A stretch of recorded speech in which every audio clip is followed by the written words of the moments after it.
This audiobook contains 0 censored sentences and 67 modified sentences to make it suitable for all audiences. Visit our website to listen to the original version without censorship or modifications. Link in the channel bio. Don't worry, we survived the world end, so we could survive anything. He who has suited me. Karma, on the other hand, was looking bored. Karma, I just hope that something interesting will happen. Nagisa laughed awkwardly at his statement. Nagisa, but isn't it good? After the bizarre but fun year, we'll have a break from all the weirdness. As soon as he said that, we saw an emotionless young blonde girl wearing black goth-style clothes reading some book. Everything was normal until a short, round person wearing round sunglasses got naked, leaving only his underwear and sunglasses, and started running towards the girl. Was it the pervert that the old lady warned us about? Principal, Yami-chan. We were about to rush and help, but the hair of the girl transformed into a fist, knocking the pervert out. The girl didn't even turn to look at him. It's as if it was a daily occurrence. But I feel like we, out of all people, shouldn't be surprised by strange things anymore. But what just happened? Karma. You know what? I think I like it here after all. He smiled, but we all knew that it was not a good sign coming from Karma. Karma, by the way, what's the surname of the family you'll be living with? Rio, wait, let me check. Rio looked at her phone, looking up the information. Rio, it's the Yuki family. Hearing that, we all stopped for a moment. Nagisa, just like Keed, Ryoto, but it could be a coincidence. Karma. Let's ask the expert then. Ritsu, can you connect Ryoto's phone? Since Ryoto had disappeared, Ritsu couldn't find his or Lala's phone anymore. It's like they vanished from this world. Ritsu, please wait a moment. Ritsu tried to connect to his phone, and we waited in anticipation. Ritsu, I found him. Our eyes went wide, but Ritsu didn't finish yet. Ritsu, kinda. The data is saying that it's the same phone, but it's slightly different. I can't explain it properly. Rio, so what are the chances that it's him? Ritsu, 90. There was a silence which Karma broke. Karma, there's no use thinking about it. We'll know when we visit, and if he's there, we'll kick his ass for vanishing on us. Rio, yeah, I'm on board. He didn't even take us on a single date, and so we went to the Yuki household. Even from far away, we could see a big plant with a mouth full of teeth. Nagisa, are you sure that we are going in the right direction? Rio, apparently. What's stranger was that we even asked some neighbors about it, but they didn't see anything worrying about it. They said that it's some kind of exotic plant, and it doesn't harm anyone. The more we are in this town, the stranger it gets. After arriving at Rio's and my new home, we immediately noticed the plant was living in its garden. It looks like even here we draw trouble. We rang the bell at the front door and waited for an answer. After a short wait, the door was opened by a girl younger than us. Mikan, yes? How can I help you? Keed. Is it Yuki household? My name is Keed Keano, and this is Rio Nakamura. We were supposed to live here, starting today. I was feeling nervous. It was possible that it was Ryoto's house, and if that's the case, the girl in front of me was someone close to him. Maybe his little sister. Mikan, was it today? Sorry.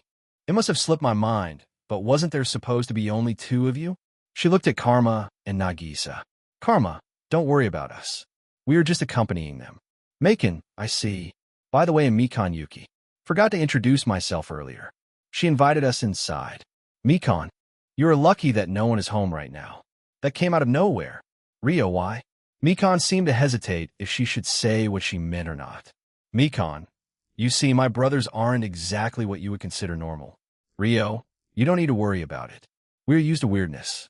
Mikan, one of my brothers could slip and strip any girl in front of him in mere seconds.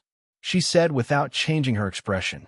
Karma, our teacher could change someone's clothes 20 times in 1 minute just to photograph them in every each of them. Karma seemed to take it as a challenge. Mikan didn't know how to respond to that. Mikan, good for you? She said with uncertainty. Karma, hey, I have a question. What are the names of your brothers if you don't mind sharing? Mikan, sure, Rito and Ryoto. Why do you ask? Hearing the name that we wanted to hear, Karma smiled the way he does when he plans to mess with someone. Karma, just to be sure, is he slightly taller than me, muscular but lean, brown hair, and has his eyes closed the whole time? Mikan. Yes, do you know him? She started sounding a bit suspicious, and rightfully so. Karma looked and sounded very suspicious, and it did not help that his smile widened even more. Karma took out his phone. Karma, let me show you some videos. E&D reunion. And there won't be more chapters this week. Saw the Ryoto's POV. Finally, I could take my phone from the repair shop. It took longer than I thought it would, but they said it was because it was difficult to get some of the parts. The strange thing is that I had the feeling in the back of my mind. It wasn't spider sense, but my instinct for telling me that trouble was incoming. Not danger, but trouble. Never mind that. I have my phone back, and now I'm going home. I'm not taking the risk of taking a walk right after I got a newly repaired phone. I may have quite a sum of money saved up, but it's annoying to wait. The next time I would probably just buy a new phone since Spider-Man manga is starting to sell more and more, and so the money keeps coming. Shortly after, I returned home. Lalo was at Haruna's place, and Rito was at school playing football with his friends. Before I announced my return, I noticed several pairs of shoes at the entrance. Mikan's friends? Maybe. Ryoto, Mikan, am home. I walked into the living room as I heard noises from there. Karma. Here Ryoto was kissing bitch sensei. She really tried to sweep him off his feet, but he was too smooth, so he turned the tables on her. I recognized the voice instantly, and my instinct was to rush into the room and shoot the web at the phone to get it away from Karma. Ryoto, what the hell are you showing to my sister? I quickly looked at the phone to see me having tongue wrestling with Irina. Karma, not discouraged by the lack of a phone, didn't stop his antics. Karma, since the mean mister took my phone, let's switch to photos since I have a few good ones too. He took out photos from his uniform. Does he have them there all the time? Karma. In this one, Ryoto is wearing a dress as a punishment for sleeping in class. Koro-sensei took a lot of effort and not a lot of time to change him into it. Ryoto, how do you have these?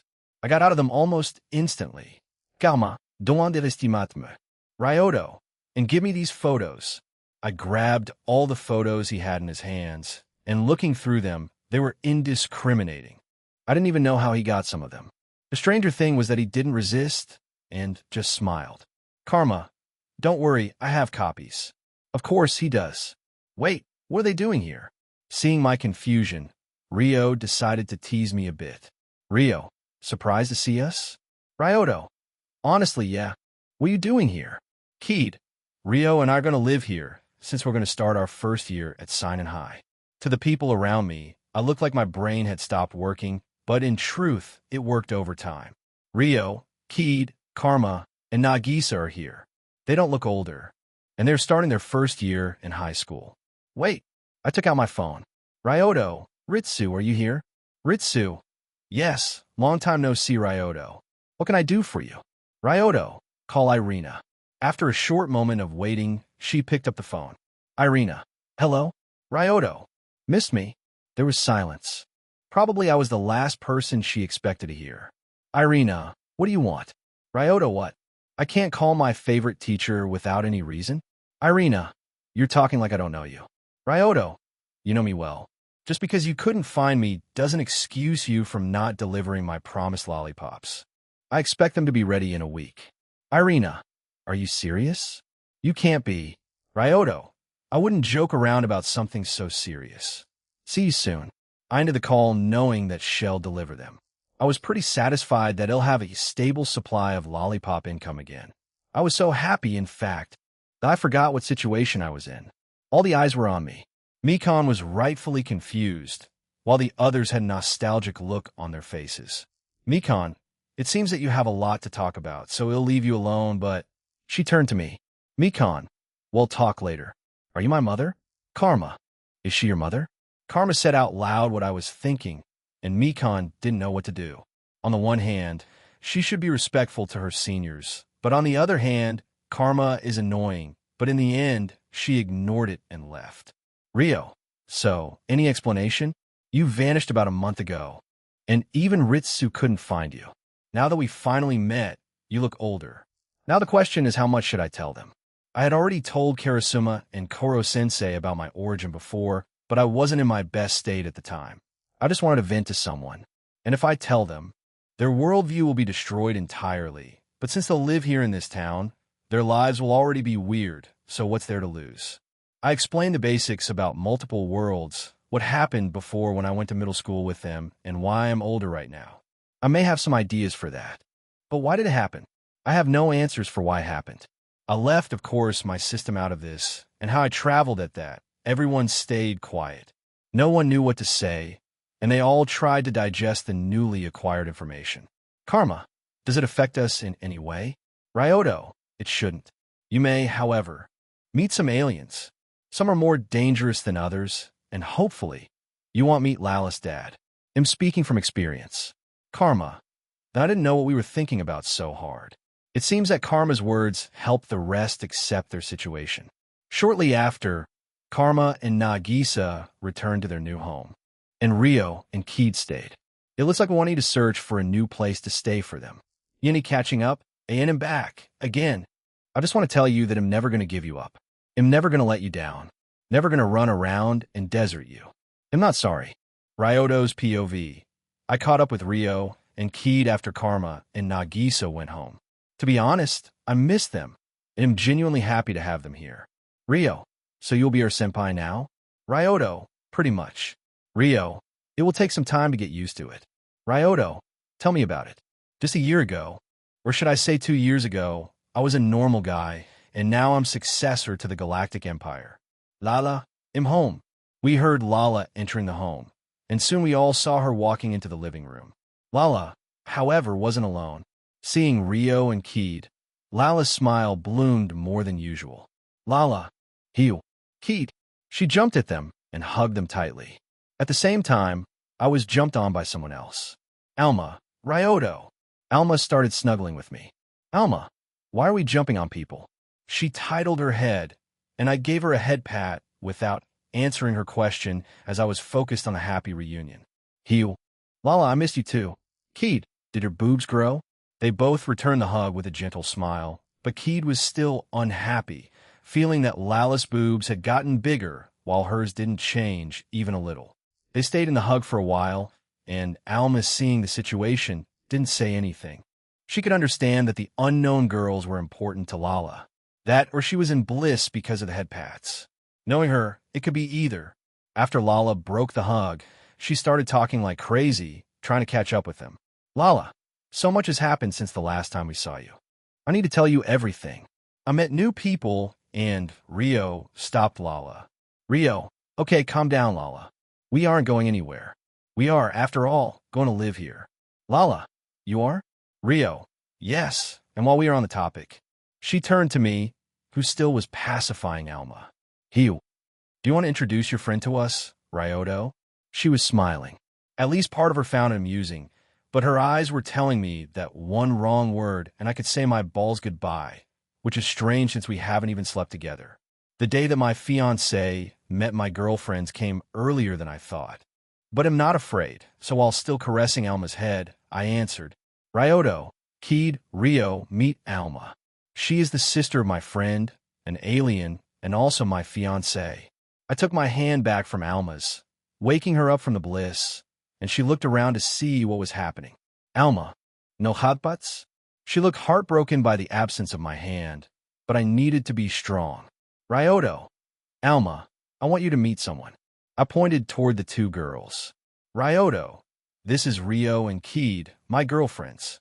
No one said anything as Alma, Keed, and Rio were observing each other. The tension was rising, and I noticed that Rio and Keed were ready to grab something from their back pockets. Probably the knife that was made out of Koro-sensei material. Old habits die hard, after all. On the other hand, Alma was relaxed, but I could notice that she was anticipating a fight, but she held back and gave an approving nod. Alma, not bad. They'll teach you how to be a good girlfriend. First, you need a piece of toast. I started patting her again, and she stopped talking. It allowed me to explain the situation. Ryoto, Alma is still learning Earth culture and is a bit of a battle maniac. That is also the reason why we are engaged. Hiu, you got yourself a new fiancé in just 2 weeks. Ryoto, it was 6 months after Lala and me. Rio, I would like to say that it makes more sense, but this whole situation is too weird for that. But I see that you tamed her with your hand. She smiled mischievously. Ryoto. Yep, magic hands and all. Just ask Lala and Alma. I smirked at her as well, and at the same time, Alma said something. Alma, he hands feel good. Goo. Rio. Sai, I can't even be mad at you for that since different universes and all, and you couldn't contact us. Besides, Keat and I are your first girlfriend. Ryoto. Technically, you are. Lala started off as a fiancé. Lala, that's true. Lala agreed with what I said, recalling how he got engaged. Lala, then both of you are Ryoto's first girlfriend. I don't think that is how it works. Lala, achoo. Suddenly, Lala sneezed and shot a laser out of her tail, destroying the wall. We really need to do something with that. It doesn't often happen as of late, but when it does, the destruction of property follows. Thankfully, Lala didn't hit anyone this time. Mikan, who was in her room, was already accustomed to Lala's laser outbursts, just shouted, Mikan, is everyone okay? Ayuto, don't worry. Everyone is unharmed. I answered, and receiving my answer was all she needed. Rio, what was that? Keed, I think I'm seeing things. Now that I think about it, they never saw Lala using her tail in that way. Lala, sorry about that. This sometimes happens because of my pregnancy. She laughed it off and scratched the back of her head, but the news was broken in such a casual way that it took a moment to register inside Rio's and Keed's minds. Rio, I see. It's because you're pregnant. She nodded her head a few times with her arms crossed until the message finally kicked in. Heal. What? She rushed up to me and grabbed me by the collar. Alma wasn't disturbed by this as she laid on my lap like a cat. Rio, I knew what was going on between you two, but don't you know what contraception is? Can't you use protection? Both of you are only in high school. He didn't say anything, but her cold eyes said enough for me to understand. It looks like I have some explaining to do. Yindi in the next world is Ryoto's POV. Explaining to Rio and Keat about Lala's pregnancy was challenging but necessary. They were part of the family, after all. I also introduced both of the girls as my girlfriends to Mikan and Rito, and Mikan wasn't amused by it.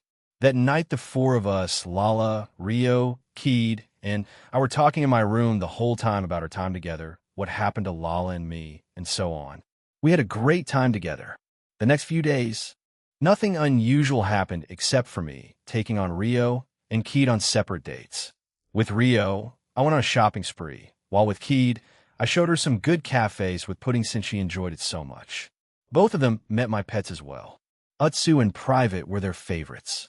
Utsu, however, bonked Rio, and I laughed at it. Ed, Utsu over here was written as Ustu. The author's high is on coffee. And I'm just dyslexic and I don't drink coffee. Today was the first day of our second year of high school and the first year for Keed and Rio. Everyone was excited, but only I was in a solemn mood because today was also the day it'll begin my mission, and from what I knew, it would be longer than the last time. Possibly many years will pass before I can return. I didn't say anything to anyone about that, but I think some of them noticed my strange behavior. Lala, Ryoto, are you all right? Lala looked concerned, and it hurt me seeing her like that, but I steeled my heart and smiled at her while patting her head. Ryoto, of course, everything is fine. You're here with me. I wasn't asked the same question the second time, so I think I didn't get rusty with hiding my emotions. And I don't know if that's a good or a bad thing. In school, I went through the first lesson, and Yui is in our class now, so I guess she'll be pretty annoyed at me. During the first break, I went to the roof, and there, I planned to accept the mission. I don't know where we'll be going just yet. Karen gave me some hints earlier, but now will be the first time I'll see what's the mission about. Karen, give me the mission. Ping new quest mission. Getting back what you lost objective 1. Survive until the last boss is defeated by you or someone else. Note. Reward for this mission depends on the difficulty the user, Ryoto, chooses. There are 3 difficulties: easy, normal, and hard. Easy difficulty allows you to complete the mission with all your powers and abilities. Normal difficulty seals some of your abilities while others you are free to use. Hard difficulty seal all of your abilities, and the enemies become more powerful.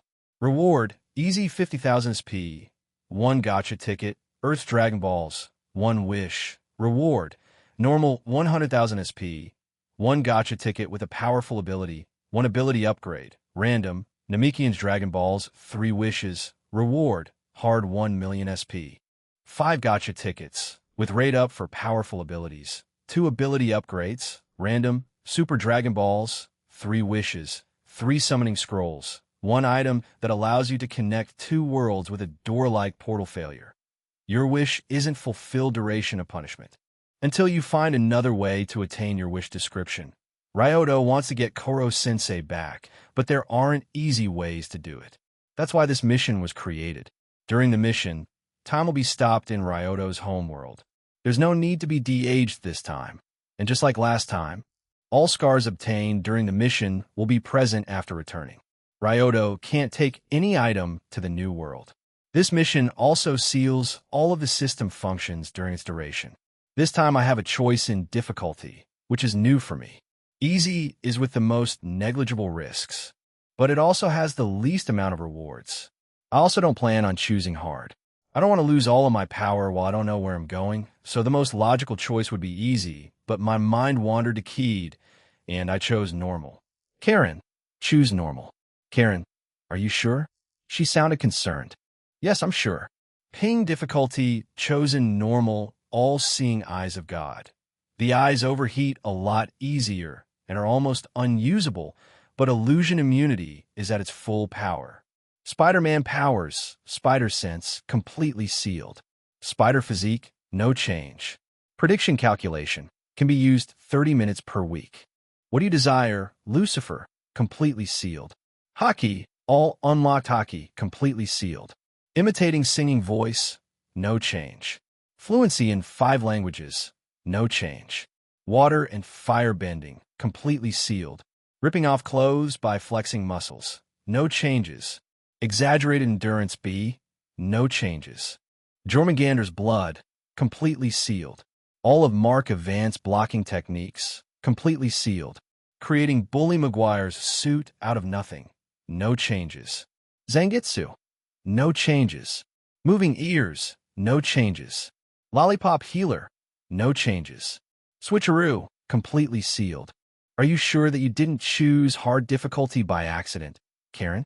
Most of my powerful abilities are sealed. Karen, that's how it is. I'm not the one deciding which of your powers are sealed and which are not. Sorry, I am not blaming you, Karen. But it seems that we will not hear from each other for a long time. And you don't need to worry. They'll have Zangetsu with me, and he'll help me in a pinch.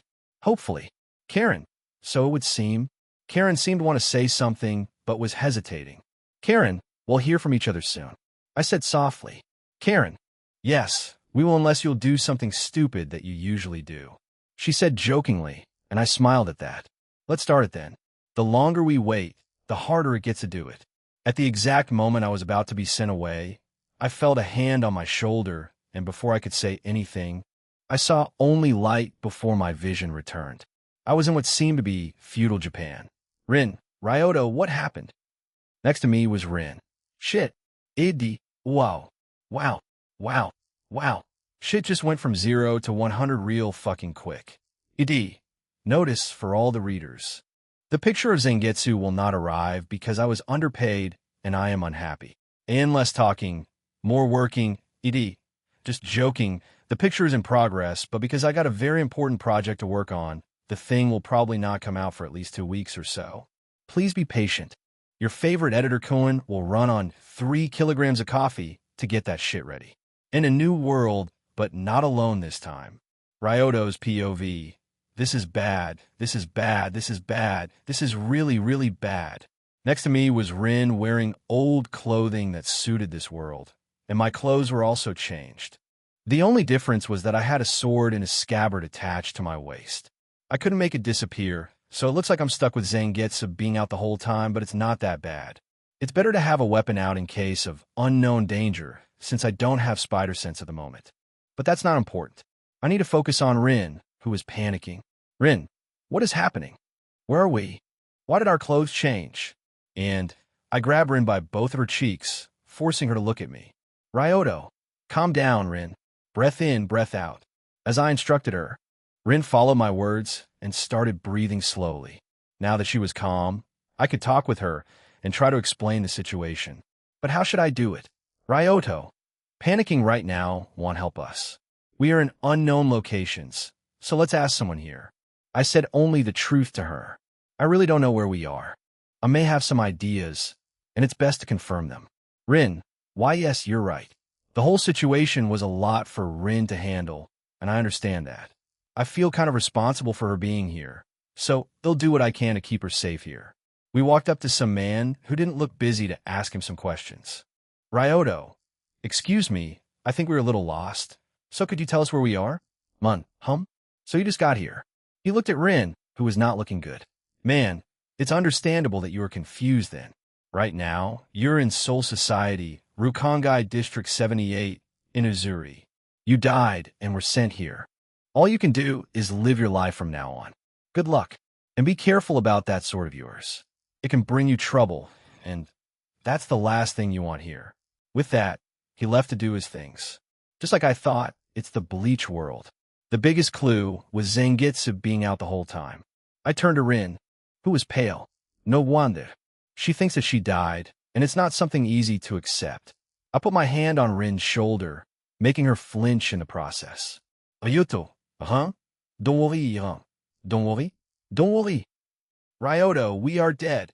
We don't even know how we died, or if we're the only ones who died. And, I pulled her into a hug. I know what she feels at the moment.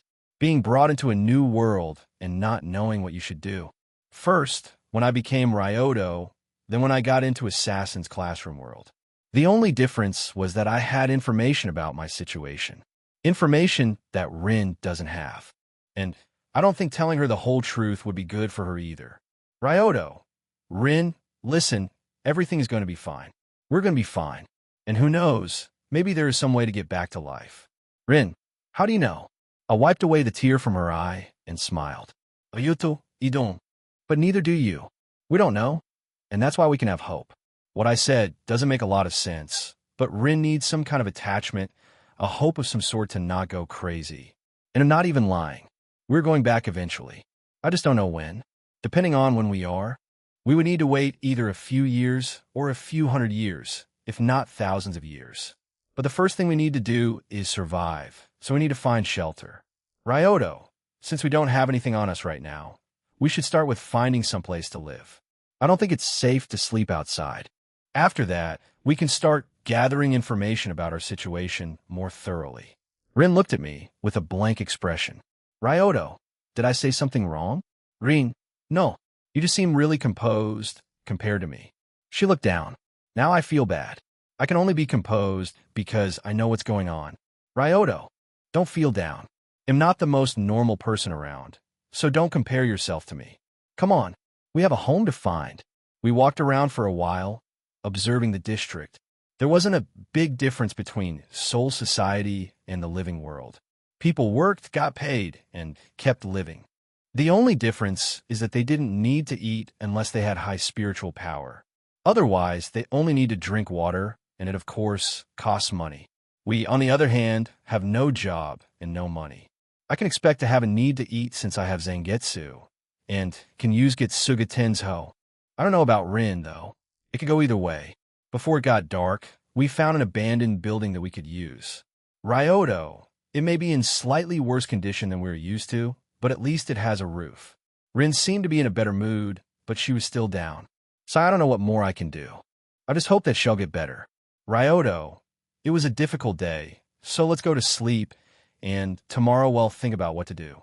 Rin, will we be safe, though? I overheard someone talking about how dangerous it became as of late. Ryoto, don't worry, it'll keep you safe. I ruffled her hair a bit with a smile. I was confident in protecting her from ordinary thieves, but I hope it's not some strong hollow or rogue Shinigami. It could also be one of Aizen's experiments depending on the timeline. I'm not even starting to talk about crazy strong criminals like Ichiru.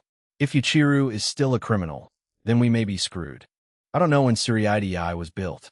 I think that it existed before Godii 13 did, so it's not an indication of a timeline. Better go to sleep as well. Tomorrow we'll hopefully get some of the answers, but before I go to sleep, I need to do one last thing. Zangetsu, can you keep the watch for me? Zangetsu, fine. It's going to be a difficult mission. You need the most important thing. Money. Ryoto's POV. I woke up in the middle of the night with a sword leaning on my shoulder. I didn't wake up because Zangetsu warned me about something, or even because of my own instincts, but because I heard sobbing nearby. I could still see fine in the dark, thanks to my eyes.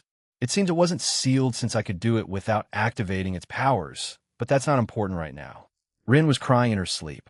We weren't sleeping next to each other, but we weren't in separate rooms either.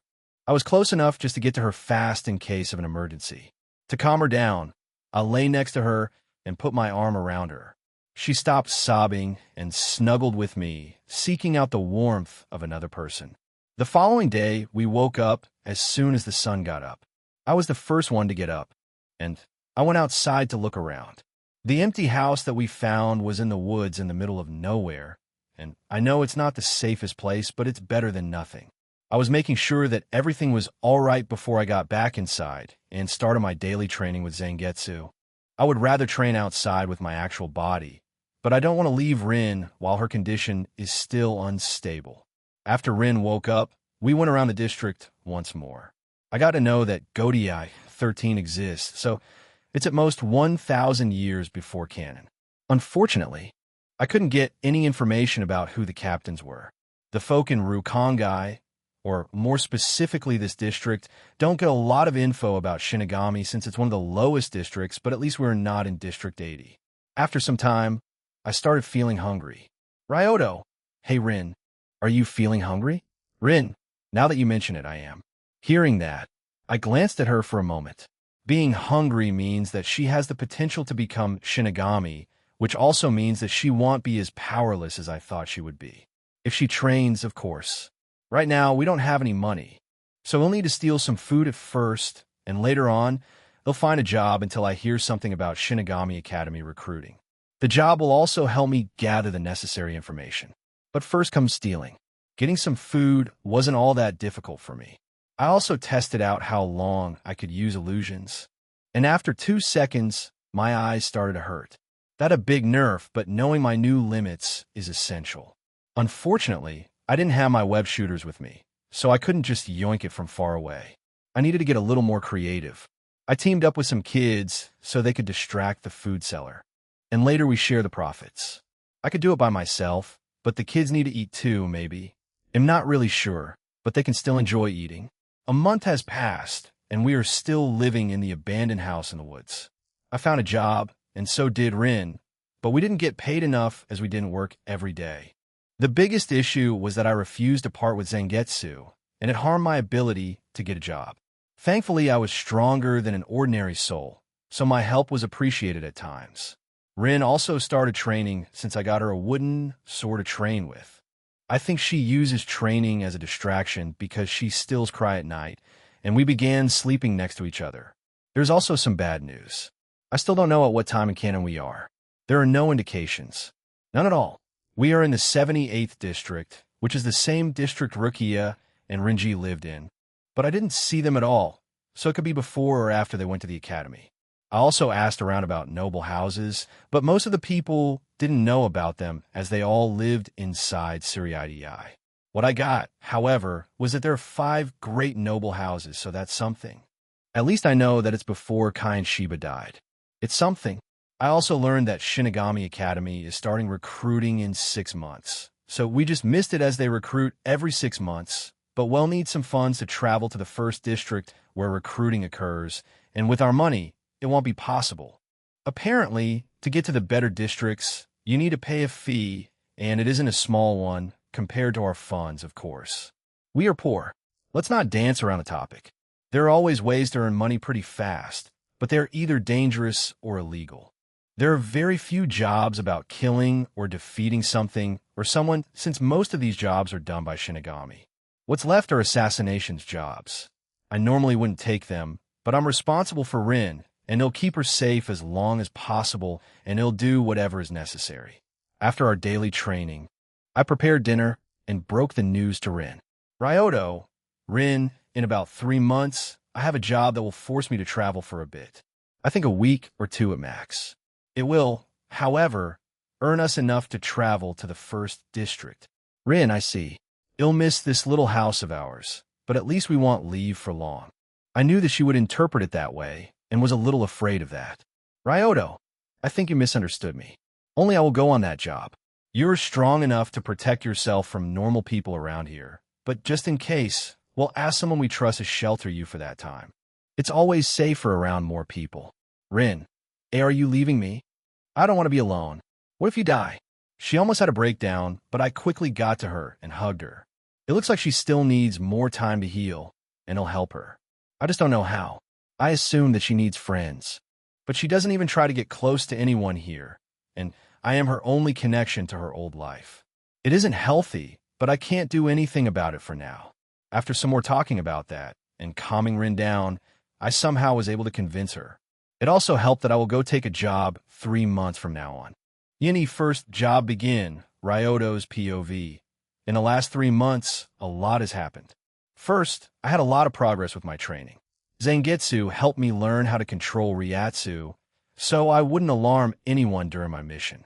In this world, I need to be careful about releasing my energy, so I was thankful to him for doing that. It wasn't hard since it was a similar feeling to what I did while shooting Getsuga Tensho, just backwards, I try to be with Rin as often as possible, but obviously, we couldn't be near each other the whole time because of her jobs. But I think it's getting better with her. I asked around her job, and it seemed that she was opening up a little. Before, she didn't want to talk with anyone unless really necessary, but now she was participating in small talks at times. It's still far away from being completely fine, but it's progress. I was also creating contacts in the underworld. Nothing too deep, but enough to get me at least one mission. Today, I'll get the info on the target. Before I went on my way, I said my goodbyes to Rin, which wasn't easy. She has become more attached to me as of late. We'll need to fix that after I come back. Currently, I'm hugging Rin. Ryoto, don't worry, it'll be fine. It's only a week or two, and he'll be back. And in another 3 months, we'll start a new chapter in our lives, and who knows, maybe inside Siriidei, there will be answers to some of our questions. Rin didn't say anything and hugged me tighter, and I started patting her head. Ryoto, come on. You know me. I'm strong, and I'll have Zangetsu with me. Rin, you mean the sword that you talk with at times? She joked a bit. Ryoto, that's right. So don't worry and stay with your friend from work. There was silence as we hugged each other. Rin, I'll miss you. Come back fast. Ryoto, I'll do my best. Afterward, I got her to the place where she would be staying, and just as it was agreed upon before. I gave them some extra money to take care of Rin and her food. A little motivation so they won't throw her away before I come back. I also may have threatened them a bit, so they won't try to cheat me of my money. How did I get this money? I managed to save up from the jobs I took legally and illegally. Today's mission wouldn't be the first I will complete. Before, I was forced to finish some of the minor tasks. Mostly stealing to test my capabilities, and after 3 months of doing that and getting underpaid, I finally got my first serious and solo job that I'll get paid well for. I walked into the old building that was seemingly absolutely to meet an old man that I had met more than a few times in the last 3 months. His name was Genji Yoshima. No one in this place knows my face, as I always am wearing a cloth over my face L. Only my eyes are visible, but since I have them always closed, you get it. Genji, if it isn't Yuki-kun, would you like water? Maybe some tea? He sounded polite, but I didn't want to waste more time than necessary, and I knew that he wasn't as nice as he wanted me to think. No one in this type of work cares about your well-being. They only care about the results and money, and as long as I provide both of them, they'll play nice. Ryoto, drop your act, Oshima. Give me the target's info, so I can start working as fast as I can. Genji, eager youngster, aren't you? I've seen many like you. Most of them died on their first mission, but as you wish. He took out some papers, which I started reading while he began to explain. Genji, you are to kill Yin Fawn. She is the wife of the Corps Commander of Executive Militia. The client has a grudge against him and wants him to suffer as much as possible. That's why you are targeting his wife. He would also like to take care of his children, but he wasn't wealthy enough for that, so he will need to be satisfied with just that. Yin Fawn, thanks to her husband, isn't associated with Stealth Force, but their children are. They have 6 children, with the youngest being a girl who is 29 years old. As you're still young, It'll remind you that means that she looks like 5 years old in the world of the living, but that's not important. Listening to him, I heard some familiar terms. Yin Fawn, the name is familiar. Ryoto, is one of her daughters named Soy Fawn by any chance? Jinji, not as far as I know. Any more questions? Ryoto, yes. Are you trying to kill me? I glared at him and released some of my Ryatsu. Ryoto, are you really expecting me to assassinate the wife of the Corps commander? She is probably heavily guarded. My voice was cold.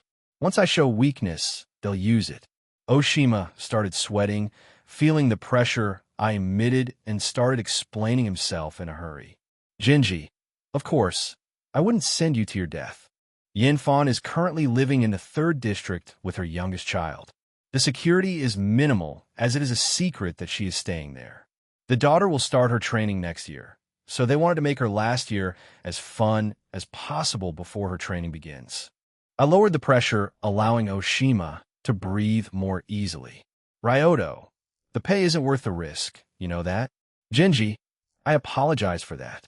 The client wasn't the clearest about the target when he got here the first time. We, of course, demanded an increase of payment, which we got, and that's why you'll also get a bonus for successfully finishing the job. Ryoto, have money ready when I return. With all the information needed, I left. You need a choice that changes everything. Ryoto's POV. Getting to the 3rd district took me 4 days. Longer than expected. But what can I do? For the next 3 days, I plan to observe my target. I need to know the best time to do the deed. I would assume that it would be at night, but I expect that the Corps commander won't leave his wife unguarded, even if no one should know that she is here. My eyes, while significantly weakened, are still powerful, and I hope we'll be able to find all the guards unless they can hide better than I think they are, which is possible.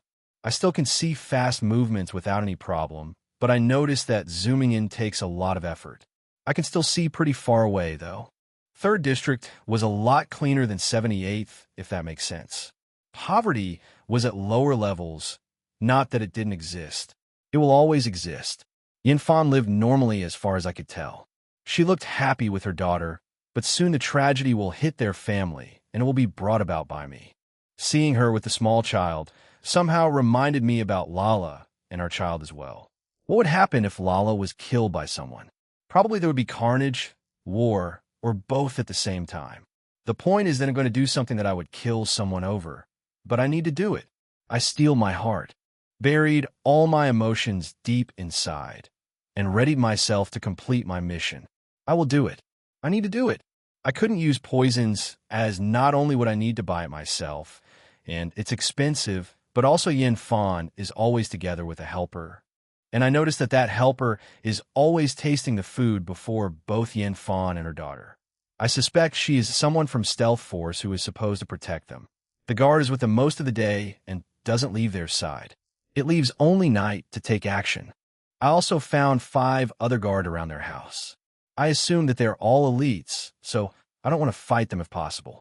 I used these 3 days to learn how Yin Fawn lived, where she went, what she did, and her daily routine overall.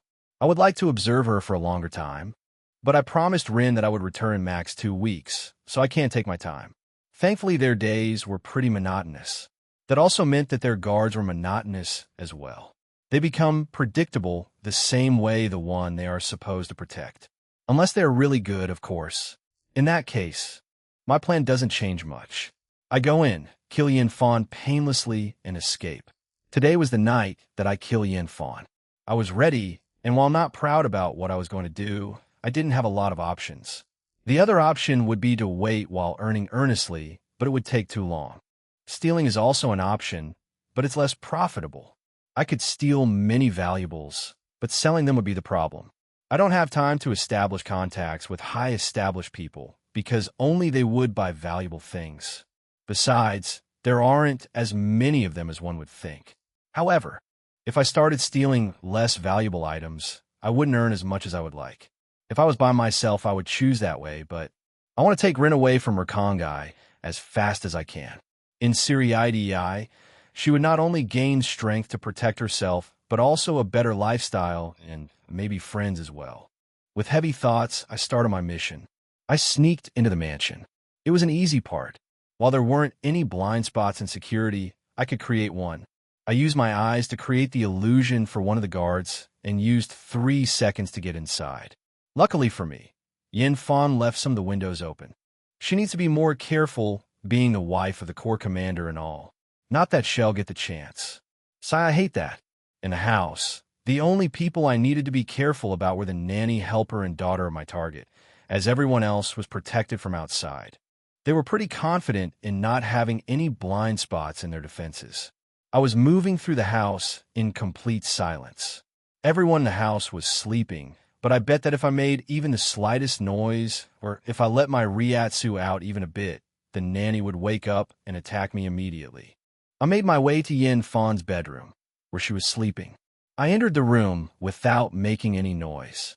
I could see Yin Fan sleeping in bed. I wanted to finish it quickly, but I first made sure that there weren't any traps in the room.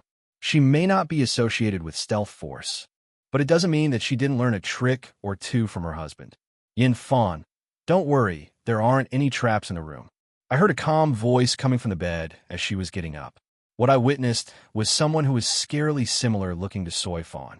I already knew that she was, of course, Yin Fan.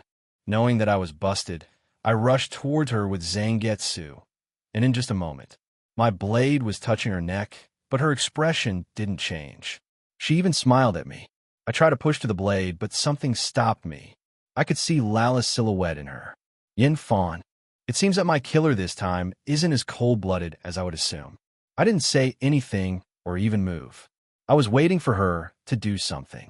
It was stupid, I know, but I needed some kind of push. Yin Fan, why the scary look? She said, still calm, even though I could kill her with just a tiny movement. The longer I waited, the harder it was to finish her off. Yindi, the hardest choices. Ryoto's POV. What is wrong with her? She doesn't even flinch with a blade at her throat. It's almost like she doesn't fear death. Just like me before I reincarnated. Ryoto, what's wrong with you? Yin Fan seemed to be happy to get any kind of reply from me. Yin Fan, oh, so you're not mute. My name is Yin Fan, but you probably already know it. Can I get the name of my killer? I, of course, didn't answer her, but put my sword away from her neck. Ryoto, Sai, why are you so calm? Yin Fan, well, you're the first that made it so far, so you must be skilled enough to either kill all the guards or sneak inside without anyone noticing. Either way, you can kill me anytime you want. So why should I waste my time being scared? I knew that this day would come sooner or later. It's just a shame that it happened sooner than I would have liked. She said with a sad look. Yin Fan, I would like you to ask only one thing, Killer-san. You can kill me, but please, could you spare my daughter? Ryoto, why won't you try to bribe me or even scream for help? I can't understand. A parent should want to be with their children for as long as possible. So why is she giving up this life? Yin Fan only smiled sadly once again, but she didn't answer. I don't want to kill her, that's a fact, but I need to think about Rin. If that makes me a monster, scrap that. It'll become the monster if it keeps her safe. I open my eyes to show my sincerity and also to look at my first innocent victim with my own eyes and not through my eyelids. Seeing my eyes, she flinched slightly, but that's the usual response to seeing them. Lala was an unusual one in that regard. Ryoto, I don't know how much it could mean from someone like me to you, but I promise that I won't harm your daughter as long as I live. I almost never promise anything because, for me, promises are very important. Usually, I answer things like that with "I'll try," or "I'll do my best," but never "I promise." If I promise something, they'll keep my promise to the best of my ability. Hearing my answer, Yin Fan smiled softly. Yin Fan, to say that I don't have any regrets would be a lie, but do your job, Killer-san. She became entirely defenseless, which doesn't mean much since her guard wasn't the best from the start, but it meant that she will let me kill herself without any resistance. Ryoto, turn around. They'll make it as painless as possible. I said as emotionlessly as possible because I knew that if I showed even a hint of empathy, I wouldn't be able to do it. Once again, Yin Fan smiled at me. Yin Fan, thank you, Killer-san. Ryoto, Yin Fan, HM? Ryoto, my name is Ryoto, not Killer-san. She deserved to know my name. At least she could curse me after she died if she wanted, but from what I learned about her, she wouldn't do it. Yin Fan, Then thank you, Ryoto-san. She turned around, showing me her back. To make it as painless as possible, I needed to sever her spinal cord above the scapula, and to make sure she was dead, slice the insides of the knees to cut the femoral artery. She won't feel the cut whatsoever. I slowly walked up to her, and before I put the blade inside her, I whispered, Ryoto, sorry. Before she could answer, I executed my movements with incredible precision and speed. At the same time, I heard the door opening to this room. Girl, Mom? I can't sleep. Can I sleep with you tonight? A little girl entered the room while wiping her eye with one of her tiny hands. But as soon as she opened her eyes, she saw a figure dressed in black with their face hidden behind some kind of cloth. The only recognizable feature was the pair of blue, glowing in the dark eyes. The figure held a blooded sword in its hand, and not far away from this figure lay the body of her mom that was slowly dying. That figure was me. Girl, Mom? The girl asked, confused. It was still dark, so she couldn't see the blood that was dripping out of her mother, but she could feel something wrong. Girl, MOM! She screamed and ran up to her. I, on the other hand, needed to escape as fast as I could, because this place would be surrounded soon. The window to this room was opened, so I slipped outside until I saw everyone stepping inside, and then I made my escape from the district using the dark as my cover.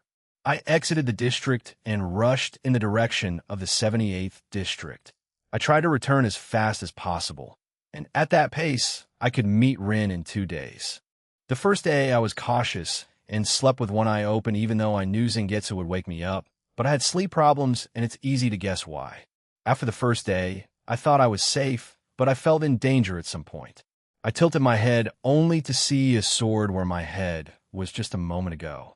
I quickly created distance between myself and the mysterious assailant. I quickly observed around me only to see that I was surrounded by 6 humans, an exact number that was guarding Yin Fawn. They probably followed me. They didn't say anything and just wanted to execute the order. I need to kill them. Otherwise, they'll kill me. Easy as it can be. The only problem with fighting them is their fast movement technique, Shunpa. I can't use it, but they can. Besides, it's 6 against 1. I'm at a big disadvantage. 3 of my enemies threw at me small knives that I deflected with Zangetsu, using their chance.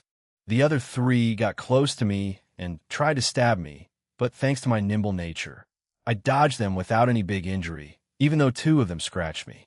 I don't stand a chance as I am right now. The following 10 minutes were terrible for me. Slowly but surely, they were wearing me down. The minor wounds were multiplying, but I fought back. There were few instances that I was able to grab their wrists and break them, so 2 of them have only 1 usable arm. The bad news is that they're also learning as we fight and are more careful. Not only that, but I also were able to wound them in other ways. But nothing worth mentioning. I still didn't release my shuriken. I'm not good enough at using it. I'm more comfortable with a normal sword for now, as I have more practice with using it. After a long stalemate, I finally pierced the heart of one of my enemies, but it was a trap. They used the death of their comrades to slash in 5 different places.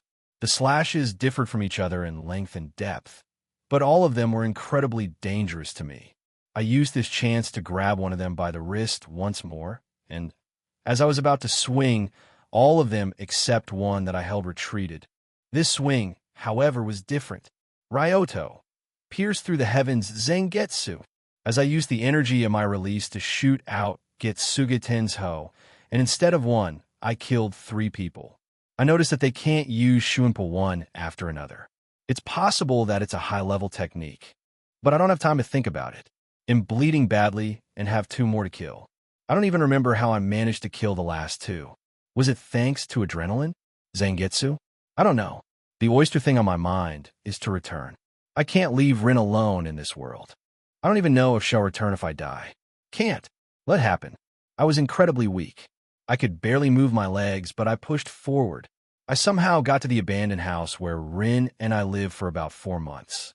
Seeing that I had achieved my goal, I lost consciousness. Idi, Ryoto be like. I give up my humanity, Yin Fawn. Proceeds to wear a mask and smear her blood on it while the daughter is watching. Yindi Rin's time to shine, Rin's POV, It's already been over a week since Ryoto went to work. I don't know what kind of job he got, but he promised me that we won't need to worry about going to the first district after he returns. During that time, I was living with someone I was working with. Apparently, people here in the afterlife seldom meet their family from when they lived, so they create groups and call it families, and right now, I'm living with one of these families. Some of them acted strange around me, almost scared, but it didn't matter much as I didn't interact with any of them that much. I didn't even spend that much time there. I felt the safest in the abandoned house that I, together with Ryoto, called home for the last 4 months. I started remembering those 4 months. I had a difficult time accepting my situation, but slowly I got to understand that there is probably no way back. Ryoto was telling me that there may be some way to return, but I think he was telling me that to give me hope. In just 3 months, we'll go to the first district and apply to the Shinigami Academy. Our lives will be better, according to Ryoto, and what I've heard while working as a waitress. I was also aware that he was stealing food at times and was sharing it with some kids. I really like that side of him. He helped others while he could do it by himself. I also can't understand how he can be so calm. I don't know what I would do here without him. Right now, I am cleaning the house. It was small, but ours kinda... It's a shame that we will have to leave soon. As I was finished with the house inside, I wanted to go for a little stroll in the forest. Ryoto said it's dangerous, but I enjoy these little strolls. I don't know why he said to never call them a walk, though. As I went outside and decided what way I was to go, I saw a bloodied body lying on its back. No, it's impossible. He said he would be fine. He is strong. I began slowly walking towards the body, but with every step, I sped up to get closer. I was sure that it was Ryoto. There wasn't a chance I would mistake him, but he was terribly injured. Even from far away, I recognized the wounds as sword wounds. The worst wounds were 2 across his chest.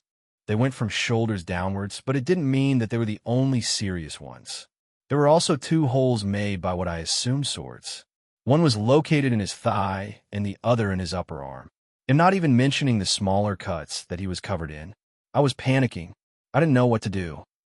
If Ryoto dies, he'll be alone. No, I can't think only about myself. I need to help him. Before I move him inside the house, I needed to check if he is still breathing. Please, please, please be alive. I needed to hold my tears in. I can't cry. I tried to feel his pulse, and while weak, it was still there. Thank God. I carefully got him on my back and slowly brought him inside the house. The whole time he was holding on to his sword as if his life depended on it. I put him in bed and got rid of his torn clothes. I cleaned him up carefully and bandaged him as well as I could. I used some old clothes that we cleaned and hoped to use in some other ways, but I didn't think they'll be used as a bandage. He wasn't bleeding anymore, but he was still unconscious and weak. His body wasn't as warm as it used to be as well. If only Aya or Saki-sama was here, they would have been able to help. But they weren't here, and now that Ryoto was in that state, I was the only one able to help him. I got next to him to warm him up for the night. The next day, Ryoto didn't wake up. I was expecting that, but it still made me sad. I moved my hand through his hair. Now that I think about it, I never saw Ryoto open his eyes. I'm not going to lie, I was tempted to peek, but I stopped myself. When he wakes up, and if he wants to show them to me, then and only then he'll know why he keeps them closed. Shailing's POV. I woke up at night and couldn't fall asleep because it was too dark. I wasn't scared of the dark, definitely not that, but I was worried that Mom would be, so I went to her room. I opened the door to my mom's room, but Mom wasn't alone. Inside, there was a figure with black clothes, a sword, and glowing blue eyes. He was scary, but Mom wasn't moving, and that scared me even more. Shouling, Mom? But she didn't answer. Shouling, M-O-M. I started running to Mom as the figure jumped out of the window. I rushed to Mom and tried to wake her up, but I felt something under my hand, and when I looked, I saw something red, blood. No, this can't be happening. Why did it happen to me? Is it because of Dad? Mom said that Dad has a lot of bad people after him, and he is working for Yuruchi-sama, and I will be as well. That bad person had scary eyes. Moments later, 6 people rushed inside the room. They checked on Mom and instantly declared her dead. They asked me some questions about that person and rushed after him. I didn't tell them about his eyes, and I don't know why. I want to be stronger. Stronger than the one who killed Mom. I want to kill him myself. That day, for the first time in my life, I felt bloodlust. And remember that she is Corps Commander's daughter. She may not be trained, but she could inherit some traits of his. Yeni meeting someone important? Rin's POV. It has been a week and a half since I found Ryoto, and he hasn't woken up since then. On the first day, I went to my coworker and apologized for not coming back that night. I also said that Ryoto was back, so they'll be living back at our home. Since Ryoto can't work, and I won't be able to earn enough, I would need to steal the same way Ryoto did. I noticed the kids that helped Ryoto from time to time, and they recognized me as Ryoto's friend. They taught me some tricks. While learning from kids may be a bit humiliating, I needed to learn as fast as possible. Ryoto was healing slowly, and his condition was stable. I helped him drink while he was unconscious, but I don't think that he could eat in that state. I also changed his bandages a few times. Today I was walking around, looking around after I finished my work for today. I saw a rich-looking girl with dark skin and purple hair. We need some extra money, and it's better to steal from the rich. I bet she's carrying some pocket money. She was curious about everything around her. Probably her first time around here. Sorry, but your first visit won't be the most pleasant. I walked casually toward her and bumped into her by accident and took some change that I could find since there wasn't any purse that I could find. I didn't expect her not to have one, so I got less than I thought. Rin, sorry, I wasn't looking where I was going. I apologized for bumping into her and tried to walk away, but I was stopped by the girl. Now that I look closer, she seemed to be around our age. Don't worry. I was also spacing out, but I should probably introduce myself.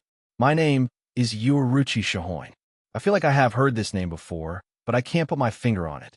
Rin Kuju. Yuruchi. Now that we know each other, they'll tell you that you suck at pickpocketing. While you took my money, I took it back and got yours as well. And I could do it 5 times over. I quickly checked where the money should be, and it wasn't there.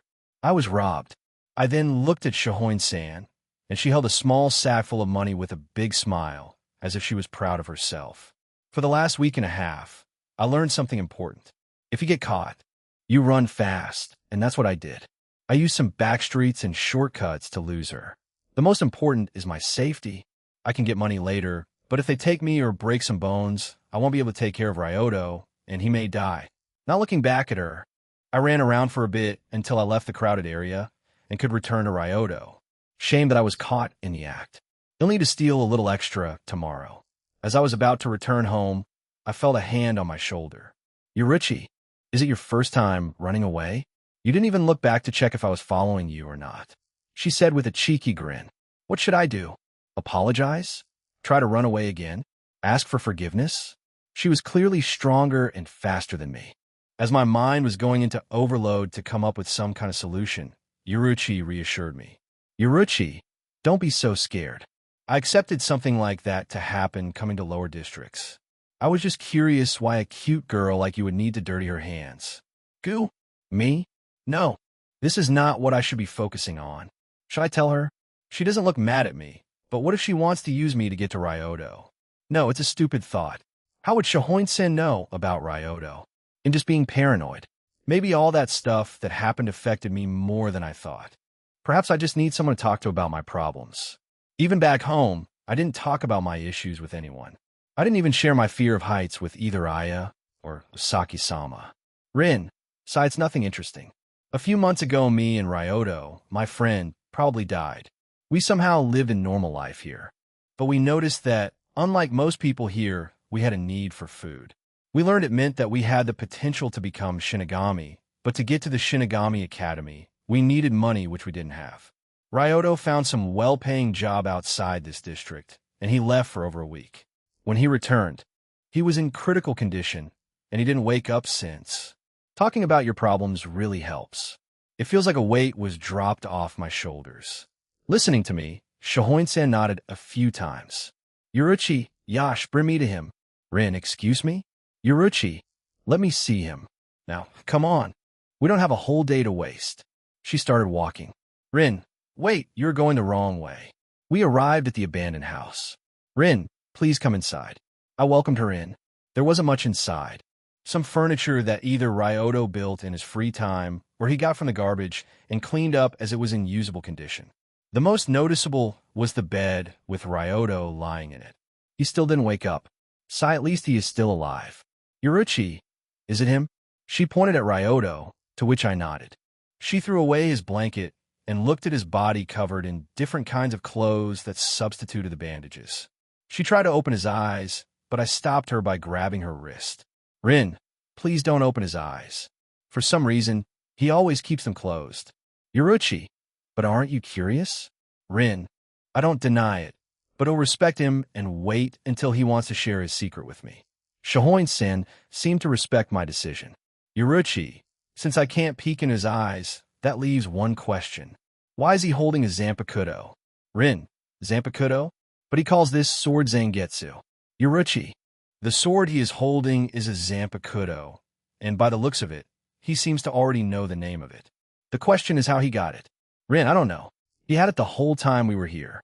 Yuruchi, but he isn't Shinigami, right? I shook my head. Yuruchi, She tried to take away the sword from Ryoto, but his hand wouldn't let go of the hilt no matter how hard she pulled. As she was trying to get him to let go of the sword, a wave of energy came from Ryoto. Any guess who woke up? Ryoto's POV. I was in my inner world. I think. The last thing I remember was me returning to 78th District, and then, blank. The world around me changed. While before it was half sunny with some clouds, and the other half was constantly under heavy rain. Now, though the sunny one was nowhere to be seen, it was snowing, and it wasn't as beautiful as one would think. It was dark, with the only source of light being the moon that was hiding behind the clouds at times. Zangetsu. So it's snowing now, huh? Behind me stood Zangetsu, looking around. Ryoto. So it seems. We stayed quiet for a while. Zangetsu, what are you scared of? He surprised me with that question. Ryoto. What do you mean? Zangetsu. For how long do you plan on staying unconscious? Are you scared to meet Rin? Maybe scared of what you did or what you'll become. I just don't understand why you are regretting what you did. You did what you thought was needed, that's all. He talked nonchalantly about killing a person. I shouldn't have been surprised, but I got mad. Ryoto.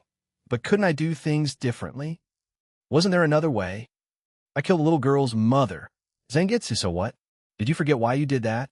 Right, it's because of Yin Fan's eyes.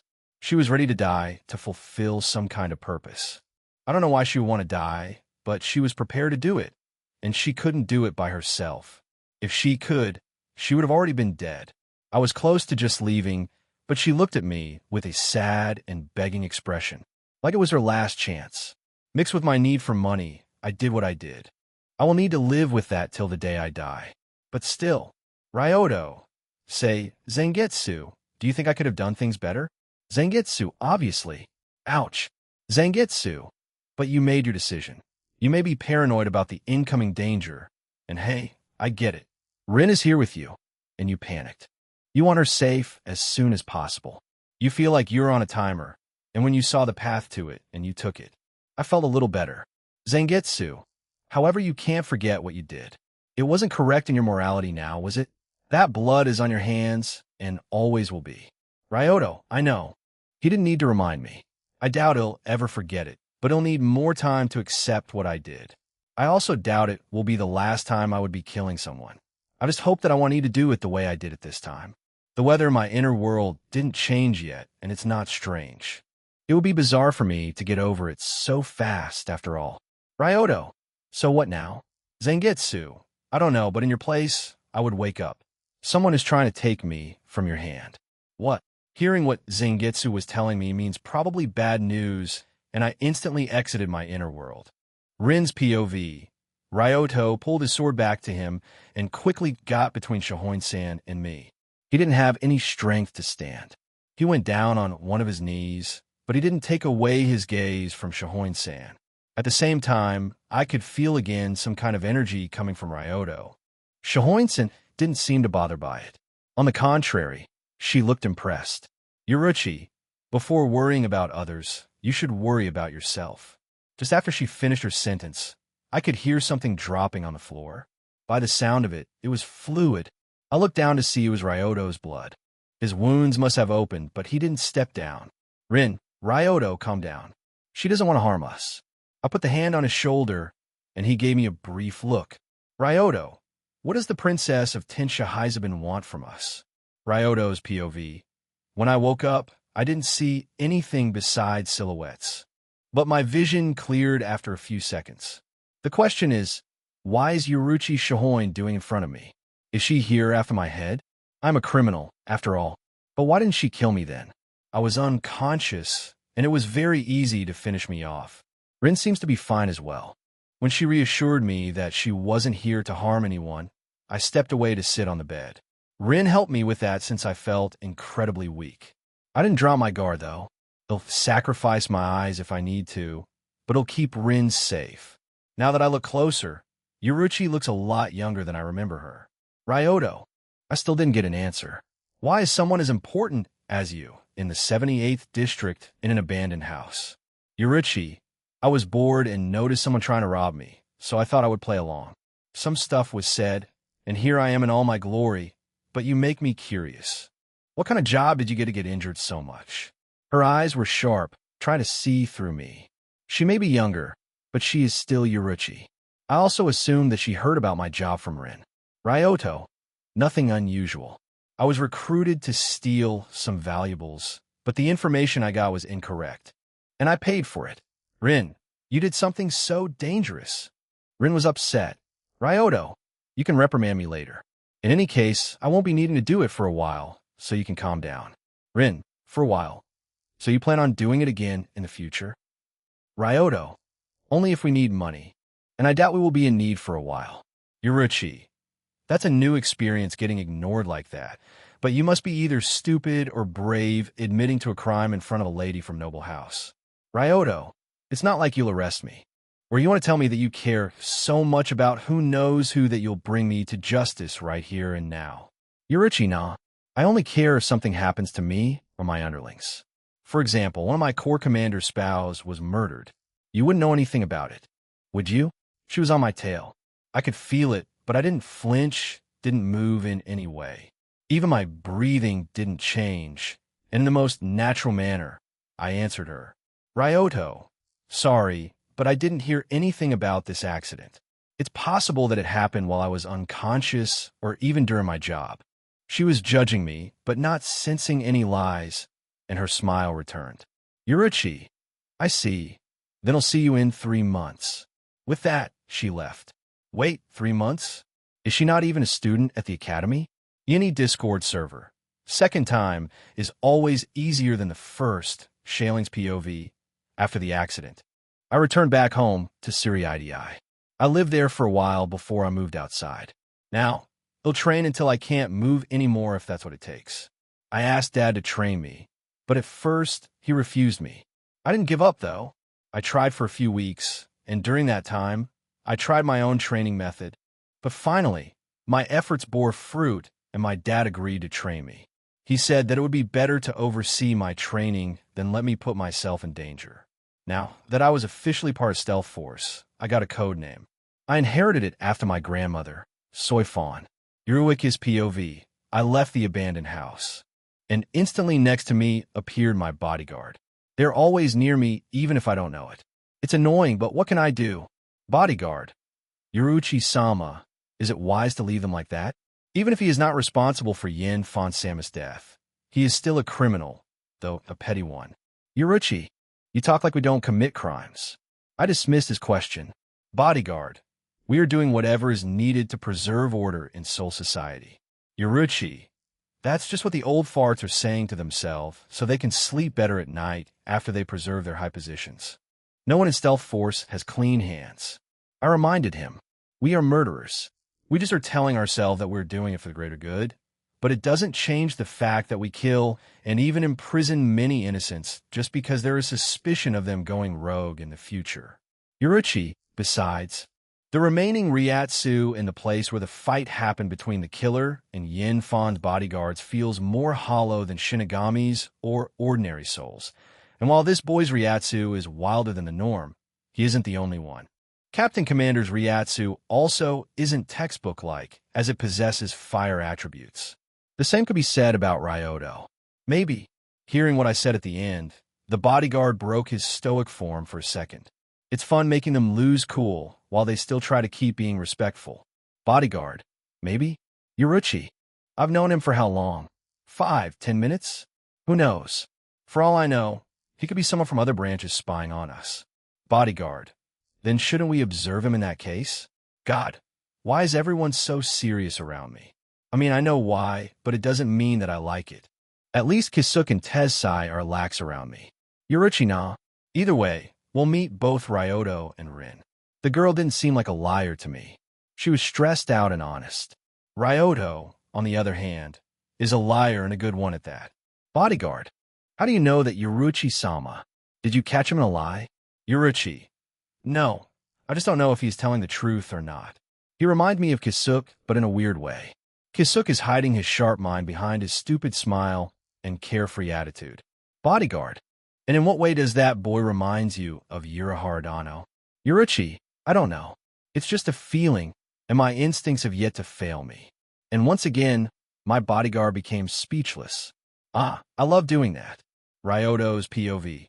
After a month of recovering, I could finally move around without opening my wounds at random. I wasn't at my full strength, but I would say I'm at 60 to 70. I wanted to go to work earlier, but Rin didn't let me. I knew that she must have been stealing while I was bedridden. I didn't want her to do it, and I confronted her about it. But she gave me a scary look. In the end, as long as she is careful, there shouldn't be any problems, and she has yet to return injured. So I assume she can handle herself. I'm still worried, though. I know, however, that the kids were helping her. I do not doubt Rin's resourcefulness, but I doubt that she could steal without any problems right away. He'll need to give them some rewards. Maybe he'll get some extra candies for them before Rin and I will go to the first district. But all of that is not important right now. Today he'll finish something that shouldn't be left unchecked. I could have sneaked out earlier, but I would like to be in a condition that allowed me to fight. Yes, today he'll get my money for the job completed. I covered myself once again in a black cloth and went to the old building where Oshima usually is. It was some kind of base for him. Inside, Oshima seemed to be surprised to see me. Genyi, Yuki-kun. Is it you? Ryoto. I came to get money. I don't want to be here longer than I need to.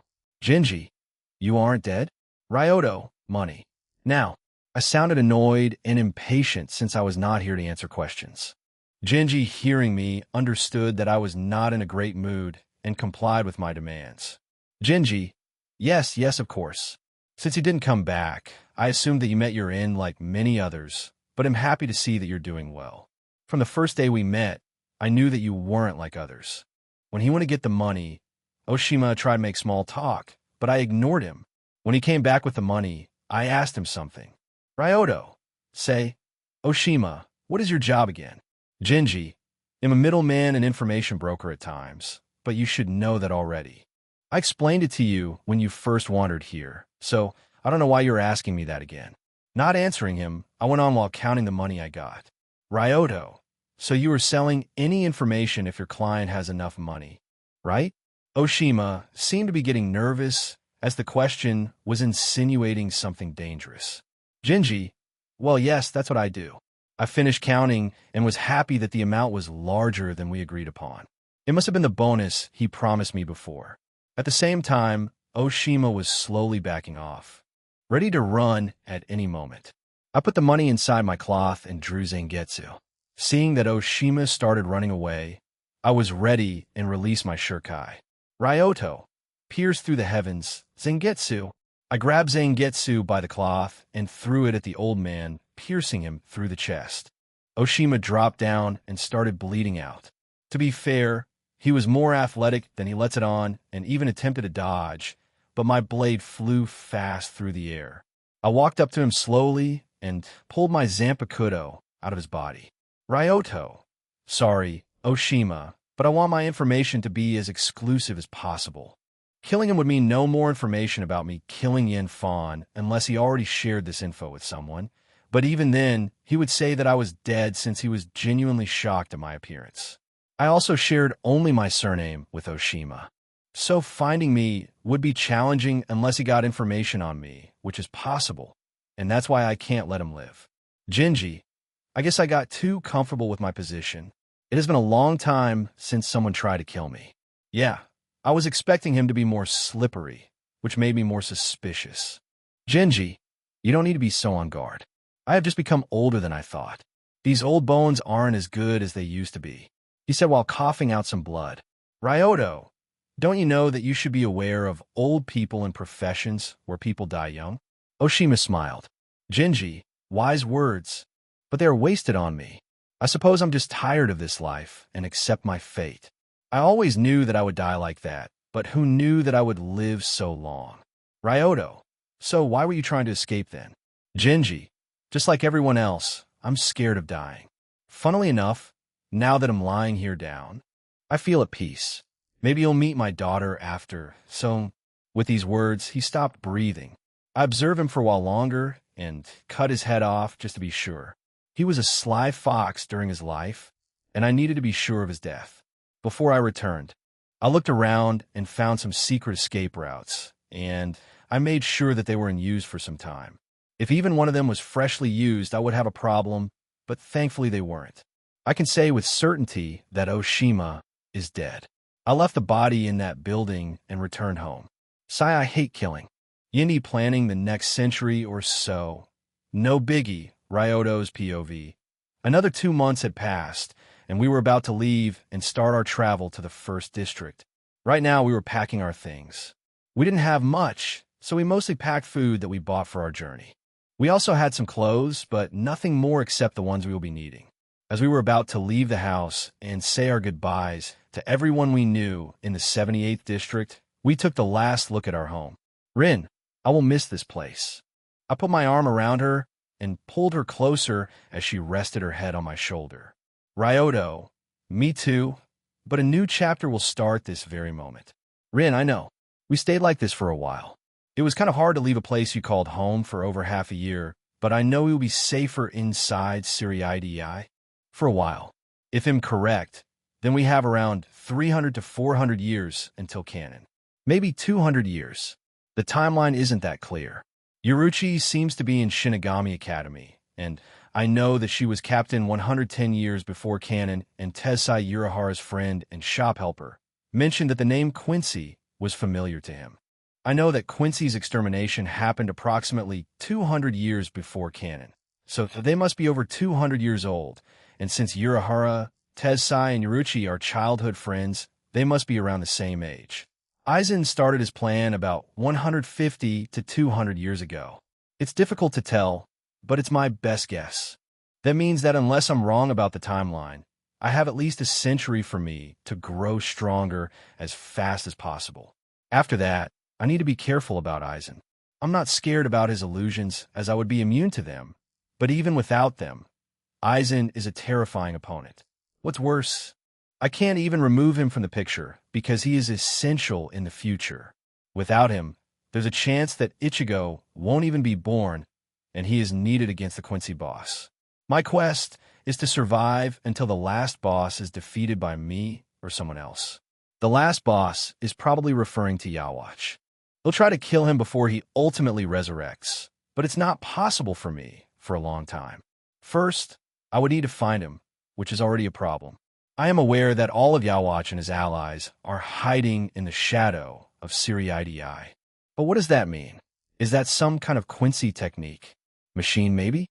I don't know, and he'll need to research it, but I would rather dump it on someone who knows what he is doing. But it would be difficult to explain to them how I know what I know. I would need to plant some hints here and there so they would figure it out by themselves. But how? The other option is to get stronger than Yamamoto, Kenpachi, Aizen, or Chibe. Planning it is. I'm not delusional enough to believe that I could become stronger or even equally strong to at least one of them. The problem is that I also don't think that I'm smart enough to plan out everything as I want. Not to mention that there are geniuses here that could see through me. Aizen, Urahara, and Unohana have scary instincts, and Yamamoto is wise but stubborn, just to name a few. In summary, the plan is not that complicated. Get stronger, figure out how to hint about Quincy's, don't be suspicious or dangerous, so Central 46 tries to kill or imprison me, and don't get fucked by Aizen. It's not going to be easy, is it? Before we started traveling, Rin and I said our goodbyes to residents of the 78th district. Those we know, at least. This included our coworkers, some clients, and the kids that were our accomplices in stealing. I gave them some candies as lollipops weren't invented yet. Sad. It was my coping mechanism as well. At least I can still make delicious food to make my mood better. Not to mention if Rin is safe, then it's enough for me. The family that lived with Rin was still scared of me and avoided me. Not that I cared. We lived here for about 7 months. A pretty long time, but it will be short in retrospect. Since we have 2 weeks before recruiting begins, we can save some money by going on foot to the first district. It can also double as a fun trip for Rin as long as I'm careful. On our trip, I made sure that Rin enjoyed herself. We went through many beautiful forests, stopped near some rivers, saw a few lakes, and surprisingly a lot of animals. We also stopped at a few districts to refill our food supplies. But we slept under the naked sky. Even if we didn't want to save money and stay at an inn, we could ask some people to use their stable or empty room. But it didn't matter since I didn't plan to drop my guard either way. Just like I used to do in the abandoned house. I had Zangetsu near me to wake me up in case of trouble. Why did I choose to sleep in nature away from people, then, if there's no difference? Because camping could be fun, and I could save money on food as well. I fished, I hunted, and I cooked. It was an enjoyable time, and looking at Rin, I knew that she had fun as well. At that time, a small thought crept inside my head. What if Rin and I just kept living like that? In the wild, I mean, far away from all the trouble, people, and danger. I quickly dismissed this thought.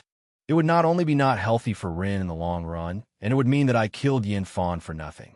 In that case, her death would weigh me even more than it already is. Finally, after 2 weeks, we arrived at the first district.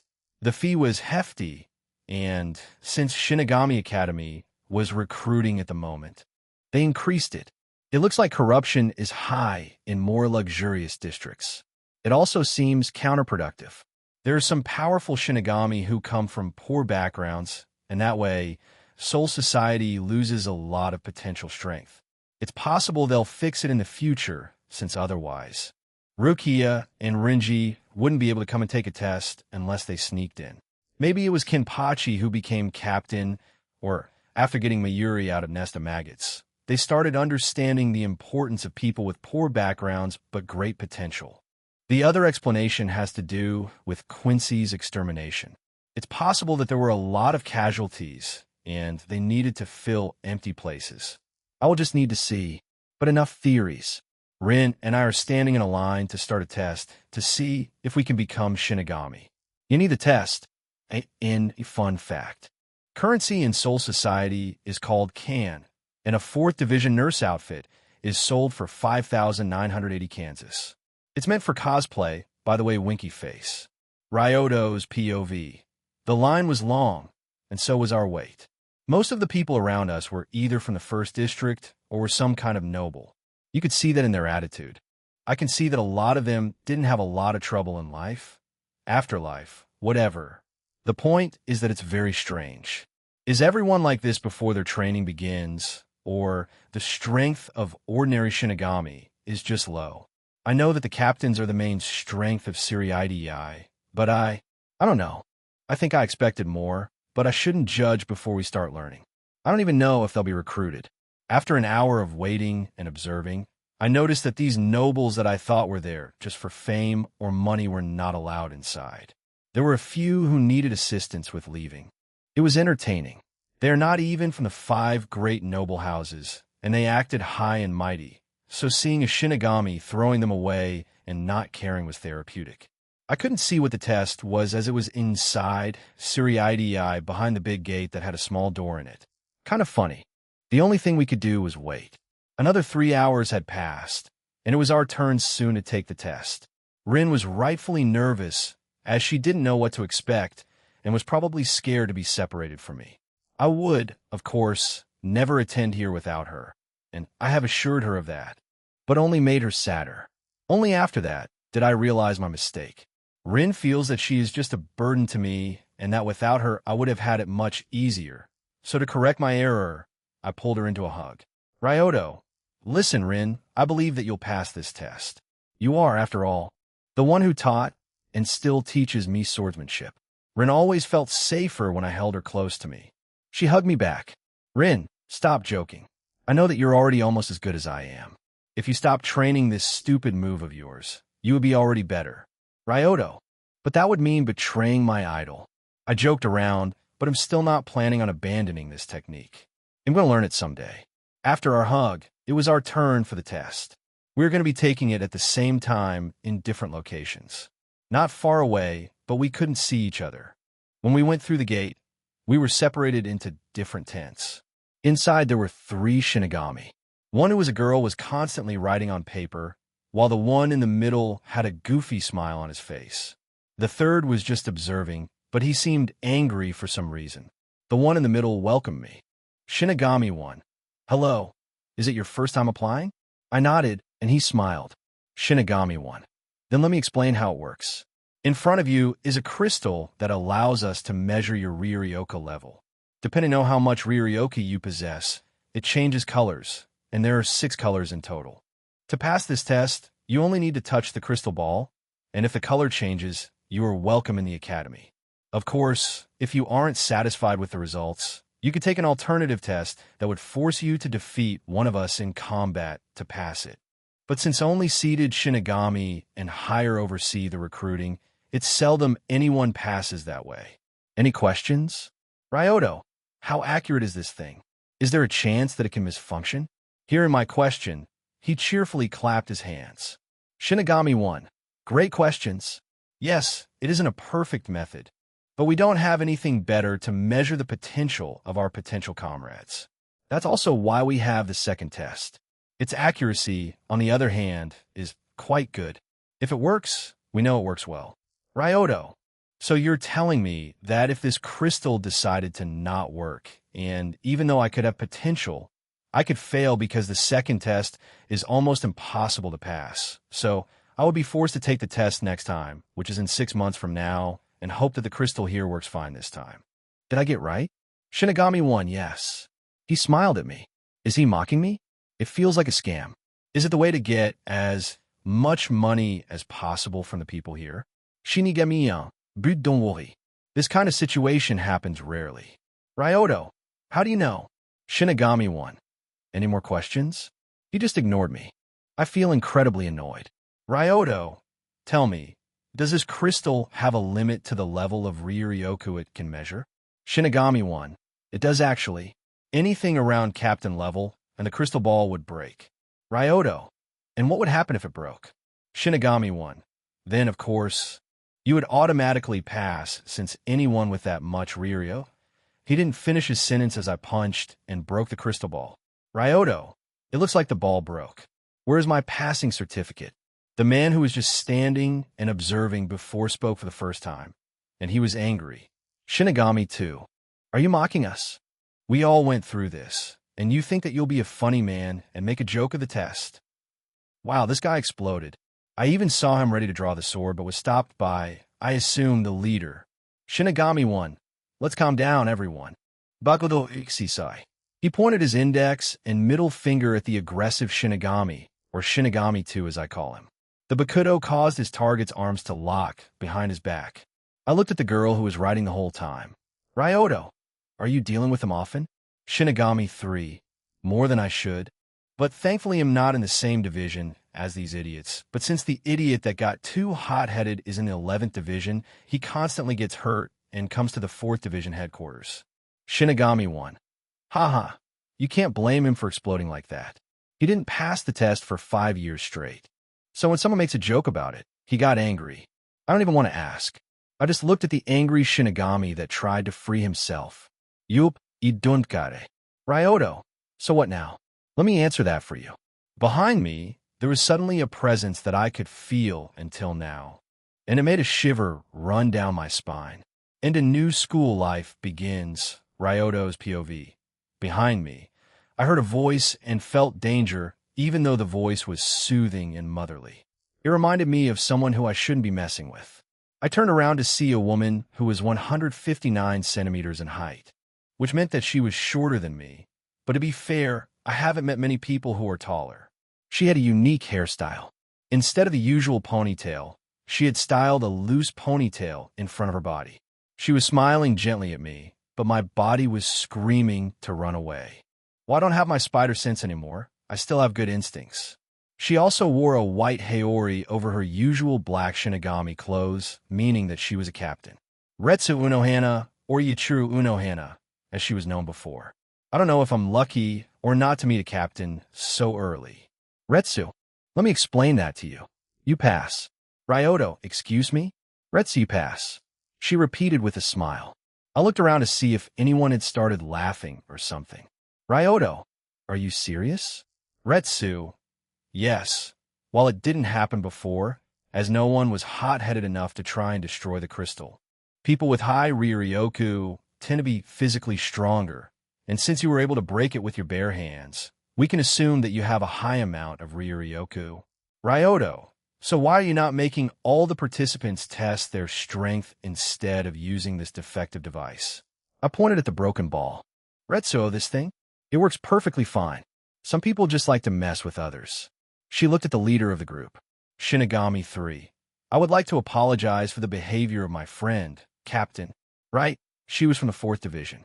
The girl apologized while the guy was laughing embarrassingly while scratching the back of his head. Shinigami 2, you what?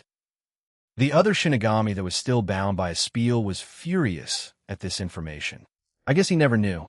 Shinigami 2, I did this test 10 times, and you were making fun of me. Shinigami 1, I couldn't help myself. Seeing you trying so hard and not succeeding was so fun. I see, a sadist. It makes some sense now. Shinigami 2, you son of a bitch. He started struggling to free himself, but without any luck. Shinigami 1, haha, but at least you finally passed and got into 11th Division. Though it was only because you sucked at Kido. The leader was making fun of the guy on the floor and was enjoying it. Seeing that they won't be stopping anytime soon with their shenanigans, Unohana explained where I should go now that I had passed the test. Retsu, when you exit the tent, please enter the big building on the right. She instructed me, and I did as I was told, not only because I wanted to see if Rin passed her test as well, but also because Zangetsu was starting to release some of our Ryatsu. Retsu's POV. What an interesting young man. Shinigami 3. Captain, was it wise to let him in just like that? I am aware that having higher physical strength means high Ryuryoku, but just that isn't enough of a reason to let him in. Not to mention he broke the machine.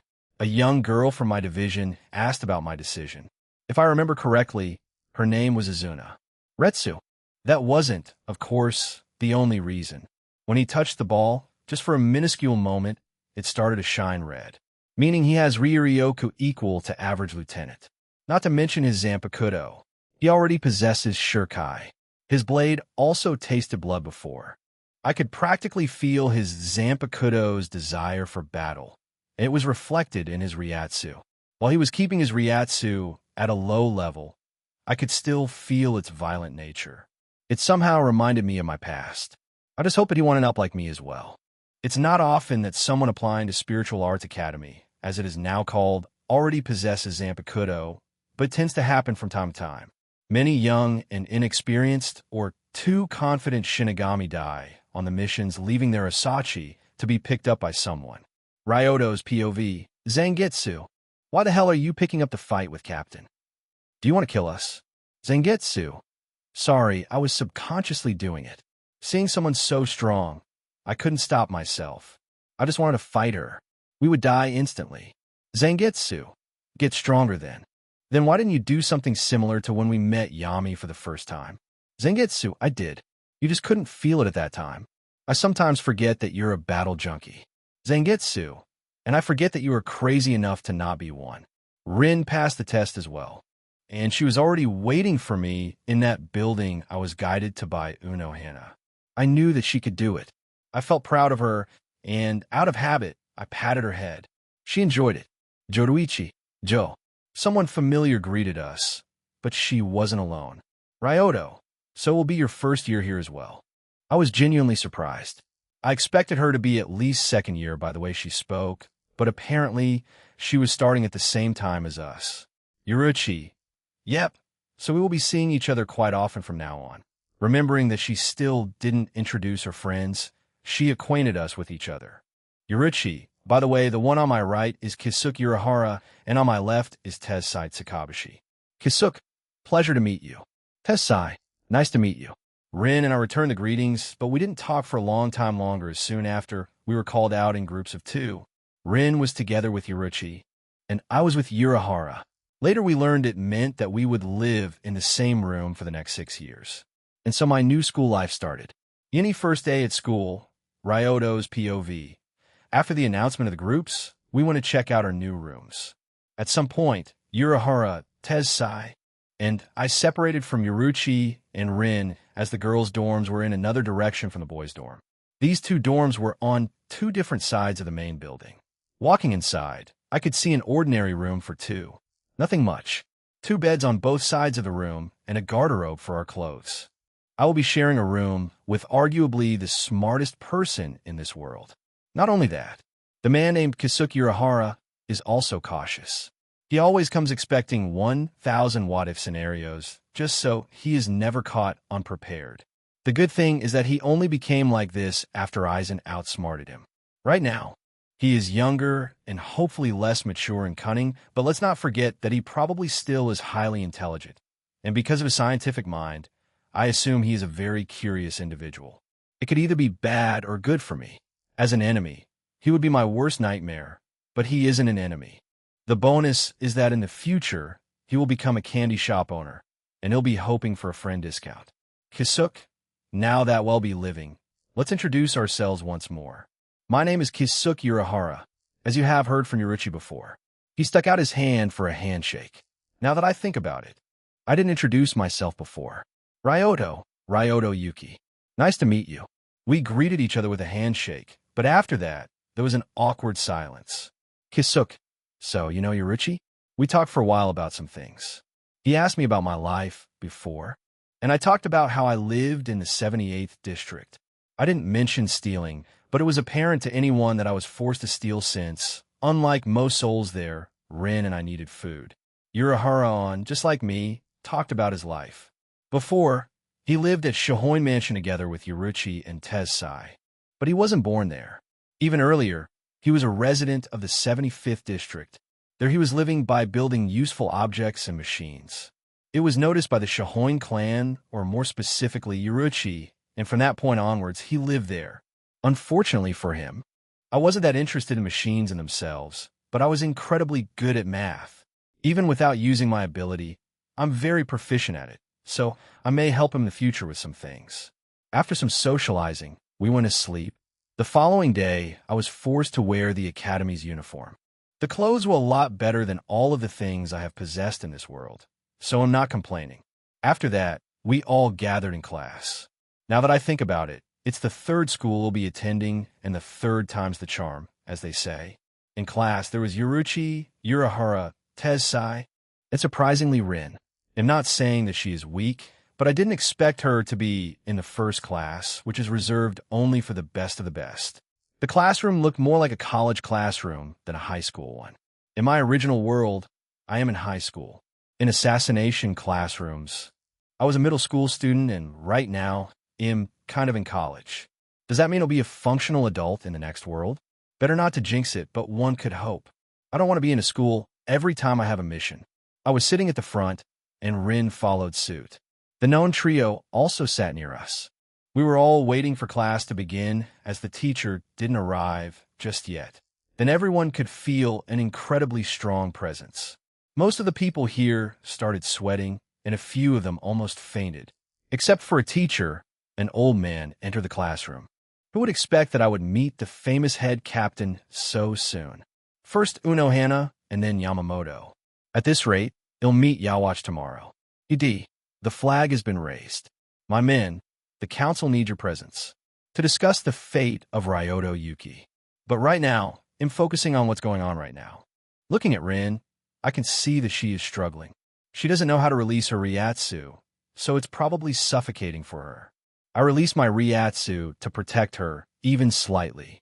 I am very aware that I'm like a bug to Yamamoto at this point, but he doesn't want to kill or even make anyone unconscious.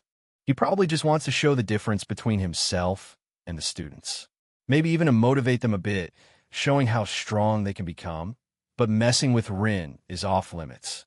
My own Ryatsu was able to ease some pressure from Rin, but it was immediately noticed by the teacher, Yamamoto, and some of the students.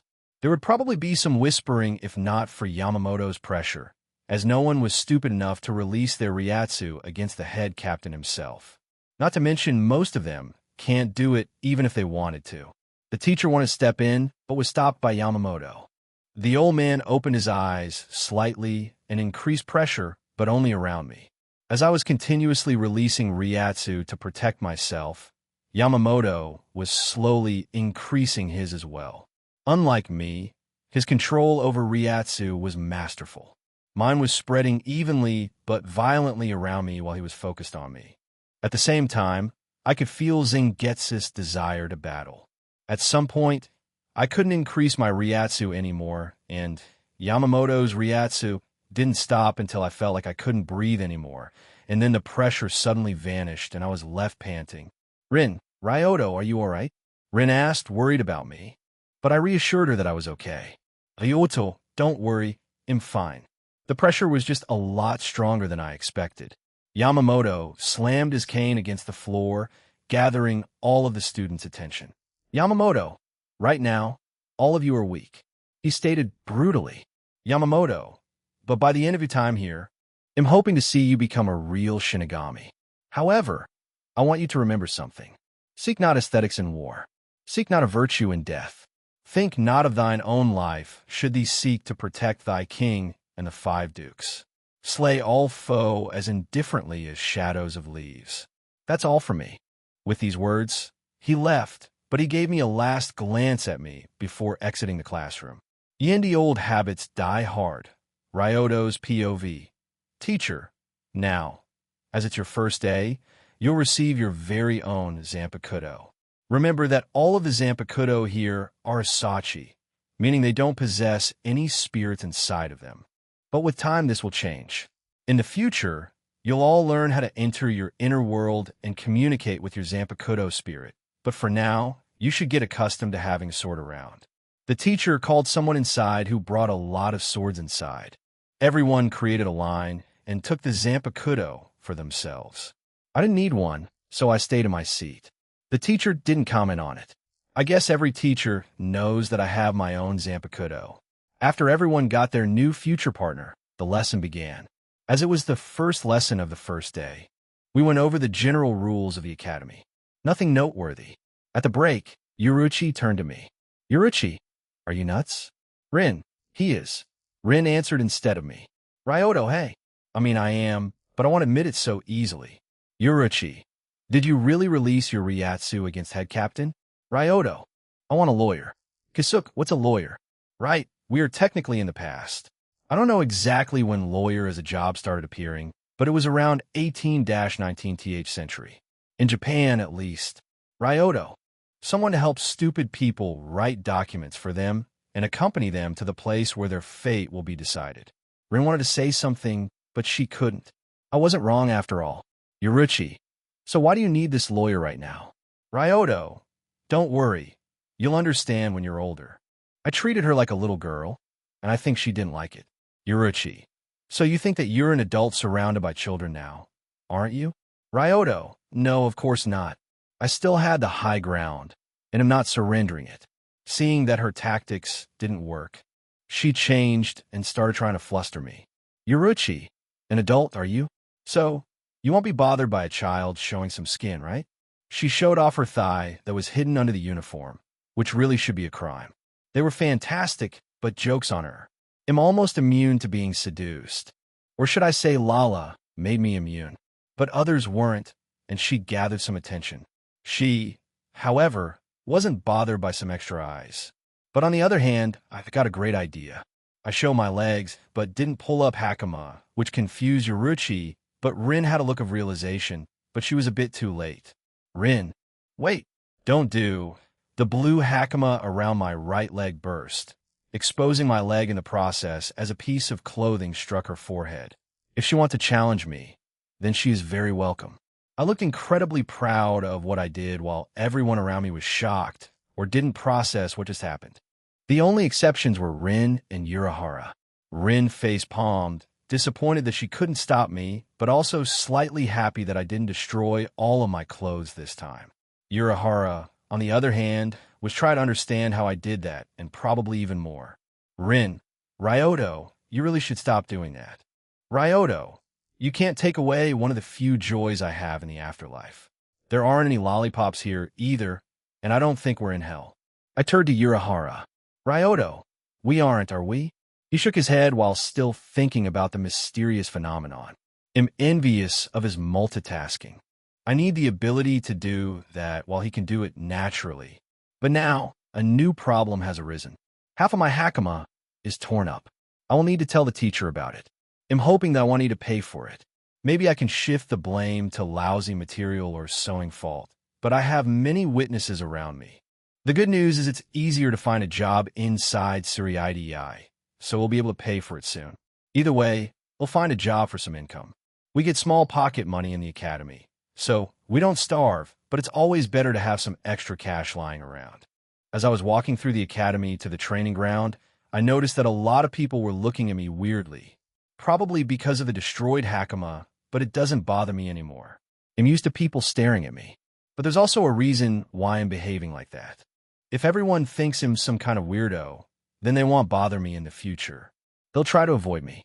And if all people will try to avoid me, then no one will try to see through me or whatever I am hiding. And even if I do something suspicious in the future, everyone will think that it's just my usual weird self. I'm not trying to cover my actions with a logical explanation after I did something in the spur of the moment. Really? Wait, who am I trying to convince? Maybe myself? Not important right now. The whole class is currently in the dojo. We'll be training Zanjutsu, also known as the art of the sword. Most of the people here know the basics already, and Rin and I weren't the exceptions, but we still went over the basics. After the class had ended, I was called by the teacher. Teacher, Yuki-kun, do you know why I stopped you now? Looking at my bare leg, I could guess. Ryoto, whoever said that I destroyed that tree is lying. Teacher, yes, it's about the undash. What? I didn't destroy any trees today. The teacher was thrown out of his loop, so he decided to ignore what I had just said. Teacher, forget it. What happened to your uniform? I didn't answer it immediately as I showed off my other leg, and before the confused teacher could ask what I was doing, the hakama around my other leg burst, leaving my lower body parts open for view. Maybe I should have destroyed my sleeves. Ryoto, do you by any chance have any reserve uniform? Any typical day, teacher's POV, I was lucky and unlucky at the same time. Teaching the first class is the dream of every teacher at the academy, and it was mine as well. It would be my first time teaching elites, so I was rightfully nervous. I was also going to have a troublemaker in class. His name is Ryoto Yuki, and he broke the device we were using to measure Riryoku. Not only that, he challenged head captain himself in the Ryatsu battle, and I was sweating the entire time. If he isn't scared of a man known as the strongest Shinigami, then why would he be respectful to me? What's worse, he is not my only concern. In my class is the princess of the Shohoin clan. Am I going to survive? What if she executes me because she doesn't like me? At least I only need to survive 1 year. After that, they changed teachers to be more specialized, but right now, I'm going to teach them every subject. Zanjutsu is the first lesson, and Yuki-kun, the troublemaker, is training with half of his hakama destroyed. Is he bullied? But who would be brave enough to bully him? Is it the heir to the Shohoin clan? I can't think of anyone else. I called Yuki-kun to ask about the hakama, and he demonstrated how his clothes burst open. Is his Ryatsu so powerful it can destroy clothes? I need help with this class. Ryoto's POV. I got myself a free uniform, and he'll try to restrain myself from destroying more until I have more money. Rin was waiting for me outside the dojo. Rin, do you really need to cause trouble everywhere you go? Ryoto, trust me, I want to have a quiet and simple life. But the moment I got engaged to Lala, it was thrown outside the window, but I don't regret having her by my side even a bit. My words were full of happiness. Talking about Lala always makes my mood slightly better. Her ever so happy way of living is contagious even in another world. Rin, do you still love her? Rin asked a bit shyly, but to answer this question, I didn't hesitate to answer. Ryoto. Of course I love her. I also love Alma, Keed, and Rio. Rin looked dejected, but she picked up the last two names she wasn't familiar with. Rin, Keed, and Rio? Ryoto. My girlfriends from middle school that started high school the day of the accident. Rin. So you had a harem? Ryoto. It just happened. I couldn't give up on Lala, but I had feelings for other girls. So Lala said to date all of them at the same time. Rin, I see. She then turned away from me, so I couldn't see her face. But if I could, I would see a small smile, and under her breath, she muttered so quietly that even I wasn't able to hear it. Rin, so that means I have a chance. Idi. Nothing to see here, everyone, just a typical harem plotline. We then went to start the next class. The next class was history, and it was boring. We talked about 5 great noble houses, but I didn't learn anything new. Afterward, we had Keto lessons, but it was only theory for now, but it was still interesting. Keto are spells produced with strong Ryuryoku and fall into 2 categories. Heido, way of destruction, for direct attacks, and Bakudo, way of binding, for battle support. To use them, you need an incantation. An experienced user could use them without any incantations, but the effectiveness of the spell would be reduced. The spells are graded from 1 to 99, and the higher the number of the spell, the more powerful it is. There are, however, instances where an expert spell with a lower number is more potent than a novice spell with a bigger number. What I want to say is that it all comes to proficiency. The best example of that is Aizen. I want to learn as many of these spells as I can. It will be handy in the future. Even if I'm not proficient in them and know only some of them, it's still a few more I would be able to use if I learn them. Later we had Hakudo class again in a dojo. The teacher demonstrated some basic techniques, and we tested them out on the person we paired up with. I was already trained in some hand-to-hand combat by Karasuma. Even though most of the time I was relaxing under the tree, there were times when I trained, and now that I'm without spider sense, I need martial arts more than ever. The school ended for the day, and now I had a choice to make. Should I go to the library to start learning about Keto as much as I can, go to the dojo and train my swordsmanship even further, or go around the shopping area and look for a job? I decided to look for a job first. What I need is a job that I want to go to every day, as I want to train as well. I'm not in need of cash right now, but having some extra cash lying around would be nice, just in case. I got the job. It was easier than I thought. So that's one thing out of the list. It didn't even take that long, so I still had some time to do something different. I decided to use that time to train my swordsmanship. The students at the academy are free to use the dojo whenever they please. There are multiple dojos, by the way, so it wasn't crowded as one would think. It was empty right now, in fact. Perfect. Today I plan to train with Zangetsu in his release state. I'm training with it mostly in my inner world, but I should get some practice in the real world as well. I want to be able to fire off Getsugaten's Ho, but techniques with the bigger sword are different than an ordinary katana. Ryoto. Pierce through the heavens. Zangetsu. As I released Zangetsu, I heard a voice behind me. So you already know your Zanpakudo's name. Any Discord server. Spoiler, Ryoto's POV. I was surprised by the voice behind me. It happened 2 times in 2 days. I will need to work on my instincts, but for now, I turned back to discover who snuck up to me. I see. Of course, it would be a captain. But of course, it couldn't be an ordinary captain. No, it needs to be a Yamamoto, fucking Jinryu Sai. He won't hesitate to kill me if he thinks I'm a threat to Soul Society. On the other hand, he allowed Zaraki to be captain and even wanted to teach him kendo, so maybe it won't be so bad. I should probably answer, though, but I only nodded. Yamamoto, a talented youngster but a bit too bold. Ryoto, I won't deny it. I acknowledged what he had just said, but the question remained. What was he doing here? Ryoto, so how can I help the head captain himself? Although I doubt I would be of any assistance to someone of your status and strength. Yamamoto, I need to move these old bones of mine from time to time, and seeing you in the dojo, I decided to ask you for a spar. I looked at him as if he got senile. Ryoto, do I look like I stand a chance against you? Yamamoto, youngsters shouldn't think about small details like these, and I certainly didn't take you for someone who hesitates in front of a challenge. Well, I don't lose anything here. Fighting against someone stronger is always the fastest way to improve. Ryoto, well, I don't mind. Let's fight using wooden swords. The one who gives up first, me, loses. We took the swords and got into our positions, and the first thing I did was observe. He looked relaxed, but there weren't any openings I could use to my advantage. I was expecting it, but seeing it reminded me of the time I faced Gid. The difference is that this time I don't need to worry about being killed, but the feeling of helplessness is still the same.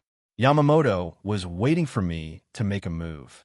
But I knew if I didn't do something soon, he would come at me, and being in a defensive position against him wasn't ideal. I rushed at him with a basic swing from above the head to see his reaction. Yamamoto, as expected, dodged it by sidestepping. I was prepared for it. I didn't stop my swing in midair, but struck the ground and used the sword to hold myself in the air and attempted to kick Yamamoto in the head. He caught my foot firmly and effortlessly.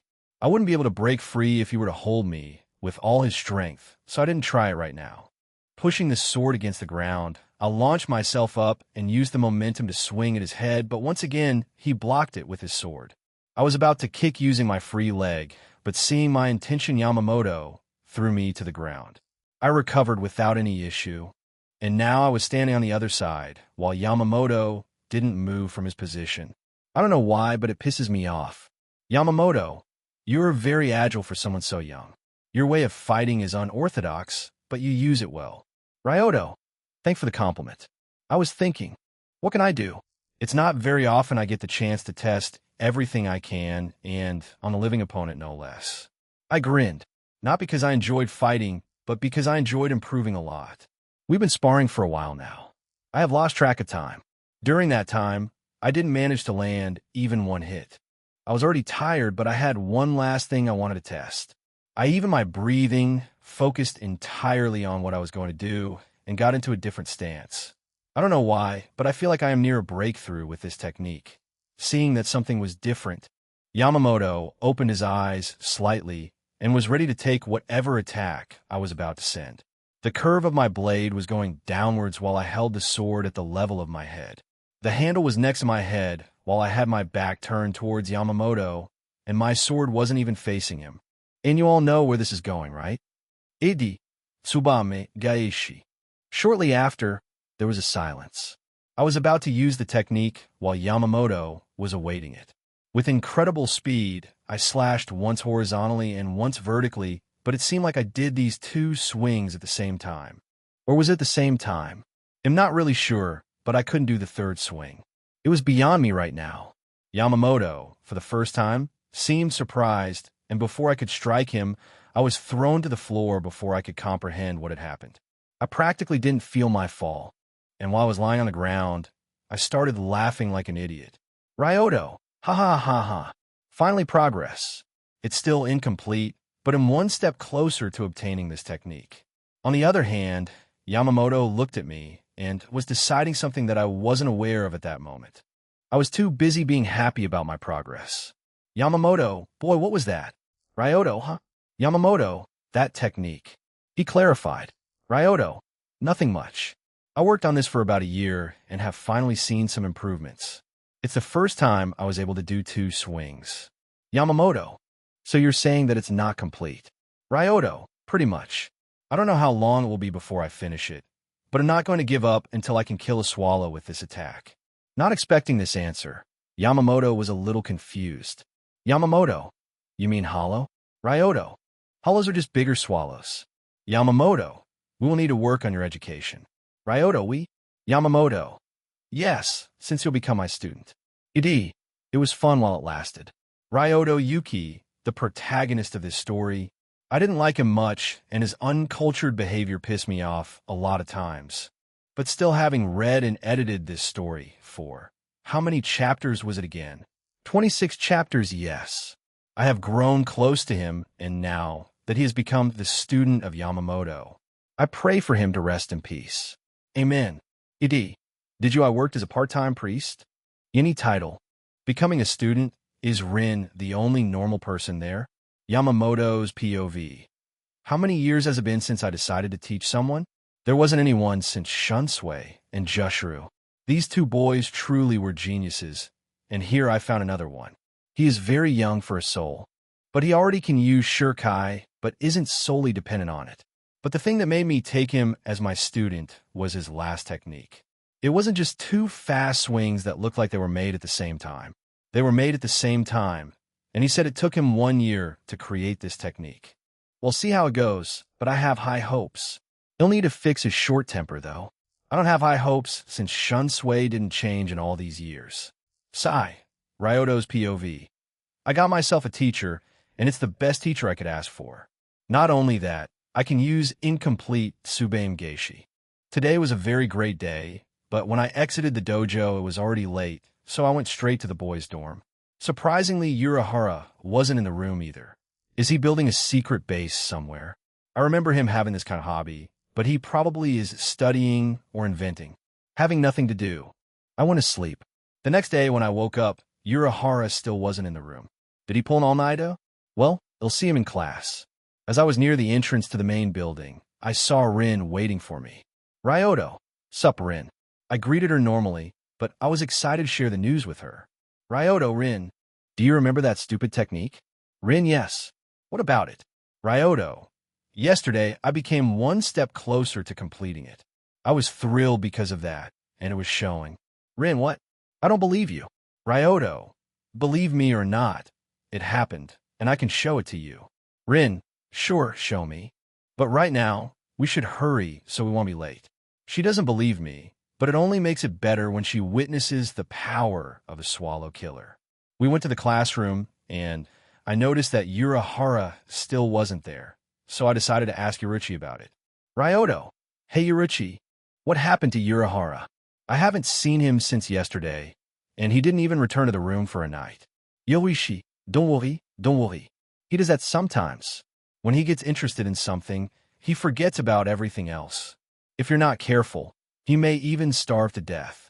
Sounds serious. But who am I to judge? As we were discussing about Urahara, he entered the classroom with big circles under his eyes. It looks like he didn't sleep and was clearly tired. While yawning, he greeted us. Kisuk, good morning. Ryoto, found something interesting? He grinned at this question as if he was waiting for it. Kisuk, yep, your yesterday's demonstration gave me a fantastic idea. Rin, which is? Rin seemed to be suspicious of Urahara. And I don't deny that he looks sketchy, but compared to what he'll end up looking right now, is his most honest look. Urahara, why talk when I can show it? He excitedly took out a small machine and gave it to Rin. Urahara, I advise you to keep in your hand as far away from the center of your body as possible and push the small button. Rin, however, didn't follow his instructions. Rin, why are you talking like it's dangerous? Urahara, it's a prototype, so of course it could have some unwanted effects. But I assure you that your life isn't in any danger.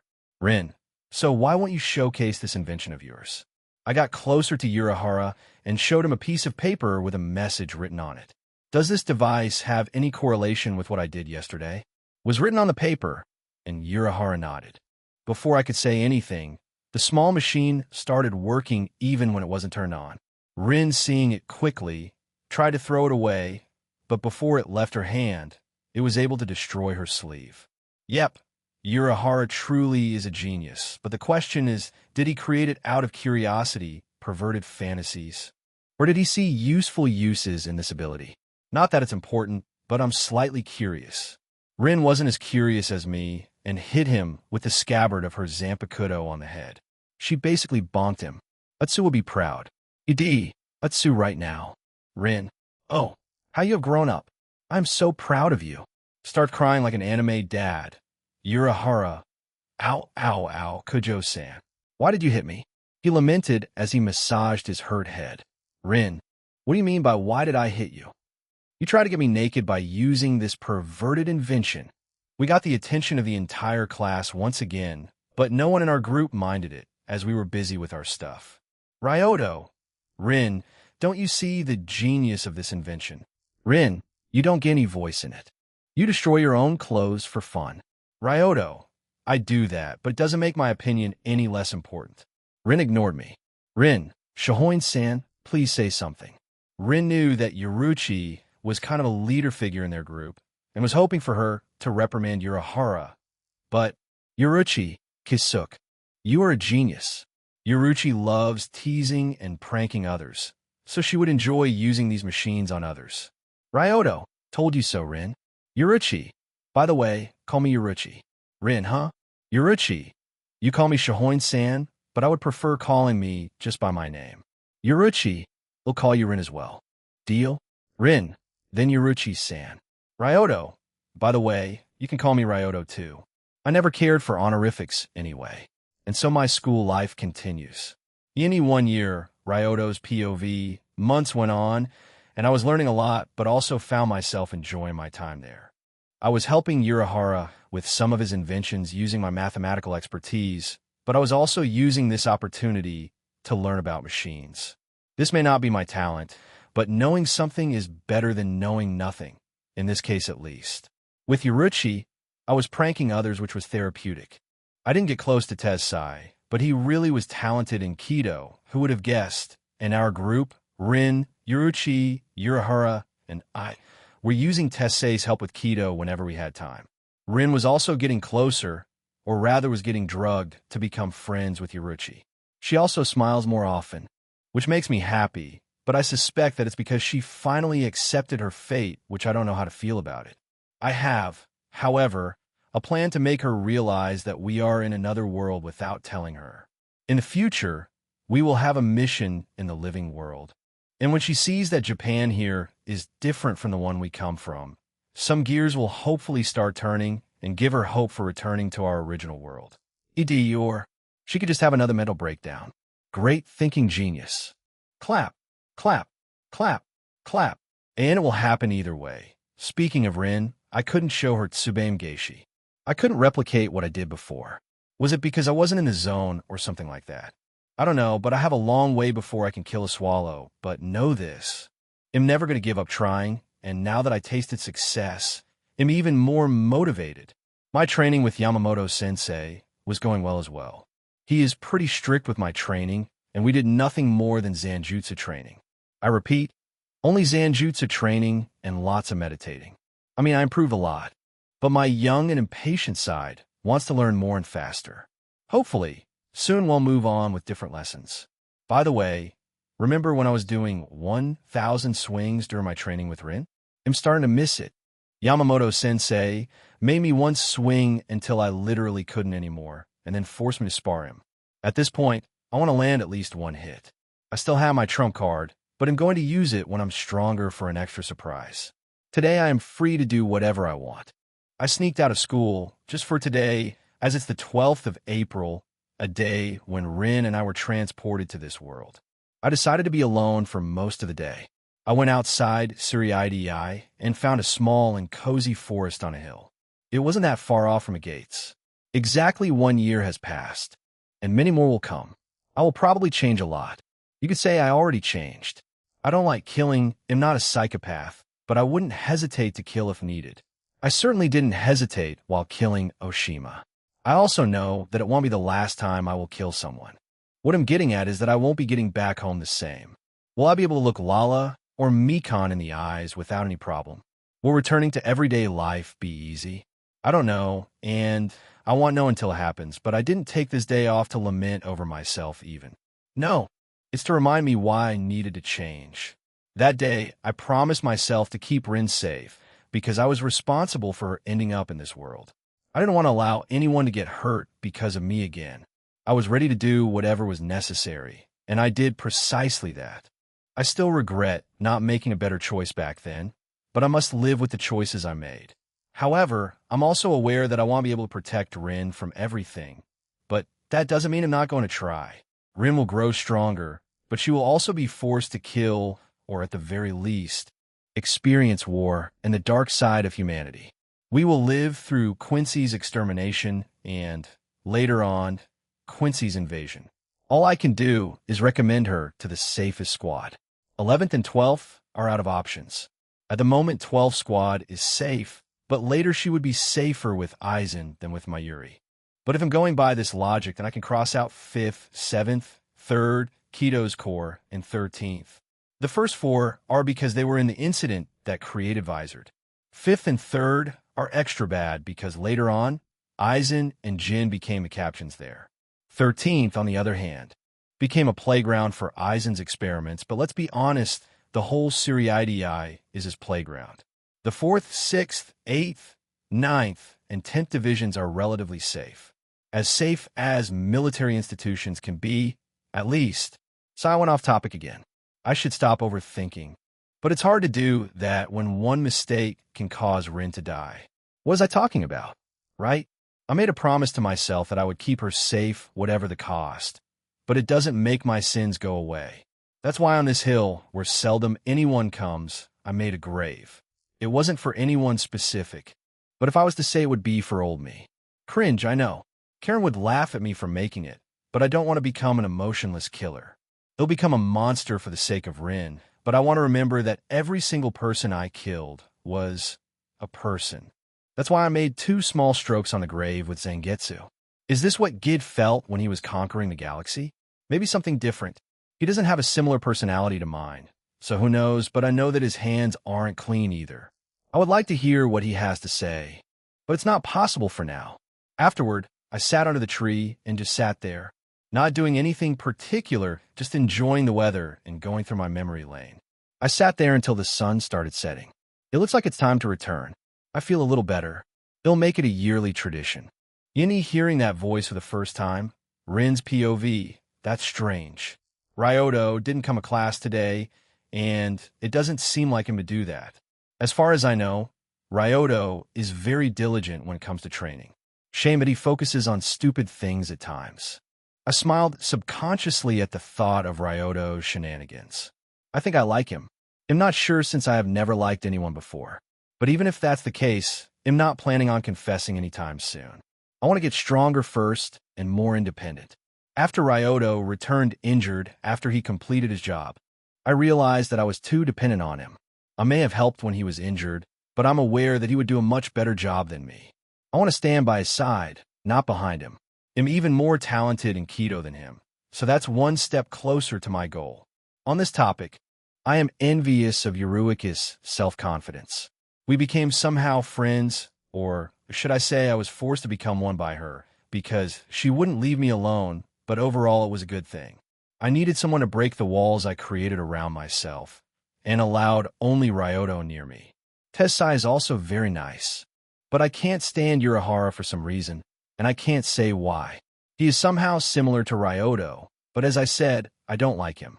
He is shady, and his inventions are strange, but what pisses me off even more is that he is more talented than me. Even at Kido, which I excel at. I wouldn't mind if it was only that. But he is also excellent in Zanjutsu and Hakuda. We didn't start learning Ho-Ho yet, but I can guess that he will be great at it as well. In short, he is a genius, but I think what makes me angry is that I must work myself to death while he learns everything at least 2 times as fast as me and has time to relax. I've seen him sleeping in classes multiple times and slacking during Zanjutsu lessons, so why is he still better than me? But it's not important right now. I may not like him, but he is Ryoto's roommate, so he should have some idea where he is. Rin, Urahara-san. I called Urahara-san, who was sleeping in his seat. Kisuke? He woke up, but still was sleepy. Kisuke? Oh, if it isn't Kujo-san. How can I help you today? Rin, have you seen Ryoto today? He isn't in class today, and he doesn't tend to skip school. Yuruchi? I'm curious as well. Yuruchi-san joined the conversation. Kisuke? I don't know the details. He only mentioned that he would be skipping school for the entire day. Something to do with anniversary. Anniversary? Rin, what's today's date? Kisuke, 12th of April. 12th of April. My eyes went wide open, realizing what today's date meant. I sometimes forget that Ryoto can be affected by our situation. He tends to be composed and is joking around, but who knows what's going on inside his head. I am worried, but I should probably leave him to himself. He rarely has time to himself nowadays. He is either hanging out with us, learning at academy, or training. It's like he's short on time. Yuruchi. So what happened? Knowing him, he plans a new prank or trains like crazy. Rin, it's the day. Ryoto and I arrived at Soul Society. It became awkward. See, you kill the mood. Rin, what did you say? I mean, It was true, but did Yoruchi-san really need to say it? But Yoruchi-san looked confused at my outburst. Yoruchi, I didn't say anything. What? But before I could question her any further to get to the bottom of whatever was happening, teacher entered the classroom. Teacher, settle down, everyone. Today you all be trying to communicate with your Zanpakuto. It has been a few months since you got your partner, and while I'm not expecting anyone to succeed, they'll be teaching you the method to learn your Zanpakuto's name. We went to the dojo and started meditating to attempt to speak with our swords. Going to this academy helped me understand what Ryoto meant by saying that he has Zangetsu with him. It was his Zanpakuto's name. I should ask him for some pointers since he already achieved Shurikai. As I had my Zanpakuto on my lap, I felt as if my consciousness was getting pulled somewhere. I didn't resist it since it felt, right? When I opened my eyes, I was inside the dojo, but it wasn't the same one that I was just meditating in. It was a dojo where I trained since I was a little girl. Dojo near Saki Samus Mansion. So this is my inner world. Very suiting, I like it. Well. If it isn't Rin-chan herself. I thought you would never be able to hear my voice. A very cheerful voice in nature came behind me. And as I turned around, I saw a high school gyro girl. She had long blonde hair, a stylized school uniform, long nails, and some makeup. She was also slightly tanned, but not to ridiculous effect. To top it all off, she had bigger breasts than me. Jealous? Don't be. With some makeup and better clothes, we will turn you into seducing machine. She covered her smile with her hand. Rin, I'm not jealous. Is she really my Zanpakuto looking? She seems too lax. Wait, that voice. Rin, was it you that spoke to me before about killing the mood? It was totally me.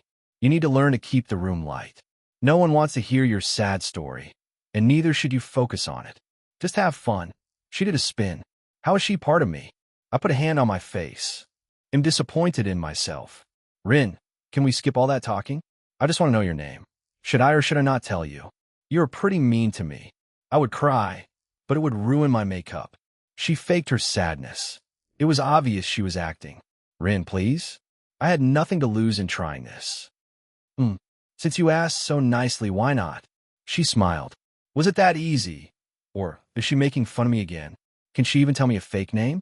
How would that even work? I stopped all my thoughts so I could focus solely on hearing her name.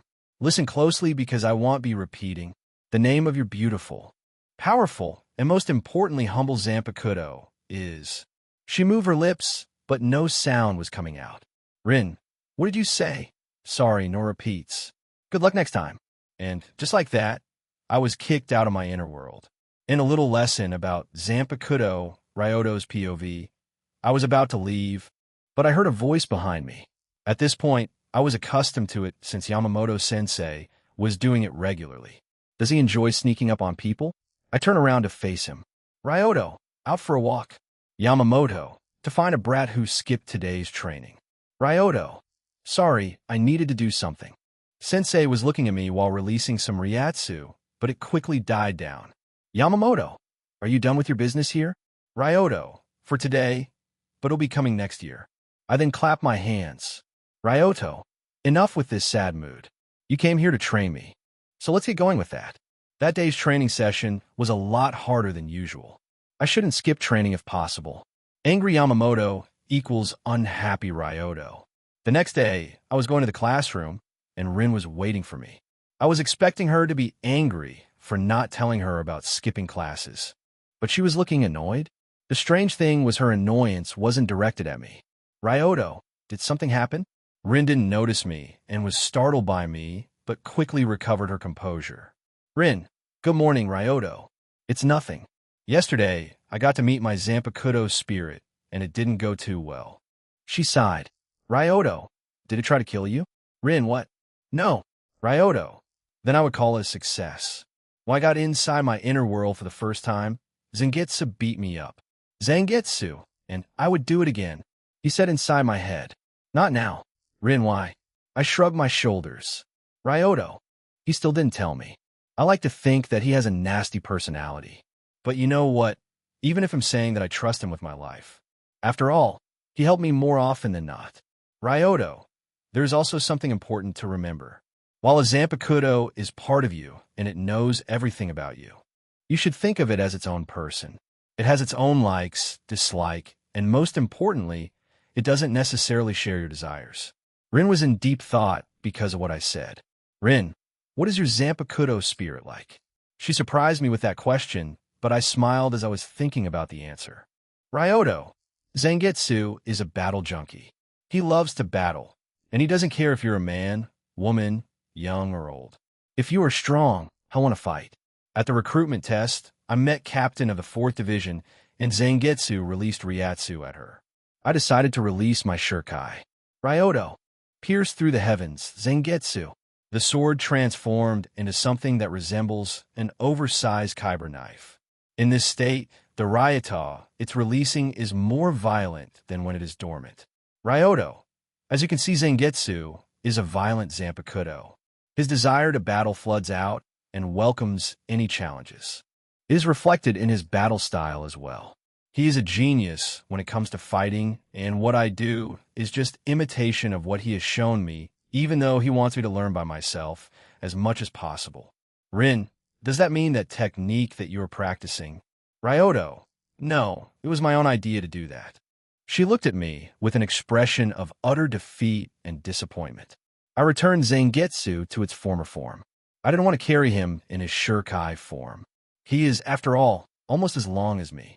But to think that Rin can already communicate with her Zanpakuto, and for what I heard from her, her sword isn't as difficult as mine, but she didn't want to tell me anything about what kind of spirit she has. She seemed embarrassing when I asked her about it. So my curiosity is at an all-time high, but I won't pry too much for now. We went inside the classroom, and as I was about to sit down, Yamamoto-sensei entered the room. Yamamoto, brat, you are going with me today. It looks like I'll be going with him today. I turned to Rin. Ryoto, it looks like he'll be absent today, as well I'll see you later. I then turned to Urahara. Ryoto, and when I return, I want to talk to you about something. It's important. He nodded, hearing my serious tone. After that exchange, I went together with Sensei. Ryoto, so where are we going? It must be important if you took me out of the academy just before the classes. Yamamoto, you'll know when we get there. He vanished using Shuinpa. I just learned how to do it, and I'm not the most proficient at it at the moment, and he already expects me to follow his speed. I know he slowed down considerably, so I could follow, but still, I haven't mastered the technique. Yuruchi is better at it than me, but it's not fair to compare myself with her for 2 reasons. First, in the future, she will be known as Flash Goddess, the fastest Shunpa user in the whole Soul Society, and second, she already could do it before she started Academy. She must have been taught by someone from her family, and going to Academy is just a check on her checklist before she becomes a real Shinigami. After some time, I caught up to Sensei, who was waiting for me with his stern look. It didn't mean that he was annoyed or impatient. It's a standard look.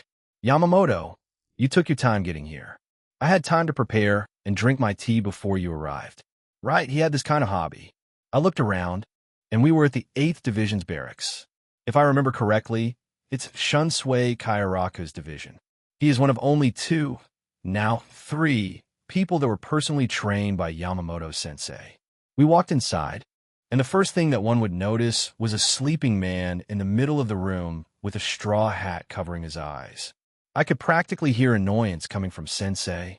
He walked up to the man and smacked him with his staff, that is, in reality, his Zanpakuto to wake up the man. Yini meeting Shunsui, fun fact. If Ryoto had a persona, it would be Jekyll Hyde. This is a small hint to future important reveal. Have fun figuring it out. Ryoto's POV. The man that was woken up by Sensei was Shunsui Kairaku, the captain of the 8th Division. Shunsui, Lisa-chan, don't hit me just because I'm sleeping. We all need some time to relax, and I still have a hungover after yesterday. Shunsui looked around, still half asleep. Shunsui, oh, if it isn't Yamaji, what brings you to my division's humble dojo? This comment earned him another smack on the head. Yamamoto, did you already forget what I talked about a few days ago? Shunsui tried to recall what his teacher meant. Shunsui, you told me that I should take my duty as captain more seriously? He answered unsurely, but with every word, he became more confident that he was correct. Yamamoto, do I need to remind you what discipline means? Yamamoto-sensei said with a stern manner. Seeing that, Shunsui panicked. Shunzui, im yoking. You said that you wanted me to meet your new student. Even if you didn't tell me, he is all the talk around Suri-IDI. It's not often that you take someone as your student. Everyone is wondering what kind of a monster forced you to reach someone again after such a long time. He turned to me. Shunsui, speaking of which, nice to meet you. I'm Shunsui Kairaku, and am captain of the 8th Division. At some point, I was also Yamajai's student, so it would make me your senpai. He introduced himself, so it was only natural to do the same. Ryoto Yuki, first year at the academy. He'll call you senpai from now on. I turned to sensei. Ryoto, so why did you bring me here? It wasn't just to meet your old student, I presume. Yamamoto, you two will have a sparring fight. Ryoto, did you finally go senile? This comment earned me a smack on the head before I even noticed. Yamamoto, learn to respect your elders and, more importantly, your teacher. He cleared his throat. Yamamoto, for the last 5 months, you were training Zanjutsu exclusively with me, not counting your lessons at academy, and my training sessions with Zangetsu. Yamamoto, but fighting only with one person for a long time can create habits that can be exploited by experienced opponents. In addition, we didn't train your Shurkai in any way to focus on your foundation, but today you are allowed to go all out. Shunsui, you, on the other hand, are not allowed to release your Shurkai, and if Ryoto manages to even scratch you, they'll send you even more paperwork. Shunsui, hearing this, didn't change his expression. He was either very confident or he wasn't scared of the punishment. Yamamoto, and he'll make sure to tell your lieutenant to watch over you the entire time until you finish your work. Hearing that, Shunsui's face paled. Shunsui, please. Everything but that. What about my relaxing time? Lisa-chan won't let me rest. Ed, is he my long-lost brother or something? Why am I feeling his pain? Pain? He probably planned to give all that work to his lieutenant. Ryoto, then do I get a reward if I win this little challenge? The attention shifted once more to me. Yamamoto, if you scratch Shunsui, they'll hear out one of your requests. If they are within reason, of course. My brain started thinking about the possibilities. I could ask Yamamoto-sensei for a lot of things. But maybe the best thing would be to hold this privilege until he'll need it. But first, he'll need to win this little bet. Before I forget, though, Ryoto, what happens if this place is destroyed? Who will be paying for that? I'm not planning on going into debt. Yamamoto, all the damage will be taken care of by me. So go all out. I smiled hearing it and released Zangetsu instantly. Ryoto, pierce through the heavens, Zangetsu. I then turned to Shunsui. Ryoto, what are we waiting for then? Let's start it. Drawing both of his swords, he waited for me to make a move, and I decided to start big. I made a wide horizontal swing. Ryoto, Getsuga Tensho. Both of their eyes went wide as an arc of Ryatsu shot out from my Zanpakuto. Shunsui, phew, what a scary attack. His voice was coming from behind me. I swear, the moment I can Shunpa as fast as they can, I'm going to teleport behind others left and right. I swung my sword just to make him create distance between us. I then grabbed Zangetsu by the cloth and started spinning it. As I was doing it, I was quietly reciting incantation for Bakuto. I cover my mouth with the fabric from the sword. Shunsui was effortlessly deflecting my attacks with a smile on his face. I was fine with that because I was just done with the incantation. Ryoto, Dakuro Uksisai. I tried to ban him. I knew it would be able to stop him, but if I created even a fraction of a second for me to make a move, it would be worthy, but Shunsui broke through my spell quicker than I expected. Shunsui, nice try. But covering your mouth was a big giveaway. It was either that or reciting it out loud. I need to learn to use chantless Kido. I am once again completely outclassed. I spun Zangetsu over my head and tried to slam it on Shunsui. I was hoping for him to block my strike, and that's what he did. Ryoto, Getsuga Tensho.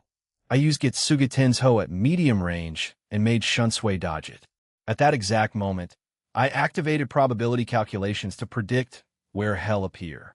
I used my own Shuinpa before my attack hit, and after that, I turned back Zangetsu to his sealed form to execute the finisher. Ryoto. Tsubaime Geishi. I swung Zangetsu 2 times at the place where Shunsui appeared, and surprised by the incoming attack, he blocked both of my strikes with his own 2 swords. If I could do one more swing, I would be able to hit him, but I should be happy that I could use Tsubaime Geishi again. I don't know why I could use it again, but I had a strange feeling inside me. I can't put my finger on what it is, but I feel like I should know it. He'll think about it later. Maybe Zangetsu knows something about it as well. Ryoto. Well, it seems that I'm out of tricks. As expected of Captain, I couldn't hit you even once. I put my hand out for a handshake, and Shunsui grabbed my hand. Shunsui, don't be so down. You're pretty strong for your age. In another 50 years, I'm sure you'll be able to wound me. He tried to encourage me, but I used this chance to scratch him with my nail. Feeling that his hand was scratched by me, he was puzzled until he paled at the realization. Ryoto, I never said that I gave up. As I secured my victory, I grinned at Shunsui. Okay, that was big brain. Any judgment of character, Ryoto's POV, I was pretty proud of myself. I obviously couldn't land a hit on Shunsui, but because he was underestimating me, I could trick him. I did something similar to Koro-sensei, if I recall correctly. Though that time, I borrowed the idea of karma from the original work. I turned to Sensei, who wasn't amused by my victory. Ryoto, something wrong. Sensei? Yamamoto. Ryoto, don't you know how to respect property? He was angry. I looked around, and the whole dojo had a newly created view of the stars and Siri-IDI. Yeah, I wasn't paying attention to property damage, but that's why I asked who was paying.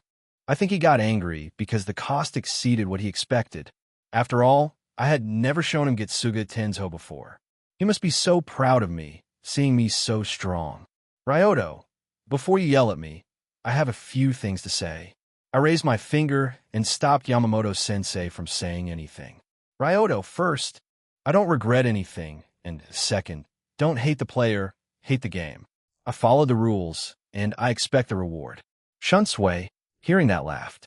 Shunsui, haha, I can't believe that someone is brave enough to say that to Yamajai's face, but you must admit, Sensei, he won fair and square under the set rules. Yamamoto-sensei didn't say anything but both Shunsui, and I could feel the temperature rising. He then looked at Shunsui with him turning to me. Yamamoto, I'm doubling the amount of work I was supposed to give you, and you Ryoto will get the reward, but first do 1,000 Shunpa before sunset. Otherwise, I'm doubling the amount tomorrow. Start. I quickly began doing Shunpa as fast as I could. Yamamoto's POV. Maybe it was a bad idea to let Ryoto go all out. I didn't expect him to have a devastating attack like this. It isn't anything too complicated, as it's just releasing highly condensed Ryatsu at his opponent. I feel conflicted. On the one hand, I am impressed by Ryoto's fighting style. It's ever so changing. While most Shinigami, after learning their Shurikai, depend on it too much and are defenseless without it. Ryoto, however, uses both of his Zanpakudos form situationally. His Shurikai lets him fight more wildly, while a sealed state makes him use more standard techniques. But that was not what I was most impressed by that. Yamamoto, what do you think, Shunsui? Shunsui, the boy's a monster. His fighting style is very flexible, but the scariest thing is that he could predict my movements, just as I thought. Shunsui, and his last attack was scary. I blocked 2 swings at the same time, coming from one blade. Could it be the ability of his Shurikai? While it's very rare, there are some Zanpakudos that remain in their sealed state while using its Shurikai ability. Just like Ryujin Jaka stays the same and only releases flames. To say very simply, Yamamoto, what do you think of him? There's no one better than Shunsui in seeing the true character of anyone he meets. It was one of the reasons I decided to let them meet. At my question, Shunsui started thinking. Shunsui, Ryoto Kuin has what it takes to become one of the strongest Shinigami in Seri-IDI. From what I've seen, he is a cunning little fella that will use every little trick and loophole to win. It's not to say that he is obsessed with winning. He seems like someone I would enjoy company while drinking. Shunsui, But I feel like his loyalty doesn't lie with Soul Society. He looks like he hides some secrets, but as long as the benefits outweigh the negatives, he'll be a great ally.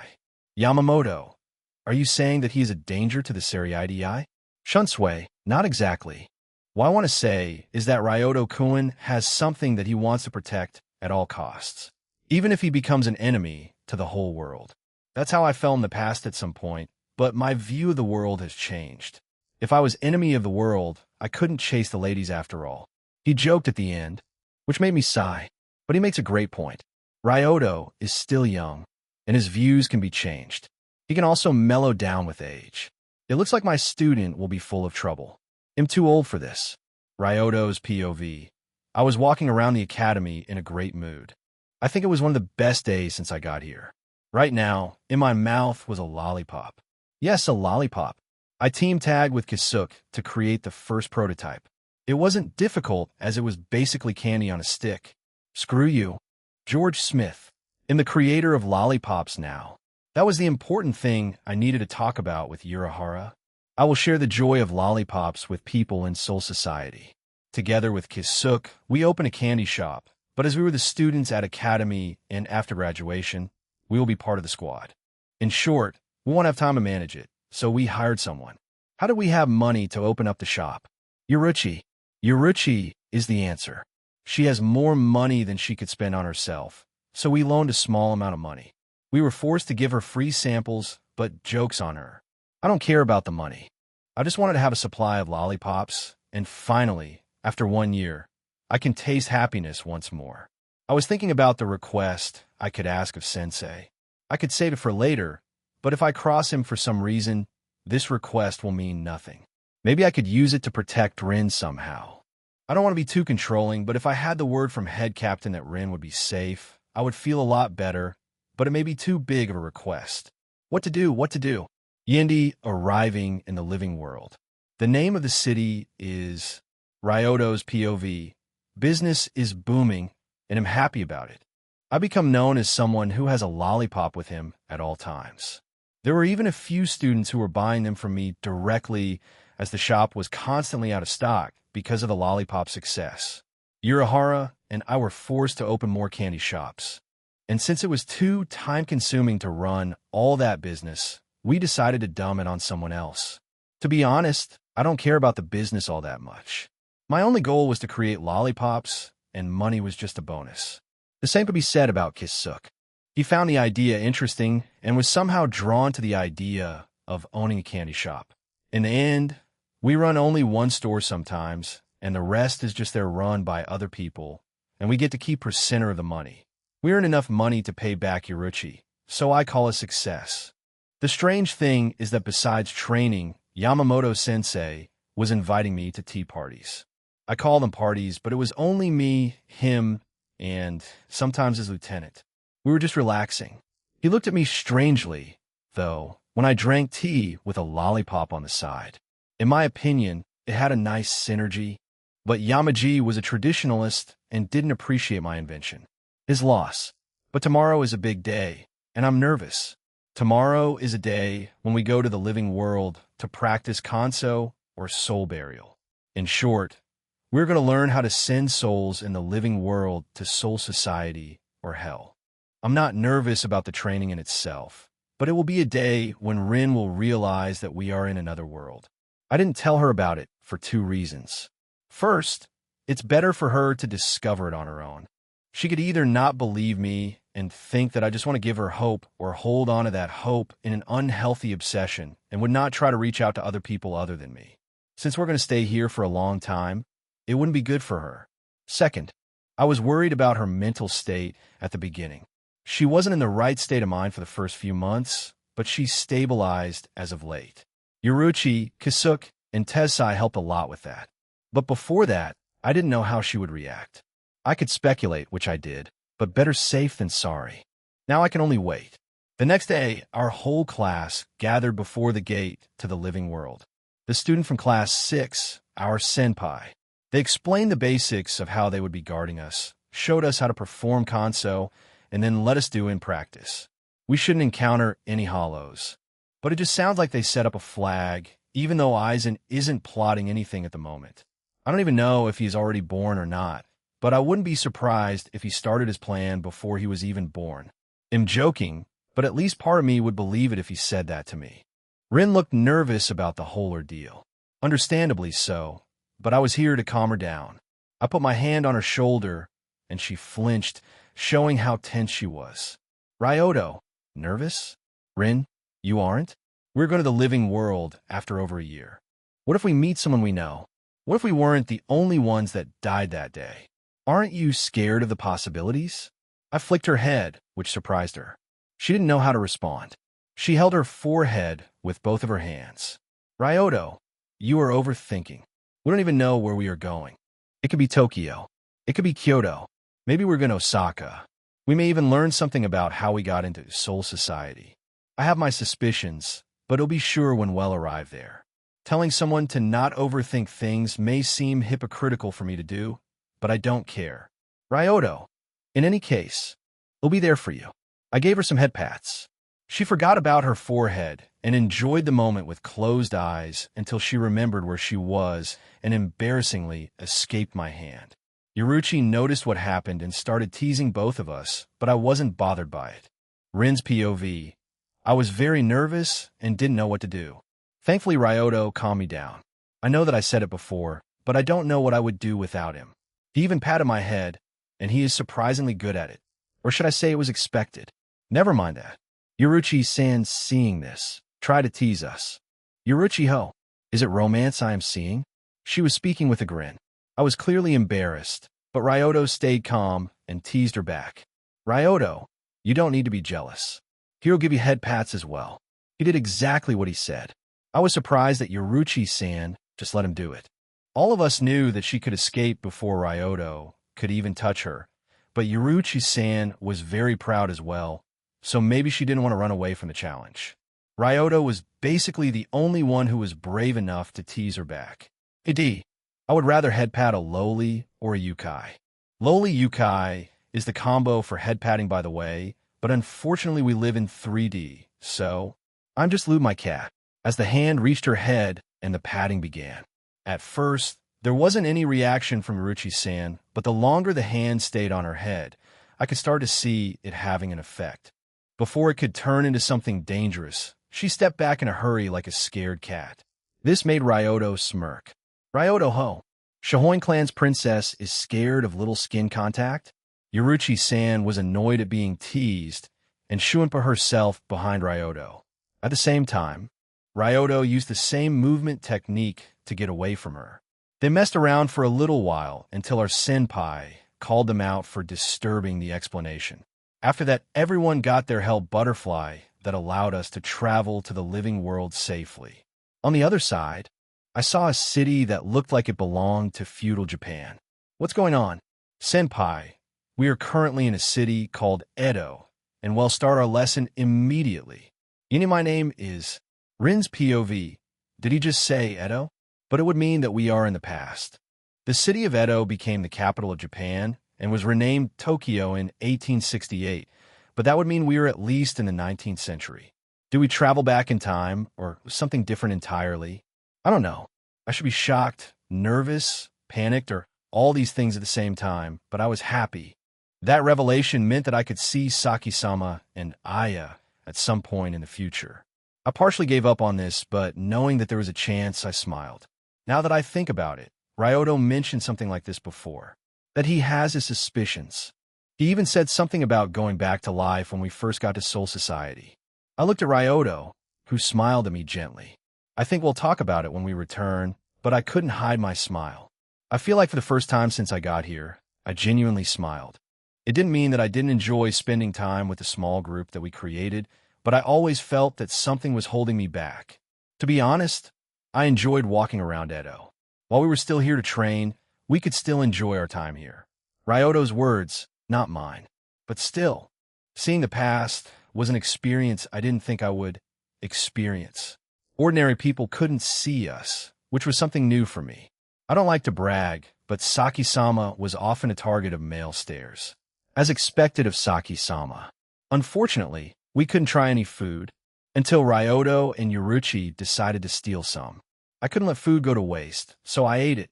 Together with Ryoto, I lived in poverty for some time, so I understand how valuable even a little amount of food is.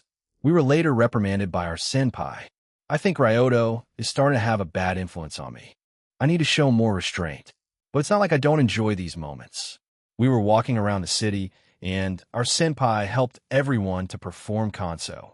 It wasn't difficult as we learned theory about kanso in the classroom before.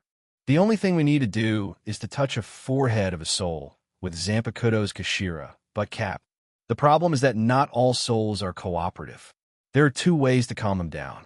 Either intimidate them or calm them down with kindness. After the training, which felt more like a field trip, we were about to return. So our group went to the forest near the city, but everyone heard a terrifying scream. It was like nothing I had ever heard before.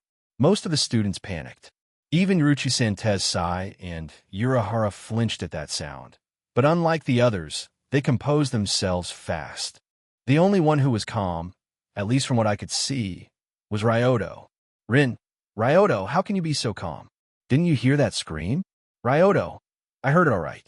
It's just I face someone a lot stronger than whatever is coming. The pressure coming from that person was enough to make me want to run away.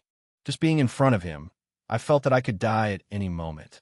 Is the training with head Captain Yamamoto so strict? Ryoto, Lala's father is really scary. Was he talking about Lala's father the whole time? His comment made me relax a bit, but just moments later, a massive monster-like creature with a huge hole in his chest appeared seemingly out of nowhere. Hollow, G-G-G-R-R-A-A-G-G-H-H-H. And I don't know how to write hollow scream screech. Help would be appreciated. Editor didn't read Bleach and can't help me. Sad face. So that's a hollow. I've seen pictures before, but seeing them in real life is completely different. Senpai. Everyone, stand behind me. Our senpai prepared himself to fight, but before the fight even started, I heard Ryoto scream. Ryoto pierced through the heavens, Zangetsu. And the next moment, a big sword flew next to our senpai and pierced the hollow through its mask and killed it in the process. Ryoto then pulled back his Zanpakuto by its cloth. Ryoto, sorry, senpai. Zangetsu would be grumpy if he didn't see some action against a real opponent. Even though it's a weak one, the senpai looked back, shocked by what just happened, but he didn't have time to ask any questions as we all heard multiple screeches again, much louder than the one before. Hollows. G-G-G-R-R-A-G-E-G-H-H-H. Ryoto turned serious hearing it, and from what I know about him, he only turns serious when something is wrong. Before, he was relaxed, even though he heard the scream as well. Ryoto looked around fast, looking for something. He looked at everyone in our group, and he saw something. I tried to see whatever he was seeing, but without success, but whatever he saw made him angry. The air around Ryoto changed instantly. I've never seen him like that. Without saying anything, he walked up to one of our classmates and stabbed his leg. Ryoto. Senpai, Yuki-kun. Everyone else was shocked. Yoruchi-san and Urahara waited to see why he did that. Tezsai, on the other hand, was ready to step ahead in case something happened. Ryoto, why did you use the bait? He wasn't speaking loudly, but everyone was able to hear him clearly. The only ones to have a reaction to his words, however, were Urahara and our senpai. Kisuke, what did you say?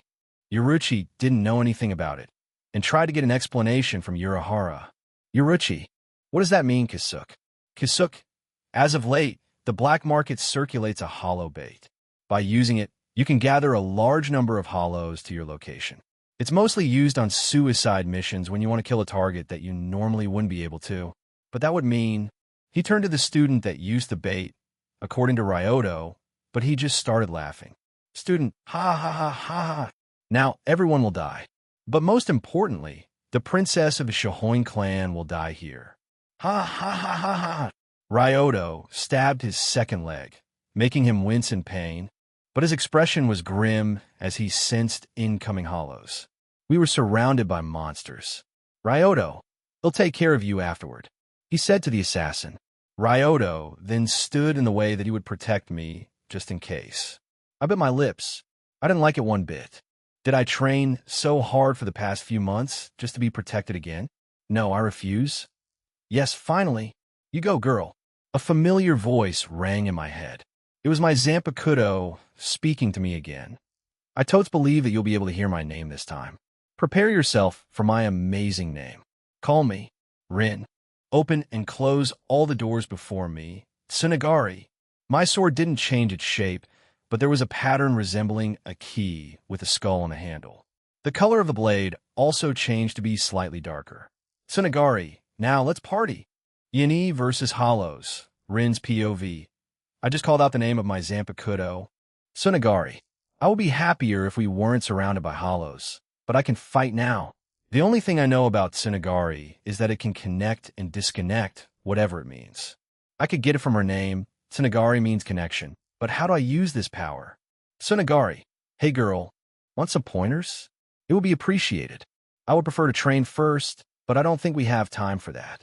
I said as I looked around. Tsunagari, don't worry, I am powerful, but for now, you'll need to be satisfied with the basics. You can connect two things with each other, but you need to slash them first.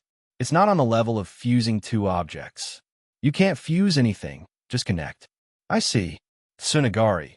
If you slash a leg and an arm of your opponent, you can make them move both of the limbs at the same time due to the nerves being connected. So, even if they wanted to move just one, they will move two.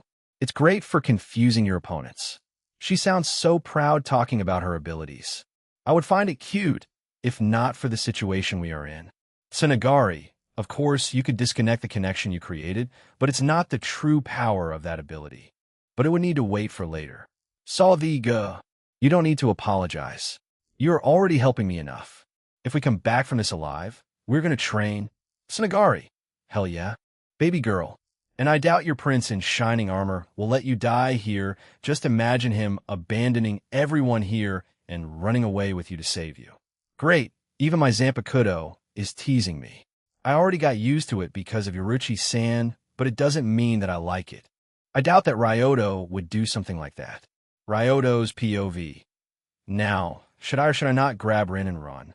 I'm tempted, but I can't leave Kisuke, Tezsai, and Yoruchi. As of now, I can still see the way out, but I notice students panicking. Panicking allies are more dangerous than competent enemies. So I need to get them in line. I release my Ryatsu to stop them from doing anything stupid. Ryoto, listen everybody, we are in big trouble. Some of you may die, but that's the life of Shinigami. We fight hollows to purify them. And what do we have around us? A group of hollows. I don't know about all of you, but I plan on returning alive. You either help me or end up as hollows food. I turn around to shoot our Getsuga Tensho. Ryoto, Getsuga Tensho.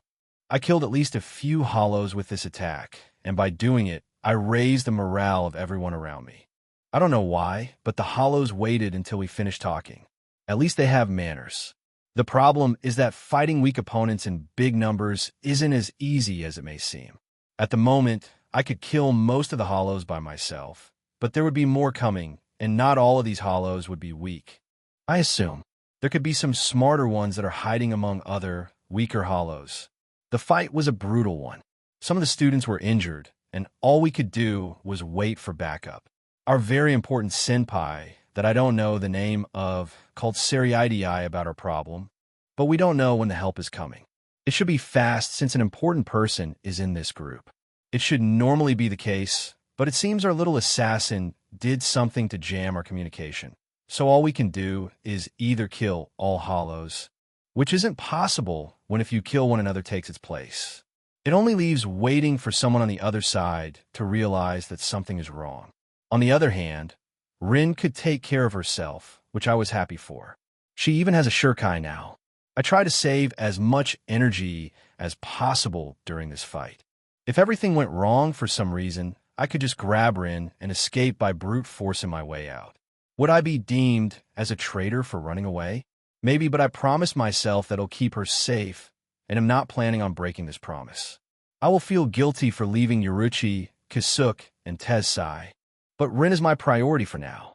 Strangely enough, I know Rin is not so much stronger than anyone in this group. Just funny thought that doesn't change anything. But for now, I'm killing hollows left and right and keeping an eye on Ren all the time. When I'm going back, I'm training for Bankai.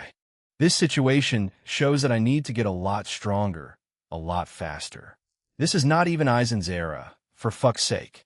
I punched a hollow just for it to be replaced again. We're slowly starting to get overwhelmed by their numbers, so I decided to thin them out a bit. Ryoto. Everyone duck down. Everyone follow my order, and I sent Gitsuga Tensho above everyone's heads, killing a lot of hollows in the process. As soon as I killed all these hollows, even more started coming just like before. This whole situation reminds me of early Bleach, but in that case, Minos Grande would appear. But fortunately, it shouldn't be the case today. Hollow. Ggrrragghhh. A screech louder than the ones before could be heard by everyone. This scream made all the hollows stop their attacks. I hate myself. I couldn't just cut the hollows like a good boy. I just needed to comment how this situation is familiar. And I raised the goddamn flag. A big hand appeared to grab the sky like a curtain just to show a gigantic appearance of a Jillian, the weakest type of Minos Grande. It's still a hollow of great strength that is a challenge to an ordinary lieutenant. I may be strong for the first year, but I don't think I will be able to kill this hollow. What's worse, there is possible for it to call allies. I would happily try my strength against it if I was alone, but am not now. The hollow was about 5 stories tall, and seeing this large hollow, everyone's morale dropped instantly. I, on the other hand, was ready to run as fast as I could. My decision was cemented by seeing a red energy gathering near the mouth of the hollow. I was about to turn around and take Rin by force if I needed to, but Zangetsu stopped me. Zangetsu, is this really what you want? What do you mean? Zangetsu, do you really want to abandon everyone here? Of course I don't, but do I have a choice? Zangetsu, yes, just kill or at least scare away the hollow here. Did you forget that you aren't fighting alone? I'm Zangetsu, slaying Moon, and my attack is Gitsuga Tensho, Moonfang Heaven Piercer. I'm made to pierce through the heavens, and this tall asshole is in our way. So let's do it. I was still hesitant to listen to Zangetsu. Zangetsu, do you trust me? Against my better judgment, I decided to trust Zangetsu and face Minos Grande. As he was gathering his Zero, I did the same with my Gitsuga Tensho. As the Zero was fired, so I shot out my attack to cancel out Hollow's attack. Ryoto, Gitsuga Tensho. This time the wave of Ryatsu changed its color from the usual blue to blue with some red in it. The Ryatsu was also a lot more violent in nature. 2 attacks collided with each other, stopping midair to fight for dominance. They were about equal in strength. Seeing it, I realized another Gitsuga to overwhelm Zero. I put all of my strength into these attacks, and more so, I was happy seeing that it not only overwhelmed Hollow's Zero, but also hit it. It left a big mark on its body. The Jillian receiving my attack went back from where he came from. In the aftermatch, Ryoto's POV. I was starting to get tired after firing off these 2 Gitsugas, but I can't relax just yet. I released even more Ryatsu, and right now it was mixed with Zangetsus, which made it extra violent. I looked around at all the hollows, which took a step backward. Ryoto, who is next? My voice was carried through the battlefield, and it made the hollows rush at me. They solely focused on me. That's fine by me. Making myself a big target for hollows was a good choice in the long run. By far, I have the best stamina of all people here. It also made my classmates killing weaker hollows much easier. I got slightly wounded in this fight, but my ever-so-growing collection of scars didn't expand today. Besides the ones given to me by Keed, I had some from my fight with Yan Fan's bodyguards. I will have a lot of explaining to do when I return home. Hopefully, I won't look like Yamaji at that point. For now, at least, I could still wear shorts and t-shirts without exposing my scars, and I would leave it at that. And if someone gets a reference, he gets a lollipop. ED, I got it. And no, you don't. The point is it was finally over. There weren't any more hollows coming, and the effects of the bait vanished. 3 students died because of this attack, and all were injured. For most of the people here, it was the first time seeing death up close. I was annoyed that Rin got injured, but am not delusional enough to believe that I could do even more. I did everything I could, and Rin is alive and not seriously wounded. She has cuts here and there, but her limbs are still connected to her body. I can't ask for more, but as I've said, I'm annoyed that I didn't find that assassin earlier. I relaxed too much. I should have expected that there would be an assassination attempt on Yoruchi.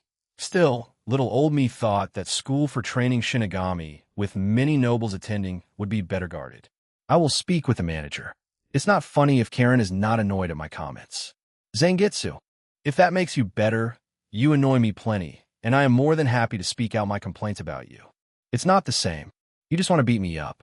Karen would threaten me with some stupid mission, but you at most would ban my Shurkai for a week. By the way, please don't do it. I need it to survive. Zangetsu, I will consider it. I also want Bankai. Where do I place an order?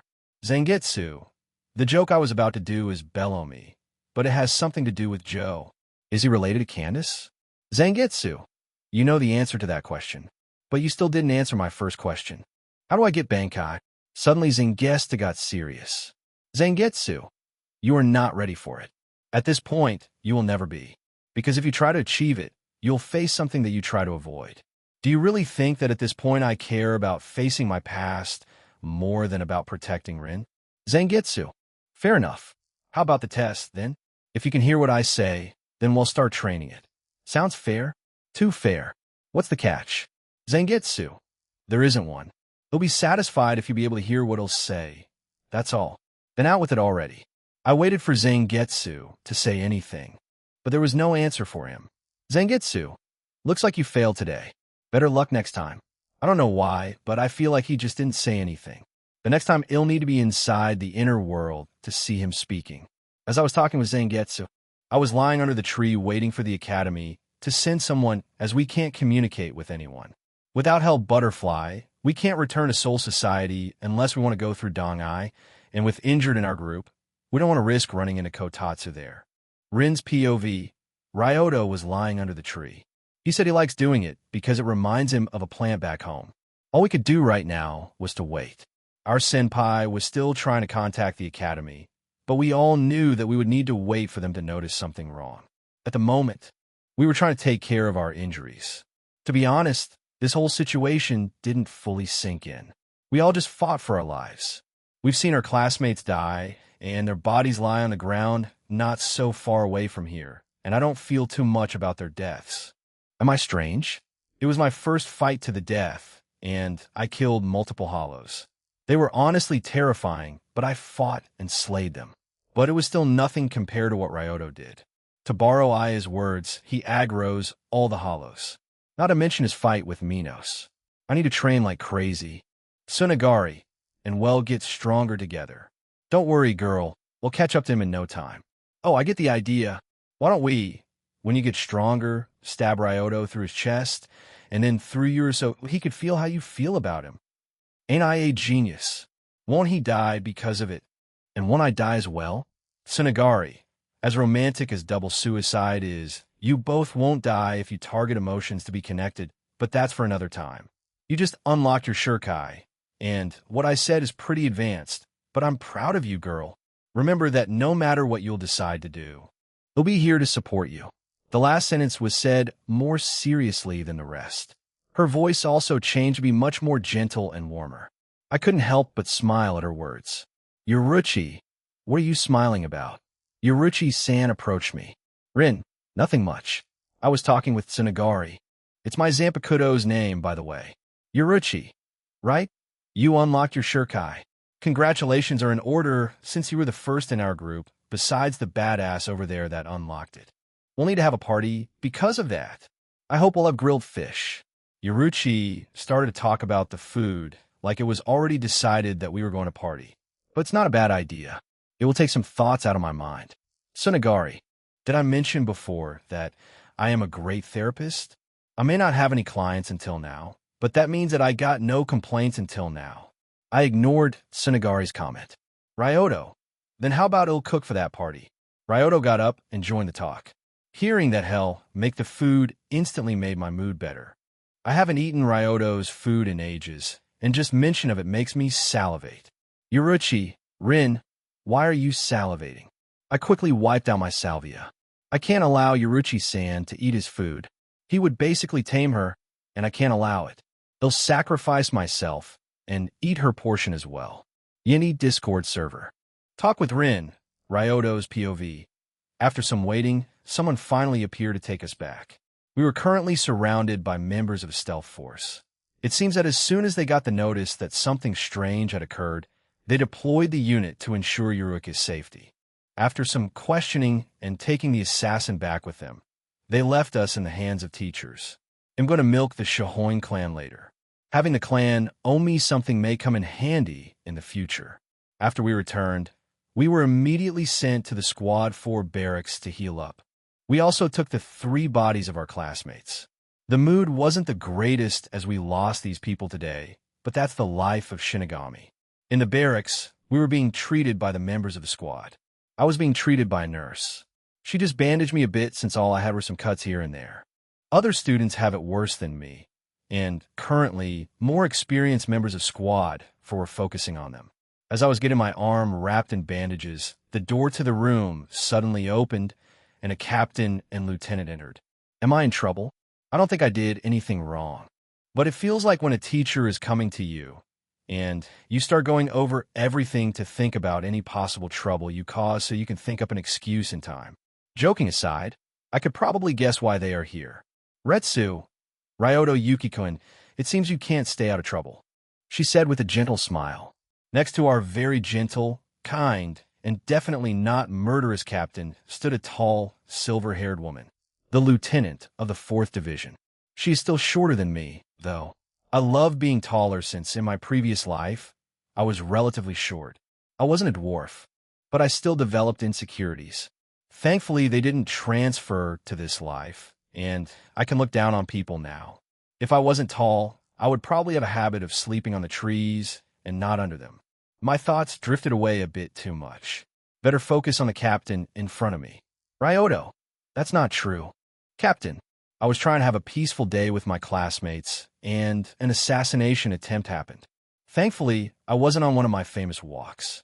Otherwise, the results would be grimmer. I said with empty eyes. They didn't know how to react to my comment, and decided to ignore it. I think people tend to do it more often as of late. It may be that more experienced people don't want to humor my stupidity. Retsu, we came here to ask some questions because of the unusual circumstances, and since you were in the centrum of this event and are practically unharmed, you're the first to be questioned. Ryoto, and why are you the one doing that? I would assume that it would be the stealth force that would interrogate me since the target was Yoruchi and all. Retsu, that would certainly be the case if I didn't stop them. Members of Stealth Force aren't known to be delicate with hospital patients. So after I asked them nicely, they allowed me to do it in their stead as they take their time taking care of the assassin. She threatened them, didn't she? And she said it without breaking a smile. Retsu, so I would like you to explain to me what happened. Ryoto, well, in short, the assassin used hollow bait and gathered a big number of hollows to our location. We were forced to fight them, but the situation didn't look good for us. The appearance of Minos Grande didn't help. Thankfully, I managed to drive it off, and after that, we killed all the hollows. They were all weak, but their numbers were the problem. Retsu, you are awfully calm for someone who just escaped death, Yukiko-kun. Her gaze pierced through me. Try to uncover my secrets. That's scary. Ryoto, not the first time near death, as you probably noticed. I pointed at my currently visible scars. I was without a shirt, and not everything was covered in bandages, and they could still see some of my old wounds. Retsu, an experienced young man, I see. But what was that about Minos Grande? It seems it'll get some kind of reaction out of her. Her lieutenant was already making a platter of expressions, which I enjoyed greatly. After answering all of their questions, they let me go since I didn't need medical attention. As I was leaving the building, I met Rin, who was waiting for me. We walked around in silence. I was looking for a good place for us to relax, and I finally found a great tree that we could sit under. Ryoto, you probably have a lot of questions since you saw the world of the living, but let me explain a few things first. The first thing is that it may not be our world. Something similar happened to me before, and I was able to come back after some time. Interestingly, no time passed back home. This situation reminds me of that time. I had my suspicions before, but I didn't tell you for a few reasons. You have the right to be mad at me for making you think that we can't return, so hit me if you want to. I want to defend myself. I was waiting for at least a slap to come to my face. But the only thing Rin did was put her hand on mine. Rin, were you expecting me to slap you or something? Don't you know me by now? I'm sure you had your reasons for doing that. I would want to say to believe in me, but we both know that I wasn't in the best of mind. I will work hard so you can put your trust in me, but for now, just know that I believe in you full-heartedly. At least now I know that we will be able to return someday. And for now, it's enough for me. Her words were warm and something I wasn't expecting to hear, but also something I needed to hear at the same time. I could also feel her warmth through the hand that I was holding. Being trusted like that by someone other than Lala is strange. I think Rin deserves to know a little bit about myself that I'm reserving to only my family and doctor. People from the assassination classroom world are an exception, since there I went a little bananas. After living with her for a few months, I think I could count her as family. Ryoto, Rin, do you know why I have my eyes always closed? Rin, huh? She was surprised by my question, but I continued speaking without waiting for her answer. Ryoto, my eyes look pretty unusual, so I keep them closed most of the time. Especially now, since who knows who is marking in the shadows, planning. However, I think that you deserve to see them. I turned towards Rin to look her in the eyes, and she did the same. Then I slowly opened my eyes, revealing my crystal blue eyes. Rin, beautiful. That was the only word that she said, at which I smiled. We spent the rest of the evening under the tree as Rin was using my shoulder to take a nap. I enjoy these quiet moments. Yini Party, Ryoto's POV. A week has passed since the accident in the living world, and today is the date we set for a celebration party. Not all our classmates were coming since not everyone wanted to party after witnessing their friend's death. In my opinion, coming back alive is enough of a reason to celebrate. We were partying in some restaurant that I didn't know the name of. Unfortunately, I couldn't show off my cooking skills. Who am I kidding? I decided to hijack the kitchen and cook whatever I could. I left some lollipops to the sulking cooks who tasted my food. Their confidence was shattered at that moment. After I had made the food, I returned to my group. Rin, are you done? Ryoto, yep, the food should be great. Kisuk, so you want to cook our food? But why? Ryoto, we are celebrating coming back home alive, so I made sure that the food was top-notch. Shortly after, the food arrived, and I was awaiting the surprise to come. Since it's a party, we should play a fun game, right? A Russian roulette, to be exact. One of the dishes was made to strip someone of clothes. Even I don't know which one it is, but that's the fun of this game. Everyone was hungry, so they started eating right away. And so did I, but I was observing everyone. Then I heard clothes ripping off, and the one who got the best food was Tezsai. He didn't change his expression and was continuing eating as if nothing had happened. But right now, he was without his shirt. Most of the students didn't even notice as they were busy eating their food, but the ones who witnessed it couldn't get their eyes away, as it's not every day that something like this happens. I also couldn't stop smiling at this event, and it was noticed by the trio of my friends. Rin, what did you do? Ryoto, I just made the food. Whatever do you mean? Her gaze pierced me, but I was enjoying myself nonetheless. Shunsui, oh my, I did not expect a group of students today. Shunsu Senpai entered the restaurant, and he wasn't alone. With him, there was a man with long white hair. Jushiro, Kairaku. I said that it looked busy from the outside. Why were you so stubborn to come here? Shunsui, but they have the best sake in the whole Siriidi. Shunsu Senpai looked around to find an empty seat, but then he noticed me. Seeing me, he waved his hand at me. Shunsu, Ryoto-kun. I didn't expect you here of all places. Knowing you, you would be training like crazy with Yamaji. What kind of opinion does he have of me? Ryoto, I'm not a training junkie, senpai. At my words, people closest to me looked at me strangely. At that, I looked back at them. Ryoto what? Rin, Ryoto. Are you not aware of that? Ryoto of what? I don't deny that I like improving myself, but am not a maniac. Yuruchi, you know that the only one that can rival you in the craziness of your training would be Kisuk. Hearing that, Kisuk scratched the back of his head awkwardly while laughing sheepishly. Kisuk, I don't think that I'm doing something out of ordinary, though. Yoruchi, that you don't see any problems is a problem in itself. If I didn't check up on you, I could bet that you would die of hunger or thirst. Maybe both. Ryoto, ok. So we agree that Kisuke is over-focused on certain things. But how does this translate to me? I pointed at myself. Rin, I've seen you meditating with your Zanpakuto on your laps for hours at times. Sometimes you would even throw up blood when you wake up. Zangetsu can be violent at times, and when we're training, he roughs me up too much sometimes. Ryoto, it's not like I'm doing it every day. Yoruchi, what about the times you train your so-called secret technique? I may have trained some extra to master Tsubeim Geishi. I feel like I'm so close, but I'm missing something.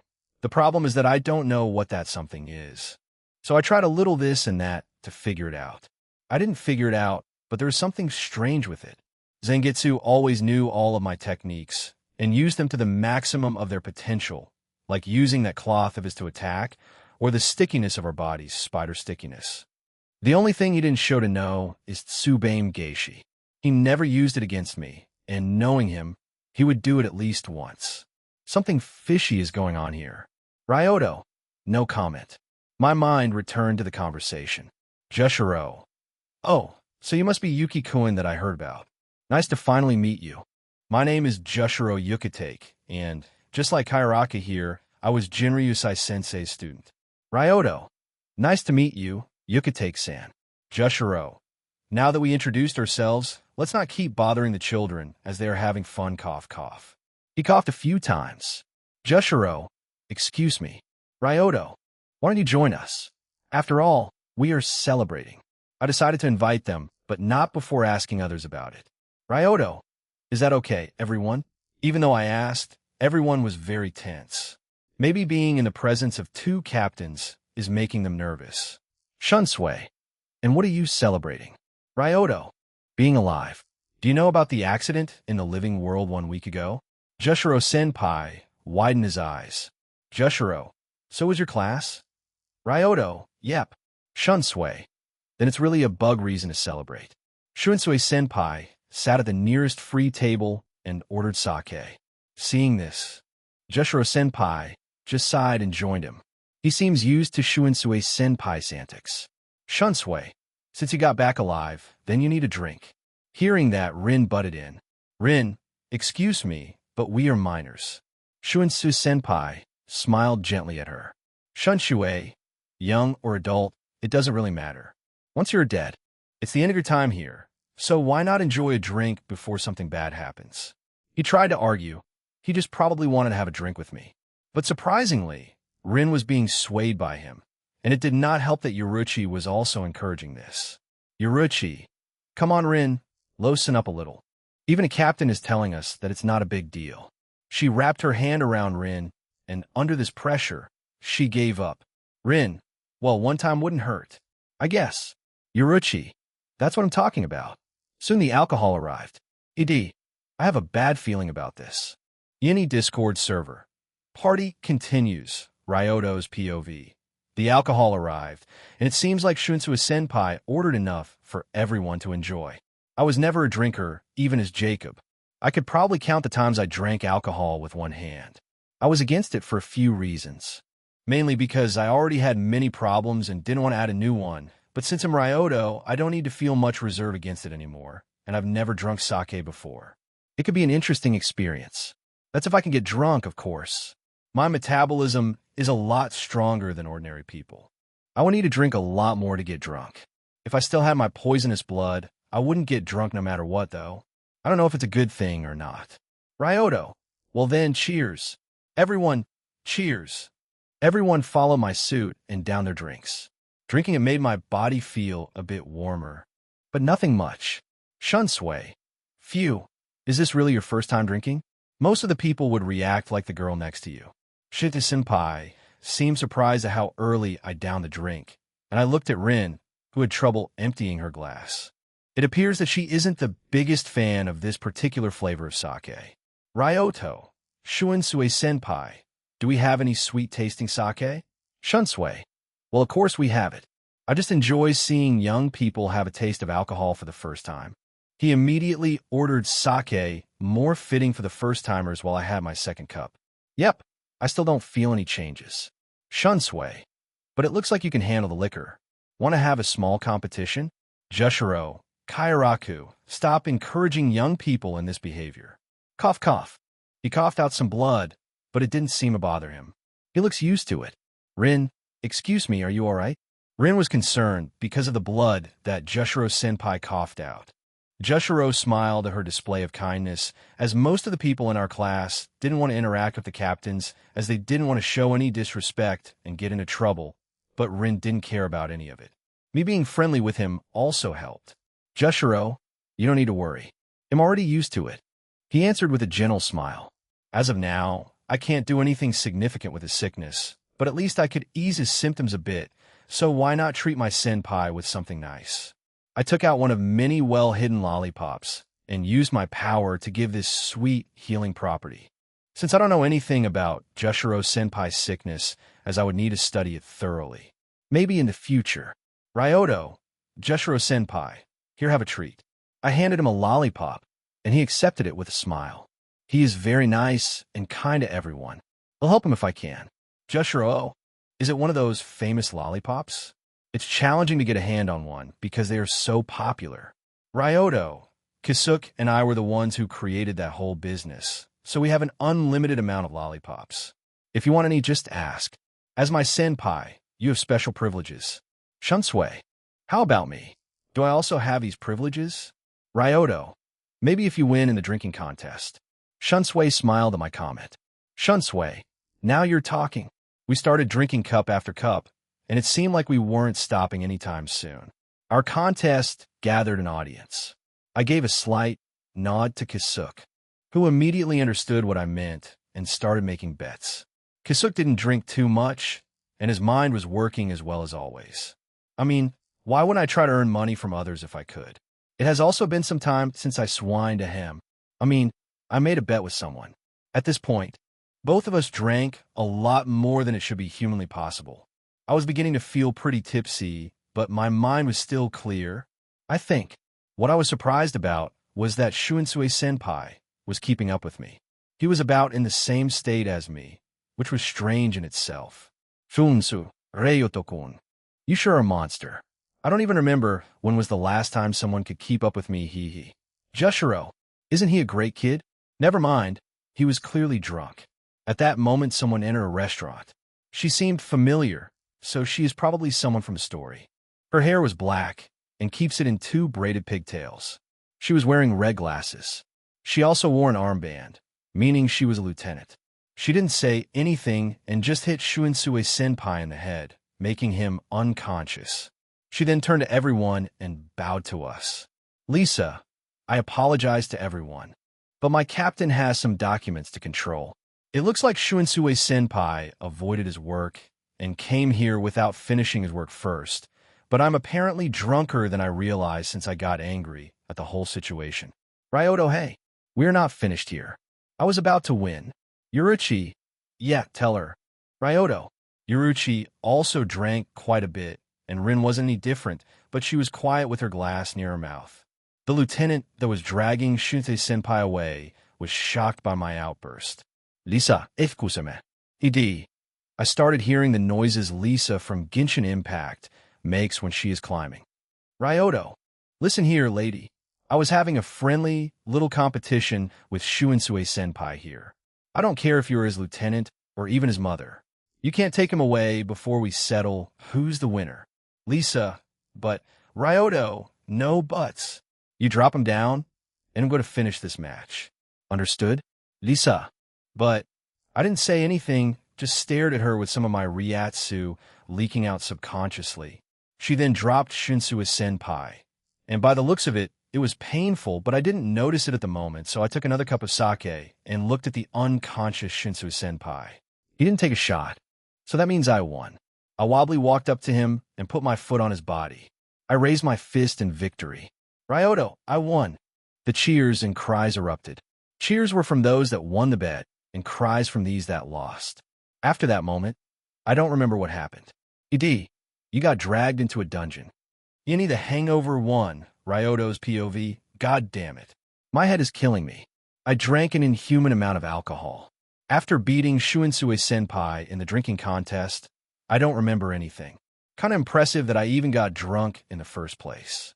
My eyes were still not open, but I could feel that I was lying on a bed. There was also some weight on my chest, but not enough for it to be human.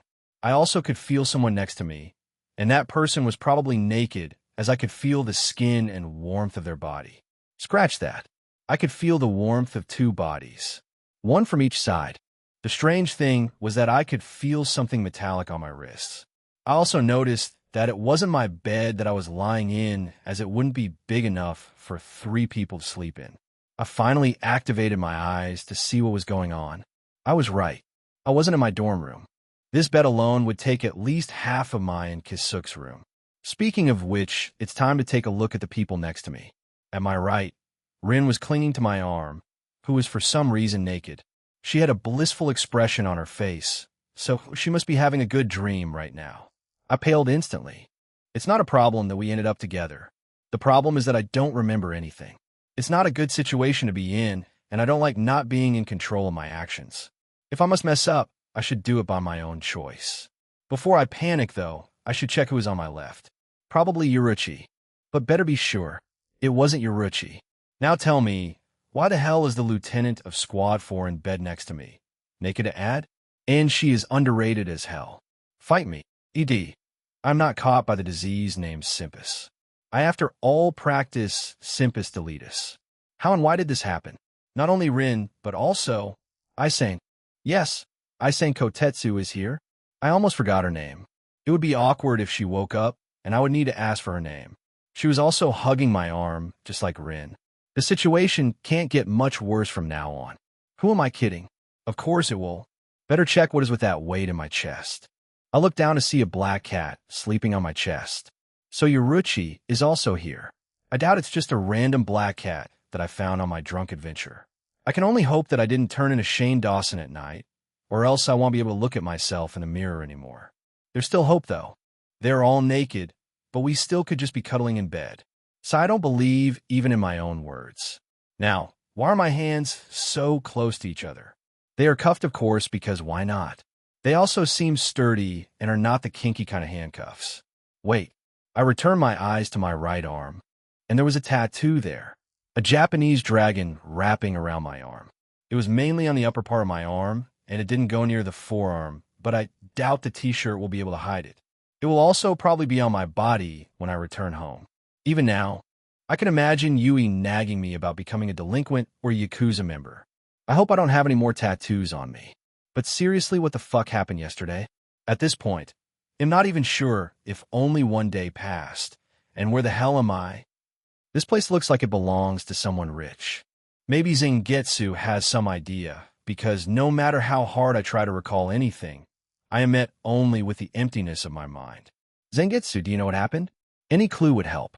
Zangetsu, I don't have a hobby of watching your sex life, but the rest was very, very entertaining.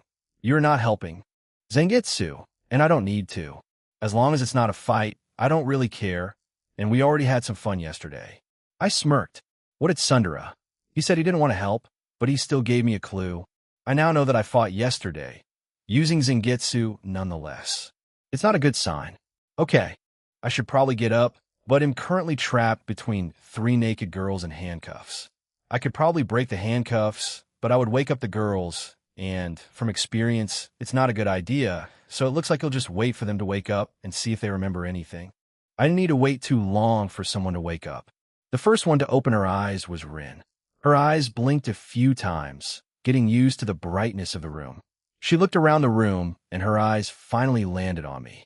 Ryoto, good morning. Rin looked at me without saying anything for a few moments, only to keep hugging my arm and went to sleep again.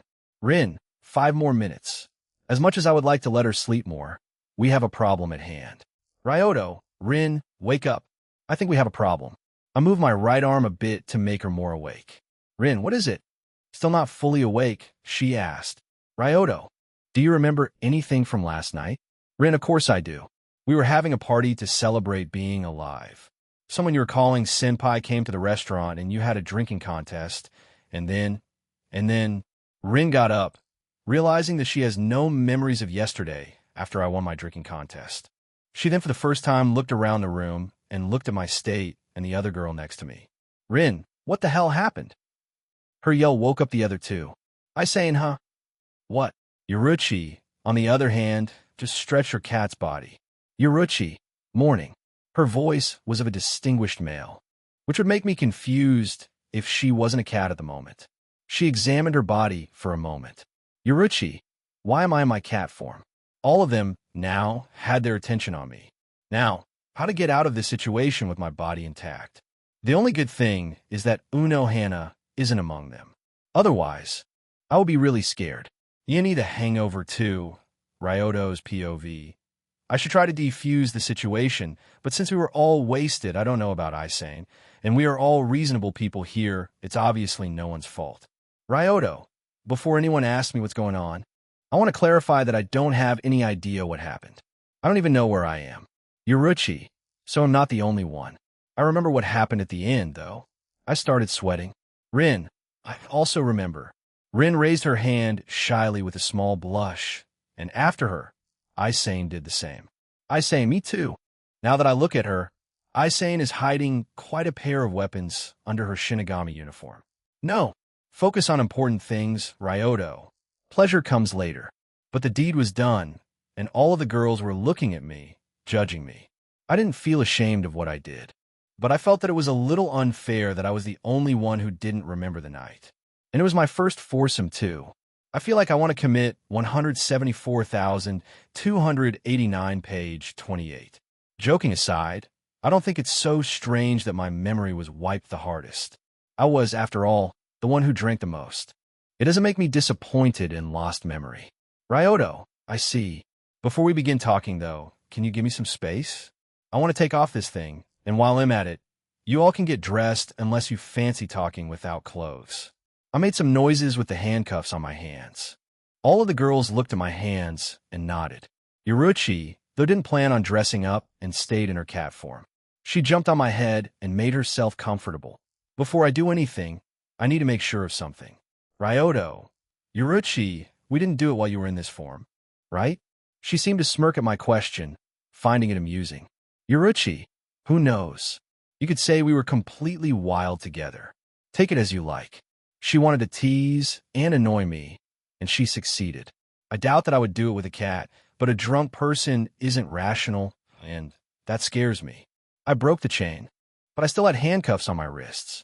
At least I could move my arms around now. We need to find a key to it, or ask Kisuk to somehow break them. I got my clothes that were lying on the floor and got dressed up as well. Now that I looked at my clothes, they are pretty damaged. It's not strange, since Zangetsu mentioned something about a fight. Why is my body uninjured? I don't have any new wounds. I heal pretty fast, but not that fast. After that, we went to the 4th Division's barracks. It would explain why Isane is here. Better to try to know the timeline. All of us sat at the table that was in the room. Yoruchi was still on my head, though. I don't know why the table is in the bedroom, but we're going to use it. Ryoto, now that we are somehow presentable, let's get some things straight. Rin, it would be a good idea. Yoruchi, is it really that important? Things happened, and that's all to it. We had some fun as well. She scratched her ear with her paw. Ryoto, let's start with something simple then. What do you think about our fun? No one wanted to say anything and tensed a bit.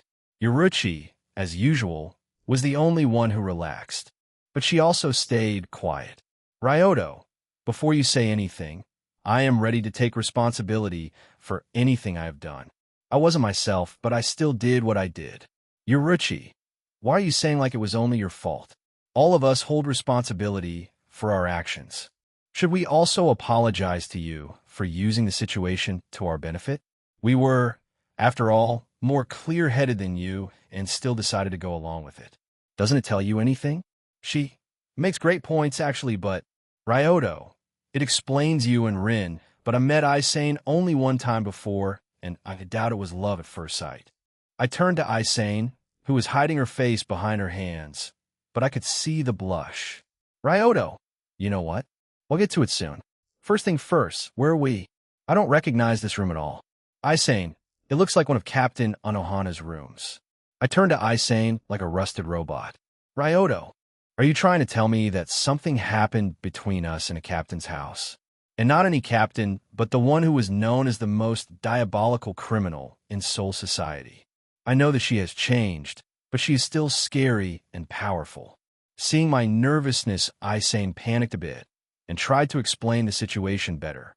Isone, it technically is Captain Anohana's house, but she rarely uses it and mostly lends it to me to live here since it's near the barracks. I see it could be worse, but that answers the first question. We're at Isane's place. Ryoto, that's good. At least we aren't in some strange place. Now I would ask all of you if you notice any changes. I may not be the only one with a new tattoo, or maybe something different. Yuruchi, my legs are wobbly. Yuruchi said without any shame. The other two girls didn't need to say anything for me to know that they were in the same state. So I needed to clarify myself. Ryoto, look at my arm. I've got a tattoo that wasn't here before. I'm asking if anyone has something similar. They examined their bodies, but didn't find anything. The only good thing is that this tattoo is cool. Otherwise, I would be sulking right now. Ryoto, does anyone know how I got it? They shook their heads. Ryoto, let's start from the beginning then. What is the last thing you remember? Rin, for me, it was you arguing with some lieutenant. Yuruchi, I blacked out around your victory in the contest. Ryoto, so I am the one who remembers the most then. What about you, Isane? What did we meet? Isane, it was in the restaurant where I presume you were having a party. Seeing me, Yuki-kun, Ryoto, call me Ryoto. I think we are far beyond honorifics. She nodded shyly. Isane, seeing me, Ryoto-kun walked up to me uncomfortably close without saying a word or even moving for a few seconds and dragged me to the party. He forced me to participate in the drinking contest, and after that, I don't remember much. I'm not good with alcohol. I'm sully. Ryoto, you don't need to apologize. We'll just need to go back to that restaurant and ask what happened there. Maybe we'll discover something new. Yuruchi, sounds like a plan. Let's go. With a plan, we went to discover what had happened the day before. It's good that we don't have any lessons today. ID. For those who have parents, or those who are lazy to search up the code 174289 in ancient Thai. Then basically Snek waifu and same face disease got pregnant, and now the one who lives after killing himself wants to kill himself again. Yini the Hangover 3, Ryoto's POV. We're heading to the restaurant we were partying. I want to know what happened, and maybe they know where we went afterward. I doubt I got the tattoo there. Rin, hey Yuruchi, I was meaning to ask. I know that you can turn into a cat for some reason, because you scared me that one time when I tried to feed you, and it started talking out of nowhere, but why are you still in that form? Yuruchi, you would be surprised how comfortable Ryoto's head is. Besides, I'm too lazy to walk right now. You should know why. Don't you, Ryoto? Ryoto, keep me out of this conversation, please, or I won't make you fish anymore. Yuruchi stopped her teasing as she loves to eat fish almost as much as teasing people. Yuruchi, you're lucky that you can cook great, she said under her breath, but since she was still sitting on my head, I could hear everything perfectly. Ryoto, also, please keep your claws hidden. I don't want to have a new haircut just yet. During our conversation, Isane seemed out of place. She's the only one new to our group. She's also the oldest one here. I decided to attempt small talk. Ryoto, did you sleep well? Isane-san. She was startled by my attempt to ease the mood. I would joke about me having this effect on women, but as someone who has a harem and a guy who literally had a foursome with 3 girls, I feel it wouldn't be funny. Isane, now that you mention it, I slept really well. I didn't even have a nightmare about kamaboko that I had for a few nights in a row. And it's a type of fish cake. She had nightmares about what now? Rin, you don't like kamaboko? Isane, yes, I can't stand them. Ryoto, then what would be your favorite food? Isane, it's porridge. I could eat it 3 times a day without getting bored of it. It looks like she is very passionate about it, but at least she is not shy about it.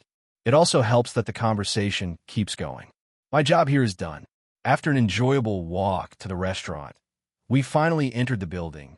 But in our sight, the owner screamed like a high school girl that witnessed a boy entering a changing room while she was fully naked. Owner, get out right now.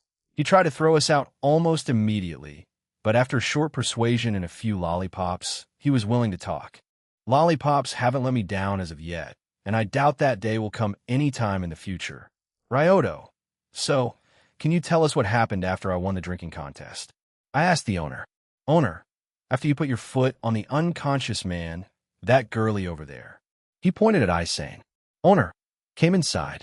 Seeing her, you walked up to her and challenged her.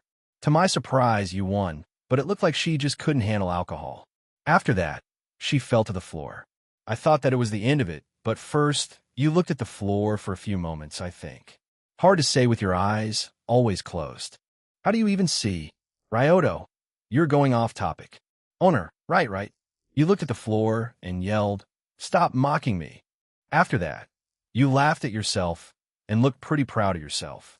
I don't know what this was about. I hid my face behind my hands.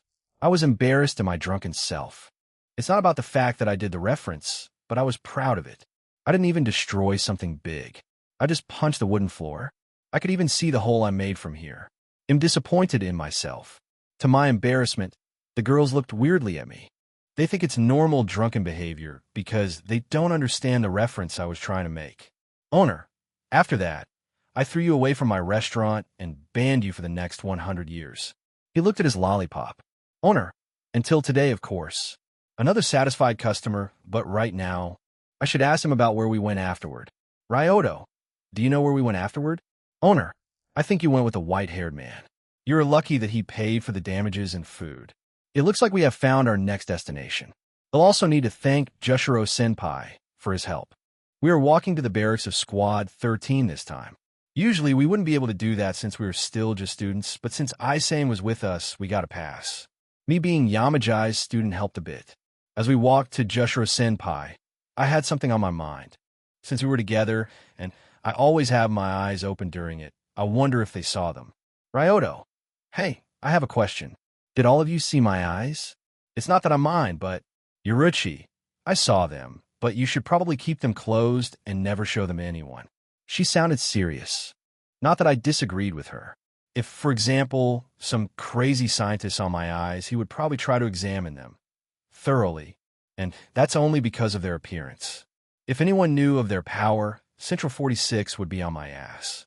Ryoto, I know, but what about you, Isane?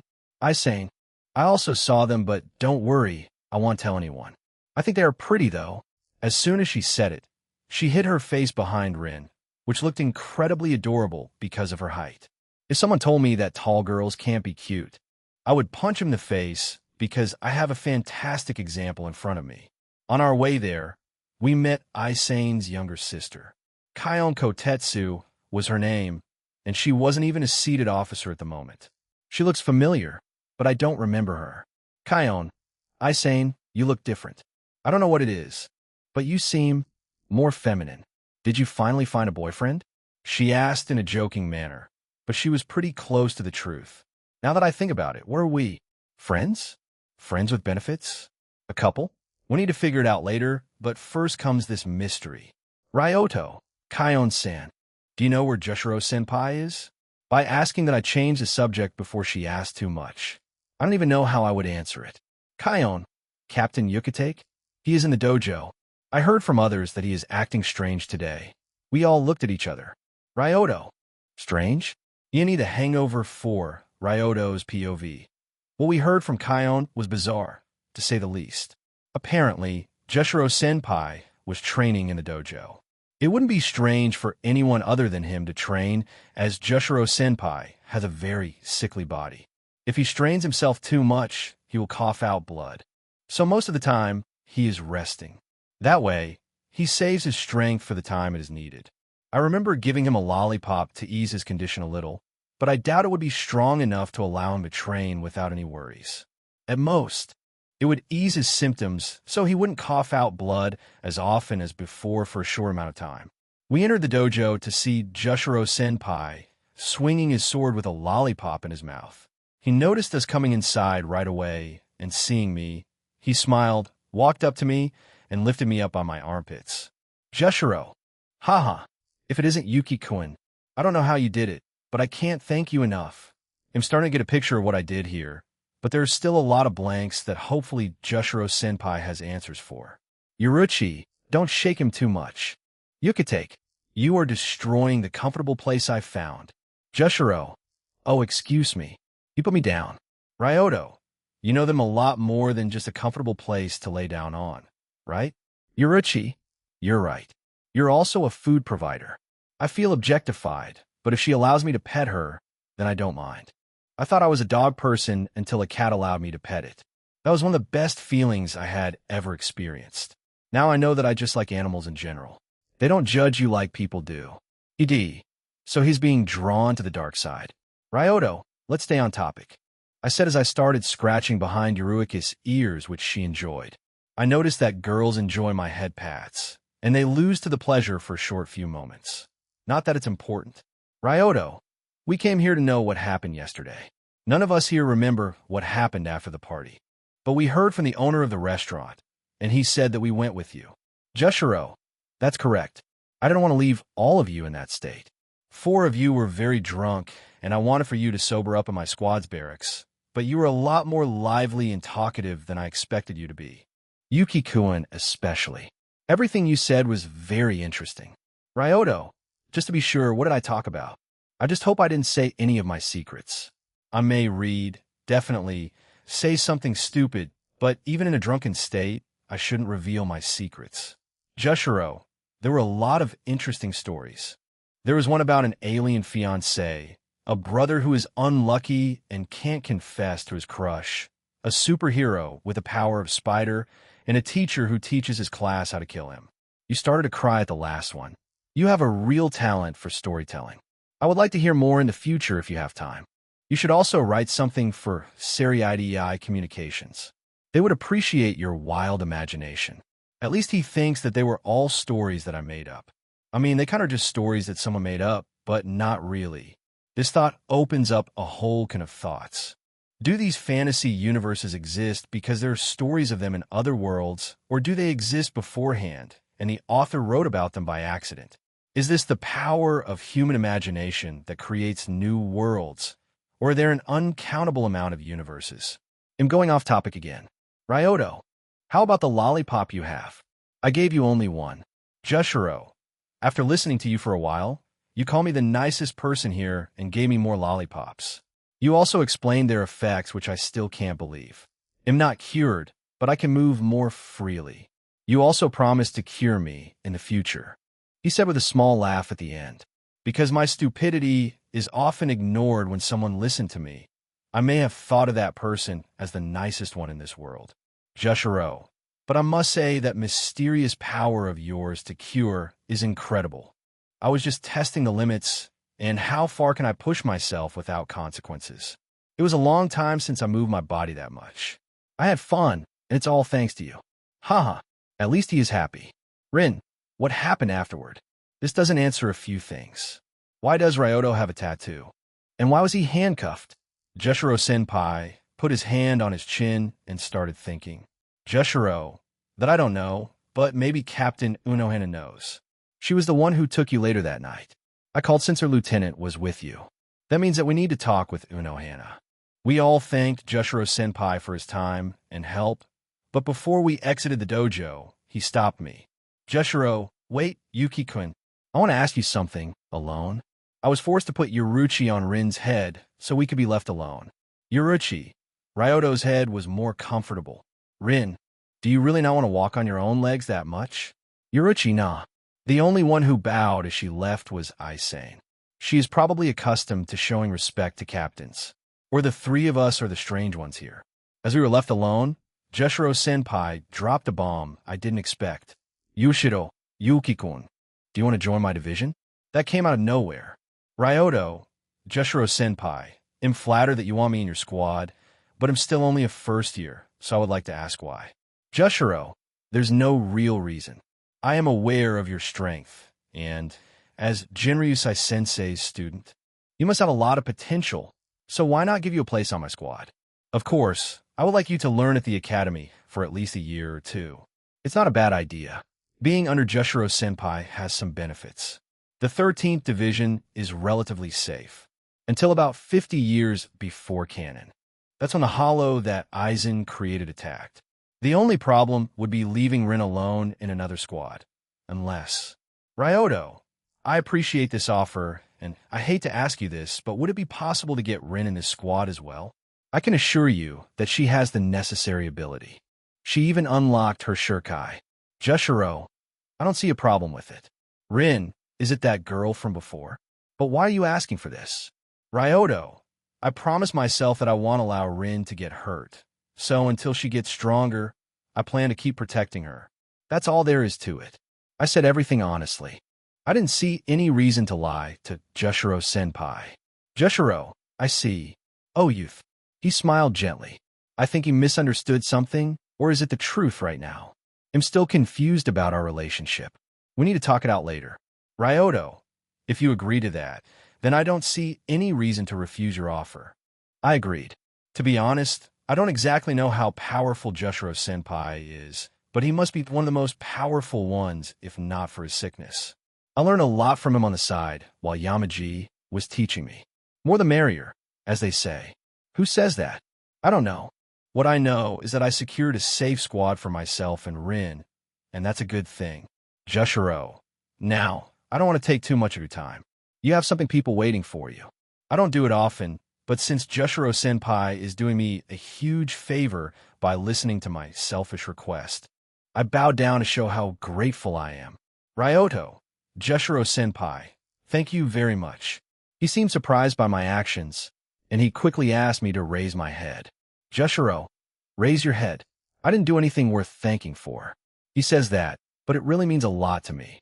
For that, I'll try my best to heal him to the best of my abilities. I was about to exit, but Jushiro-senpai stopped me for the last word. Jushiro, before you go, I would like to give you one piece of advice. Don't try to carry more than you can. Otherwise, you'll break under all that weight. Ryoto, what do you mean by that? I feigned ignorance. It's not that I don't trust Jushiro-senpai, but trusting someone and talking about your problems to someone are two different things, at least for me. Jushiro-senpai didn't seem offended by my answer and just smiled gently. With that, I left. Yindi the Hangover 5, Ryoto's POV. As soon as I went outside, a familiar black cat found its place on my head. Is it why Urahara always wears his hat, or is it just a fashion sense? The world will never know. I wasn't questioned why I was stopped, as everyone was respecting my privacy.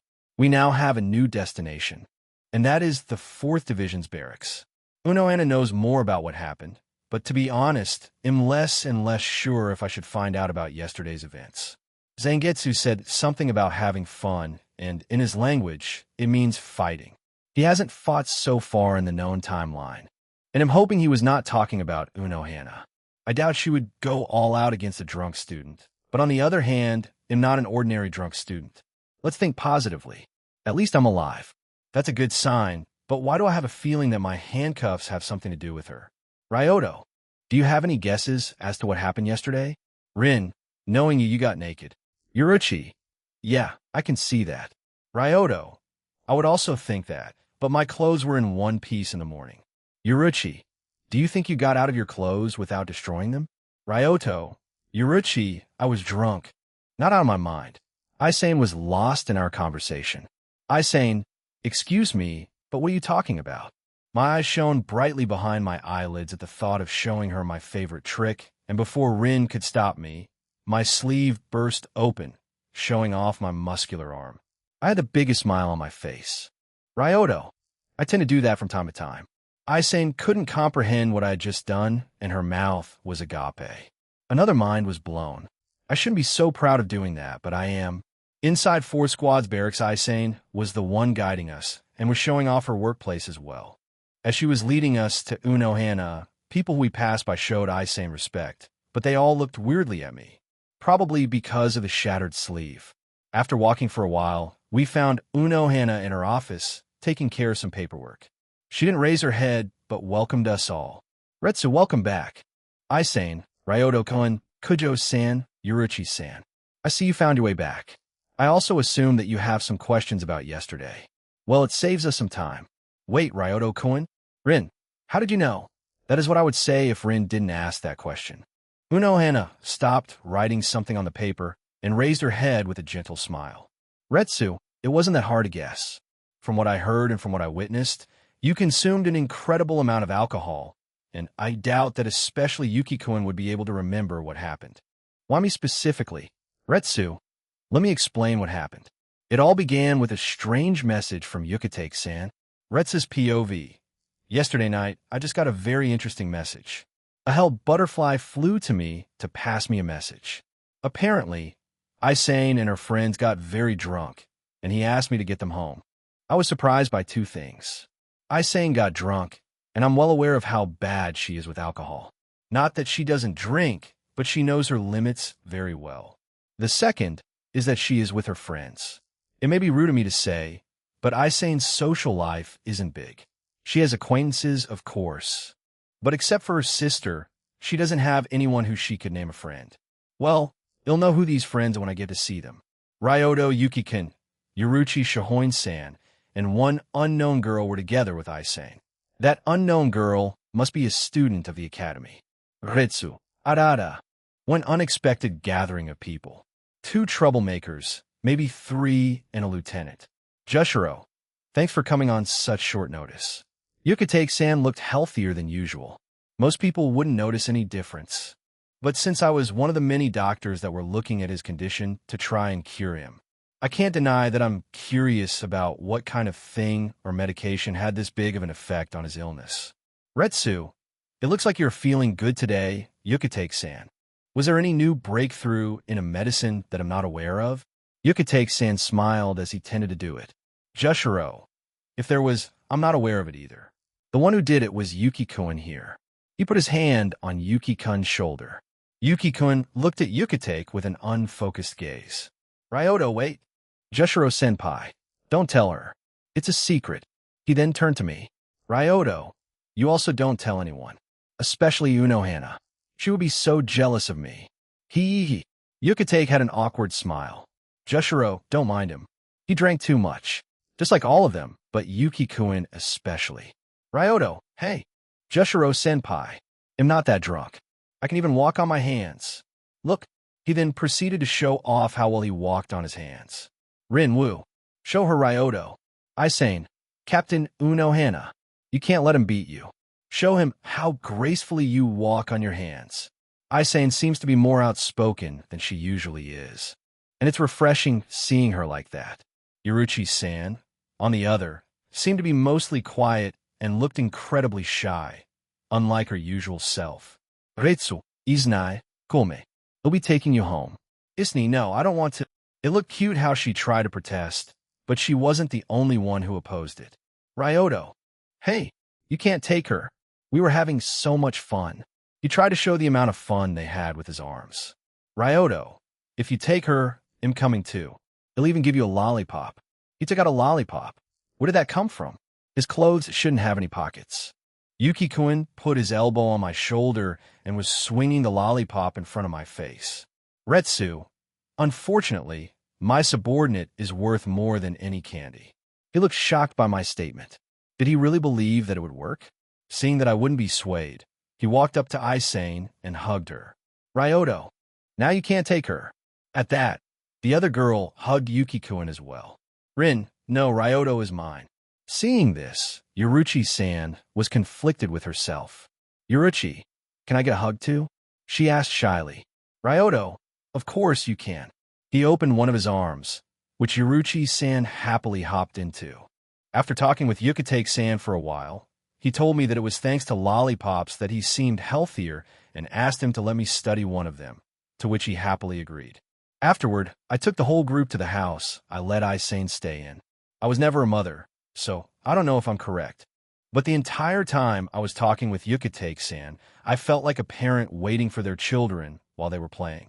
I would say that it makes me feel old, but I'm still young, and anyone who disagrees quickly admits to their mistake. Yindi the Hangover 6, Retsu's POV. Yesterday night, returning home wasn't as problematic as I thought it would be. They all behaved. Maybe because they were in a group. Inside, Yuki-kun talked with Isane, who, as usual, was insecure about her charm. Ryoto, listen here, I don't care what you think, but you're both cute and sexy. Do you get me? Isane, you're lying. You're just saying so to make me feel better. Ryoto, I'm not. and I'm going to prove it to you. Isane how? Yuki-kun looked between Isane and me. I wonder what he is planning. Ryoto, I'm going to defeat Unohana. Ada. I didn't expect such a bold statement from him. Maybe I should humor him for a while. He'll tire himself out and go to sleep. Ed, stop it, author. Every time I hear era, I get flashbacks. Isane, you would do it for me? Isane said with some tears in the corners of her eyes. Ryoto, of course. I would do it for anyone I care about. You are underrated, you are cute, and you need love. Besides, I'm going to be the very best like no one ever was. And to do that, I need to beat Unohana. If I'm the strongest, no one will be able to hurt people closest to me. It seems some hidden thoughts slipped at the end as his expression turned slightly more serious. I suppose we'll see how strong he is. The amount of Riryoku in his body is immense for a soul this young. He must have been in a lot of dangerous situations because the best method to increase Riryoku in one's body is to be in life and death situations. We went to the dojo, and it looks like we'll have an audience, not that I mind. We both took our swords, as it is accustomed to do in a dojo. We are going to fight with our Zanpakutos. While I don't plan on using my Bankai, and my Shurkai isn't suitable for battle, it doesn't mean that it can't be used, though. When Yuki-kun and I first met, I could feel his sword's intent to battle. I doubt that he would be able to fight in this state. From what I heard from Yukitake-san, he outdrank Kairaka-san, which isn't an easy feat. It's impressive that he is still conscious and somehow functioning. I was relaxed, waiting for him to make a move, the smile never leaving my face. Ryoto used his Shuinpa to get closer to me. For his age, it was impressive, but as soon as he got in range, he started falling down. He is drunk, so his sense of balance isn't as great as it is when he is sober. As he was about to hit the floor with his face, Yuki-kun put his hand on the floor, stopping the fall, and tried to sweep my legs using his own. I jumped up, and Yuki-kun used this chance to try and stab me. I didn't expect him to force me to defend myself, at least in this state. Is he pretending to be drunk? Ryoto, oh man, you blocked it. I thought I had you, but you aren't a captain for nothing, but I'm not giving up. No, he is drunk. He threw his Zanpakuto in the air and kicked its pommel into the handle, right at my face. I tilted my head slightly, expecting Zanpakuto to fly further, but it stopped next to my head. It looked like it was tied to his feet. Yuki-kun swung his Zanpakuto at me, which I dodged but was positively surprised. He is not fast enough for me to be serious against him, but there is potential. I can see why the head captain took him as a student. What he did next was strange. He stabbed his sword in the planks and stood on it using one foot. Ryoto, fear my Excalibur. What do you mean it's not stuck in a stone? So it doesn't count? Did he argue with his Zanpakuto during battle and without the need to meditate? He must be more connected to his Zanpakuto than I thought. Ryoto, he'll prove you wrong then. He jumped down from the sword, pulled it out, and pointed at me. Ryoto, pierced through the heavens. Zangetsu. So that's the name of his Zanpakuto. Zangetsu. Yuki-kun didn't give me time to think as he used his attack immediately after releasing his Zanpakuto. Ryoto, X. He started gathering Riryoku at a dangerous rate. He planned to use something very destructive here. What a troublemaker. Ryoto, Kalaba, Retsu, Bakuto 81 Denku. An invisible barrier appeared in front of me, and moments later, Yuki-kun's attack hit it.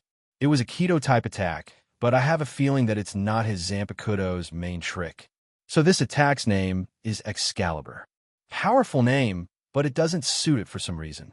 After the smoke created by the impact of an attack settled, Ryoto looked surprised and then hit his forehead with the palm of his hand. Ryoto, Keto, of course I forgot about it. Wait, if she can use it, so can I. He pointed his index finger at me. Ryoto, Hito One Show, the most basic of the spells. But he did not need any incantations. I blocked it with my sword. Although he could use it, the power is low even for this Hito. Ryoto, Bakuto for Hainawa. He created a crackling yellow energy rope. This time I allowed him to bind me. Call it curiosity. I wanted to know what he had planned. Ryoto, it worked. Ha ha ha ha ha. Using this rope, he looked at his hands, realizing something. Ryoto rope? I mean, if I look at it this way, it looks like a rope. ED. Yes, the rope PTSD he got when Lala was corrupted by Vich-sensei and the others. And the rope PTSD isn't even explained yet. It was introduced there. He instantly deactivated his Kido and started breathing more heavily. He shows apparent symptoms of fear due to trauma. It looks like he forgot what this spell created to bind his opponent. Ryoto, you think that you would do a better job than me? Then why not prove your point? Call me when you're done playing. I'm going to look at the fish in the river, and I don't care that there isn't any. He was again talking to himself.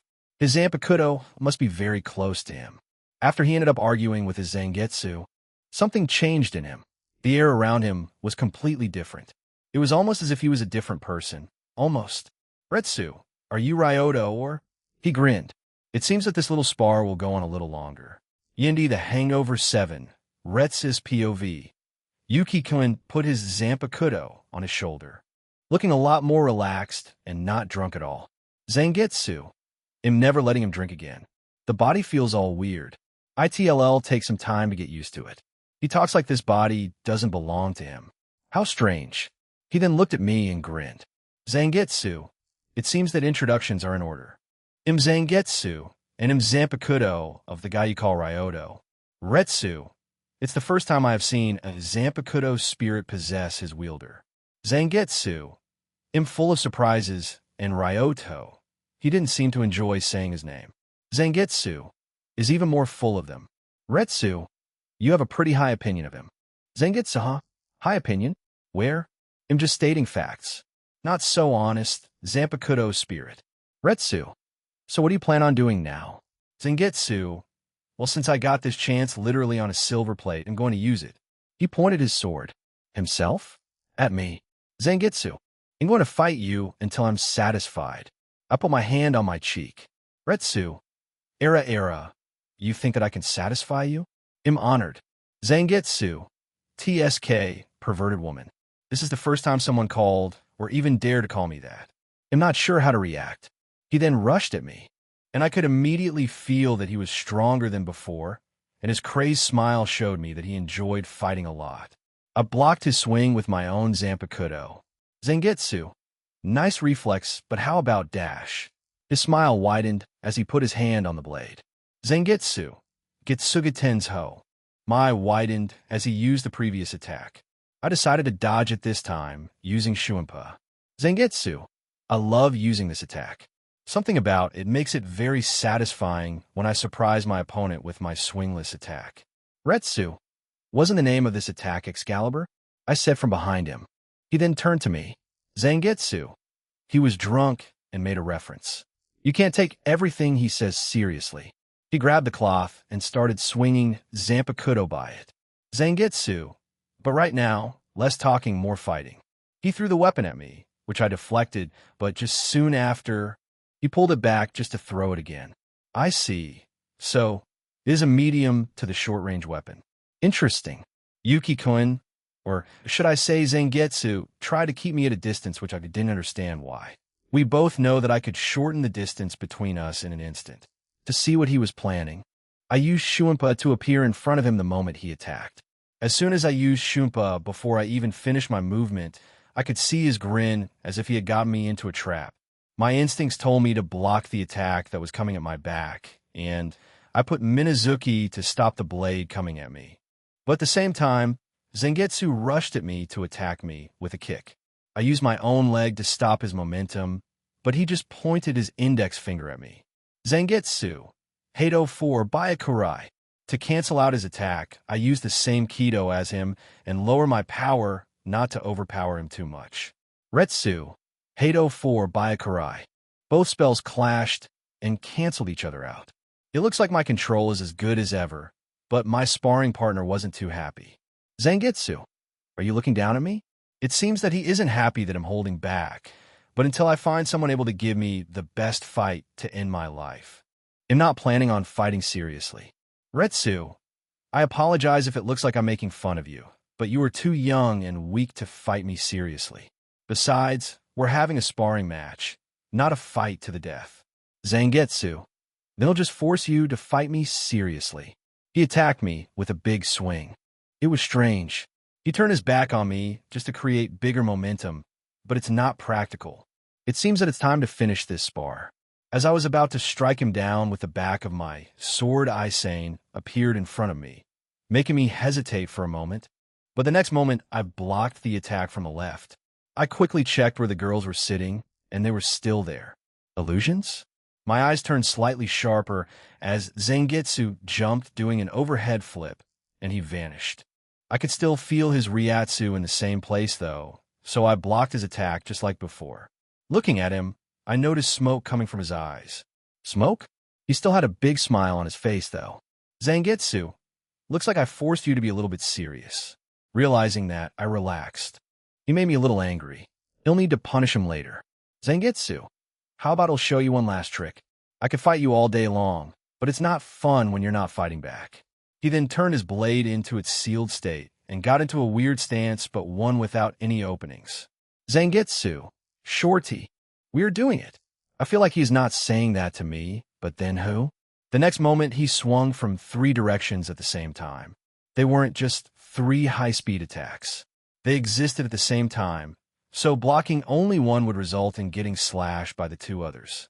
I quickly used Shuunpa to jump backward. What a dangerous attack.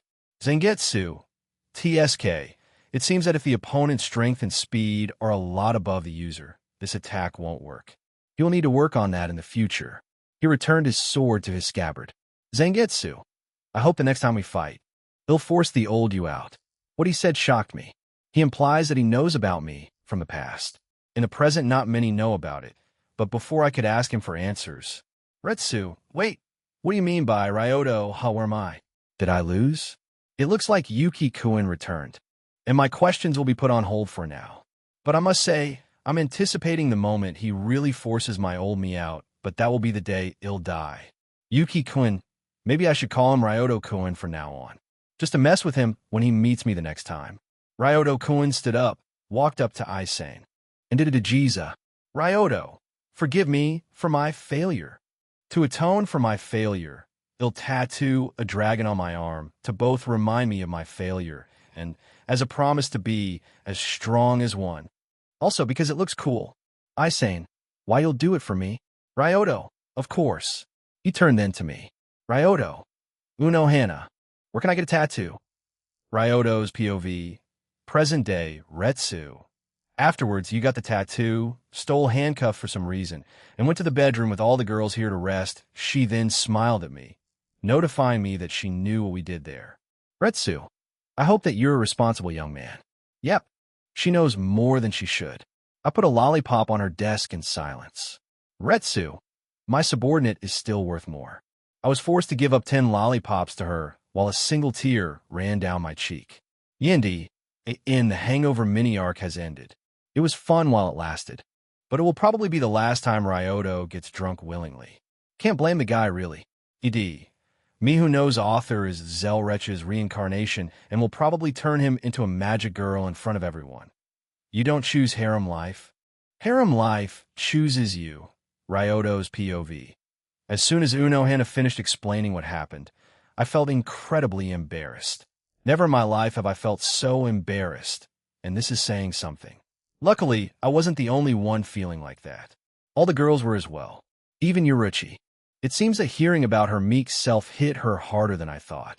Retsu, maybe remembering it with your own mind would be more effective. But what now? She then touched everyone's forehead with 2 of her fingers using some kind of spell. The moment she finished chanting, memories that I didn't remember, but where mine flew into me. The same happened to the girls. As soon as we sorted our memories, we all looked at Isane, who was incredibly embarrassed and tried to hide her face with her hands. Ryoto, the saying is true. The quiet ones are really the lewdest. Rin, I really didn't expect something like that from you. Not that I have anything against it. Rin tried to correct herself at the end. Yoruchi, wow, just wow. I say no, it wasn't me. I put my hand on her shoulder and gave her the most understanding look. Ayuto, don't worry. Everyone has a thing or two they enjoy. I may not be the type for that, but I don't mind a bit of playfulness now and then. Just not too often if it involves me. I say no. Unohana got interested in my miracle lollipops, and I was as well, so I promised her to allow her to study them in the near future. On the way back, our group talked about our relationship and how we plan to proceed with it.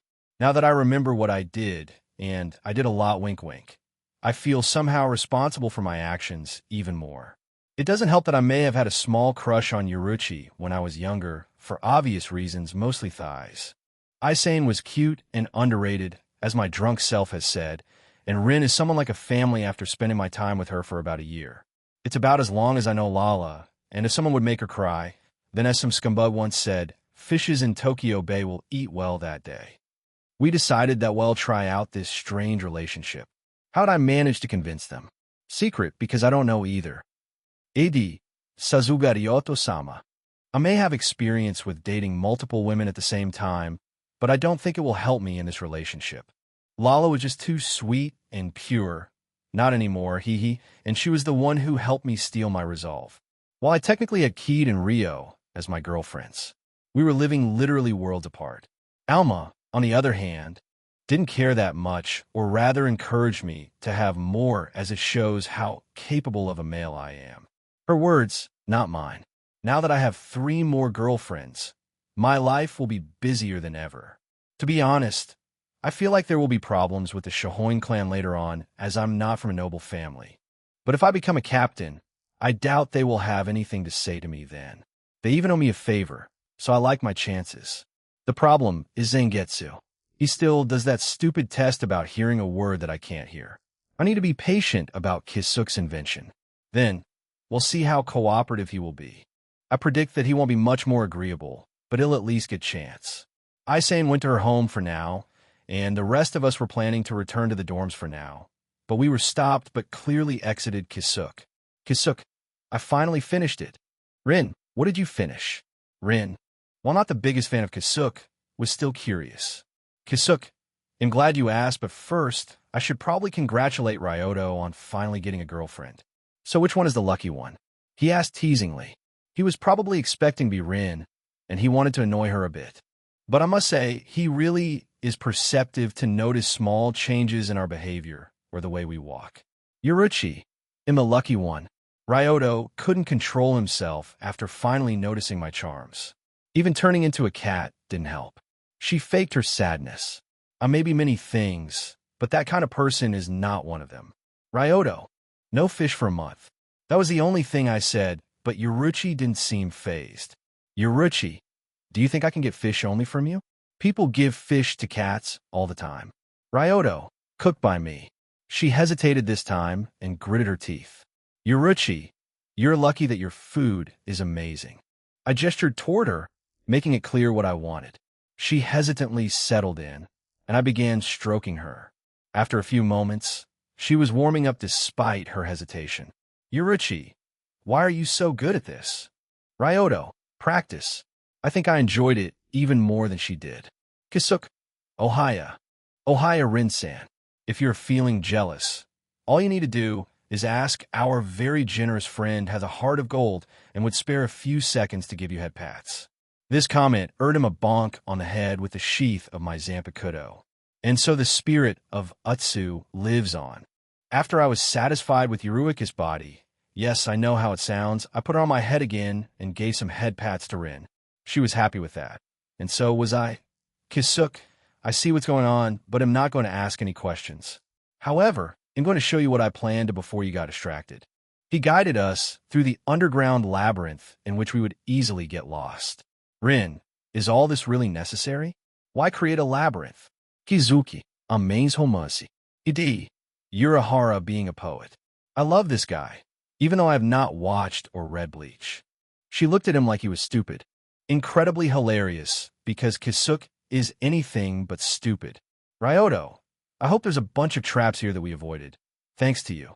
Kisuk, but of course, I have everything hidden pits, poison but not fatal arrows, and let's not forget about a giant boulder rolling through the hallway. I just gave him silent thumbs up. He did a great job. After walking for a while, we could see the light at the end of the tunnel reveling. Many things has changed, Ryoto's POV. We were welcomed by a bright blue sky. Underground. I recognize this place because Kisuk loved this design so much that he's going to reuse it 2 more times in the future. Kisuk, welcome to Study Chamber. After some light work, I was able to finish it. To be honest, seeing it in person was a lot more impressive. This place is enormous. You could literally build a city inside. Rin, is this place really underground? Kisuk, but of course, dear Rin-san, this whole place is under Sokayaka Hill. It was quite difficult to create this whole place without anyone noticing, but as you have noticed, it was not impossible. Rin, you idiot. What would you have done if you got caught? Kisuk, then I would say that I got lost, of course. Rin, you. Ryoto. Now, let's calm down, everyone. I mainly meant Rin. Ryoto. Kisuk created a place practically perfect for training that we can use. Isn't that a good thing? I know that you can't train freely with your Zanpakuto without worrying about your surroundings. Rin, it would be nice. She tried not to sound happy. It was cute, and I couldn't help but push my cheek against her, causing her a lot of embarrassment, but she didn't fight back. Rin, Ryoto. Not here. Kisuk decided to ignore the show of affection and started explaining this place. Kisuk, I'm glad that you like it, Ryoto, but there is one more thing making this a perfect training place. Nearby, there are some hot springs. They have healing properties, so you can train without worrying about injuries. It will be useful in the future. I don't know why, but I expected something more impressive. Not like it was not, but it's Kisuk we're talking dash. Kisuk, and if you look carefully, you can even find prizes lying around, such as he picked a rock to reveal a lollipop hidden underneath. Kisuk, candies. I knew Kisuk was my best friend from the moment I saw him, and I would never be disappointed in anything he did. I wish I could be a friend like him. Then I would actually have friends. Rin, can you at least explain why the sky is blue and it's daytime while the outside the sun is already setting? Kisuk looked like he was thinking of an answer until it seemed he had come up with something he was satisfied with.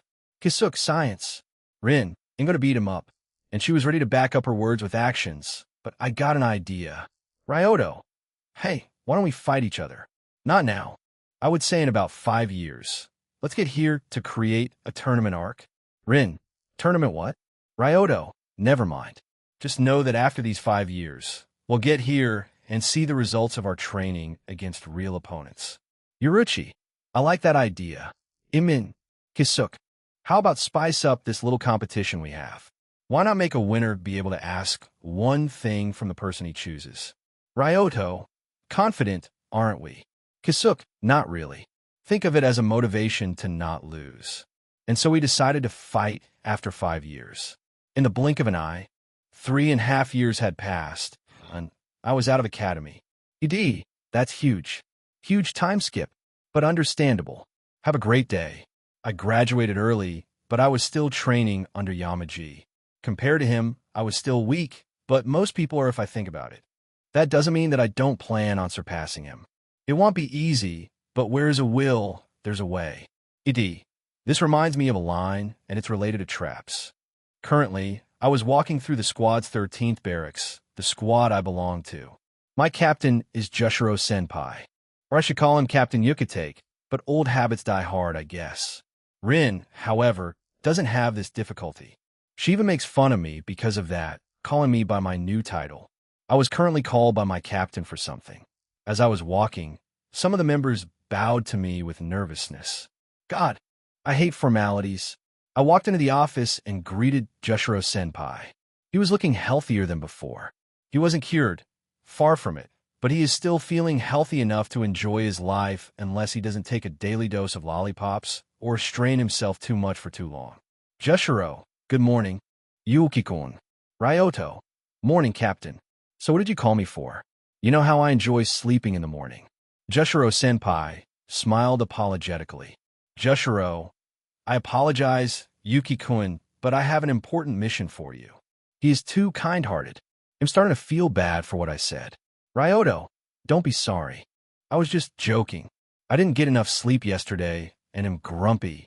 I don't get tired anymore, but I still enjoy sleeping. Jushiro, I see that a honeymoon phase didn't end yet. He smiled kindly. I know that he didn't mean anything bad, but it kinda annoyed me for some reason. Too many trolls around me.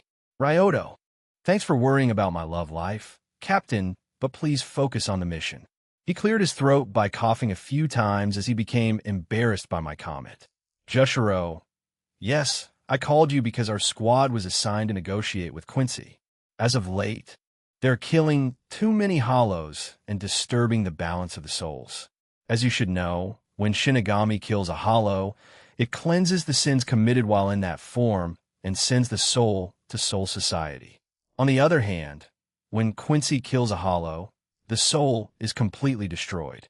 The cycle of souls became unstable, which is catastrophic for all of the worlds. We are hoping to convince them to let the job of hunting hollows be left to Shinigami. He turned incredibly serious all of a sudden. Jushiro, Ryoto Yuki, Lieutenant of Squad 13. Do you accept the mission to follow me to the world of the living to negotiate with the Quinces? Ryoto, I accept. Knowing how the negotiations would end, I sighed inwardly. I just know that it will end in a bloodbath. Even if necessary, I don't like it. Sigh Yendi. And an important information. Well, some things happened while I was at work. Apparently, web novel higher-ups are a bunch of masochistic since they just decided to shoot themselves in the foot. But I'm not here to remind you about it. After this chapter, I'm going to take a break. A week or two to plan out some things, and in the meantime, I'm going to upload my chapters at ScribbleHub. I won't stop writing here either, so don't worry for anyone who doesn't want to migrate. It is just many of the readers don't even speak English, so I want to give them the chance to enjoy the story till the end. It will have the same name there, so it should be easy to find. That's all from me for now. ED, help me. UID 865576205. Ryoto's POV. I opened my eyes, which was strange since I don't remember falling asleep. What's stranger was that I wasn't in my room. Well, I was, but not my room that I'm supposed to have right now. It was the room in my home world. How the heck am I back in my world? I'm sure as hell I didn't survive the last boss, aka Yawatch, unless he had a heart attack while I was not looking, which would be hilarious since he still shouldn't have a heartbeat. Okay, calm down. I got pretty heated. I also don't know what happened to Rin and why I was transported back to my room and not the rooftop. The last time I returned to the place, I was last standing before transfer. Was there some kind of glitch in the system? Is Truck-kun slacking off? I'm not complaining. I'm just worried about the consequences. Lala not being next to me in bed is a red flag in itself. Wait, I looked at my right arm, and I was surprised to not see my tattoo. I just started to like it too. If the tattoo didn't transfer back with me, then how about... I looked down at my chest. Even my scars are gone. Not the ones from Keed, though. Hey, Karen, do you hear me? I called Karen just like I used to do. It feels like years have passed since we talked. Oh, right? But there was no answer. This is not a good sign. Zangetsu, are you there? Zangetsu. Against my will. Great, you are still there. Do you know what the hell happened to us? Zangetsu. We got the mission from Mr. Captain, and then we got here. He said, unsure of what to say. Just like me, he has a blank space in his memory. That's worrying. If I witness something, but I forget it, Zangetsu usually remembers it. If he doesn't, then either I didn't witness anything or better not to think about it for now. I didn't get any reward for completing the quest, and my scars got healed. The first thing I should do in this unknown situation is to gather information. I searched the room for any differences, but everything was as it was before. I may have missed some things, as it has been a while since I've seen it, but it looks the same. I decided to go downstairs, and I was met with an alluring smell. It was probably Mikan's cooking. She may not be at my level, but I certainly missed it. Ryoto, morning. Mikan, it looks like without Lala, you can't wake up early. I was about to go upstairs to wake you up. So Lala is here. Good to know. Ryoto, Mikan, I know it may sound strange, but where is Lala? Mikan seemed to be perplexed by my question. Mikan, are you still asleep? Lala was called by her father for some kind of important party. She'll be gone for a few days. I see. I don't remember it at all, and time shouldn't have passed while I was on a mission. Something is really wrong, and I needed to check on Rin as fast as possible. But before I went to Saki's mansion, I heard a feminine voice that didn't belong to anyone I knew. Good morning. She had slightly long, straight orange hair and golden eyes. Her bust was a little larger than Rin's, but was still smaller than Lala's. but it was still impressive. I recognized her instantly, but she shouldn't be here. It shouldn't be a thing. Ryoto. Rito? Rito. I go by Rico now. Did you forget? Idi. Chippo, to potato chew. Do you copy? Are seeing you this? This is for you. Over. She sat next to me and put her hand on my leg. She was clearly being seductive, but it only gave me a shudder down my spine. He is a guy, but she is a girl, but he is a guy. Im confused. What the hell happened here? I chose to escape from this problematic situation by going to school. Ryoto. Thanks for breakfast, Mikon. I'll be on my way to school. I was unfortunately stopped. Mikon. What do you mean school? It's Sunday, and you promised Rico a date today. I did what now? Mikon then took out her phone and showed me a video of me promising Rico a date. As much as I don't want to, I promise even if I don't remember it. And when I promise something, I fulfill it. That's why I don't promise as much as possible. So I am practically being forced to have a date with my brother's sister. Let's just say relative for now. I don't want to be confused. But right after the date, I'm checking on Rin, and nothing's going to stop me. ED, I need to know, are you sure about that chain in the above paragraph? On the date with Rico, we went around the town. She tried on many different clothes and behaved completely like a girl, which was disturbing to me. Just imagine your brother of 16 years transformed into a girl and apparently has feelings for me. She tries to be subtle with it, but she isn't. I'm not a teenager anymore. I mean, I'm kindom, but I have a lot more life experience. Halfway through our date, I started enjoying myself, so I took her hand and we walked around like that. I bought her some earrings that I thought suited her, and she seemed to like them since I saw some tears in the corner of her eyes. But these were tears of happiness as she showed a wide smile. As the last location, I decided to walk down the riverbank. The sun was already setting down. When you're having fun, the time sure files. With the sun on our side, we looked into each other's eyes. I was drawn to them. They were simply beautiful. I put my hand on her chin, and she instantly understood what was going to happen. She closed her eyes, waiting for me to move. And so I did, slowly my lips getting closer to hers until... Truxan's POV. Truxan. Like that's ever going to happen. I said as I closed a book I was reading. It's totally unrealistic for Ryoto to not check up on Rin immediately after getting back. But who knows what's going to happen in the future. Teasing readers is fun, and so is quoting Shrek. Yindi, in non-canon 200th chapter special. Hope you enjoyed it. Spending time with Rin until... First is that Isane wasn't lieutenant even 110 years before canon. Henataro's brother was. Funny enough, he appeared in the manga in the background once, and later he was revealed in databooks, which I also didn't read. Also, apparently, Kion was sent to the 13th Division to help with Yukite condition and originally was in Squad 4. So yeah, I made some characters older than they should, but since it already happened, I'm going to utilize it to the best of my ability. I even have an idea for Isane's backstory. Sorry for the rant. I'm still a little pissed that I missed these details. ID, I got a baby parrot. Now I can be a pirate. I got a baby parrot. I got a baby parrot. I got a baby parrot. I got a baby parrot. Ryoto's POV, together with Jushra Senpai. I will be departing to the living in about 2 hours. It leaves me with some free time for myself. I decided to spend some time with Rin, since Yuruchi and Kisuk are busy with some things in Squad 2. Isane is also occupied with her responsibilities as a lieutenant of Squad 4, so that leaves Rin. What happened to my responsibilities as a lieutenant? We don't talk about it. I don't have a lot of them since my captain is very responsible, but I avoid it if I can. I was currently looking for Rin around the barracks. If I remember correctly, she is on cleaning duty today. Rin is surprisingly strong herself and is already a seated officer. She is 6 seat, to be exact. It may not seem impressive, but not many Shinigamis climb ranks as fast as her. I am also an exception since, in the same amount of time, I became a lieutenant, but since I'm head captain student, then I'm expected to be a genius. I am, after all, one of 3 people that learn under him, and he is known as the strongest Shinigami. What I'm trying to say is that Rin is strong. She is even better at Kido than I am, and I'm not terrible.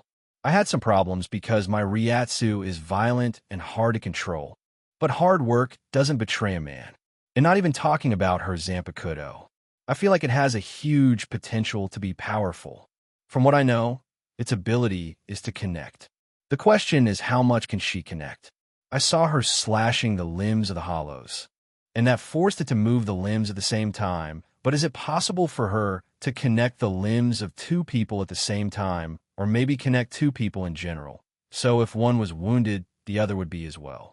Possibilities are endless, really, but I can only speculate since I don't know the limits of her power. While I was deep in my thoughts, I finally found my lovely girlfriend. I decided to surprise her. I used Shunpa to appear behind her, but as soon as I got close to her, I noticed a broom coming to my face.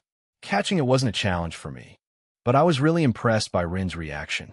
It's not very nice to attack your boyfriend like that, I said teasingly as I was still holding the broomstick near my face that almost managed to hit me. It's not very nice to scare your girlfriend like that as well. She tried to sound angry, but a small smile that formed had on her face betrayed her, especially when you sneak up on me. I smirked at her comment. Really?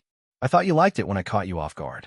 Rin turned red and tried to hit me with her broom, but I avoided every attack with a grin until I disarmed her and hugged her by her waist, getting our faces close. Still so shy after everything we've done? That doesn't mean that it's not embarrassing when you talk about it out loud. She turned meek real quick. It even rhymes. But I must say, you didn't change that much in the last 4.5 years. Hearing me, I could see some melancholy in Rin's eyes. It's almost 5 years since we got here. It's a long time, but it feels like it passed so fast. I should be 22 years old this year. At this point, I should be in college together with Saki-sama and Aya, but I didn't even age a bit in the last 4 years. True, it went by fast, but a lot has changed. But I must disagree with you, Ryoto. I have changed. And how is that? She gave me a quick peck on the lips. I fell in love. I am not easily stunned, but Rin rarely shows her affection like that. But hearing that always feels nice. I love you too. Both of us enjoyed our hug until some passing Shinigami faked a cough to gain our attention. Rin quickly let go of me to see who it was, and I did the same. It was some random Shinigami that I didn't recognize. As annoyed as I am, I'll at least hear him out. I'm lieutenant, after all, and one of my responsibilities is to hear out my subordinates. Before I could try to be friendly, he rudely started talking to both Rin and me. I didn't expect members of one of the 13 court squad to behave in such a way during their working hours. Yeah, I don't like him already, and he said just one sentence. It's not a good sign, but I'm surprised that he doesn't recognize me. Unless he is new, he should know who his lieutenant is. I usually don't wear my lieutenant armband around my squad's barracks unless I have a formal meeting. What was your name again? He looked proud hearing my question. Listen and listen well. My name is Soda Nobuyuki, and I'm a newly assigned 20th Seed officer. Thanks to my genius, I finished academy 1 year earlier, and I was given a seated position right away. Now that I introduce myself, they'll take your names so I can report to the captain. He is delusional or stupid. Everyone knows that snitches get stitches, and he just says to our faces that he's going to snitch. But that gives me an idea. I must have grinned because Rin whispered to my ear, "Careful, your sadist is showing." I wasn't aware that I'm a sadist, maybe a troll, but not a sadist. At least, I don't think so. Don't worry, I just want to mess with this guy that thinks that he is hot stuff. That's what I'm worried about. We were talking quietly as the guy whose name I already forgot was ranting about something, not noticing that we didn't pay any attention to him. You're right. I should be ashamed of myself. Let's go together to Captain Yukitake and explain to him what has occurred. I'm sure he'll reward you exceptionally for upholding order in our division. Hearing my fake sadness and mention of a reward made him happy. Too easy. Let's go, Rin. We need to receive our punishment. Rin rolled her eyes, but followed nonetheless. Captain Yukitake, I have something to report. With great enthusiasm, the 20th Seed announced to our captain, who raised his head from his paperwork. Rin and I were standing behind the guy who tried to get us punished, so I decided to wave at Jushiro-senpai with a smile, and I think he immediately understood what happened. Yuki-kun, please don't mess with your subordinates too much. The Shinigami became confused and looked between Jushiro-senpai and me. I probably had the biggest grin on my face, and since my captain decided to spoil my fun, it was time to introduce myself. I forgot to tell you my name. Ryoto Yuki, Lieutenant of the 13th Division. Nice to meet you. It was at this moment that he knew he fucked up. Yini, my future sister-in-law, doesn't approve my relationship. Ryoto's POV. Now that I've found someone to take care of Rin's duty, I got some time to spend with her. And what's a better thing to do than to relax under the tree with my head lying on her lap? Rin was caressing my head, enjoying the feeling of my hair through her fingers. We didn't need to talk about anything and just enjoyed each other's company. I better treasure these moments because I don't know when they'll end. Want to try our test now? Zangetsu spoke inside my head. Every day he was saying something, and if I could hear it, he would let me train Bankai, which is essential since it would be a significant power boost. But I'm not stupid enough to bet everything on getting Bankai to get stronger. That's why I'm training other things like Kido, Zanjutsu, Ho-Ho, and Hakuda. I also didn't stop training water and firebending. Even though I can't use them, it doesn't mean that I can't train the form. I can't get rusty after all. There is also one thing that I'm trying to train with little results. And I have high hopes it'll succeed, even if it takes a long time. But for now, they'll leave it as a secret. Sure, why not? At this point, I believe he is just fucking with me, so I don't mind humoring him while I wait for Kasuke to invent the Tenshintai, which allows forcibly materializing the Zanpakuto spirit to achieve Bankai in 3 days or less. I'm impressed that I remembered that name, to be honest. Gee, it was the first time I heard something. What did you say? Gee, what? Hearing my question, there was silence until Zangetsu burst out laughing. Ha ha ha ha. I can't believe it. Who knew that being patient would pay off? I lost the fucking bet, and I'm not even mad. Ha ha ha ha ha. It was bizarre hearing Zangetsu that's happy outside of a fight. Tell you what, I'm so happy that'll give you a reward. We'll start training something new the next time you'll visit me. I still can't believe it. That's great. Strange, but great. Zangetsu teaching me is never a bad thing, but right now, it'll relax before I need to go to the living world to meet the Quincy's. I hope it doesn't go too horribly. Before it happened. However, my rest was interrupted by someone who doesn't like me too much because I have 3 girlfriends, including her sister. Vice Captain, you shouldn't waste your time flirting with girls while being on duty. Kion wasn't the biggest fan of mine, but I can't blame her too much. She's just worried that her sister is in a relationship with a bad man. I can't say that she isn't wrong, but I'm not planning on making Aisane unhappy. I may be a scumbag, but I'm a responsible one, or at least I'm trying to. I'm not flirting with girls. I'm enjoying my free time with my girlfriend, who you know. Are you cheating on my sister? We're not starting this conversation again. Aisane already told you, and even Rin here tried to explain to you that Aisane, Rin, and Yoruichi decided to be in this relationship, and we all agreed to it. I'm not telling you to accept me immediately, but at least respect Aisane's decision.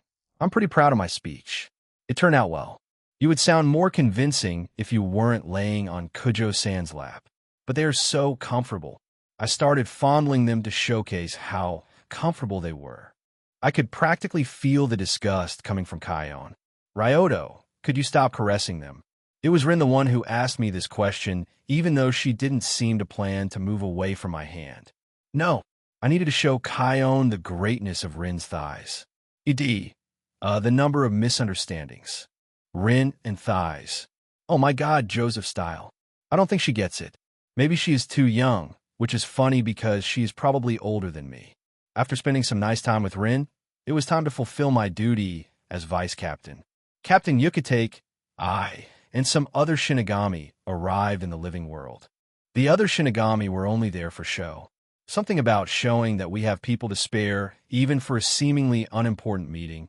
Although Quincy probably don't know that if things go wrong, most of them will go extinct. It probably won't end with only one meeting, as Jushiro-senpai, just like me, doesn't like unnecessary bloodshed, and he will try to solve this conflict peacefully. I just hope that they don't have sticks too far up their asses. Right now, all of the Shinigami weren't using Jigai as it wasn't required. Quincy's are able to see ghosts, hollows, and Shinigami alike. So being in Jigai would only weaken our strength in a case of an accident. It's important to know that while Jushiro-senpai is the main voice in negotiations, I am allowed to voice my opinion and contribute to the conversation. I don't know why they allowed me, since most people who know me are aware that I can be unpredictable, but I'm also a lieutenant, and they expect me to be at least somehow responsible. It also could be Jushiro Senpai who spoke on my behalf, or it was only him who made this decision. The meeting is being held in some small village. The funny thing is that Quincy's, in the present time, were being paid for hunting hollows. Unlike in the present day, people widely believe in the supernatural. Yokai and other monsters may not exist, but people still try to explain the unknown in some way. Hollows can interact with the world of the living and even kill people. So some Quincy decided to monetize on this. Some become onmyoji, others traveling monks, and others try to live their life normally. The problem is that they kill hollows. If they only defended themselves when they needed to, it wouldn't have been a problem, but they went out of their way to fight monsters. Soul Society believes that the living world should be left for the living, but just this is one of the expectations.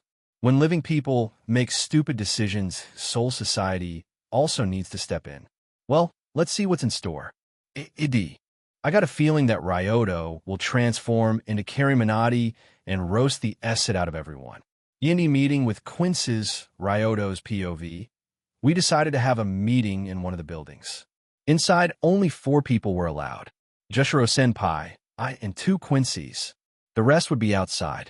It is also worth mentioning that besides the scene Shinigami, we also had some of the Stealth Corps members. Just in case. I doubt that Yamaji has a good opinion of Quincy's after his last encounter with them. The old Quincy, that seemed to be a leader and acted like one, was accompanied by someone who looked pretty young. The young man was nervous being there and probably felt out of place. There was an awkward silence as we sat at the table and waited for the other side to start talking, but seeing that the Quincy's didn't plan to do it, Jushiro Senpai decided to open the conversation. Well, how about we introduce ourselves before we start talking about business? He'll start. My name is Jushiro Yukitake, and I hold the position of captain of the 13th Division. And I am Ryoto Yuki, vice captain of the same division. Following our example, the younger of the 2 introduces himself as well. And my name is Isamu Ishida, the next village chef. He didn't sound like a future leader. Did he lack confidence? I'm not sure. He somehow reminded me of Rito from the manga. Someone who didn't want to be part of this world, but the situation was forced upon him. The name also reminds me of someone, but I wasn't surprised. I already read the report about who we will be meeting, but the first time I read this name, I was surprised. It could be a coincidence, but a Quincy named Ishida shouldn't be too common. As Isamu tried to be social and respectful, he got a glare from the old man. I see. I'm not going to like him. Hideo Ishida. To not look like a man without manners, he spoke his name, but he wasn't happy about it. Not that most Quinces like Shinigami, but he seemed to despise them. I don't understand why we need this meeting in the first place. Yep, I'm going to hate his guts. As it was explained in the messages we sent you, according to our research, the way Quincy's kill hollows is dangerous for the world's balance. Jushiro Senpai proceeded to explain everything they needed to know to understand the situation. Yukitake, while being from a low-class aristocratic family, was still a noble of some kind, and he knew his ways with words. He tried to sound respectful, but also meant to convey the seriousness of the situation. It worked on Isamu, who listened carefully to everything Jushiro Senpai was saying, but the old man was not moved by my captain's words. So you're telling me that we should just wait for you, Shinigami, while hollows attack and kill people around us? He slammed his fist on the table and raged. Are you making fun of me? I see a young master syndrome. Makes you a lot more arrogant and stupid. Funny that he is an old man, though, but I see that we won't have any form of a meaningful conversation with him, so I gave up even attempting and changed targets. AD, young master who is 1,000,000 years old. Junior, you dare call this handsome and young me old? Have some manners. Who are you to ask a lady for her age? Junior. But master, I thought you were a guy. Young master. Show his pink panties, Junior. Bleed from his eyes, it was a trap. I turned to Isamu, smiled gently, and said, since your relative is clearly an idiot that can't understand a simple explanation, I hope that you'll translate it to him later into a language he can understand, since it's clearly not Japanese. You insolent. Before things could escalate, Yukitake stepped in. Now. Yuki-kun probably didn't mean what he said, and he is just tired and nervous. Let's take a short break. I meant every single word, but I had already achieved my goal. It was to piss off the old man. I tried to see how calm he could act in the face of insult, and it turned out that he couldn't. And because I hate people who don't try to listen. Also, I noticed that he isn't open to a conversation. So the question is, why did he accept the meeting at all? I'm going to apologize to Jushiro-senpai later for that, but I saved us some time, and I also wanted to establish Jushiro-senpai as someone level-headed. Me being foul-mouthed and not caring about others' opinions, but still listening to him, makes him look authoritative and someone worth listening to. Basically, I was a bad cop. The interesting thing is that Isamu was willing to listen. It's possible that he somehow convinced the stubborn old man to do it, because he understands their sire situation. He seemed responsible. If only his grandpa had had an accident. I should stop these thoughts for now. I don't plan on killing anyone unless it's absolutely necessary. So as long as Isamu somehow manages to convince his grandpa to listen to Jushiro-senpai, we are golden. But he'll keep it as a last resort plan, just in case. I decided to relax under a tree, but I got a surprise guest. I didn't think Shinigami were so similar to living people. I expected most of you to be emotionless soldiers that can only follow orders. It was Isamu who approached me with a gentle smile. And you don't seem like a nerve bundle like you were before. He was noticeably less tense, which is good. Yeah, it was my first time being in such an important meeting. I know that Grandpa allowed me to be part of it because he doesn't see this as something important, but I know that he is blinded by his pride and anger. So he also can think for himself. Shinigami Sandash. Ryoto. I interrupted him. My name is Ryoto Yuki, so just call me Ryoto. Then you can call me Isamu. There was silence, but I could see that Isamu wanted to ask me something. What do you want to ask?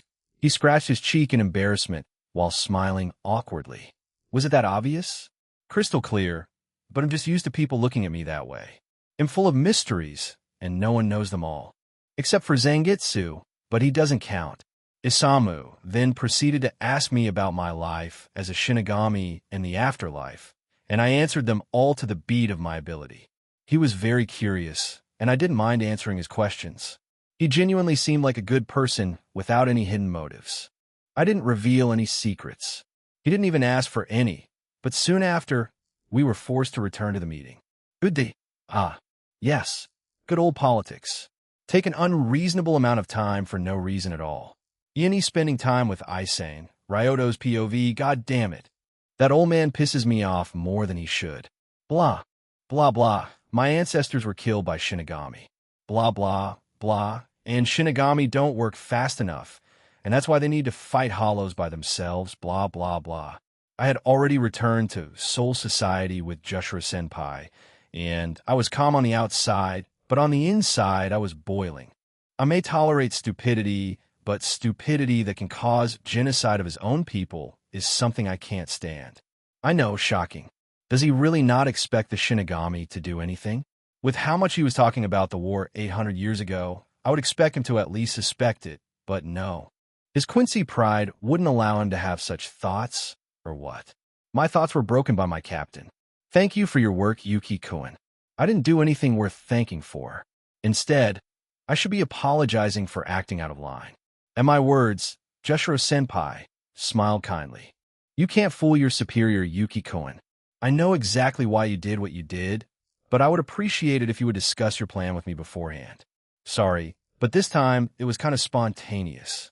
I didn't expect the village chef to be this ignorant about his and his people's situation. But not everyone is like that, am I right? He was implying my talk with Isamu. Of course, they aren't all bad. One bad apple doesn't mean that the whole tree is rotten, but it doesn't make me any less annoyed. Hearing my answer, Jushiro-senpai took out a notebook and started writing something in it. You have ways with words, Yuki-kun. I'll use this phrase in my next novel. He then continued. But this meeting wasn't without victories on our part. We agreed on a second meeting, so not all hope is lost, but we must hurry nonetheless. We don't know what Central 46 will decide. if Quincy's refuse our request. I fear for the worst to happen in that case. As expected of Jushiro Senpai, he can see the whole picture perfectly, unlike some demented old man.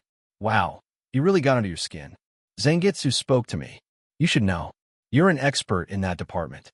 Yeah, it's just easy to make you mad when you know which buttons you need to push. Right, Jacob? I could basically see him smirking in my inner world, and I got embarrassed remembering our first meeting. How'd it go? Don't you ever call me that again? Good times. I wanted to find a big hole to bury myself in, and it was noticed by my captain. Are you all right, Yuki-kun? He suddenly got quiet. Nothing. Just my Zanpakuto reminding me of my dark past. I see. I decided to spend some time with Isane. She is the most distant of my girlfriends at the moment, even after 3 years. But I feel like I'm slowly destroying the walls that she built around herself. She just needs to be more confident. That's all she really needs. I went to Isane's house. Instead of surprising her in the barracks, I got the idea of surprising her in her own house. It'll even make her favorite food. I got inside using the spare key that she hid under a flower pot. Not the most original, but sometimes classic is just what you need in life. Besides, what kind of madman would try to steal from a house of a lieutenant? What's more, this house belongs to Unohana, so doing that would not only be stupid, but also suicidal. I stopped thinking about useless things and focused more on cooking. I still enjoy doing that, but as of late, I don't cook as often as I used to. Rin took over my duties sometimes and was the one making food. Not that I don't understand why she wants to make her loved ones eat her food happily, but apparently, it's not the only reason. The girls agreed that my food is reserved only for special occasions since it's so delicious they are afraid that it would make them lousy eventually. I'm home. Not that anyone will answer. Hey, that's not true. I answered while walking out of the kitchen in an apron. It was made specifically for me. You could tell by the pattern on it. It was lollipops. I paid a lot for this apron. Money well spent if I could say so myself. Ryotokun, what are you doing here? Do I need a reason to visit my girlfriend? I walked up to her and gave her a hug and head pats. Although she says that she isn't girly, which I disagree with, she enjoys being treated gently. Not in bed, though, but she is embarrassed afterward almost every time.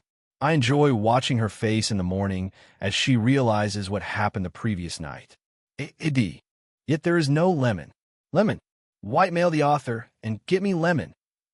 Isni melted in my arms and hugged me back with a small smile, enjoying the warmth of my body. Most, if not all, of the men in her squad are shorter than her, which makes her insecure. She has a complex about her height, but am taller than her, making her feel like a normal girl. I made some meals with porridge, so let's start eating before it gets cold. Hearing her favorite food being mentioned, she instantly perked up but calmed down shortly after remembering the agreement. But wasn't your food reserved for special occasions? Visiting my girlfriend is a special occasion, though, but we can also treat it as a little secret between just the two of us. What do you think? He winks at her playfully. Around my girlfriends, when we are alone, I open my eyes. It's the thing I always did. Even back home, there's no particular reason. It started when Lala asked me to do it because she liked how my eyes looked, and it just became a habit to do from then on. After breaking up the hug, we went to the dining room to have a great meal, and I attempted to start some small talk. So, how was your day? I didn't get an answer, as Isane's mouth was full of food, and she just gave me a look like she tried to answer me telepathically. It was honestly cute, but I was happy seeing that she liked my food so much and waited patiently for her to finish eating. Afterward, she was embarrassed by her behavior, but I didn't mind and was smiling the entire time, watching her eat. Moments like these are worth living for. Ryoto-kun, can I ask you something?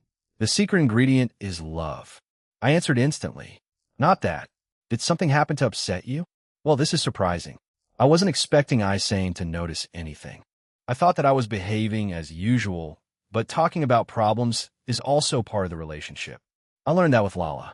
It's nothing too bad for now. My squad is responsible for negotiating with the Quincy's, and I don't like where this is going. The leader we are meeting is very closed-minded, and there's a big chance that the negotiations will fail. If that happens, knowing the higher-ups, war could break out, and it's never a good thing. After I said what was on my mind, Isane walked up to me and put my head on her breasts and gave me a head pats. Now that I think about it, the last person to give me a head pat was Koro-sensei. Otherwise, I'm the one giving it to people, but it feels nice. You know, you don't need to put on a bravado in front of any of us. Does it really look like that? It's not that I'm trying to put on a bravado. That's how I'm normally behaving. And if it's not something big, I usually won't show or tell what's on my mind, but I'm trying to be more open.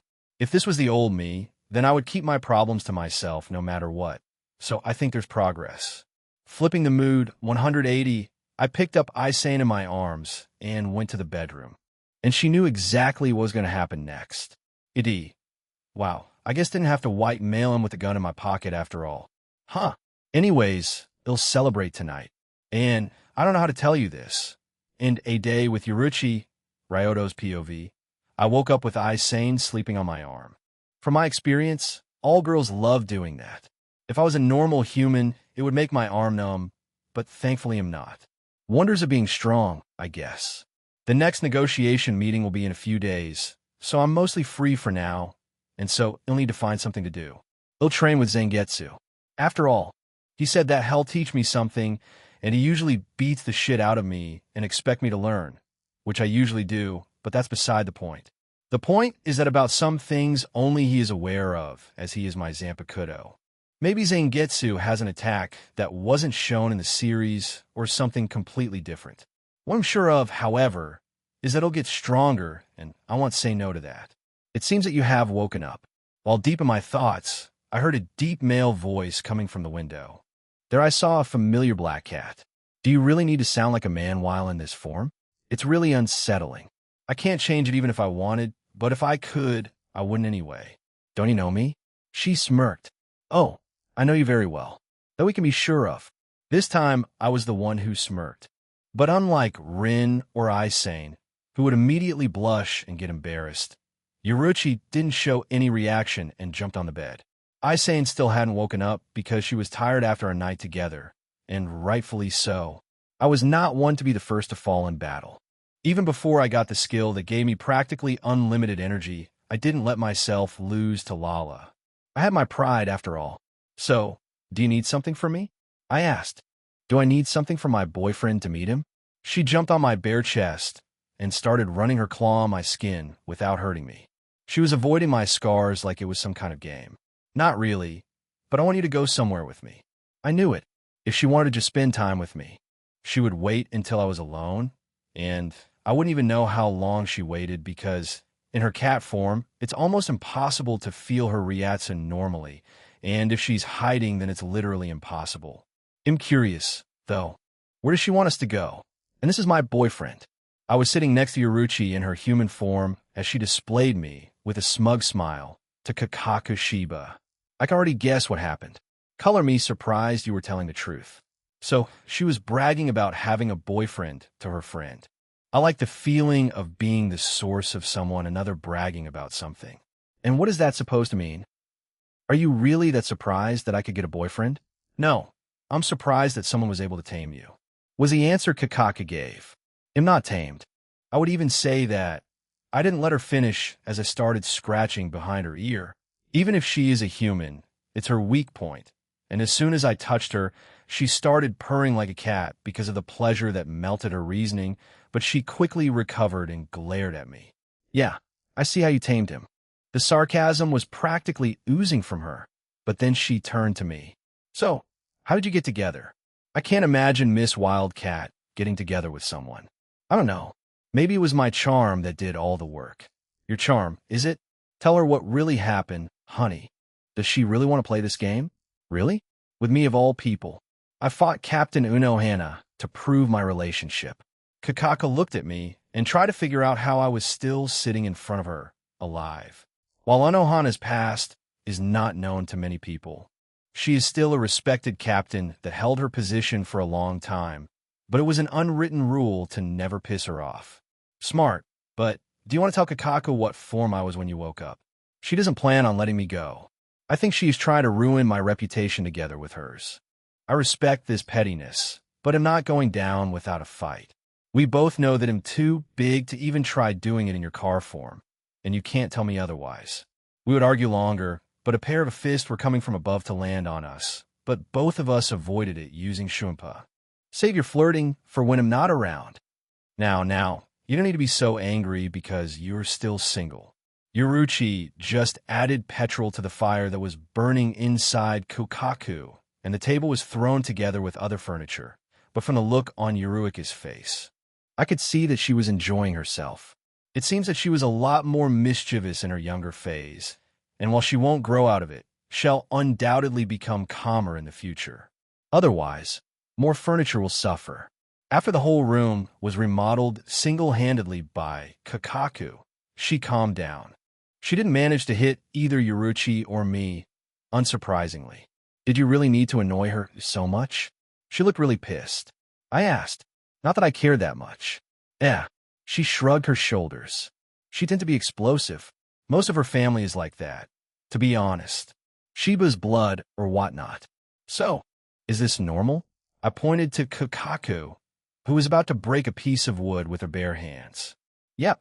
After some small talk, Yuruchi and I returned to Seriidii as Kakaku's house was not inside the inner walls. But I must say, it wasn't a bad day to have. Pretty relaxing with a little bit of trolling on the side. The unexpected meeting, Ryoto's POV. It was the 5th meeting with the Quincy's, and I'm not sure if we are progressing. The old man is stubborn like hell, but I think I noticed a slight improvement. It's probably thanks to Jushiro Senpai's negotiation skills and me being quiet. I was taking a break when Isamu approached me again. We kind of became friends. He is easy to get along with and remind me of Rito somehow. Good work out there, Ryoto. I didn't do anything, but you also didn't anger my grandpa like last time, so I would call an improvement, but I'm here to ask you one thing. He became shy all of a sudden, and my curiosity was raised. What is it? If you want to know, my 3 sizes are in O. He refused. I was just wondering, since you're a Shinigami, and you're probably older than you look, I hope that you have some advice on women. Before, he had my curiosity, but now he's got my attention, and hopefully, with my help, the lucky lady will capture his heart. I'm a poet in the making, if you couldn't tell. ED. Author give him Merlin's hero creation skill, so that he can make men and women equal. Ho, you just hit the jackpot by asking me this question, I said with a smug. Why? You have centuries of experience? Not even close, but I have a harem. Isamu looked at me like I was some kind of miracle worker. How? He asked, awaiting my answer impatiently, but before I could answer, he added something that left me dumbfounded. How do you avoid tripping into her and grabbing her, but I didn't expect to meet someone with a lucky pervert in this world. What should I do? He asked me. Enjoy the view? It wasn't an answer he was expecting, and he quickly got red. Don't worry, I was joking. I said before Isamu could say anything about my comment before. You are in luck since I have experience with your condition. Is it sickness? No, it's the will of the world, so I would advise you to get used to it. Isamu was waiting for me to say it was a joke, but I was serious. He was ready to despair about his luck, literally. But I didn't say that there wasn't any way for you to confess. He looked at me as if I had become his savior. He doesn't need to know that I didn't succeed yet, but am not willing to give up. Zengetsu's POV. I was walking through the empty town on the rainy side. But there was a difference. A subtle one, but a difference nonetheless. The rain wasn't as intense as before, and it's undoubtedly why he could hear the first letter of her name, which I still can't believe it. I was sure I would bet my hand that Jacob would never go over it. But it looks like time heals all. The question is how big of a scar ITLL leave. It doesn't matter, really, but bigger scars tend to reopen easily, at least emotional ones. As I was taking a walk, I heard a beautiful voice singing. Since it wasn't me who was singing, only one person left. Sai knew that song very well. You'll Never Walk Alone by Elvis Presley. It's her favorite song. After I found her under a tree with her eyes closed, I sat quietly next to her and didn't let her notice me. She always likes spots like that. When she wants to have some quiet or so, she can sing in peace. She tends to find some tree to sit under. She says nature calms her down. I like listening to her voice. It was soothing, and it made me feel like I wasn't alone, which is pretty ironic since I'm never alone. I'm part of Jacob the same way he is part of me. Not to mention Shorty next to me. while I enjoy fighting over anything else. Moments like these are not terrible. Rin's POV. Today I'm free to do whatever I want, and since Ryoto is busy with his duties today, I'm going to walk around some lower districts. I was playing with some kids and sharing candies. Seeing them be happy just because of a small treat made me smile. I wonder if I'm going to be a mother someday. Having a child wouldn't be that bad, and I know Ryoto would be a wonderful parent. Maybe a little overprotective.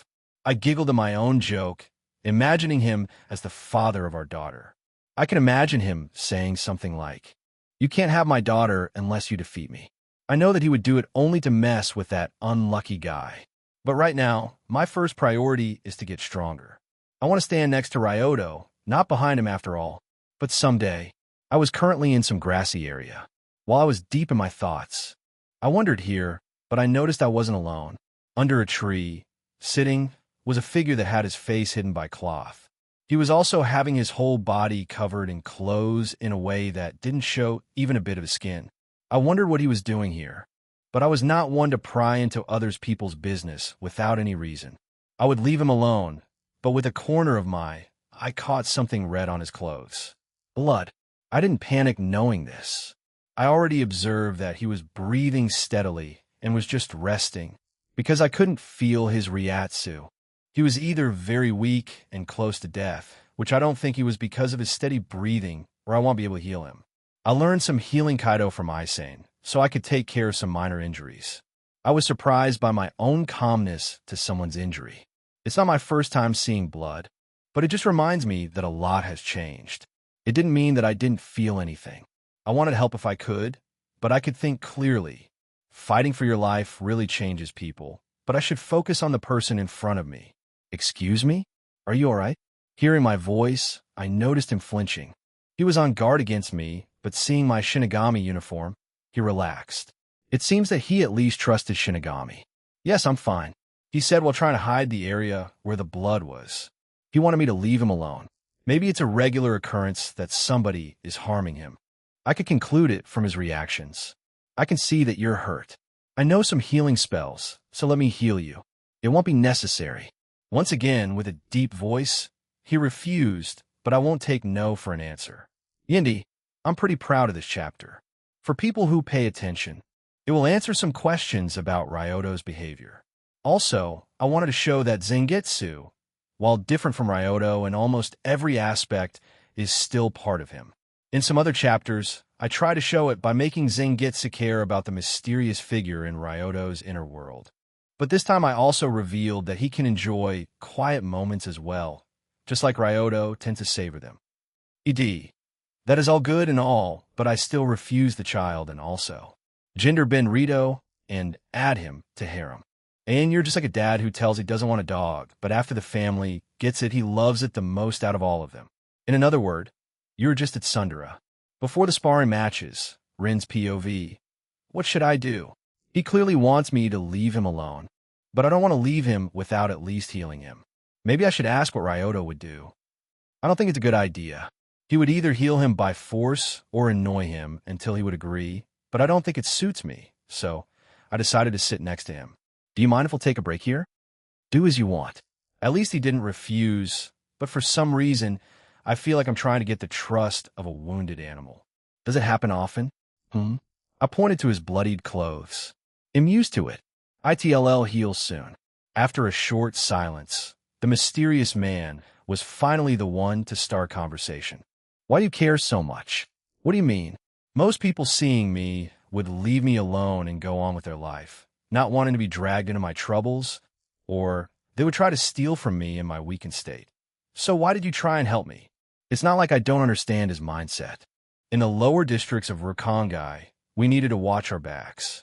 Ryoto and I were lucky we met some nice people that were willing to help, but even then, we needed to steal to survive.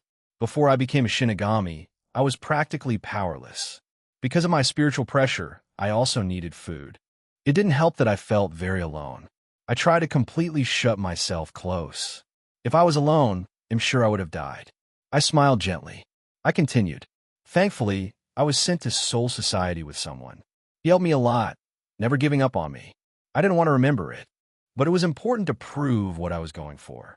He even took the dangerous job to earn money needed to take the test to become Shinigami. He still has scars because of it. What I want to say is I'm alive because of his help, so I decided to not ignore others when I can help. I'm not as selfless as to help everyone, but I'm not going to turn a blind eye either. He stayed quiet, thinking about something. Can you tell me what justice is to you? A strange question and a bit out of nowhere. It's a difficult question. Justice is different for everyone. I feel that as long as someone thinks their actions are for a good cause, it's just for them. Even something as horrible as killing a child could be justified by some people. For me, however, it is to do the right thing according to my morals. He closed his eyes to think about my answer. Don't get scared. He didn't say anything after that, but he opened up his clothes and showed me his wound. It wasn't a severe injury, but I was surprised by how hairy he was. Maybe that's why he hides his skin so much and why people are attacking him, knowing that it's probably the cause of his problems. I didn't comment on it and started healing him. It didn't take a long time to close his wound, and soon he was all healthy again. I'm done. The injury should be taken care of. I may not be part of the 4th Division, but I didn't do a bad job if I say so myself. I was about to leave, but I was stopped by the now healed, mysterious man. Your name? You haven't told me your name. I smiled. Rin Kujo, 6th seat of the 13th Division. Sajin Kamamura. Ryoto's POV. I was in the underground training room that Kisuk built. Only our group knows about it, so it's safe for whatever training Zangetsu has for me. While the training in itself will take place in my inner world, I want to try out whatever I'll learn while it's still fresh in my mind. I got in meditating position, placed Zangetsu on my lap, and went inside my inner world. I was immediately greeted by my Zanpakuto. Yo, ready for training? That's what I'm here for, I answered. What are we training? I still don't know that, but whatever it is, it will be helpful to me. For now, we'll be training this. He put his hand in front of him with its palm pointing at me. Red energy started gathering there until it shot towards my face. I tilted my head slightly, and the attack flew past me, hitting the building behind me. I've seen Zangetsu using this move before, but only once. He used Zero while he was fighting against Utsu with a mask and Yami. He probably didn't plan on teaching me before.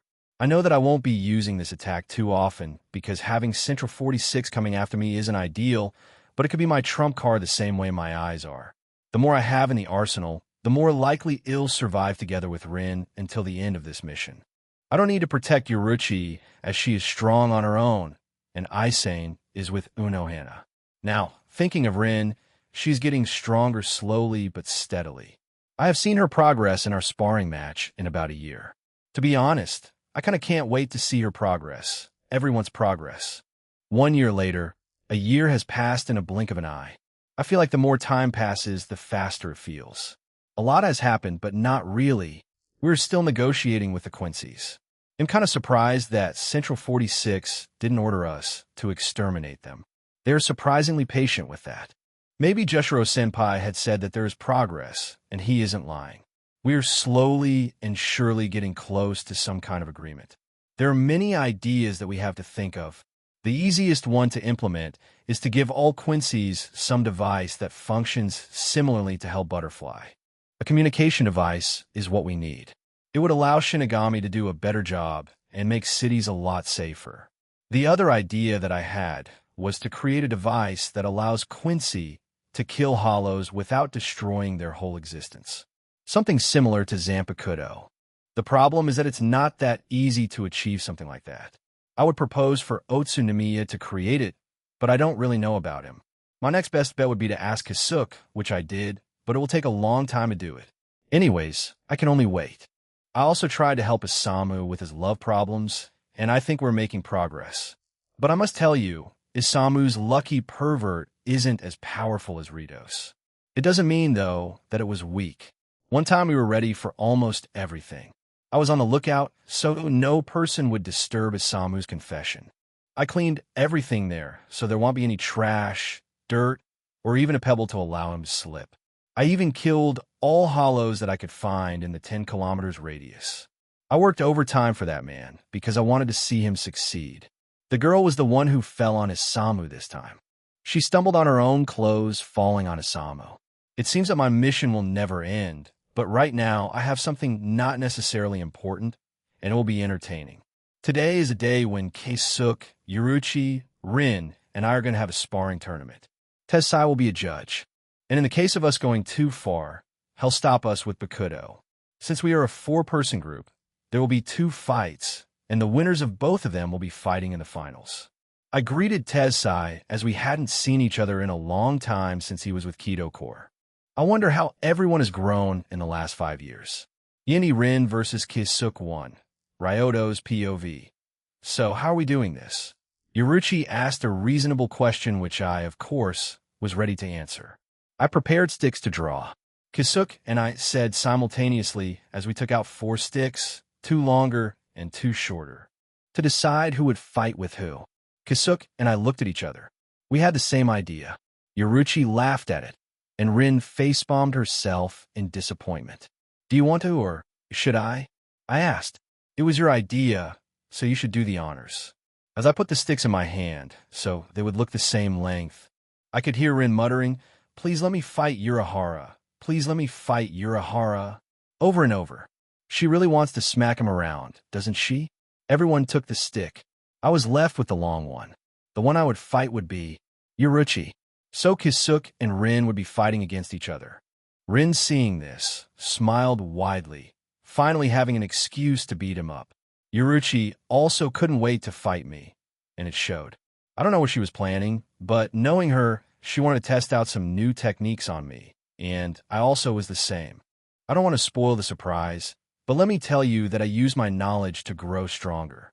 I just hadn't had time to test it before as I was busy with other things. Insert knowledge and big brain memes. We decided that Rin and Keisuke's fight would be first. Let's see if Rin can surprise me, because Keisuke isn't an easy opponent. Both Keisuke and Rin took their positions, ready to fight. Keisuke laid some traps just before the fight started. I, of course, noticed it thanks to my eyes, but didn't say anything. It was their fight, after all, and not all battles are fair. We all promised each other to fight with the intention of winning, so tactics like that are also allowed. Open and close all the doors before me, Tsunagari. Rin called out her Zanpakudo, going to Shurkai right away. Urahara observed the process carefully, trying to analyze every little detail. Rin didn't end with just that. She took her sword sheath and slashed it slightly. She then took a 2-sword style stance. I never saw her using this style before. It looks like she trained it in secret. I wonder if it's something similar to Ikaki's style when she switches between the sword and the sheath. Memories from Baki comes back, flooding rage mode. As they were in a staring contest, waiting for the other to make a move, Yuruchi started talking to me. So, who do you think is going to win? Good question. I would say Keisuke will win. Keisuke is, in my opinion, more experienced and smarter than Rin. He even put some traps before the fight started. He is also very analytical and cunning if needed. Rin just isn't. So little belief in your girlfriend? Not really. I just think that Keisuke is stronger. She smirked at my comment. Then you'll be surprised. Does she know something that I don't? I can't say that I know all there is to know about Rin's ability, but Keisuke is a genius in every meaning of that word. Without saying anything, our focus returned to Rin and Keisuke that started fighting. Rin rushed Keisuke and swung at him. Keisuke parried her strike without releasing his Shurkai just yet. Rin's Zanpakudo hit the ground, but she made an attempt to strike him with the sheath of her sword. Keisuke's sword was still down, and he wouldn't have time to block the strike with it. So he tried to catch it with a hand, which ended up being the wrong decision. As soon as Rin's sword touched Keisuke's palm, his eyes went wide open, and he retreated his hand as fast as possible and kicked Rin away from him. He looked at his hand and saw a wound from where blood started dripping. Did you forget what my sword ability is? A smile grew on Rin's face. Not only did she look like a villain, but she also talked like one. Of course not. You can connect 2 things with each other. Can I assume that you connected your Zanpakudo's sharpness with your sheath? As expected of Keisuke. He figured it out right away, but am equally impressed by Rin's strength. I remember that when she first unlocked her Shurkai, she couldn't do something like that, or just hadn't thought about it at that time. In any case, I can see that she progressed in that time, even though I haven't seen much yet. What Rin did next surprised me as well, but I should have expected it retrospectively. Rin sliced her own palm. At the moment, I can only connect two pairs, if you will. Tsunagari and my sheath are one, and both of our palms are the other. And why are you telling me that? Kisuk questioned, but he seemed still calm even after that. Because it doesn't matter. You would notice it soon anyway when I would wound you next time. Hearing that, Kisuk's playful personality surfaced again.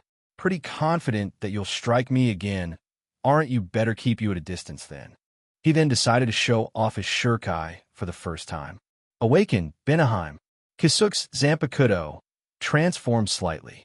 The hilt's grip, which is gentle black decorative wrapping, bends forward at the end with a pommel-shaped overlap 3 times and a crimson tassel dangling from its base. Instead of a tsuba, a U-shaped guard is covering a small part of the blade with a flower petal design. My Zanpakuto, Benaheim, isn't the nicest, so please be careful. The next thing Rin and everyone heard was "Sing Benaheim." At his command, crimson energy flew out of his blade in an arc as he swung his sword. Yini Rin versus Kisuk 2. Rin's POV, "Sing Benaheim." He launched the attack at me, and a wave of red energy flew at me at high speed.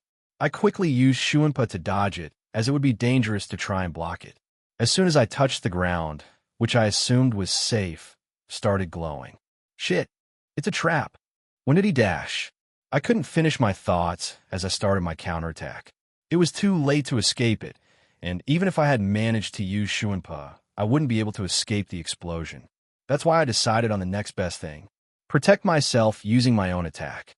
I remember Ryoto saying one time, 1 bomb plus another bomb equals no bombs, which doesn't make a lot of sense, but I don't have other options. ED.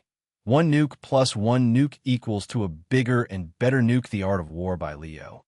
And you didn't get references. Insert Power Stone to try again. Hato, 31, Shikaho.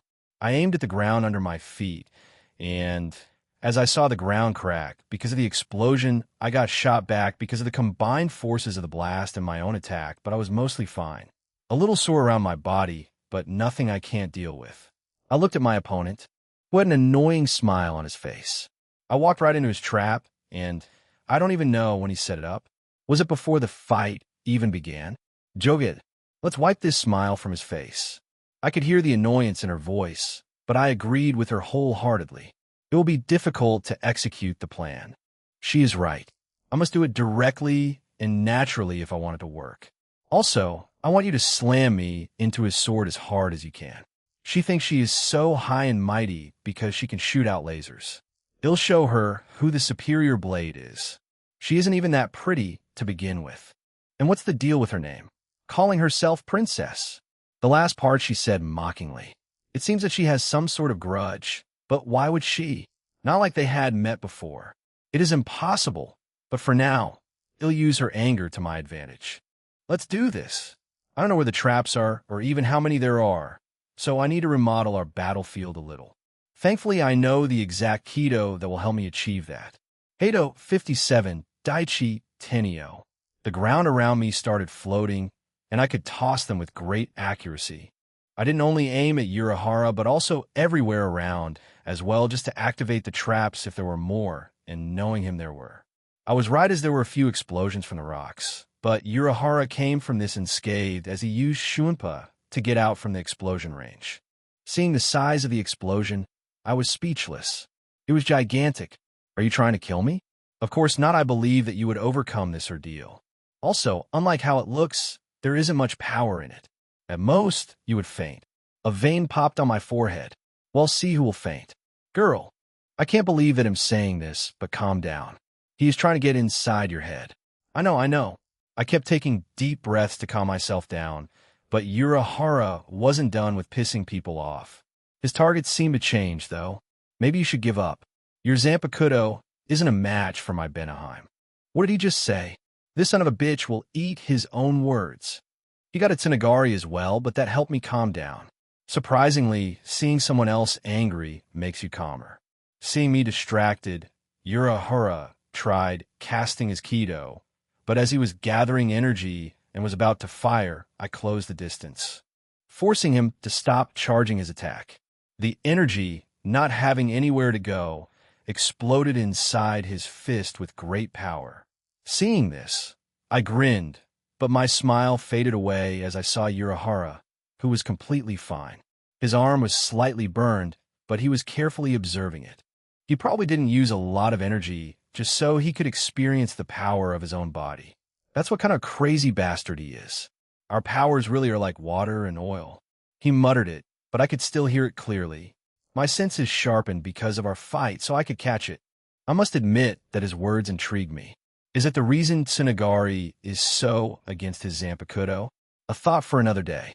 Right now, I'm focused on defeating Urahara. I somehow got in range for a sword fight, and we exchanged some blows.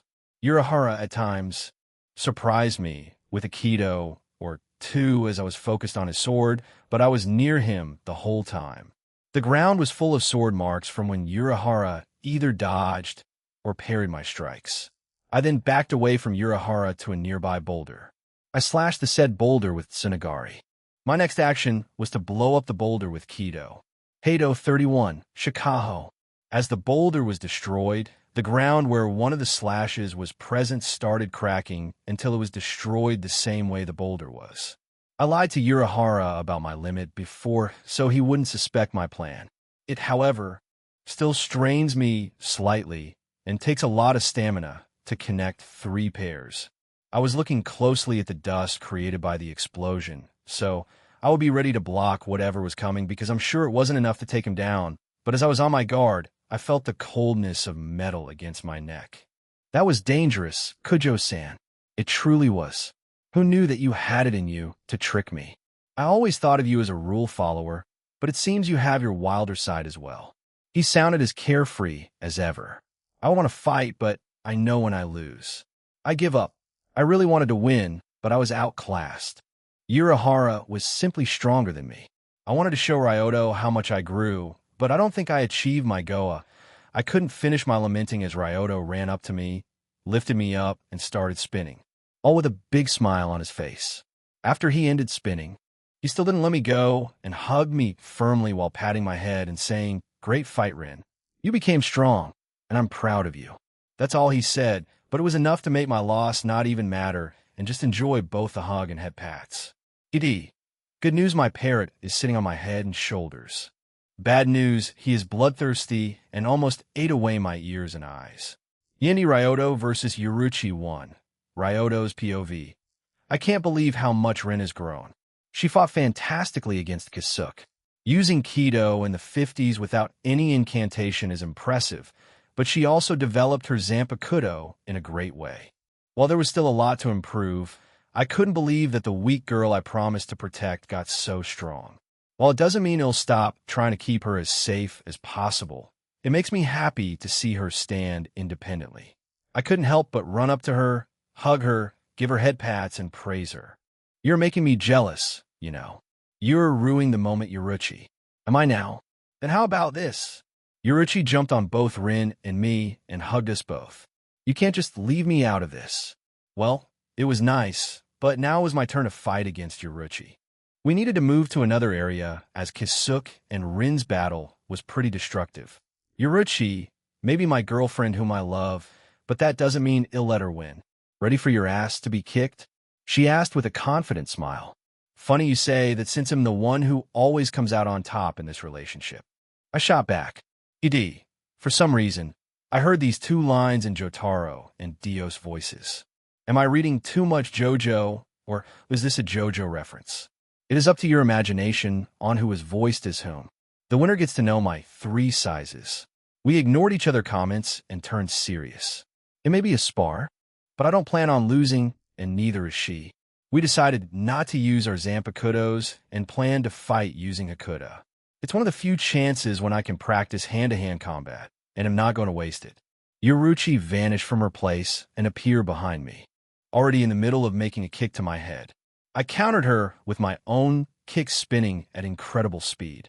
As soon as I blocked her attack, I used Shunpa to get behind Yoruichi and attempted to punch her, but she immediately jumped and landed on my arm, using her own arms to support her body. She again aimed at my head with her legs. I couldn't use Shuinpa to escape this time, as she was holding my arm. She grinned, thinking that she got me, but I blocked her kick with my other arm and tilted my head to avoid the hidden blades that she threw during a kick. It was a double attack, but I saw it coming. It's one of the basic assassination techniques, and she's part of the stealth corps, so of course she learned it. I drew back my arm, but Yuruchi jumped off it, so I couldn't follow up with any attack. She knew that I was stronger than her, but she was faster. That's why she was probably trying to wear me out, which is strange since she should assume that I have more stamina than her, according to her experience. Hee hee. My thoughts distracted me for a moment, and Yuruchi took advantage of my carelessness. Of course, I wasn't entirely out of focus as my body reacted automatically. It's not spider sense, as this ability is blocked until I complete this mission, but a battle experience and the results of my training with Zangetsu. I grabbed her by the arm and held it tight. I got her. I dragged her over my head and planned to slam her on the ground, but with her reflexes and flexibility, she went into a flying armbar position. At the same time, as she was nearing the ground, she touched it with her free hand and similarly threw me as I threw her moments ago. For those confused, just imagine it like Musashi throwing Baki to the ground after he grabbed Baki by the ankle. And just imagine Hulk smashing Loki. I didn't hit the ground, but managed to support myself with my legs in what would be a pretty uncomfortable position if I was not flexible. Blespidèrement physique. I launched myself up again while still holding Yuruika's arm, so it looked like she was lifting me up. Then I used a lot of strength to pull myself down with my legs rushing towards her from above. She dodged it and freed herself from my grasp by kicking my hand.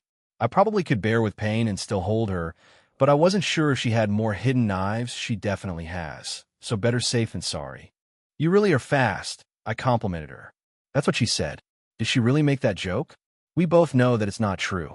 Doesn't make it any less funny, but it looks like you are proficient in Hakuda as well. I'm a man with many talents, after all, and you have a girlfriend with many talents. A girlfriend that got a new technique to test out and a wonderful target right in front of her eyes. And what would that technique be? At that, Yuruchi stretched out her arm to the side, and after a short concentration, energy burst out of her. She was wearing the Keisin uniform, so no clothes were ripped. The ground around her also started cracking, and the energy was behaving similarly to lighting. Wow, just wow. I didn't expect Yuruchi to develop this technique so early on. Looking at her, I could tell that she was feeling very proud because she had the advantage now since we were not using Zanpakudos. Well, that's what she thought. Nice technique you have there. Would be a shame if I copied her moments, and my energy, just like hers, burst out, but unlike her lighting-like energy, mine was swirling like flames, but it still was affecting my surroundings. Also, unlike her, my upper body was left naked, revealing most of my scars and a tattoo on my right arm. Now, with a grin plastered on my face, I finished the previous sentence. Someone was to copy it. Yuruchi, for the first time during our fight, was surprised, and her eyes went wide open. How? Combing two things and making something new is something that I, as a cook, do pretty often, and so I did exactly that. I combined Hakuda and Kido to create this technique. Ready for a round two? Yeni Ryoto versus Yuruchi 2, Ryoto's POV. At first, Yuruchi was surprised, but moments later, a grin returned to her face. It looks like we had the same idea, and it turned into the same technique. I just invented it not long ago, and I made these special clothes because Shunko, as I call it, ripping my clothes off, just like yours. I was curious when she got those clothes because I remembered that the clothes that Yuruchi was currently wearing were made explicitly for the use of Shunko. Leaving the back and sides open and without any sleeves makes Shunko safe for clothes. Otherwise, it destroys upper body garments. In short, it's the perfect technique for me, and it even comes with a cool effect. Speaking of which, it looks like I have fire-type Shunko, which is fitting since I was always more talented in fire bending than water bending, even though I learned water bending first. Fire was always easier to learn. And it can't be because of my personality, as I'm as calm as a mill pond. Never in my life have I been angered. I thought as I remember my time on my first otherworldly quest. Yep, I was calm the whole time and never lost control over my emotions. Joking aside, I deliberately used fire-type Keto for my Shunko for mainly two reasons. First is firepower. Expect Gitsuga Tensho. I don't have a finishing attack. While I could use Keto by itself, Shunko has more power. I also could use it as a combo while using Zangetsu. Yuruchi chose to prioritize speed, and Soifan used the wind to have both, but not as powerful as either of the two. Now focusing on Yuruchi once again, I wonder what will win. Unimaginable speed or unimaginable power? An obvious answer would be neither, but as power can't hit the target and speed doesn't have enough power. Shunko, however, isn't the only trick in our sleeves, which we don't have at the moment. In a fight, we are using our hand-to-hand combat experience and tactics. There's also the fact that our technique isn't complete, so it doesn't have the power it could possess, but that's what training is for. Yuruchi, even faster than before, rushed at me and attempted to kick me. At the same time, I did a low sliding kick to make her fall, which I succeeded at doing, but Yuruchi wasn't one to just take a beating, and while in the air, she kicked me in the chest with all her might. It didn't help as I was halfway through a spinning kick, which made me wide open. I flew into a giant boulder, leaving a mark on it, the shape of my body. Even incomplete Shunko still packs a punch, and if I didn't focus my own Shunko where Yuruchi had kicked me, it would have hurt even more. Who am I kidding? I would be lying on the ground if I didn't do anything. I pushed myself from the hole with small pebbles falling off as I grabbed the ledges to pull myself out. Edi, Baki versus Oliva. Baki acquires his demon back. You don't hold back, do you? I asked Yuruchi while dusting off myself. There were rocks everywhere on my body. Just like sand, it's rough and gets everywhere. I was holding back, but I used more force than I wanted. It is still hard to control. I'm happy that you are still in one piece, though. I'm gonna rock her tonight. Since it's like that, it'll show you something interesting. It'll give you max 5 minutes. She was confused by my words, but I didn't wait for her and activated prediction calculation. I'm not planning on using it longer than 5 minutes, as I have only 30 minutes a week, but I'll probably need to use it against Kisuk.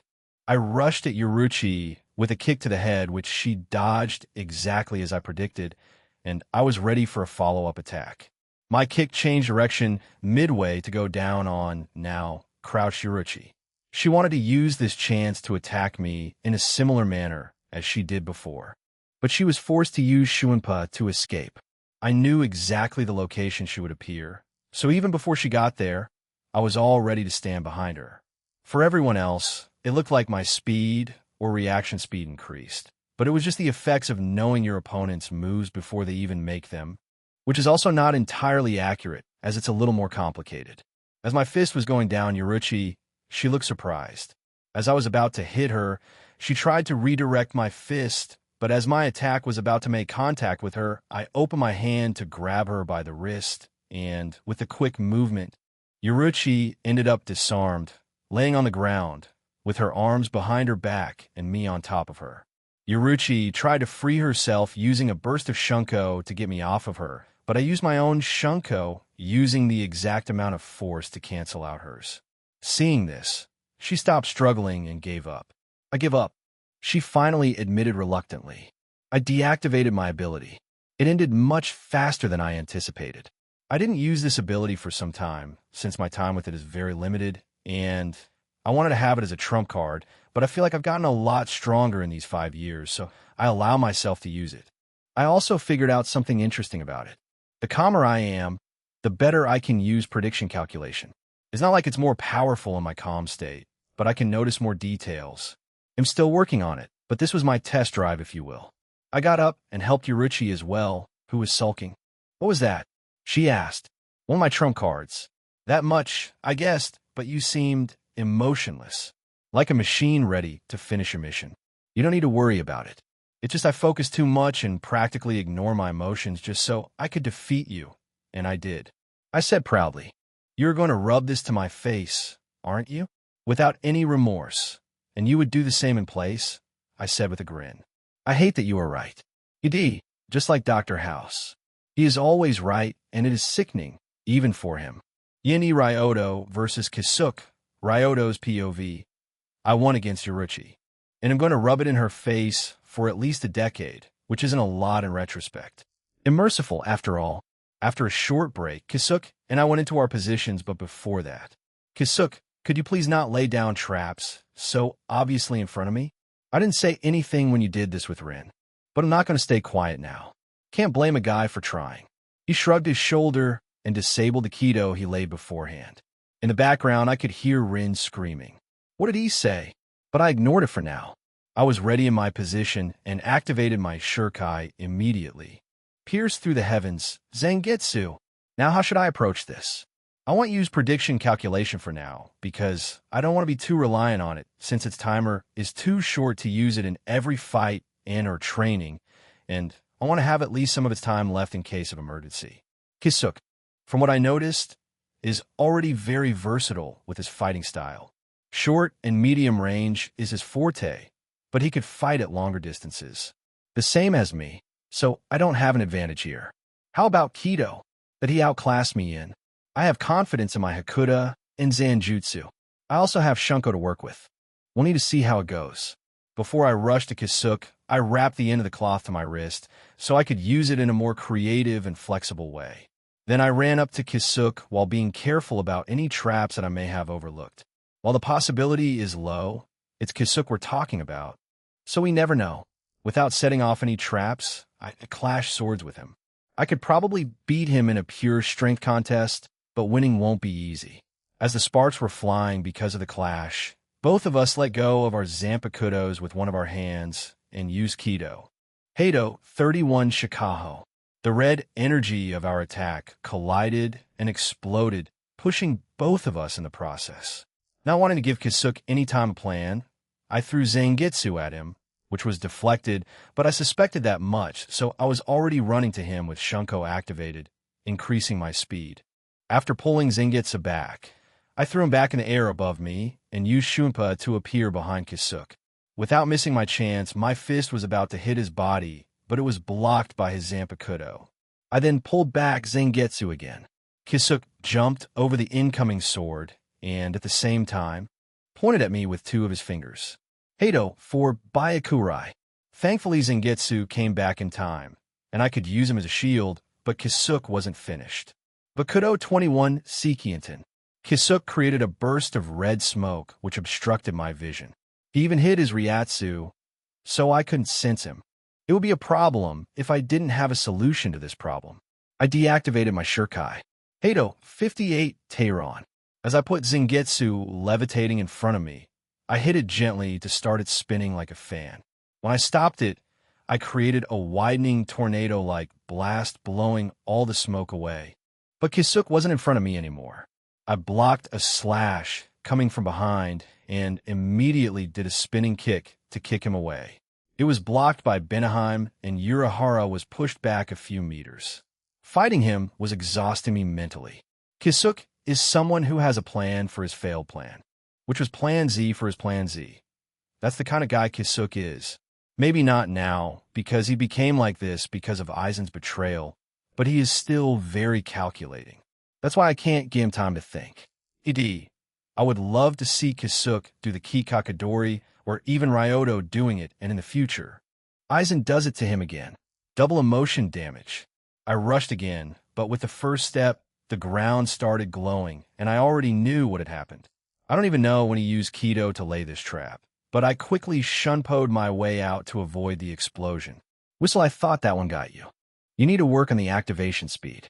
I know I'm still trying to figure out how to do it without losing the power of the explosion, but for now, it's the best I have. Then it would be only fair of me to do my best as well. With this, I activated prediction calculation.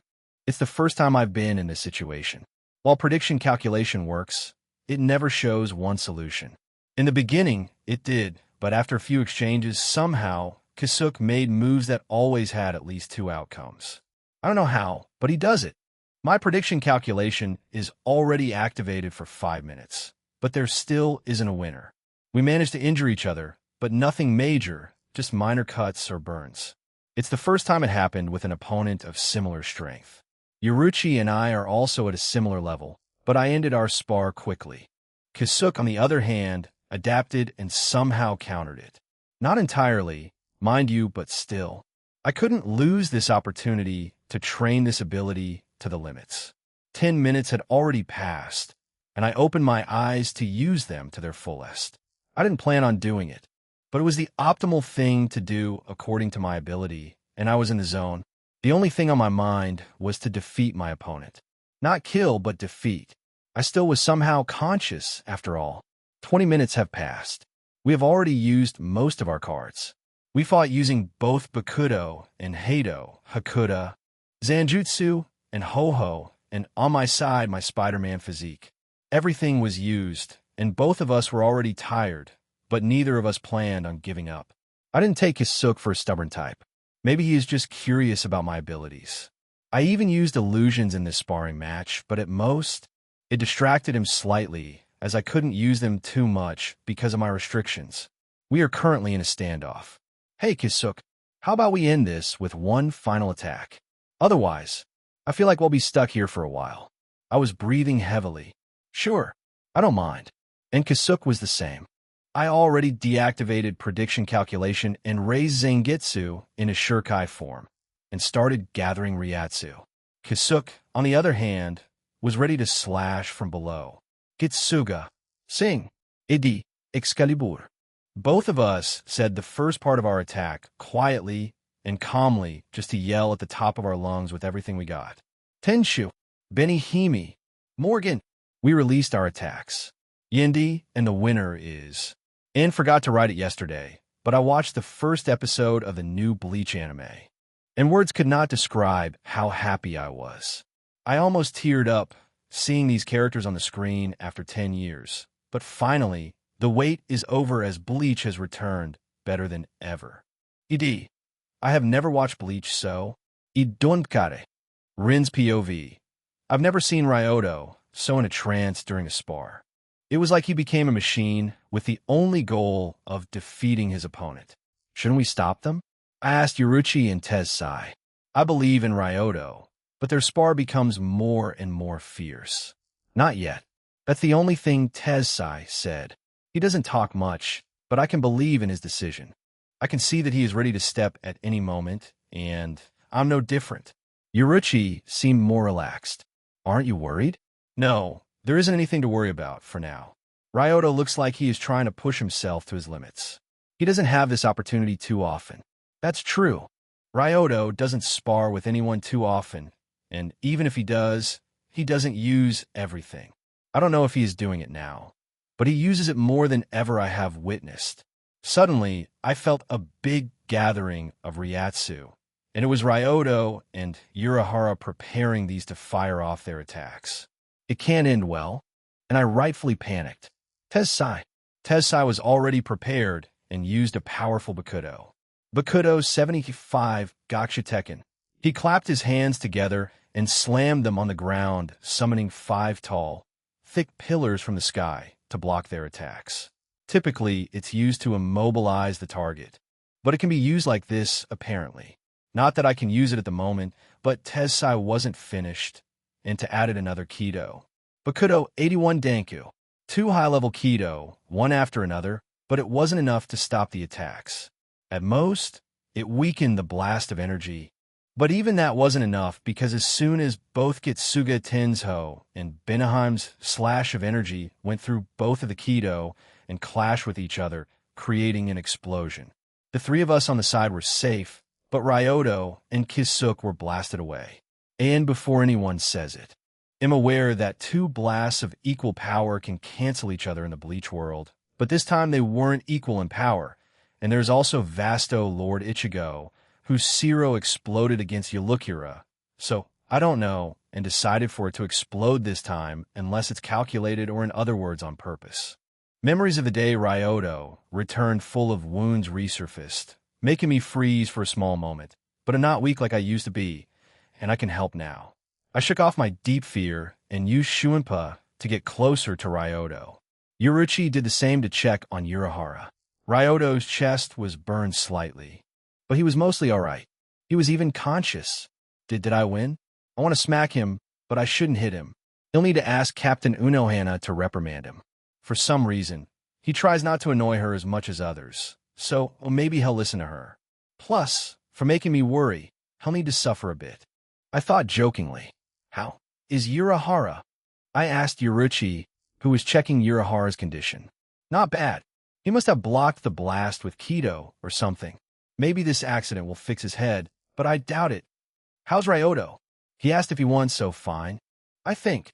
I did some first aid to both Ryoto and Urahara, but we still sent them to the 4th Division to heal them up. Ryoto's POV. So let me clarify this. You got these injuries in a spar? Unohana was kindly smiling at me while asking this question. I was sweating bullets because whenever she smiles like that, she is either slightly annoyed or trying to be intimidating. Sometimes both. It was a very realistic spar. I answered uncertainly. This comment, however, earned tightly wrapped bandages on my body. Ouch, ouch, ouch. I give up. At this, Unohana sighed. So please refrain from doing idiotic things like that. Some patients are more in need of my attention which you take from them. So why are you here? You could send anyone else. At this, she showed me an even kinder smile and pushed her fingers against my forehead, which isn't threatening in itself, but coming from her, it absolutely is. Because if something happened to you, Isane would be sad, and I won't allow for it to happen. Also, if that ever happens, even the Captain Commander won't be able to protect you. Remember that.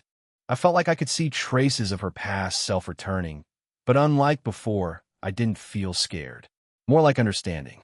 She seemed like a mother worried about her daughter, a very murderous mother who could kill me if she wanted, but it's not like I couldn't understand her worry to some degree.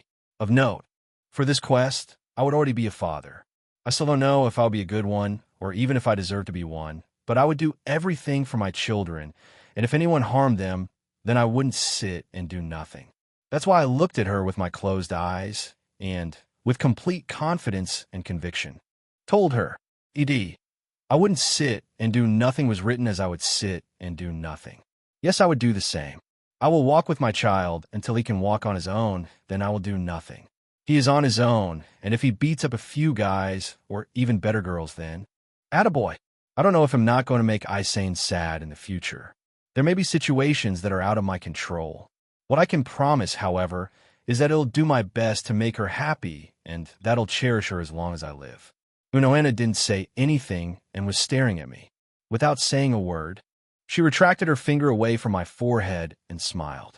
It was not her scary kind smile, but a genuine one. Not wanting it to become awkward, I tried to change the subject. Before I forget, how do you know that what I did was stupid? I, of course, had my suspicions, but I asked because it was better than her being silent. Kujo-san told me everything I needed to know. She also told me to reprimand you, but instead, you'll volunteer to help around the barracks here, since you took some of my time. Right? In truth, I plan to. Right? She repeated herself, making her point more clearly. Suddenly my plan changed. I am hating this arc. I don't want the baby. I want Lallis baby first. Also, harem is too big. Author. Control by control. And is this some kind of reverse psychology? Are you telling me to make the harem bigger and have more children? You got it. Any time flies by, Ryoto's POV, and another year has passed. Time really flies fast when you don't age as much as you used to. That's not to say that there weren't any changes. There were plenty, in fact. The biggest one is that we are finally done negotiating with the Quincy's.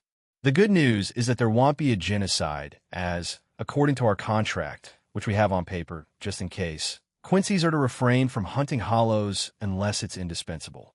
In short, just in self-defense, but there will be exceptions depending on circumstances. The biggest problem, for now, is communication. There aren't any phones or anything like that in this time period, so we need to use human resources. Just like before, we are sending Shinigami to the human world to oversee hollow activity and sending souls to Soul Society. But there will be new responsibilities added to the list, and that is to keep in contact and work with Quincy's on behalf of Soul Society. It won't be easy in the beginning, but there isn't a better alternative for now, or at least we didn't think of it. Another good news is Samu was able to get the heart of the girl he likes. I can't believe that it even happened. I feel proud. After so many failures, we somehow were able to accomplish something seemingly impossible. It brought me to tears seeing them together. Maybe he'll even be able to help Rito in the future. Isamu's lucky pervert was a weaker version, so there can be some minor differences in the intensity of accidents. I feel like I beat mid-boss to prepare myself for the real deal. Don't worry, Rito. Your Nissan didn't forget about you and is still preparing to help you. Still, no Bankai though, but I started training my hollow abilities.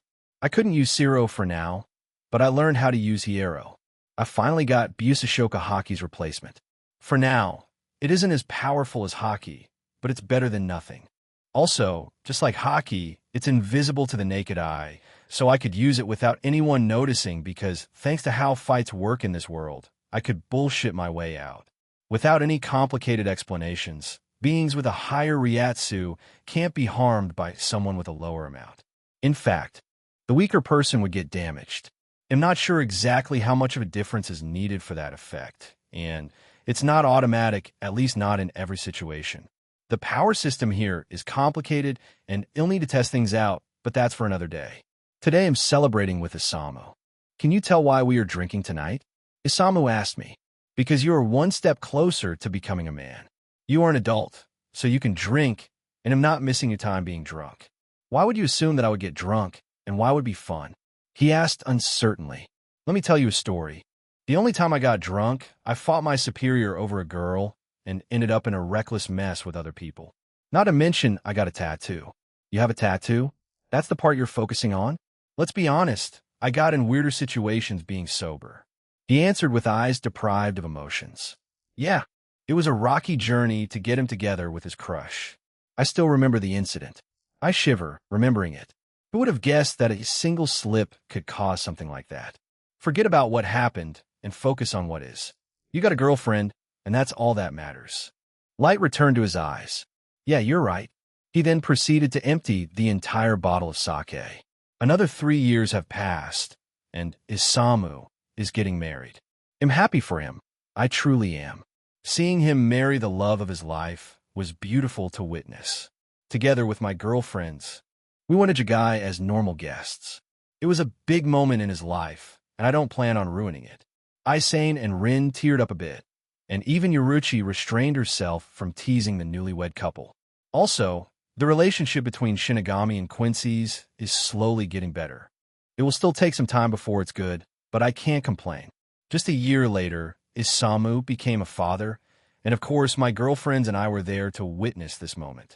Isane was the one who helped with the birth process, as she was an experienced nurse. While she was a military healer, she had knowledge of other departments as well. Long life tends to get voting after a while, and you need to find something to do. Isane expanded her horizons, that's all. Isamu was nervous and panicking the whole time, and I couldn't blame him, so I tried to calm him down the entire time. There shouldn't be any danger to either his wife or his firstborn, as Isane is a lieutenant of the 4th Division after all, as she learned from Unohana about healing keto and medicine overall, but I could understand that in situations like that, not a lot of people could think straight. The procedure took some time, but Isamu's wife delivered safely and was holding a healthy boy in her arms. Even though she was weak, she had a smile on her face while holding her child. Isamu almost burst into tears seeing both of them safe. His wife, after a short while, handed him his son to hold, and words couldn't describe how happy he looked. This moment reminded me of Lala. I wonder how I will feel when I'll become a father. Will I be happy or worried endlessly? There's also the possibility that he'll become a father in this world.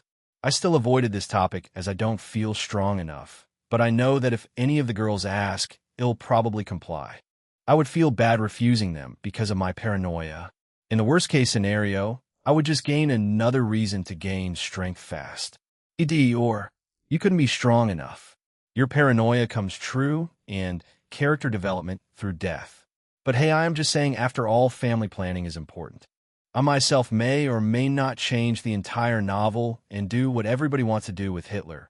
20 years flew by and nothing major has happened, or rather it doesn't feel like it.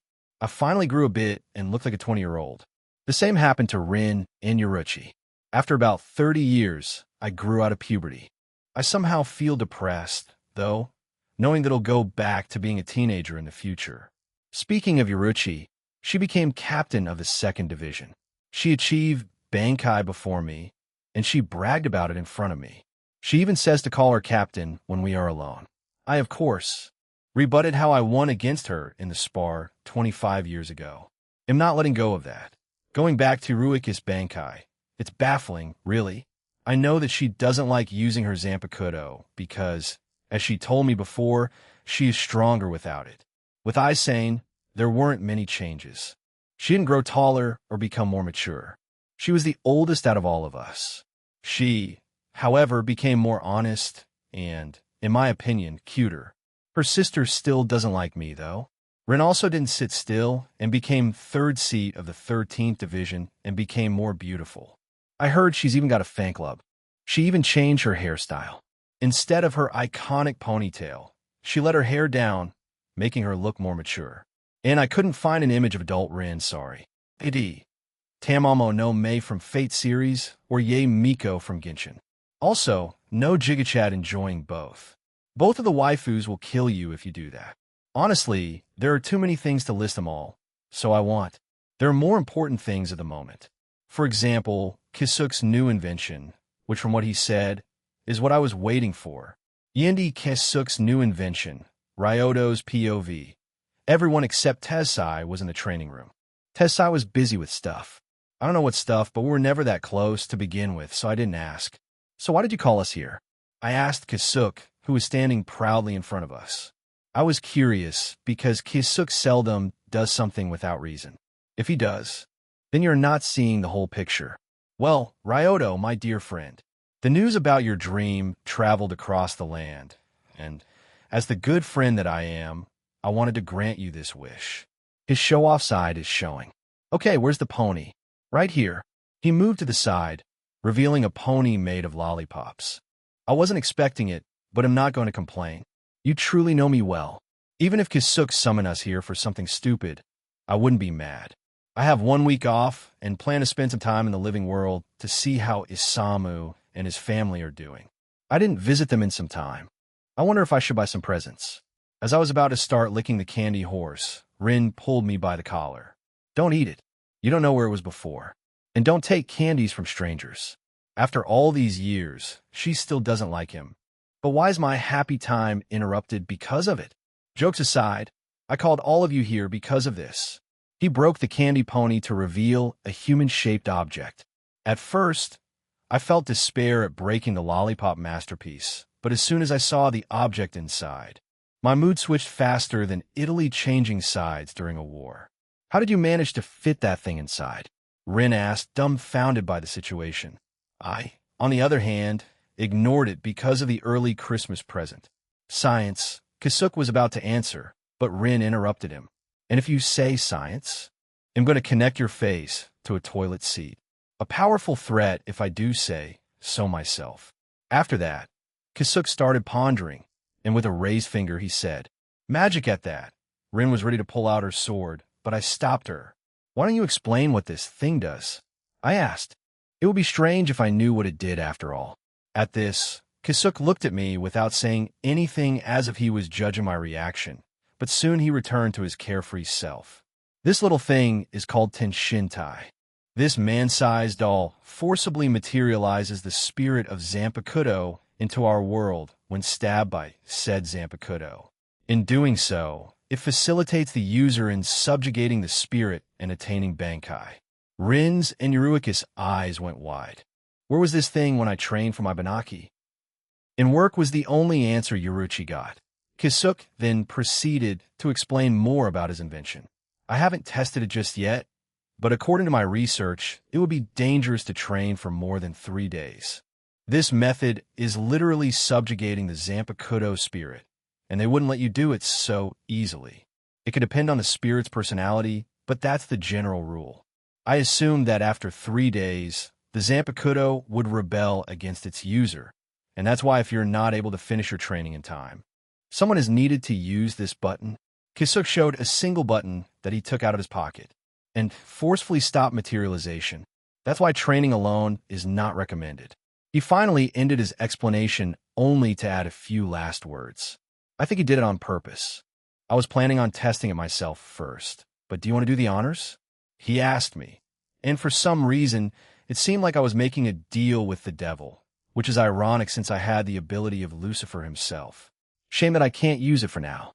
Ed, what is it that you desire? Come tell me. You hear that, Zangetsu? We are going to achieve Bankai. I probably sounded pretty smug. After over 20 years of asking for at least starting to train for Bankai, and nothing coming out of it, I need to use more drastic methods. Jacob, don't do it. You're not ready. Surprisingly, he didn't sound angry. He was talking as if he was stating a fact. You're hiding something, Zangetsu. I knew it for a long, long time. I wasn't forcing you to say what it was becoming behind your Tsundere act. I know that you try looking after me and won't do anything too troublesome. But I need to gain strength as fast as possible before I meet Aizen. Otherwise, I will need to play around him and not the other way around. There was silence. Zangetsu didn't say anything, but after a short while, the only thing he said was, "Don't regret it." Menacing. I don't know what he meant, but at least I've got his consent. I opened my eyes and took out my sword. Nothing needed to be said, as my actions were speaking for themselves. Kisuke, understating this, held Ten Shintai in place so I could stab it. As my sword entered the strange doll, it vanished from my hand. I didn't need to look around to know where Zangetsu was. For some reason, he likes to hide behind buildings, trees, boulders, and anything really. He loves his dramatic entrances. You can come out, Zangetsu. From behind the boulder, Zangetsu came out, but his signature smirk was gone, and he looked extremely serious. It usually isn't a good sign. So this is your Zanpakuto spirit, Rin commented. I don't know what I expected, but this was not it. Yoruichi added, but I was focused on something entirely different. Behind Zangetsu, I could see another silhouette. Shorter than Zangetsu, she was holding the hem of his cloth. She looked familiar with her medium-length chestnut brown hair. I was never sure. As she walked from behind so everyone could see her better, my eyes went wide, and I couldn't say anything. Hey, she greeted me awkwardly, but the only answer she heard from me was, "How? Edi, epic drama incoming." Yini, they meet at last. Ryoto's POV. How is this possible? She died years ago, so how is she standing in front of me? Without any thought put into it, I slowly started making my steps toward her. Ryoto? Rin asked worryingly. She probably never saw me like that. On the other hand, Yoruichi decided to deliver a solid kick to my body, sending me flying. The whole mood was ruined, and the mysterious girl panicked a bit, while Zangetsu let out a small laugh. Ryoto. Yoruichi got in front of me and grabbed me by the collar. You're making that face again. What face? You always look like that on the 12th of April when you go on that hill. When did you? I followed you one day, curious about what you were doing every year. I didn't expect you to visit the grave of someone, and you had a very similar look. A look was full of regret. Just this time, it was mixed with confusion. I don't know why you have this look, but whatever it is, get over it, damn it. That's not the face of a man I love. You have a problem? You face it. You regret something? Do better next time. That's all there is to it. Ed. Yes, if accidentally stab a patient with your knife, and she pulls out, then plug the hole with the knife. I just stared at her eyes widened, not knowing what to say. Her face was too close to my mind, though. I thought about her words for a moment, and there was some truth in them, and I try to live by them. While I think living by these words would be better for my emotional state, it's not always that easy. I have some regrets, and while remembering them, I try to not repeat them in the future. So in some way, I live by these words. Yoruichi, as much as I love you, there are some things I can't control, and seeing that girl brought some old memories, not all of them happy. I explained, but thank you for waking me up a bit. Save us some of the drama. I got behind her to hug her with my arms wrapped around her waist. That's what I'm here for. 2. She couldn't finish her sentence as I slammed her head against the ground with a German suplex. I did it at great speed, and Yoruichi was so unprepared that she did not protect herself from impact. And that was for the kick. Did you forget that I can be pretty revengeful and petty? Especially petty. I will pay you back for this. Ignoring her for a moment, I walked up to the girl that appeared together with Zangetsu. Shorter than I remember, but it's natural since I'm taller than I was before, with medium brown chestnut hair and bigger than average but not big breasts. She looks exactly like I remember. Even her clothes are the same as she used to wear. Is that you? Emma? Hearing her name, she smiled, and I could see from the corner of my eye that Zangetsu did as well. Somehow, yes, but not entirely. I grabbed her by the cheeks and pulled them in the opposite direction, stretching them more than I thought was possible. We didn't see each other in about 40 years, and you try to be mysterious with me. And were you always in my inner world? And you didn't even let me know that you were there. Imzolvi, Imzolvi. She couldn't speak clearly because of the obvious reason, and in the corner of her eyes, tears started to gather, but I let her go soon after. So we'll talk about everything later, but good to see you again. My voice softened considerably as I pulled her into a hug, which she returned after the shock wore off. She returned the hug. After we separated, I turned to Zangetsu. Now that we have this out of the way, it's your turn. The whole time Zangetsu was leaning on a nearby boulder with his arm crossed. Is he trying to look cool? Bankai, right? But before we begin, I must say you surprised me. I was sure that you would break down seeing her again. Maybe 20 years ago, I would do that. And maybe if Yoruchi didn't kick me, it would happen. Who knows? But time really helps sort things out. You're welcome. Yoruchi, still recovering from a German suplex, said. I smiled at this. During all these years, it wasn't like I wasn't thinking about my past at all. Thinking about if I could do things better, what things I did right, and just remembering in general. Not like it prepared me for today. But enough of that. We're here for Bankai. What kind of test do you have? Zangetsu's smile widened. We're going to fight. How original. But using only our bare hands. No Kido or swords. Daring today, aren't we?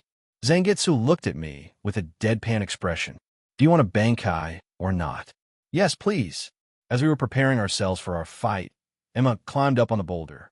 Sitting up so high doesn't make you taller. Zangetsu yelled to Emma. I know that. She answered, annoyed and with a pout. Zangetsu threw away his sword and prepared himself by taking a fighting stance, and I did the same. It is worth mentioning that our stances were different. Mine was more textbook-like, but with my own flair added to it, since I changed my fighting style, depending on the situation. Zangetsu was more aggressive, giving the impression that I would get punched in the face if I came closer. My fighting style is the total fighting from Baki. My favorite part is when I just jump them while they're laughing at me. Hey, you girl who thinks she's tough. Can you give us the signal to start? I don't like it from behind. It was Rin who answered. And I didn't say it was you, but since you were already talking, just do it. He really is Ryoto's Zanpakuto, Yoruchi commented. Unfortunately, both of us were waiting for some signal, and as we waited, the tension was rising. It was also worth mentioning that the tension was coming from me. Zangetsu had a big grin plastered on his face. He likes fighting, after all. 3, 2, 1, go. And the fight began. Yeni first day, Kisuk's POV. Ryoto is an enigma to me. He is my friend, and I know that he thinks so too about me. But he is full of mysteries. I didn't pry too much, but the more time I spent with him, the more questions I had. At times I feel like he knows more than he lets on. Even today, as soon as he saw Tenshintai, I noticed that he knew what it was before I explained its function, and I didn't share this with anyone before. I doubt that Ryoto spied on me, because he isn't that kind of person. So that leaves the question, how did he know about it? That is not the only interesting thing about the man named Ryoto. The other mystery is his eyes. They're like nothing I've seen before. I even thought that they were the eyes of that thing, but it's not possible. They don't look the same. The only similar thing is that both of them feel and look otherworldly. What's more, he apparently has 2 Zanpakuto spirits inside of him, even though he possesses a single blade Zanpakuto. According to my knowledge, in the whole Soul Society, only Captain Kairaku and Captain Yukitake have dual Zanpakuto. In any way, I just know that Ryoto will be at the center of a lot of troubles in the future. Yes, and I'm going to enjoy it in HD. Until the day that I get a gender bend in front of my eyes, I won't give up. P.S. I need support, since this is going to be difficult. Ryoto's POV. We rushed at each other, and strangely enough, I managed to hit him in the chest, but it was me who got hurt. Asshole. He used the arrow, and seeing his smirk, he thinks he got me. If that's how he wants to play, then so be it. I as well started using Hierro, and people around us could feel the power behind punches. We also weren't holding back now anymore. Our fight was acrobatic and fast-paced. At times we were standing on each other's arms or legs and preparing to attack until the one on the receiving end blocked it or, in my case, got hit sometimes. He enjoys fighting me and plans to use the whole 3 days to enjoy it to the fullest. MS? POV. I was ready to lurk inside Jacob's inner world and let him live his life. Before, I thought that he needed to face his past to become happy, but the more time passed, the more unsure I became. Should I really force Jacob to do it just because I think it's the right thing? Is it really for the better? My wish is for Jacob to be happy, and seeing him depressed is making me feel like I failed him.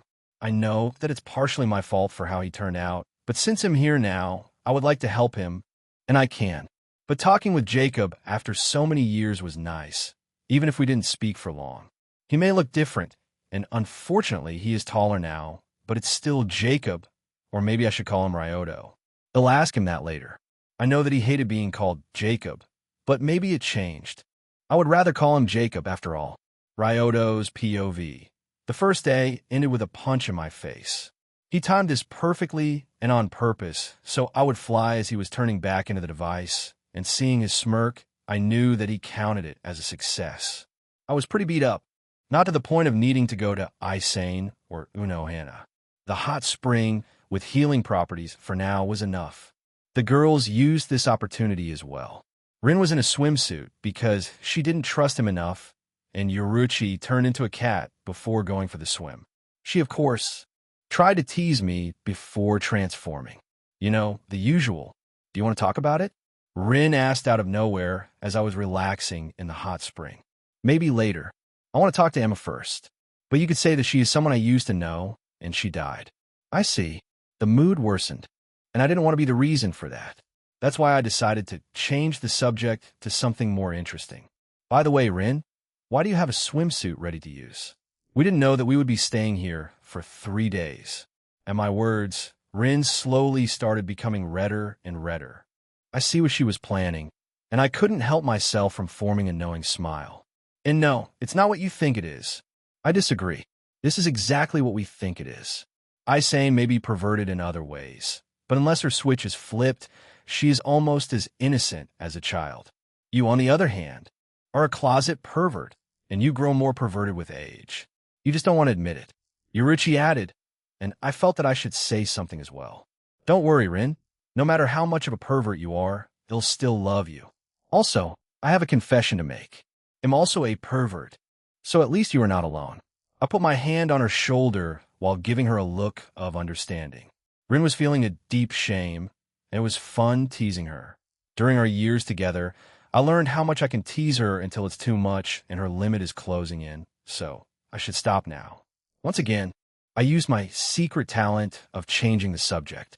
Rin, before you become a tomato, can you tell me if you plan to train for Bankai using this method?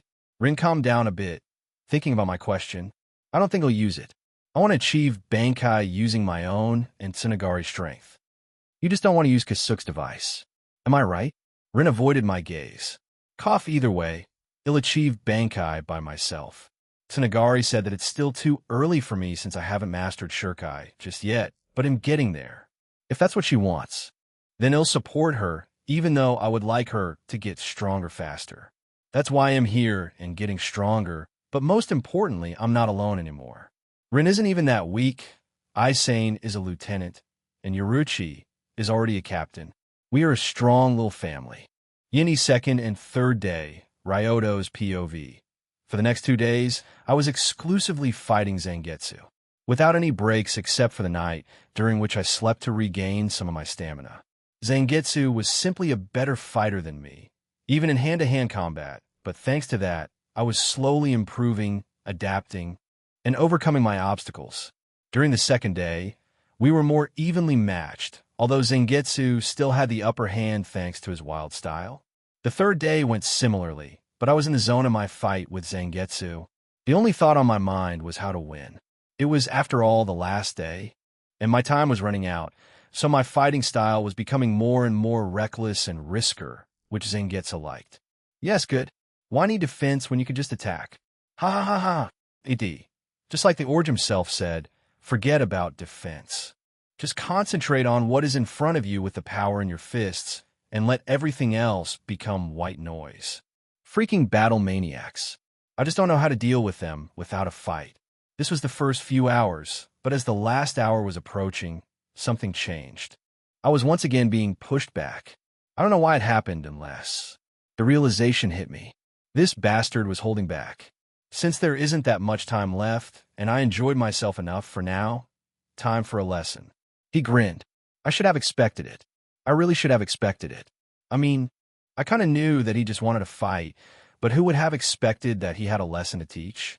You are weak, maybe not as weak as before, and you can even fight, but you are lacking something.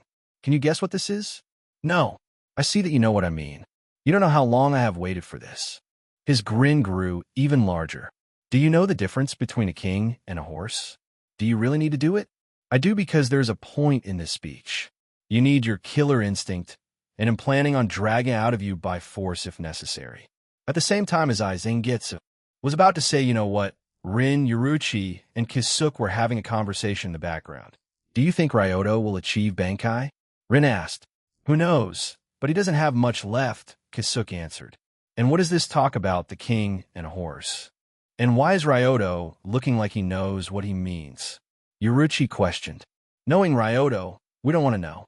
Their talk was interrupted by my body slamming into the ground in front of them. It hurts, but nothing I can't handle. I could taste iron in my mouth, though. So the kid's gloves are off. Strangely enough, as Zangetsu was standing there, his smirk wasn't present. Better learn fast, or you'll die. In the following 10 minutes, I got to learn that Zangetsu was entirely serious and seemed to try and kill me. Instead of punching me, he used fingers hardened with hierro to pierce me at times. He wanted me to show him my killer instinct. In other words, he wanted me to try and kill him, not to defeat him like I tried to do. So I really don't like to attack to kill without a good reason, but it looks like I have no choice. Unless I do that, I doubt I'll achieve Bankai.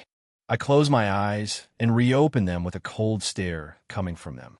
Editor, help. D. I got you, bro. Changed version. An icy gaze greeted him as I opened my eyes. D. Nice, edgy, and cringy as I like it. Seeing this, Zangetsu grinned. So you could do it if you try. I rushed at Zangetsu, and we fought again. I was aiming at Zangetsu's vitals, if he had any, with every attack. And if he didn't, there was a plan to get there in a few moves in the future. Fighting with the goal of killing is different from an ordinary fight. There's a lot more focus put into it, and a lot less room for mistakes. I also lost track of time. Thinking about it won't help me, and only put pressure on me. So the only thought in my mind was to kill Zangetsu, even though it's not possible this way. I know that Zangetsu is trying to help in his own way, and tries to prepare me for situations where he'll need it. As I was practically in a trance, Zangetsu stopped my punch. Time's up. Looks like you lost, so no Bankai for. He couldn't finish his sentence as his head dropped down. He was smacked from behind by Emma, no less. Zinchan, you can't do it. Zinchan? PHH, ha ha ha ha ha. Zinchan, what a great nickname. Maybe you'll start calling you like that too. It was hilarious, and for the first time, I've seen Zangetsu embarrassed. I told you not to call me like that. You shouldn't joke around too much, then. Jiraiya fought you for 3 whole days, and he didn't lose, so he deserves a reward. She said that while having her arms crossed. Boo, did you forget about our bet? Is this a bet Zangetsu was talking about over 20 years ago? Siegfine. Not that I didn't plan to, but you ruined my fun. And so I achieved my Bankai. SPOV. That's strange, very strange. I feel like one of my babies achieved Bankai, but it doesn't feel like my baby at all.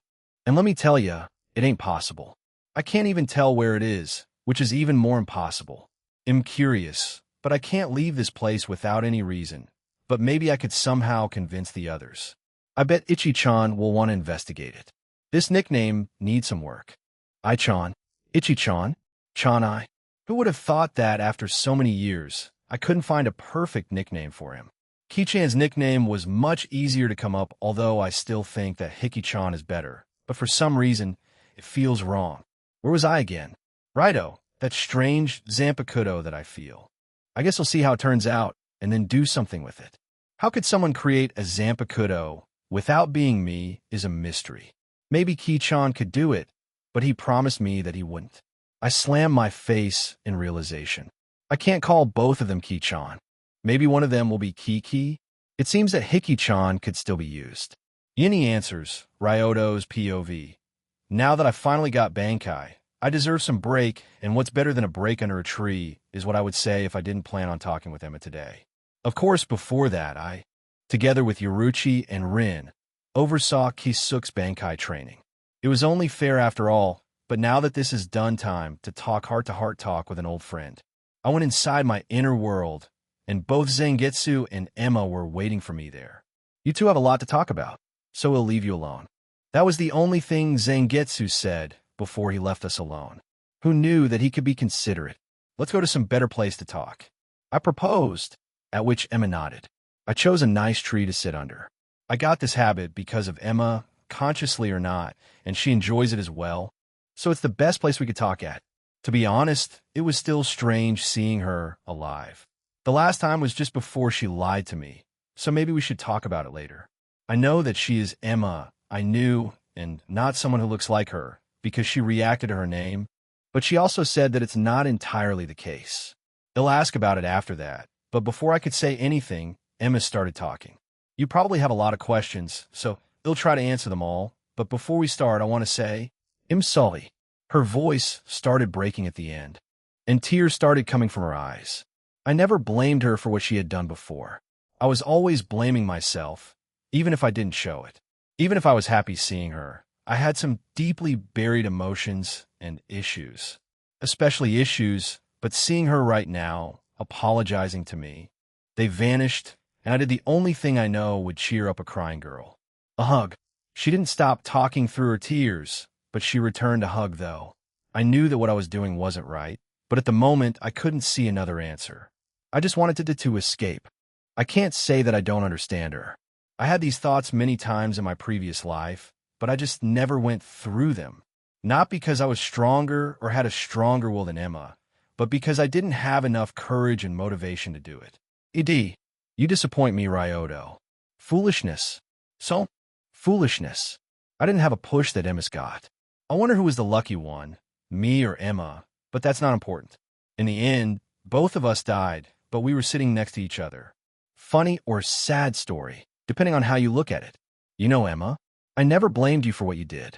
I was mostly sad and depressed that you didn't share your worries with me.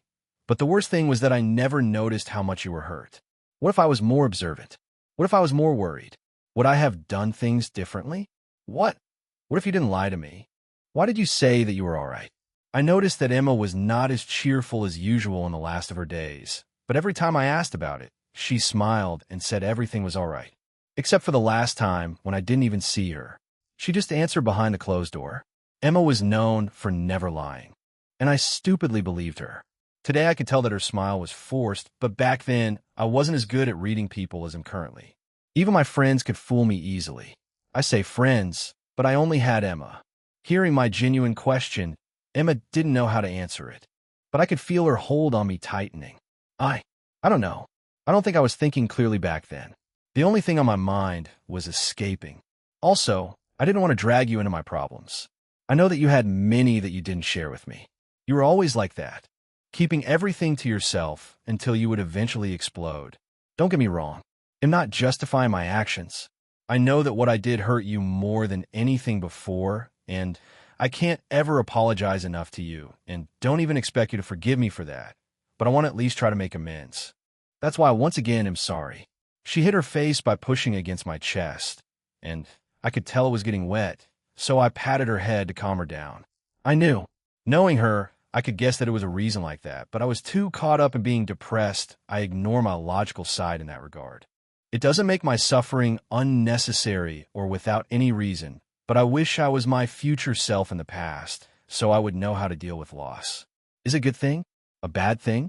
I would say it's a good thing. Death is part of one's life. It may be a sad thing, but not something terrible. It happens to everyone, whether you want it or not. I also could be considered more fortunate than most. I got a second chance at life, and even got the benefits of having a system that allows me to do a lot more than should be possible. As we were hugging, I didn't plan on saying anything, but some words escaped my mouth. I missed you, and welcome back. We stayed in a hug for some time. Without talking, just enjoying our presence was enough for now, but a sudden thought entered my mind. Hey, Emma, how are you even here? I didn't question it before, but it's strange. Not only are you in my inner world, but you are also in a different world. Hearing that, Emma looked up at me while still wrapping her arms around me. At the same time, I looked down. I forgot to tell you. I forgot that she could be a bit of an airhead, but thanks to that, the sad atmosphere disappeared. But there isn't that much to tell. After I died, I woke up in a dark place. I didn't know where I was, but I quickly figured out that I successfully ended my life. After the last part, she paused and looked at my reactions. She is as kind as always, and I couldn't help but smile. Seeing that I was all right, she continued. After some time floating without anybody, which was a strange experience, I saw the light in the darkness, and since there wasn't anything other than that, I decided to walk towards it. The moment I was blinded by said light, I was inside your inner world, and I got a lot of new information, causing me a headache. I became your Zampakudo, Jiraiyodo. My eyes went wide. Of all the possibilities, I didn't think of the most obvious one. Wait, how is this possible that I have two Zampakudos? I mean, I got Zangetsu in not the most natural way, but the general rule is that one Zampakudo for each Shinigami, since they are a manifestation of their souls. You can see it in Zangetsu, since he looks like me, even though he shouldn't. I questioned. Hey, unless a gay priest put a disc inside you. Context. Stands are a manifestation of the soul. That's quite easy to answer. Zanchan is Ryodo's Zampakudo, while I'm Jacob's. Your two souls are mixed into one, but they are separate enough to allow this loophole. You can imagine it as a mix of water and oil. You can still see both of them, even if they are in one container together. They don't mix, just like your two souls. It's really a miracle. I have a theory that because you rejected your past so much that your souls couldn't mix. You didn't allow it. She looked so proud of her theory, and I couldn't tell her that it didn't make a lot of sense because some higher being reincarnated me, and he or she was the cause of it. But yeah, I wasn't so keen on my past and wanted to leave it behind me, which I somehow did, but Emma's presence doesn't allow me to do it anymore, or at least part of it. After about 30 years of living as Ryodo, I'm not the same as I used to be, but now, more easily than ever before, I can accept my past and my mistakes. May the past be past, but I can't forget to learn from it as well. Wait, let's go back a little. You said you're my Zampakudo. I understand why you didn't want to show yourself in front of me before, but now since we're already talking, can you tell me your name? I could try, but Zanchan has been trying it for the last 20 years, and you never heard my full name. You could hear the first letter and some of the parts later on, but that's all. So that's what Zangetsu was doing. I really thought he was fucking with me. I owe him an apology. Not that he knows, but hearing her reasoning, I smiled gently. Try it now, I said as reassuringly as I could. For some reason, I could feel that I would be able to hear her name this time. My name is Gyaka Hansha. Nice to meet you, I guess. And it means reverse reflection for anyone wondering. And yes, it took me longer than I would like to admit to come up with this name. I need some names to name my child. The name should have Abaddon in it. The best name gets a price of culture. Some of my faves. Gyaka Hansha. They'll call you Gyaka for short. Or do you prefer Hansha? Maybe even while stay with Emma? Gyaku is alright.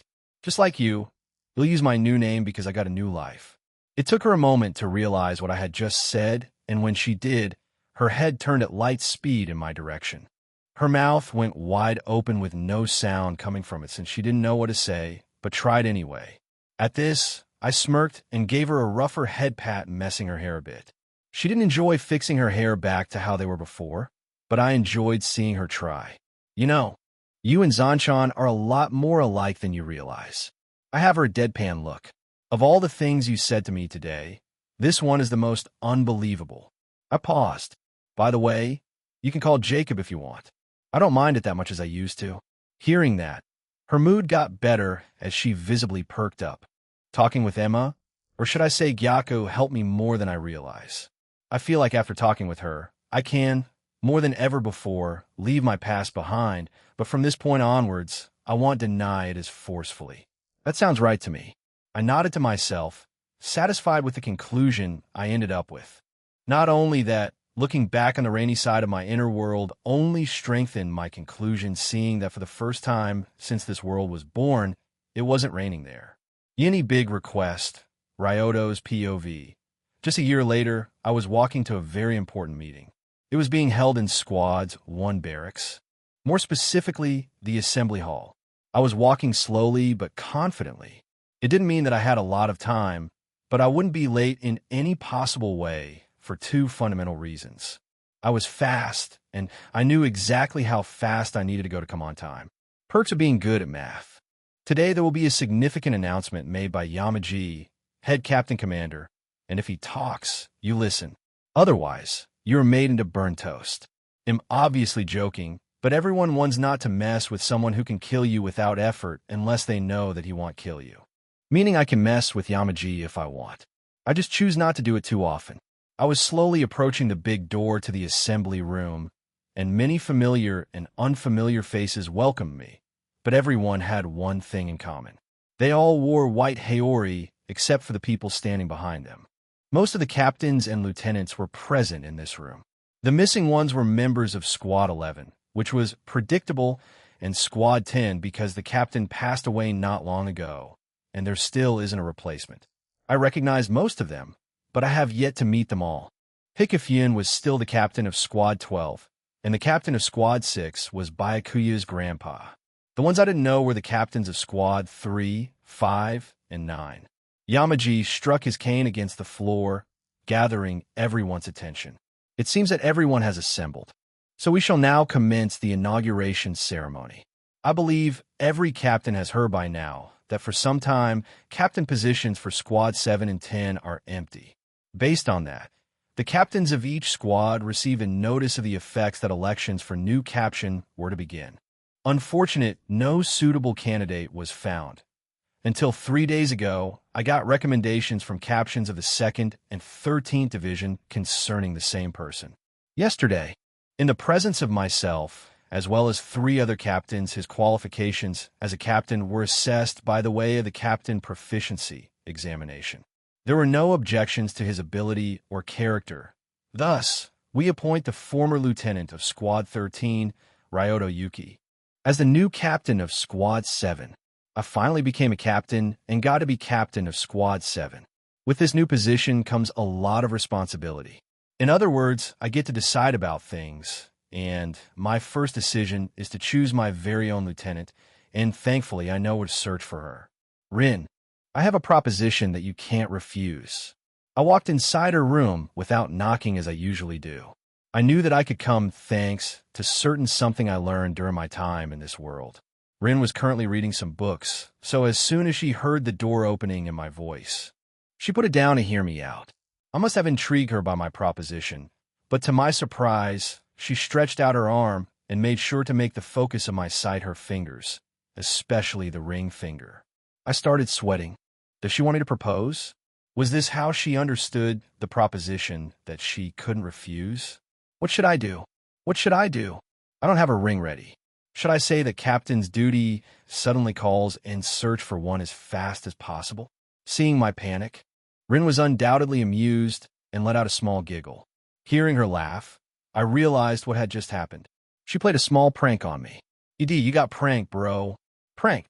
Color me, surprised Rin. I didn't think that you had it in you. I expected something like this from Yoruchi, but not you. I'm learning from the best.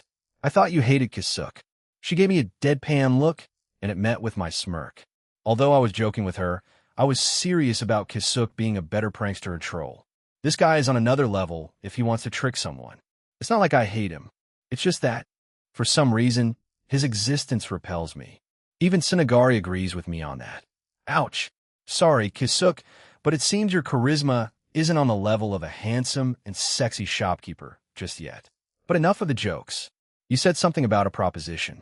Rin reminds me about the topic of our conversation, right? Since I became captain, as you could see from my white haori and number 7 on my back, I need a lieutenant, and who would be better than someone I worked and more for over 2 decades? Rin's eyes opened slightly more, shocked by what I said. You want me to be your lieutenant? Yes. Your strength is enough for this position, and I trust your abilities. I also have experience working with you, which is a big plus. You just think it'll be doing your paperwork since you hate it. You got me. I scratched the back of my head. Would you do it if I gave you a lollipop? I took out one from my sleeve. I have specially made pockets there just for this reason. I didn't get a positive answer, so I took out a second lollipop and slid it onto the table towards her. At this action, Rin raised her eyebrow. With a heavy heart, I took out 3 additional lollipops and gave them to her, at which she smiled. You know that I do that because it's funny to watch how hard it is for you to give up your lollipops. As long as it works, they'll make her understand the greatness of this candy. Although I could see her taking one of them and starting to eat it with a smile on her face. Hey Ryoto, I don't mind being your lieutenant, but can you grant me one request? To be more precise, it's a request from all 3 of us. From Yurichi and Isane too. I'm suddenly intrigued. We were talking for some time about this, but we didn't want to bring it up until now, but I feel that for the last year, you have become less closed. I don't know what to call it, but you changed for the better. For some time, she was dancing around the topic. She doesn't do that unless she is embarrassed or doesn't know how to approach the issue. I started thinking about what she wanted to request, and during my brainstorming, I got the answer. I put my hand on hers. Huh? Don't worry. I understand. You do? Yes, but I'm surprised that all of you want to try something like that. I didn't ask, but it doesn't mean that I wasn't curious. Some things in life are perfectly fine as long as you prepare properly beforehand. Speaking from experience here, I got hit by a book that Rin threw at me with a red face. I could have dodged it, but it didn't do any damage. So why bother? But that also meant that I was sadly mistaken. Maybe next time. Ryoto, you need to learn how a woman's heart works, Gyaku said inside my mind. I'm a man with a harem. In the 3 worlds that I've visited, I got at least 2 girlfriends. I believe that I'm pretty knowledgeable. You forget that the denser the protagonist, the bigger his harem. And you forget that I'm not dense. I just like messing with girls. Yui had the best reactions from all of the girls I met to my antics. That's why I was teasing her so much. Unfortunately, I won't be able to burst my shirt in front of her when I come back. You'll need to be more creative. As I was thinking of a distant future, Rin finally gathered her courage to say her request. I want to create a family with you. Here comes my worst nightmare. Yeni being honest, Ryoto's POV. I am speechless. I literally don't know what to say. On the one hand, I'm happy as any man can be hearing that your partner of years wants to start a family. The difference is that we were in a relationship for over 20 years. But on the other hand, I wonder if it's the right time for it. Any time in this world, really. I don't want to be delusional enough to think that since I'm captain now, I'm strong enough. But I also feel that right now would be the best time to start a family before all the crazy stuff starts happening.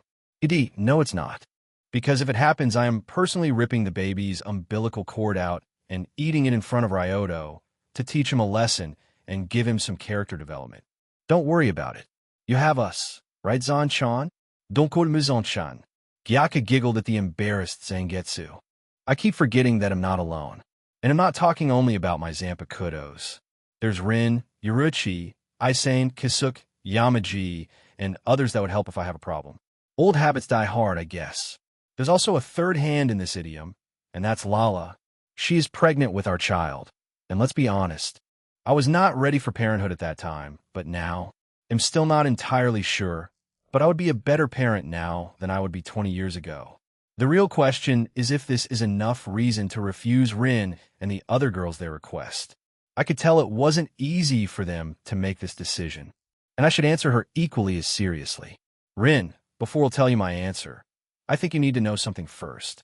Because of my serious tone, Rin got nervous but kept quiet and listened carefully to what I was about to say. Lala is pregnant. I said it without dragging the topic too long, and I waited for Rin's reaction, and, as expected, it was explosive. What? She slammed the table she was sitting at, and because of the shock, she didn't control her strength enough and destroyed it. Okay, calm down. I know how this sounds, but there's an explanation for everything. Rin looked into my eyes. Calm down and let me talk. She wasn't unreasonable, after all. It was an accidental pregnancy. Rin nodded at me sarcastically. I bet so many other teenage pregnancies were all planned. I could practically feel sarcasm oozing from her. I raise my finger. I know how it sounds, but I really am going with this somewhere. I clear my throat. As I was saying, it was accidental in the most accidental way possible. As you probably can guess, my energy levels are unmatched, no problem at all. I can keep up with all three of you and still rest and wake up without an issue. It's incredibly unfair if you ask me. Don't blame me for having the ability to satisfy all my partners and have the strength to spare. I smirked and winked at her. But going back on topic, Lala also has a lot of energy, so as soon as we started being together, we didn't have a day without it except for a time my arms were injured. Let me tell you that I wasn't irresponsible, so of course, I used contraception regularly, but no one was ready for the unexpected to happen. At that moment, I unsheathed my Zampicudo and ran its blade on the palm of my hand. I then allowed my blood to drop on the floor. Rin didn't even flinch at the sight of my blood and observed me carefully. Seeing nothing happening, she raised her eyebrow.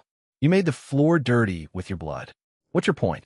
As she was saying it, Rin stood up from her chair and went to get the bandages to take care of my wound. Unfortunately, I don't possess Hollow's regeneration ability. I wonder if it will be possible in the future.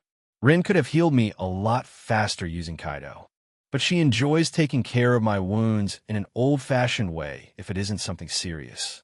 I could tell by her smile as she was treating the cut I made on my palm. As she was wrapping the bandage carefully, I continued my explanation. Let me ask you this question then. Did you ever see me bleed before we came to Soul Society? Rin took some time to think, but her hands didn't stop moving. I don't think so, which is strange now that I think about it. We were training swordsmanship, sometimes for hours, but your hand were always uninjured. Bingo. I couldn't let myself bleed because my blood was extremely poisonous, to the point it would melt wood, stone, metal, or any other material in literally seconds. Because of that blood, the contraceptive pills that I was taking didn't work on me, as my blood destroys anything foreign. Rin took my words very seriously, but she was stuck on one thing. You took the pill? Alien contraceptive pills made for man. They work like a charm, unless you have blood like me. Sigh. But that leaves the question, why is your blood normal now? Universal mumbo jumbo. I answered quickly without any hesitation. I wasn't even lying this time. Let's stick with that then. But why are you telling me that right now? She asked with curiosity. I smiled gently. That's easy to answer. If I want to start a family with you, then I need to be as honest as possible. And that's kind of important information. That also opens an interesting question. If we will have a child, would it be an older or younger sibling to Lala's child? You know, since our world is frozen in time. I started wondering, but my focus was brought back by Rin. Stop asking stupid questions. It's not that important. But I would need to apologize to Lala for doing all of this behind her back. You too. She gave me a look that said she would drag me to Lala and force me into Jiza if she needed to. I know, and trust me, we'll do it as soon as possible. Maybe after school, since we will be back on our first day. Her expression softened. Good then. Rin stayed quiet for a while, but I could see that she had more to say. Rin, did you want to ask me for anything more? You know that I'll at least consider your request. She inhaled and let out the air a few times to calm down her nerves. Is it a bugger request that asks for a child? I'm getting a little nervous here. Can I call myself Rinyuki? She twirled her hair around her finger, and at the end of her sentence, she put her fingers together and pushed them gently. How is this creature so cute? I just couldn't stop myself from hugging her and spinning around with her in my arms. This action surprised her. Wait, Ryoto put me down. You didn't answer my question. Of course you can. It was silly of you to even think that I would disagree. I put her down. But won't Yoruchi and Aisane be jealous? Yoruchi Yuki and Aisane Yuki don't sound as good as their current surnames. Maybe I'm just not used to it. Only time will tell. Speaking of that, I was talking with them about that, and both of them won't or can't change their surname. In the case of Yoruchi, since she is from the noble clan, so you would be forced to marry into her family, and she doesn't want her child to be part of it. Understandable. Being part of the noble clan is very stressful, and a lot of responsibilities come with being born a noble, whether you want it or not. Aisane just doesn't want to change her name.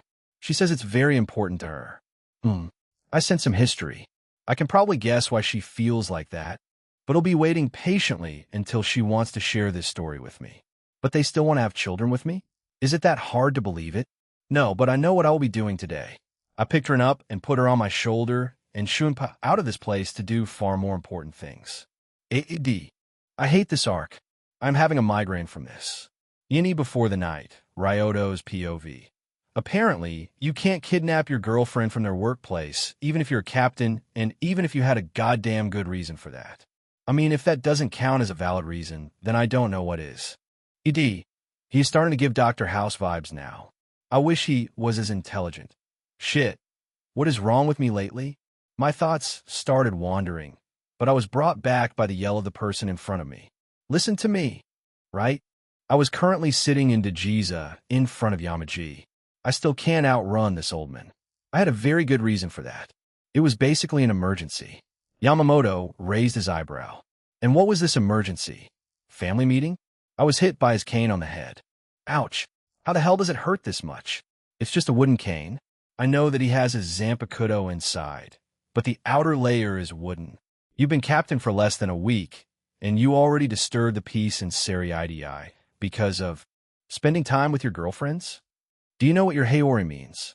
He slammed his cane on the floor, making a loud noise. It means that I'm captain. I got hit on the head again. I think he expected a more profound, like it's proof of my ability and responsibility. I don't know.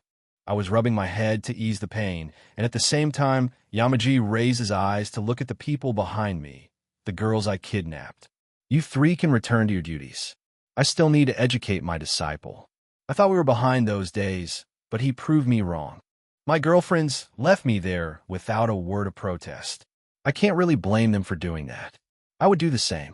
I also could feel Yuruchi smirk. She probably wasn't smirking in front of Captain Commander, but if she could, she would. I know her that much. As soon as they left, his focus returned to me. Now, do you understand what you did wrong? Or do I need to explain it too? If I don't escape, I won't be able to move today. I'm sure of that. He'll make me do one of his training sessions, and I have lived through them already. I know what's coming, but knowing him, he'll make it more challenging because as a captain, I am supposed to be able to do it. Now, Yamamoto-sensei. He raised his eyebrow once again, hearing me calling him sensei. I usually do it when I want to be extra respectful, and he probably suspects that I'm planning something. I understand why you're angry, but I was doing that for you. What do you mean by that? The bait got taken. You see, Yamamoto-sensei, I, together with my girlfriends, started talking about starting a family together. Just imagine how lively it would become here. Children running around, playing as you sit comfortably and drink your freshly brewed tea. And as you are relaxing, you hear cheerful Aji-san coming in your direction. You, with a gentle smile on your face, look down to see 3 children with eyes full of curiosity asking you to tell them some stories. So you give them some of your freshly baked cookies and maybe some milk to drink. Just imagine those days. ID. My childhood fantasy. Jiryu-sai's POV. I started imagining what my disciple was telling me. The peaceful times that he was describing to me would be good. Ryoto would also be the first of my disciples to start a family. Would that make me a grandpa?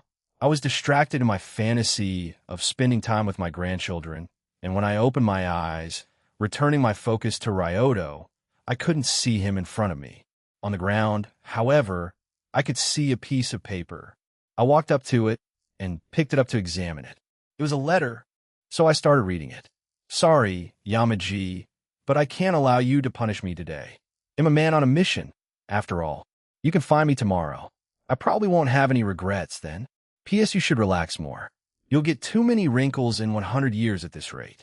I crushed the letter in my hand, and a big vein appeared on my forehead. Ryoto, why does he need to be more similar to Shunsui than Jushiro? Ryoto's POV. I somehow escaped Yamaji's grasp. He will make my punishment more severe, but I don't care right now. Tomorrow's problems are for tomorrow's me. Unfortunately, I don't want anyone else to catch me, so I will need to wait until at least the evening before I'll start doing my thing. The question is, what I'm going to do now? I could do some work as a captain. Nah, that's why I have people below me for. Alright, I should make it official that Rin became my lieutenant. And that's exactly what I did. She was welcomed warmly, and she introduced herself as Rin Yuki for the first time, which earned her and me a few looks, but who cared? Not me, that's who. Finally, evening. I feel nervous, even though I'm not new to nights like these. It's also not the first time I'm going to be in that kind of group situation. After the drunken night, which I still don't remember, we still hung out at times. Not often, as every girl preferred spending time alone. There were also smaller group meetups at times. So I'm not nervous because of that. It will be the first time I'm trying for kids. What's funny is that I'm also somehow excited. Strangely enough, we do not live together. The only one living with me is Rin. I understand Yoruchi since she can't, but Isane didn't want to move from Unohana's house as well. Maybe we should change it. As I was thinking about some matters, the girls walked in, and I was speechless. Yoruchi had cat ears with a cat tail at her back. She also was making a Nico pose with full confidence. Isane was cosplaying as a nurse. She wasn't usually wearing it even during her working hours, as she was a lieutenant.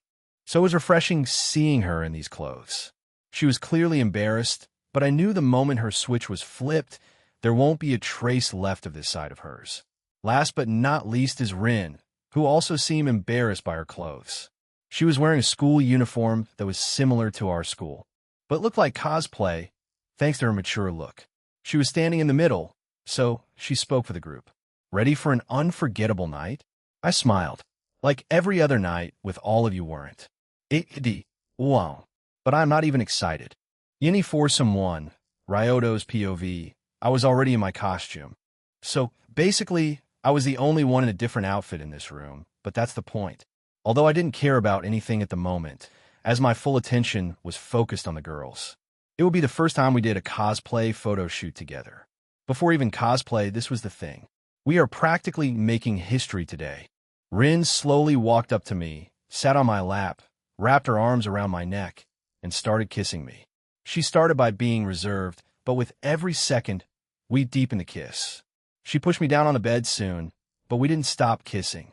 Because of this stimulation, I was already rock hard, and I was caught up in the moment. Yoruchi and Isane then approached me as well. Yoruchi moved in close with an eager expression, and Isane, unsure what to do as most of my attention was elsewhere, focused on my fingers instead. My whole body was feeling pleasure. 3 against 1 isn't fair for them, but it'll allow them to think that they have the upper hand for now. It went on for a while, and I could see that Isane was slowly getting into it, and not only her, but Rin as well. Yoruchi was into it from the start, as if she was in heat. Heavily breathing, Rin stopped kissing me to get some air. We stood there for a moment, catching our breath together. She looked up at me with a surprised expression, and I couldn't help but smirk. She laughed and shook her head at me. I could feel something warm and damp against my abdomen, right where Rin was sitting. The rest of me was rather disheveled as well, since Yoruchi had been playfully tending to me, nibbling and teasing as though I were a favorite treat. Not to mention that Isane was eagerly holding onto my hands, with an intense look in her eyes. It seemed like there was no need for hesitation today. Rin stood up from my abdomen to make room for Isane, because all of us knew that she was reaching her breaking point and would lunge at me at any moment. No one was blaming her, as we all knew that, for some reason, she couldn't control her impulses, but she was getting better. 20 years ago, she wouldn't be able to even wait. The funny thing is that Isane always tries to take charge, but she never succeeds. Let the nurse take care of you, Isane said as she positioned herself on top of me and went for the kill. Yoruchi went behind me and let my head rest on her lap and started nibbling at my ear. Rin did not have anything to do right now, so I got my hand under her skirt and held her close as well. I didn't want her to be left out right now. Isane was moving up and down and in circular motion, not only to soothe herself but also to connect with me. After a while, she went after my collarbone and bit it, leaving a mark. I think she just wants to mark me. Two can play this game, but before I could counterattack, my head went down, and it was not on Yoruiki's lap anymore, but between her thighs. On another thought, a counterattack can wait a bit longer. It's really comfortable between Yoruiki's legs. We can't let you do whatever you want. We also want to have some fun as well, Yoruichi said and immediately kissed me afterwards. An upside-down kiss, I enjoy those. Going back on topic, I can't allow myself to just lay down and do nothing, as tempting as it sounds. I attacked Yuruki's weak point with my free hand, which was behind her ears, and scratched it there. Yuruchi tried to moan, but she was silenced by my kiss, which I deepened. As I was kissing Yuruchi, I felt a stronger bite around my chest area. It was Isane being jealous and cute at the same time. I could see her pouting, but she didn't stop moving. Now, you can't be selfish. Isane, you already are the first one in line. But I could see that she needed some attention, so I focused on her for a short while, but I did it my way. I reserved our position and stepped in ahead of Isane, taking the lead myself. Then, without any warning or mercy, I pressed forward and claimed the spot. Even though she enjoyed it, she didn't want to stay at the bottom, and she tried weakly, I may add, to take the lead once more, but she couldn't. I got closer to her, keeping our bodies close together as we grappled, and she bit my shoulder and drew some blood. She held on a little too tightly because of how overwhelming the moment felt, so I didn't mind. It didn't really hurt anyway. It was building up quickly, and from what Isane had told me, it was the same for her too. I'm almost there. She held me tighter and pressed closer, so I wouldn't pull away. Not that I would want to. As our moment of release drew closer and closer with every movement, I finally let go inside Isane as deep as possible and stayed there until I had fully finished. After I was done, I withdrew, letting some of the fluid spill out. It seems I don't need to spend more time with her later, but first, I turned to Yuruchi. A mischievous cat needs a timeout. Yuruchi lay on her back, and Rin leaned over her on all fours, so I had two lovely companions in front of me, and the evening went on. Watched a mature animated video where a heavy-set guy is in a group romantic situation and the women want a certain outcome, but it doesn't happen and the rest is plot. The likelihood of that outcome after such a scene is only around 80 if I remember correctly, so author you can still adjust this. Any group scene 218, NSFW, Ryoto's POV. Isane was out for a while, so I decided to focus on Yuruchi, and she saw the interest in my gaze, got excited, and smirked at me, teasing me with a playful pose. This girl loves playing with fire, and I can't say that I don't like it. Also, it's bad manners to refuse invitations, and I was raised better. Wait, was I? In both of my lives, my parents weren't the best. In my first life, only my mom was trying with me, and even she had her problems. In my second life, I was barely raised by my parents. I should stop thinking about it. Right now, I should focus on Yuruchi, and that's what I did. I approached her from behind and started to pleasure her, slowly and tenderly. Wait, I don't need you to She gasped as I continued, and soon she reached her peak. I turned Yuruchi on her side and held one of her legs up as I drew her close, the night stretching on between us. It wasn't anything unusual, but this approach did its job. After some time, I decided to switch things up because otherwise we would be spending too long together, which isn't a bad thing in itself. Contrary, in fact, I have Rin to take care of after Yuruchi. So as a responsible boyfriend, I planned on helping Yuruchi feel as good as possible, and I focused on her from behind. We were currently being intimate, but that's not all. At the same time, I paid attention to her ears, and with one hand, I focused on a sensitive area. Yuruchi couldn't control her reactions because the sensation was overwhelming, so I pulled her with me backwards. So now I was lying on my back with Yuruchi lying on me, and I didn't stop moving until I finished just as we planned to do from the beginning. After I finished, I pulled out, and just like with Isane, something spilled out, but this time it stood out against Yuruki's darker skin. Two done, one left. I turned to Rin, who began touching herself on her own as she was observing Yuruchi and me. It seems that warm-up will be unnecessary, but today I have something special for her that we never did before. Rin lay on her stomach, and I moved closer to her from behind.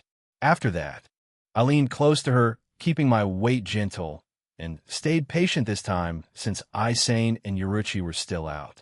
Rin's breathing had grown unsteady, and even the smallest movement drew a quiet response from her. Her sensitivity was at its highest, as her entire focus was on me and nothing else. It was a new experience for Rin and me alike.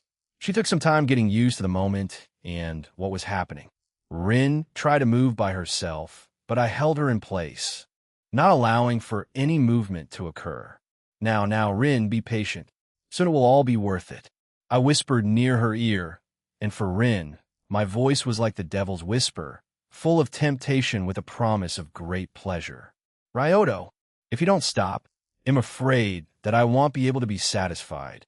Together. She could barely talk anymore, her words catching in her throat.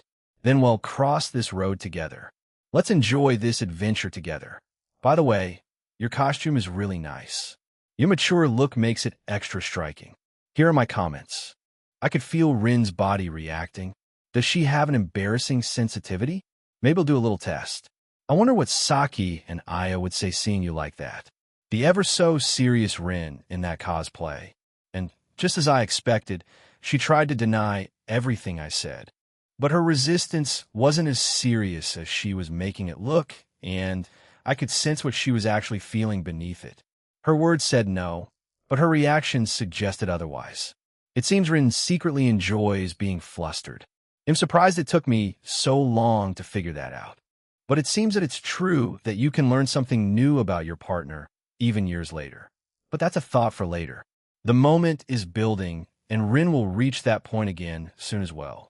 I got closer to her ear once more and whispered, "Be ready. It's almost time." Anticipating the moment, Rin's breathing got more ragged. I, ready, pressed against her as closely as I could, and as I held her close, the intensity of the moment overwhelmed me. I wasn't alone in my pleasure as Rin's eyes went wide open, and her back arched like never before. Her reaction was so strong and extended that I was starting to get scared because Rin couldn't breathe, but after a long time, she took her first breath in after a long pause. That was intense. Yes, that was the only I could answer because it was literally indescribable. The way she felt at that moment was something different. I was ready to lie down, but both of my arms were pulled at the same time. The culprits were Yuruchi and Aisane, who recovered their stamina and were ready for round 2. Looks like I don't have time to sleep, but it's not like I wasn't expecting it. Any morning? More like noon, Ryoto's POV. I was lying in bed, fully awake, staring at the ceiling. On both of my sides, girls were hugging my arms, and one of them was sleeping on my chest. I didn't sleep one bit as we had just finished our fun. I looked around the room, and it was a mess. The bed we were sleeping in? Destroyed. That's just a mattress now on top of broken wood. The walls? Covered in bodily fluids and some parts ripped off. The ceiling? The same as the walls. The furniture in the room? Mostly destroyed. Our stamina? Depleted. In the exception. The clothes? Ripped in some places. Time of the day? Noon. 3 days later.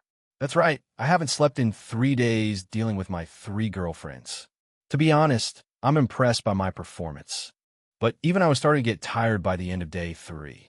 Of course, we had small breaks to hydrate ourselves and eat some snacks to replenish our energy. This was a close battle, but I was the winner in the end. It was fun playing around on walls and ceilings, but I think I'm going to sleep for now. I deserve at least that much. I woke up some time later, but this time a familiar warmth was missing around my body. The girls had already got up before me, and sensing their presence, I could feel that they were in the kitchen. Looking at the room, I concluded that I didn't wake up that much later than they did, as it was still a mess, and, judging by the sun, only 4 hours had passed, but I already am feeling refreshed. I found a yukata that belonged to me and wore it. I'm starting to like more traditional clothes as of late, not that I have a big choice, but now I'm presentable to the public. I was hungry, and the girls were probably as well since they were in the kitchen, as I stated before. So this is my next destination. Walking in, I could see Rin cooking with Aisane's help while Yuruchi was eating some snacks lazily. "Morning," I said through my yawning. As I entered the room, "Morning, or rather good afternoon. You can wait at the table. We're almost done cooking anyway." Rin greeted me. I could see that Aisane, as usual, was embarrassed by her nightly behavior, but also was in an incredibly good mood. The same could be said about all of them. But I noticed that they all were limping a bit. I know that I shouldn't, but I feel somehow proud because of this. I sat in front of Yuruchi, who was lazy, biting something as she was waiting for a meal. "Sup, Yuruchi? Still tired?" Like all of us, except you, I guess. How are you looking so energetic when I would argue you were the one who worked the hardest? What can I say except that I just can? Aren't you a happy girl because of that? That I am. But maybe I should say that I'm a happy cat. Naya, she did the pose while saying that. She knows that I love it. Changing the topic, I'm surprised that your clan even allowed you to have my child. I know that you have your brother that can take your position as a head of the clan, but he is still too young. I didn't ask anyone for permission. Why should I need others about my life decisions? I feel a headache incoming. But what's done is done. I could guilt trip the elders because of the assassination attempt during my academy, and I don't want to brag, but I will. Without me, the assassin could be a success in his action. Not to mention the Minos Grande that appeared, and I drove it away. Also, now as a caption, my word has a lot more weight to it than before. Not on the level of a member of one of the 5 great noble families, but it's still something. My thoughts were broken by Yuruchi nudging me with her foot. You're doing this thing again. This thing? You think how to solve a problem by yourself. And we are. She moved her feet seductively. A team, and as such, we solve our problems together. That's right, so you better not forget it. Rin came from behind me, placing a plate with my meal and kissing me on the cheek. Hearing this, I smiled. I already knew it, but hearing it is always nice. Although it will take some time to change my way of thinking, but it'll get there eventually. Also, just so, I did what I did because I want to have a family with you, all of you, but I don't want my kid to be part of the noble family. Trust me, it's better that way. I guess that much. Yuruchi may be a little prankster with the personality of a cat, but she isn't stupid and doesn't make rushed decisions unless they are for fun, which I related to. She must have thought about it for a long time to come up with this conclusion, and, as her partner, I'm going to support it unless she makes a stupid decision. Besides, Isane and Rin will support her too. We are in this together.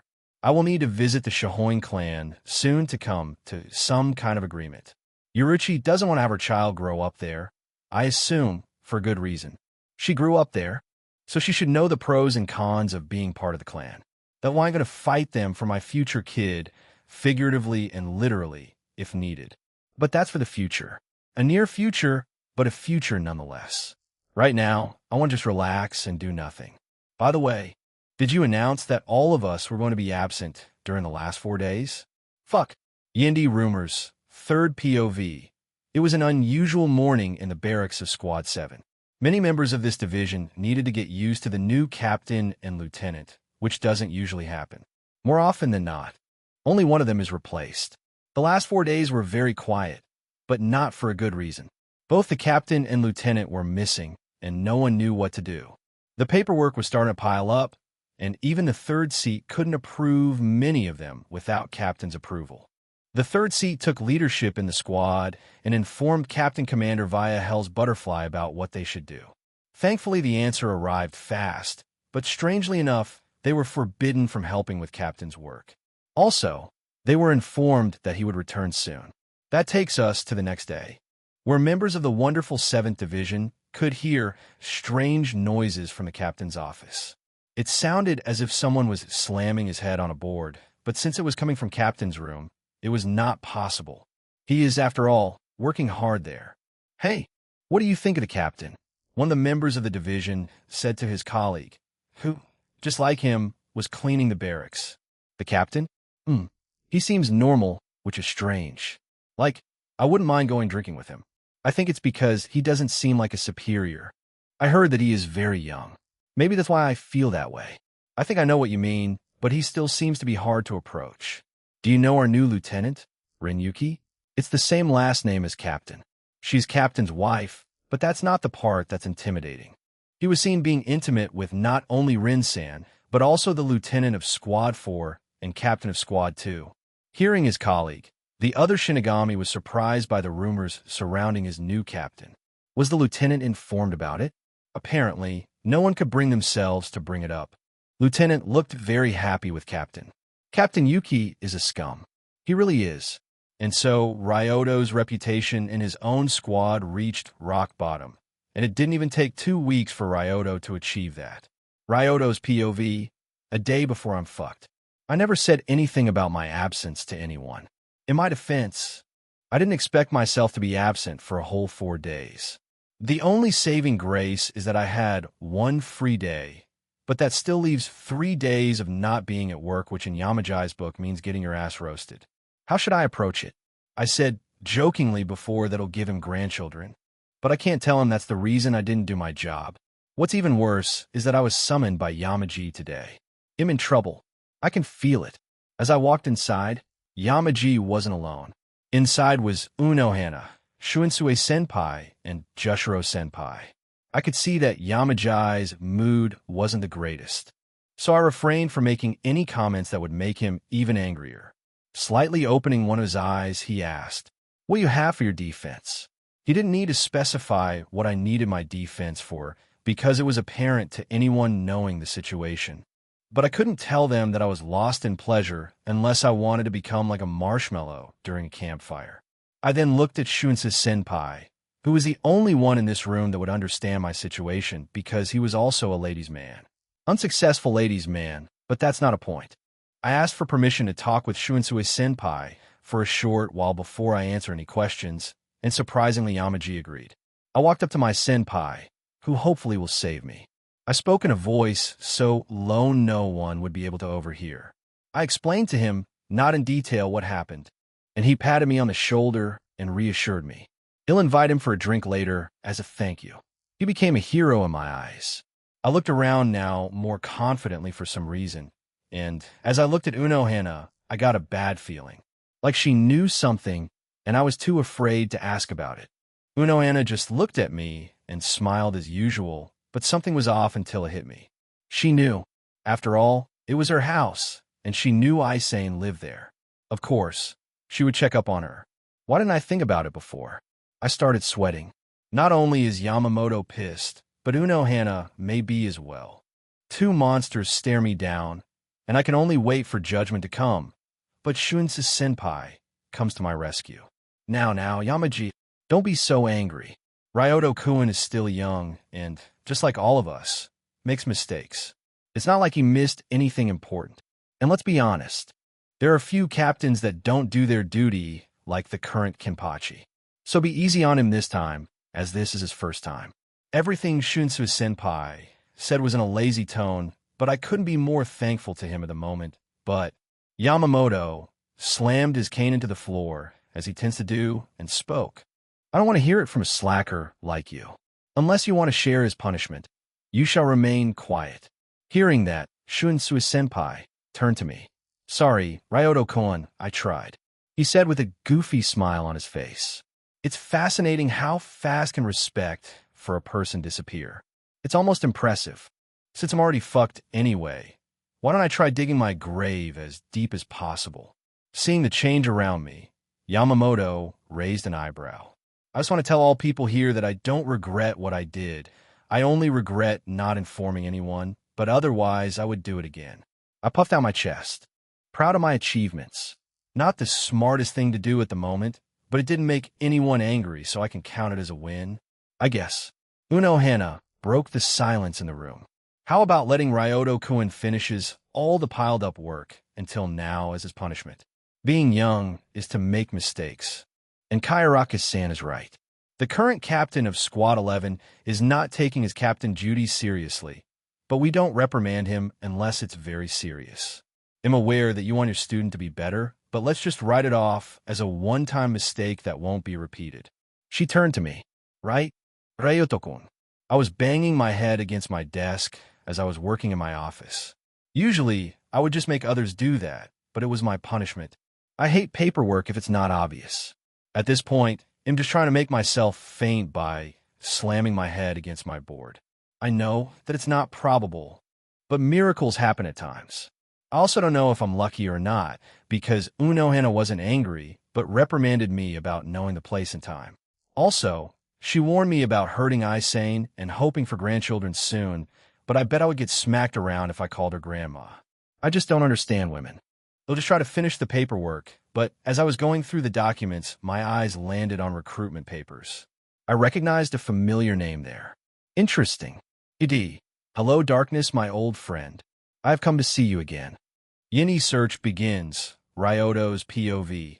Sajin Kamamura was the name on the recruitment paper. It seems that he wants to be part of my division. What an interesting turn of events.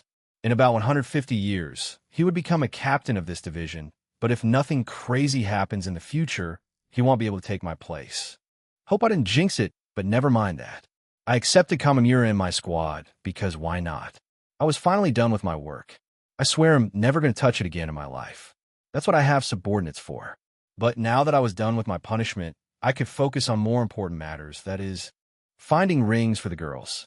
I am aware that engagement rings aren't exactly common at the present time, but I wanted to give them something even if we won't marry.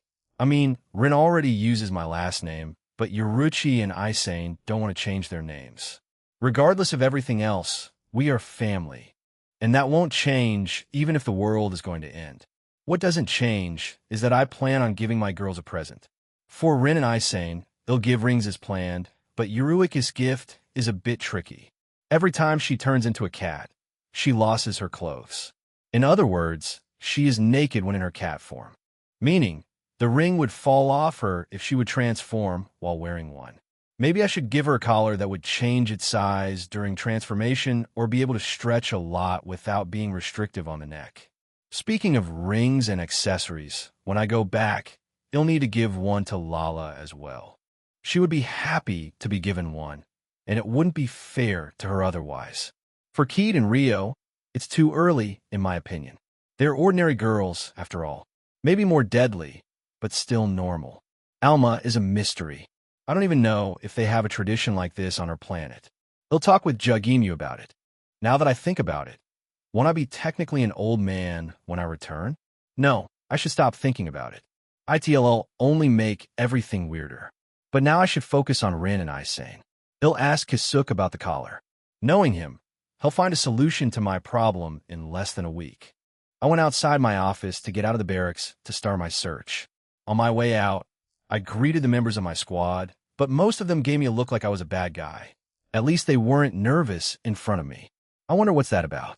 For what I remember, Kisuk, when he became captain in the manga, got similar treatment from Hiyori, so maybe that's that. They only need to warm up to me. I have no idea where I should get the rings.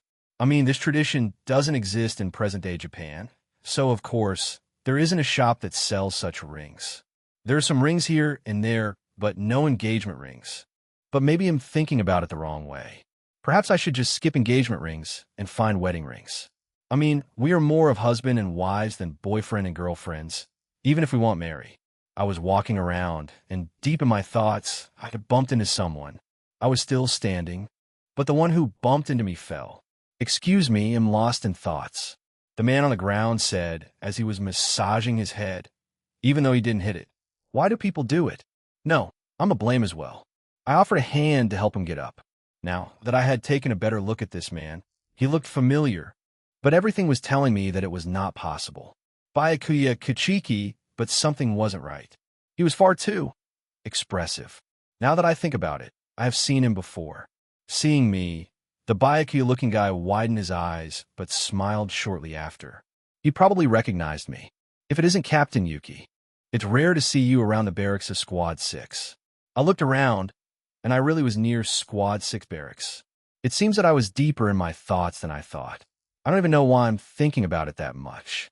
I am aware that they would be happy with whatever I am going to give them, but that makes me want to gift them something incredible even more. Faljivma. I have yet to introduce myself to you formally. Imsojin Kuchiki, lieutenant of his 6th division. I see. I don't know this man. He probably is Byakuya's father. He looks like him, after all, and by the rules of the anime world. If a character even remotely looks like another, they must be related. Just look at Kaien and Ichigo. Ryoto Yuki, captain of 7th division, but you already know it by the way you called me. Sorry for walking in. I was thinking about some stuff and my legs brought me here. Don't worry about it. I was also in deep thought. You see, my wife is pregnant, and I found out about it today. It makes me nervous thinking about becoming a father. Women problem? Tell me about it. My girlfriends and I are trying for children, but that's not the problem. At the moment, I was thinking about giving them some accessories to signify our relationship. I heard that it's a custom in the West, and I like the idea. The problem is that I don't know anything about accessories. hearing me. He blinked a few times, not knowing how to answer. You probably got stuck on a girlfriend's part. You don't need to worry about my small rant. It was nice meeting you and all, but I'll keep going and see if I can figure out my problem. If you want to, I can help you with it. And so the savior arrived. You would do that? Hearing my question, he smiled gently. I don't see why not. Any unexpected meeting. Again, Rin's POV. I heard that Ryoto got chewed by Captain Commander because I sang Yuruchi Ryoto and I missed 4 days of duty. I feel kind of bad for him because it was mostly her fault. I was forbidden from helping Ryoto with his work because it was his punishment. I did it secretly anyway because I felt guilty. Even Ryoto didn't notice. It was also easier than I thought. I just entered his office before anyone and borrowed some of his paperwork to finish them by myself. It wasn't much, but I know how much Ryoto hated paperwork. I don't know why, because he is very good and fast with it. Maybe he feels like it takes away his time that he could use in better ways. Who knows? After I was done, I sneaked those documents I finished into Ryoto's office. Fortunately, he already left the office. Now that I had some free time to myself, I wasn't sure what I should do. I'm a lieutenant now, so I have a different set of responsibilities. The problem I have is that I don't know what those responsibilities are. I never was a lieutenant before, and Ryoto didn't explain anything to me. Maybe I should ask Isane about it. I doubt that Yuruchi would be able to teach me anything about being a lieutenant. At most, she would say just do whatever you feel like. Not like anyone would have the balls to say anything to you. She isn't wrong, though. Tsunagari said inside my mind. Don't ever start that, Tsunagari. We both know that if I want to be the responsible one in this relationship, then only Isane can be, and she can't say no to Ryoto. Chill out, girl, chill out.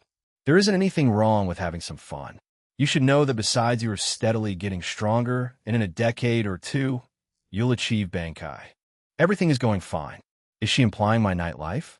Does she know about it? If I listen to you, then nothing will be done on time, or nothing would at all. Fine then. I could imagine Tsunagari pouting, but I know that she means well. She's just too laid back. Whereas I, right? I was thinking about what should I do with my day. In the end, I decided to visit the Shinigami Academy. I felt nostalgic and helped out with Kido lessons sometimes. As I was walking toward the academy, I was stopped by members of my squad, but for some reason, they didn't have any reason to stop me. As if something got stuck in their throats. I could see pity in their eyes, though, which was strange. I ignored it as I witnessed many weird people during my life, and I assigned these people to the weird category. I was done teaching the class. I really enjoyed teaching others. That's the one thing I discovered about myself. Sometimes I wonder if I would become a teacher back home. But if I ever return, maybe you'll try to pursue that profession. Thinking of the principal, though, I started doubting my idea of becoming a teacher.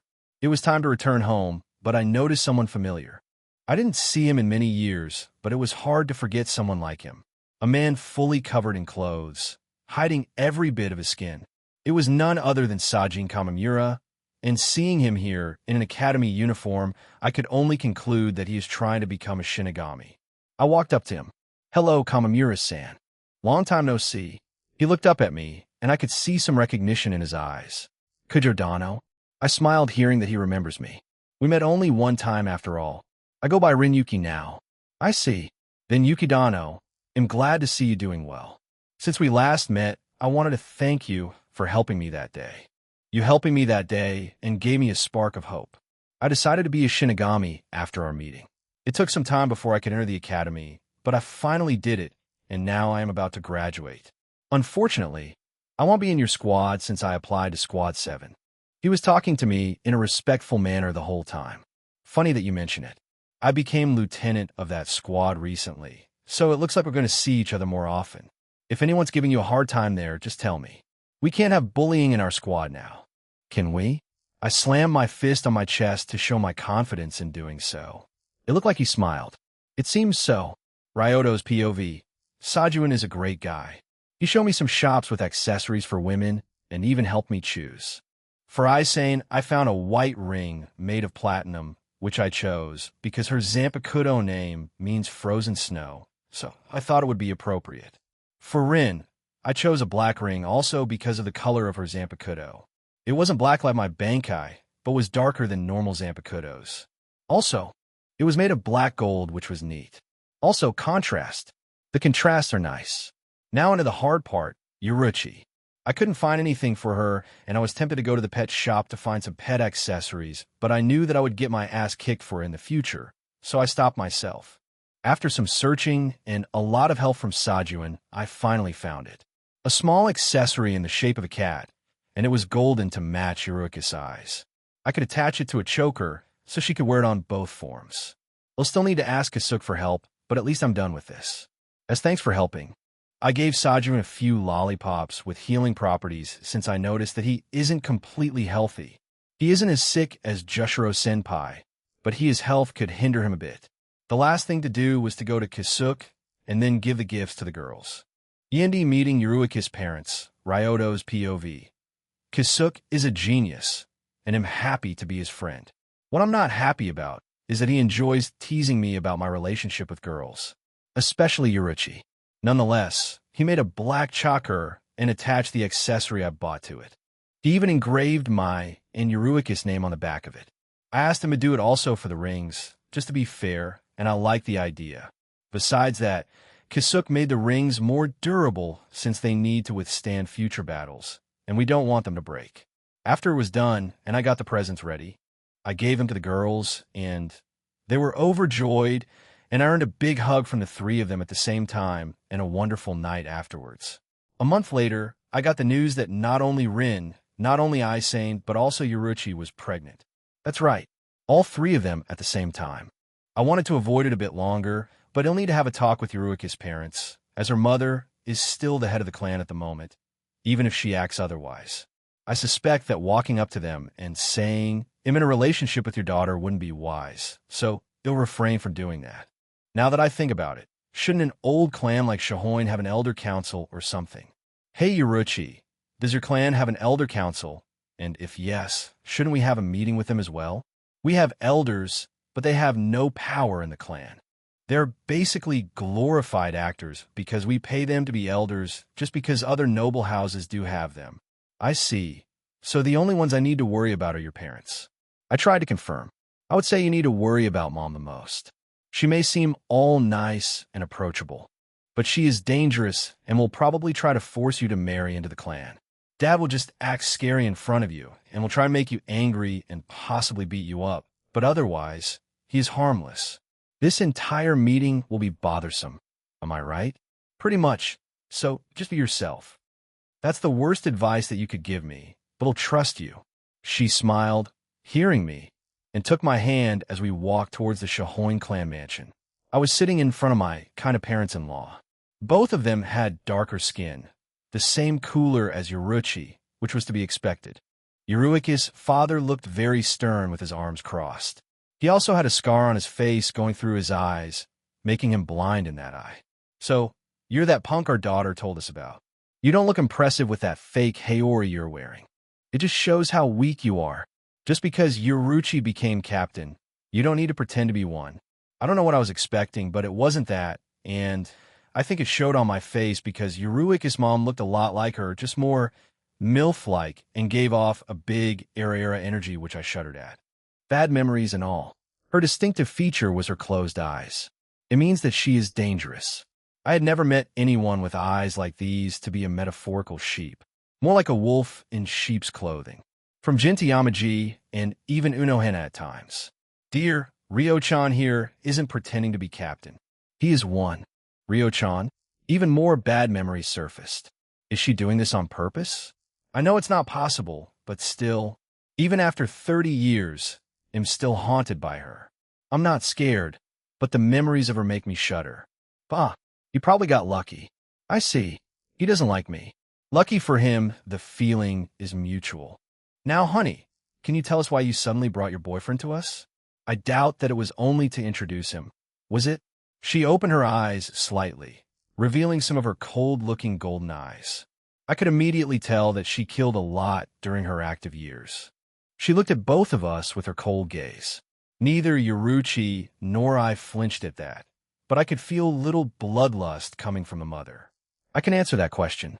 I butted in, at which she raised her eyebrow in intrigue. Oh, and what is it, Rio-chan? Cough, cough, I clear my throat.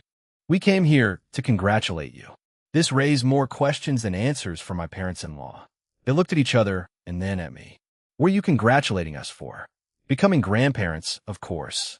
The room became silent, and Yuruiki's parents looked at me, then at each other, and then at Yuruichi, and this went on for a while.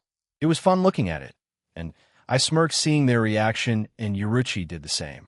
I guess she didn't see them like this before.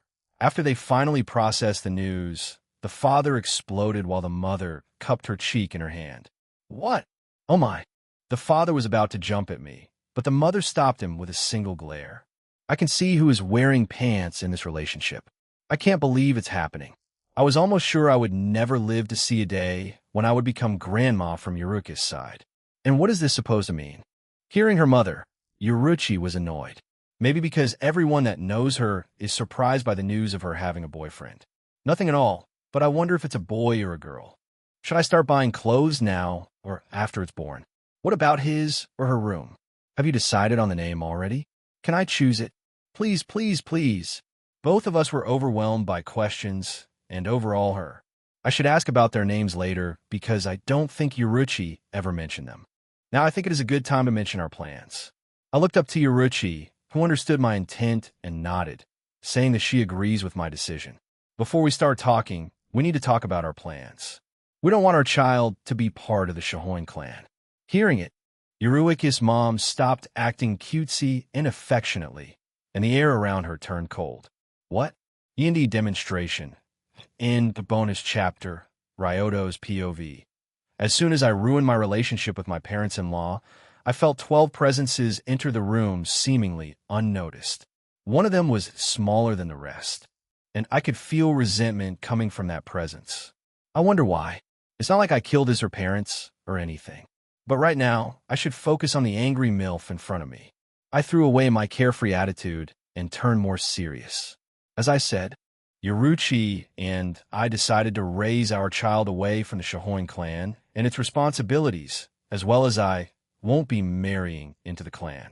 You could say that I have an attachment to my last name and don't plan on changing it, and your 12 bodyguard assassins won't change my mind. 12? I noticed only 11? Yuruchi was confused because she couldn't feel the last person.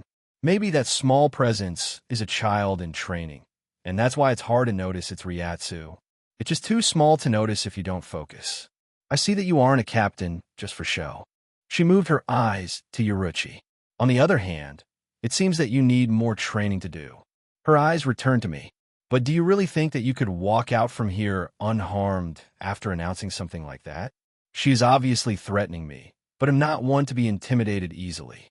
Not only that, but she is releasing more bloodlust at me. It's powerful, but nothing I can't handle, so I answered in kind and released mine as well. The father started sweating a bit as he saw his wife's eyes becoming more and more murderous. At the same time, I was becoming more and more serious. The air around us started vibrating because as we had our standoff, we started releasing Ryatsu as well. Yuruiki's mother is a lot stronger than I expected. That's why I should let her taste her own medicine. Hey, Zangetsu, let's unleash some of your battle bloodlust. Finally, something to do. As soon as Zangetsu added his own bloodlust to mine, I immediately overpower my opponent. She probably saw an image of a hollow mass behind my back, but it was just an illusion, as Zangetsu wouldn't allow Ryatsu to materialize in a situation like this. If I was fighting Kenpachi, however, at the same time, I was surrounded by 12 people with their swords at different parts of my body. 3 of them were around my neck, 2 at the back, 2 at the front for around my legs, probably to slash them as soon as possible to hinder my ability to run away and fight. And the last one was directly in front of my throat. Fast reaction, but I could probably move before they could surround me if I wanted, but I let them. Why? Because I knew they won't be able to harm me even if they wanted to, and I needed an assistant for my demonstration. Also, I activated prediction calculation just in case, not showing wariness that I was centimeters or even millimeters from being killed. I picked up the cup of tea from the table in front of me to drink since I didn't touch it since the beginning of the meeting. I took a quick glance at Yuruchi, who didn't move at all, but I could see she was ready to jump in case something happened. I decided to joke around with her to show that I had the situation in control. Your boyfriend is held at sword point, and you don't even worry. I didn't think I had such a heartless girlfriend. Hearing me, Yoruchi relaxed a bit, but still was ready for the worst, as if he would be in any danger. I turned my attention back to Yoruiki's mother, who became wary of me. Also, my carefree attitude earned me a warning from the smallest assassin in the room, who had a sword at my throat, and she pushed it to touch my skin and glared at me. The small presence was a small girl, and she really was just a child. She looks no older than 8. It's possible that she just looks young, but according to everything I see and observe, she's young, and I don't like that. That's one of the reasons I don't want my child to be part of Noble House, or at least the Shohoin clan, because I know that she would be trained as an assassin. It's not like I want to allow my children to train, but I would want them to have somewhat of a normal childhood. Now, since everyone is visible in the room, let's talk about the problem at hand. I don't want my child to be part of this clan, and you want the opposite, so let's meet in the middle. I proposed, which is, I know that as Yoruchi is pregnant, she won't be able to fulfill her duties, so I volunteer to take her place for the time being. And you think you qualify?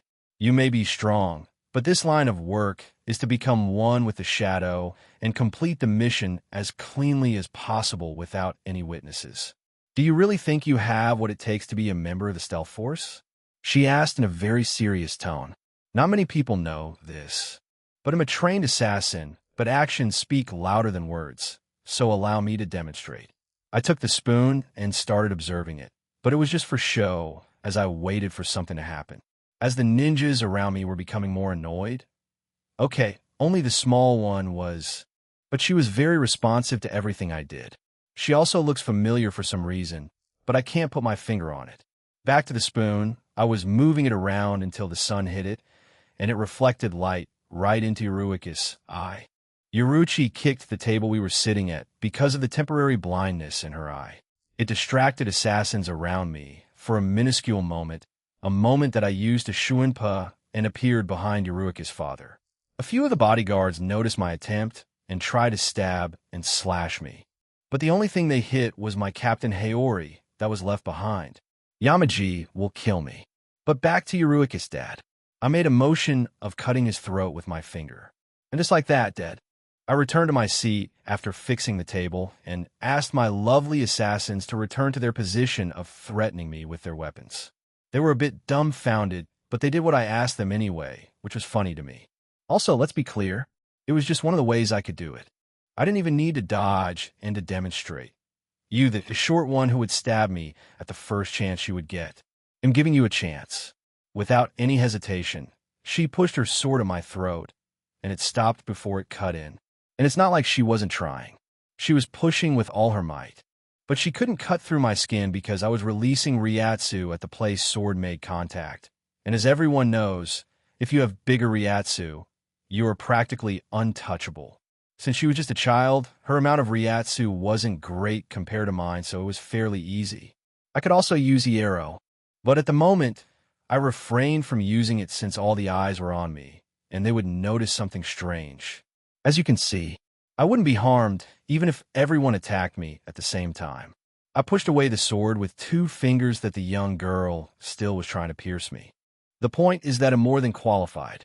I had, after all, a great teacher.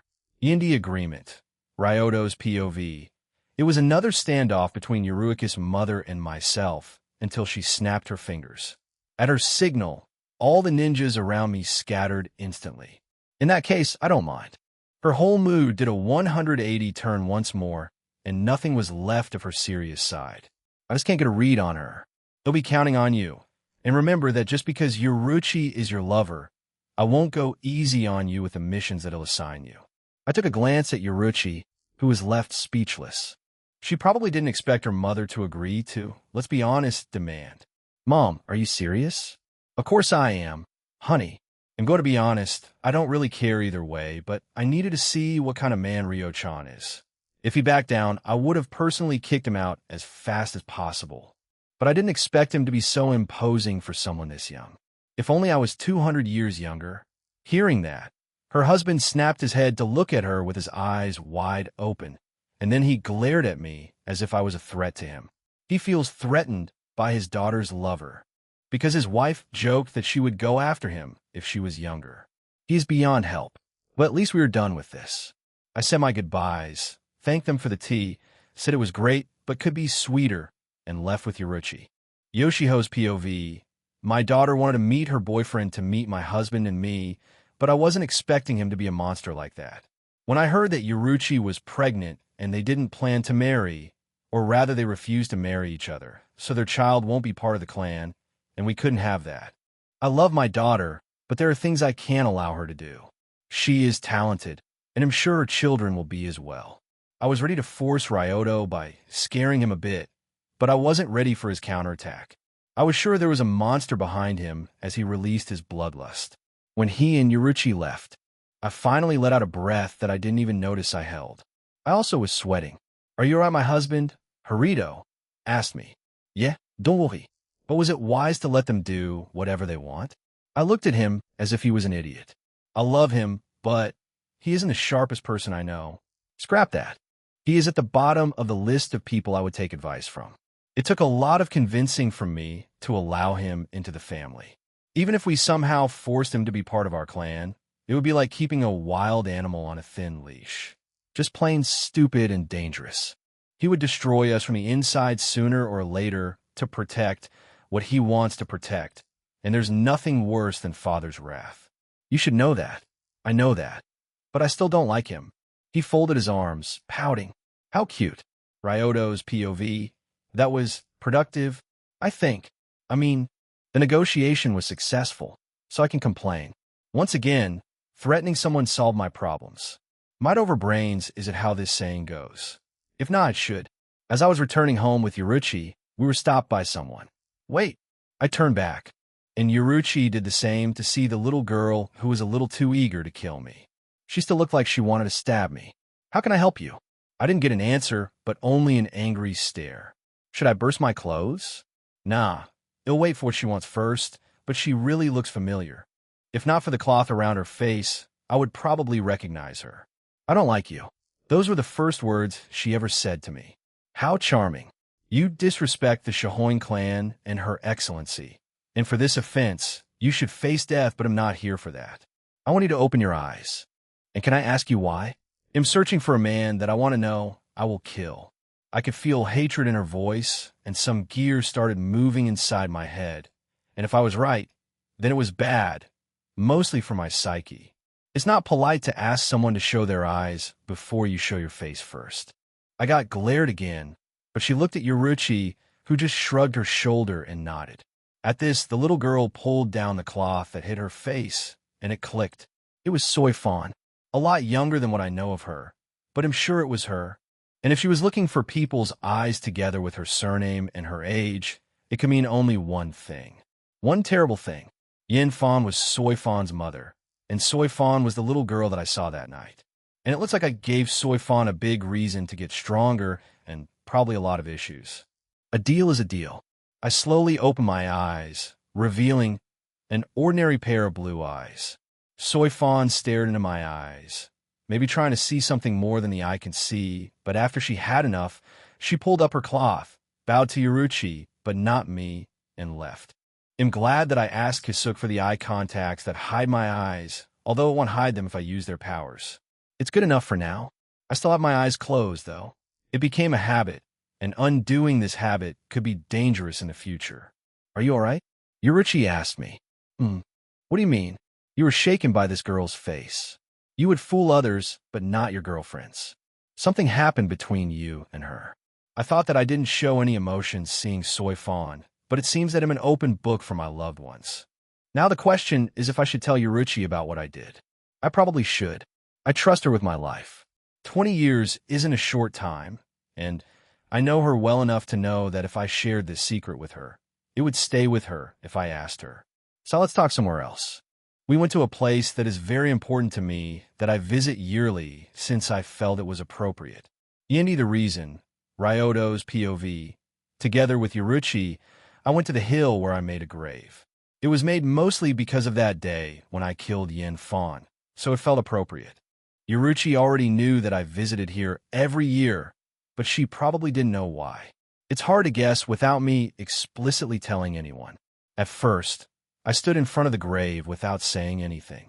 There were more strokes on the grave than in the first year. I was forced to kill a few Quincy's that attacked Isamu and me. Also, a few Rouge Shinigami. So what a brutal world we are living in. Do you know whose grave it is? I asked Yuruchi. She shook her head. You never told anyone, and we never asked you since we guessed you would tell us someday. I really appreciate it that you didn't push me to share it, and I will explain it to you right now. Shouldn't you invite Rin and Isane then to not explain it 3 separate times? That's the thing. I want you to promise me that you won't tell anyone, especially Rin, at least for a few more years. Hearing my serious tone, she stared at me, trying to understand why, but she just nodded, knowing that she'll know in a moment, but she didn't like the idea too much. This grave was made to bury my old self. After Rin and I got into Soul Society, I promised myself to do everything I could to protect her. Before I met you, or Isane, I had a lot of issues, and I didn't sort them out until about 20 years ago after achieving my Bankai. One of these things was letting my friend die because I wasn't paying enough attention to her. So in a state of panic mixed with my guilt, I made a bad decision in haste, and I didn't get to finish my sentence. Because you assassinated Yin Fan, am I right? I widened my eyes. You knew? I had to guess. There was never any evidence besides traces of Ryatsu, which were more hollow-like than any Shinigami should ever have. I found the same type of Ryatsu in the underground training room after your training. I didn't expect her to already know. How long did you know? I started suspecting you a little bit before you trained for Bankai, but as I said, I never had any evidence. You were just the only one I knew with Ryatsu like that. You were lucky that your cute and sexy girlfriend is so understanding. She brought my head down to her boobs. I never met a girlfriend that was okay with her boyfriend killing an innocent mother. Who said that I'm okay with that? They'll hear your whole reasoning out. And if I'm not satisfied, I'm kicking your ass. I smiled upon hearing that. Mostly, the reason for what I did was money to get to Shinigami Academy as fast as possible. I needed strength to protect Rin, and Rin could get stronger as well. The strange thing was as if Yin Fan accepted her fate and was friendly to me when I broke in and was ready to kill her. I was about to give up, but she had that look that not only accepted her death, but as if it meant something like it had a purpose. Yuruchi started thinking about my words. I'll look into it and tell you what I find. Can you tell me from whom you got the job? He is no longer available. Smart, but it makes it harder to find who made the assassination request. But it's impressive that you killed 6 trained bodyguards before training in the academy. Wait, killed? I thought that I only injured them heavily and somehow escaped. Yeah, all 6 of them. Their bodies were massacred. It wasn't you? I decided to ask Zangetsu. Zangetsu, did we kill them? Yeah. At some point during the battle, you lost consciousness because of your injuries and mental exhaustion, and I took over your body.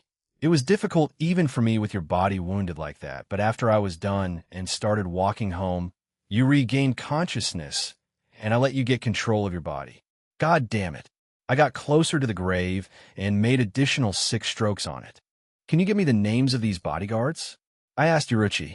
I try to remember everyone I killed. It's not like I will, but I'll try. Even if I won't remember their names, I'll never forget their faces. By the way, remember not to tell Rin about it. She'll blame herself for my bad decisions. She has a strong sense of responsibility, and I don't want her to stress herself, especially during pregnancy.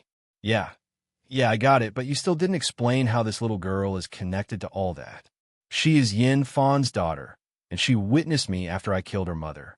She also saw my eyes. If you don't know that, it means that she didn't tell anyone about seeing me. She probably wants to kill me with her own hands. That complicates some things. It does, but I'll worry about it in the future. Now that Yuruka's parents are done, it's time for the big bosses, Unohana and Yamamoto. I could tell them separately, but I want to get it over with as fast as possible. Also, I don't think they'll get mad or anything. I didn't do anything wrong after all. I was mistaken. I should have thought this through more. I'm currently sitting in Dejiza in front of Yamaji. Unohana was standing next to him. So you're telling me that a captain and 2 lieutenants are currently pregnant at the same time, and will need to have maternity leave in the future? When you say it like that, it sounds like it's a bad thing. It is a bad thing. It will leave a big hole in our ranks. I already talked with the Shahoin clan leader, and we came to an agreement with Yuruika's duty. Rin isn't a problem, as she is my lieutenant, and Isane has a very competent captain able to fulfill her duties without her lieutenant. Eri, you have such a high opinion of me, Captain Yuki, but I want help you get out of this scolding. It will end when head captain decides it ends. Change your plans then. I turned to Yamaji. Yamamoto-sensei, just imagine, I'm not falling for that this time. Crap baskets. Yini trying to help Yukitake. Ryoto's POV. I am alive. That's why I decided to celebrate in the living world with an old friend. We were drinking sake. Even though the first time I got to drink went a little wild, I didn't repeat my mistake and learn my limits. So you finally decided to start a family of your own. I didn't expect it to happen during my lifetime. Be prepared for many sleepless nights.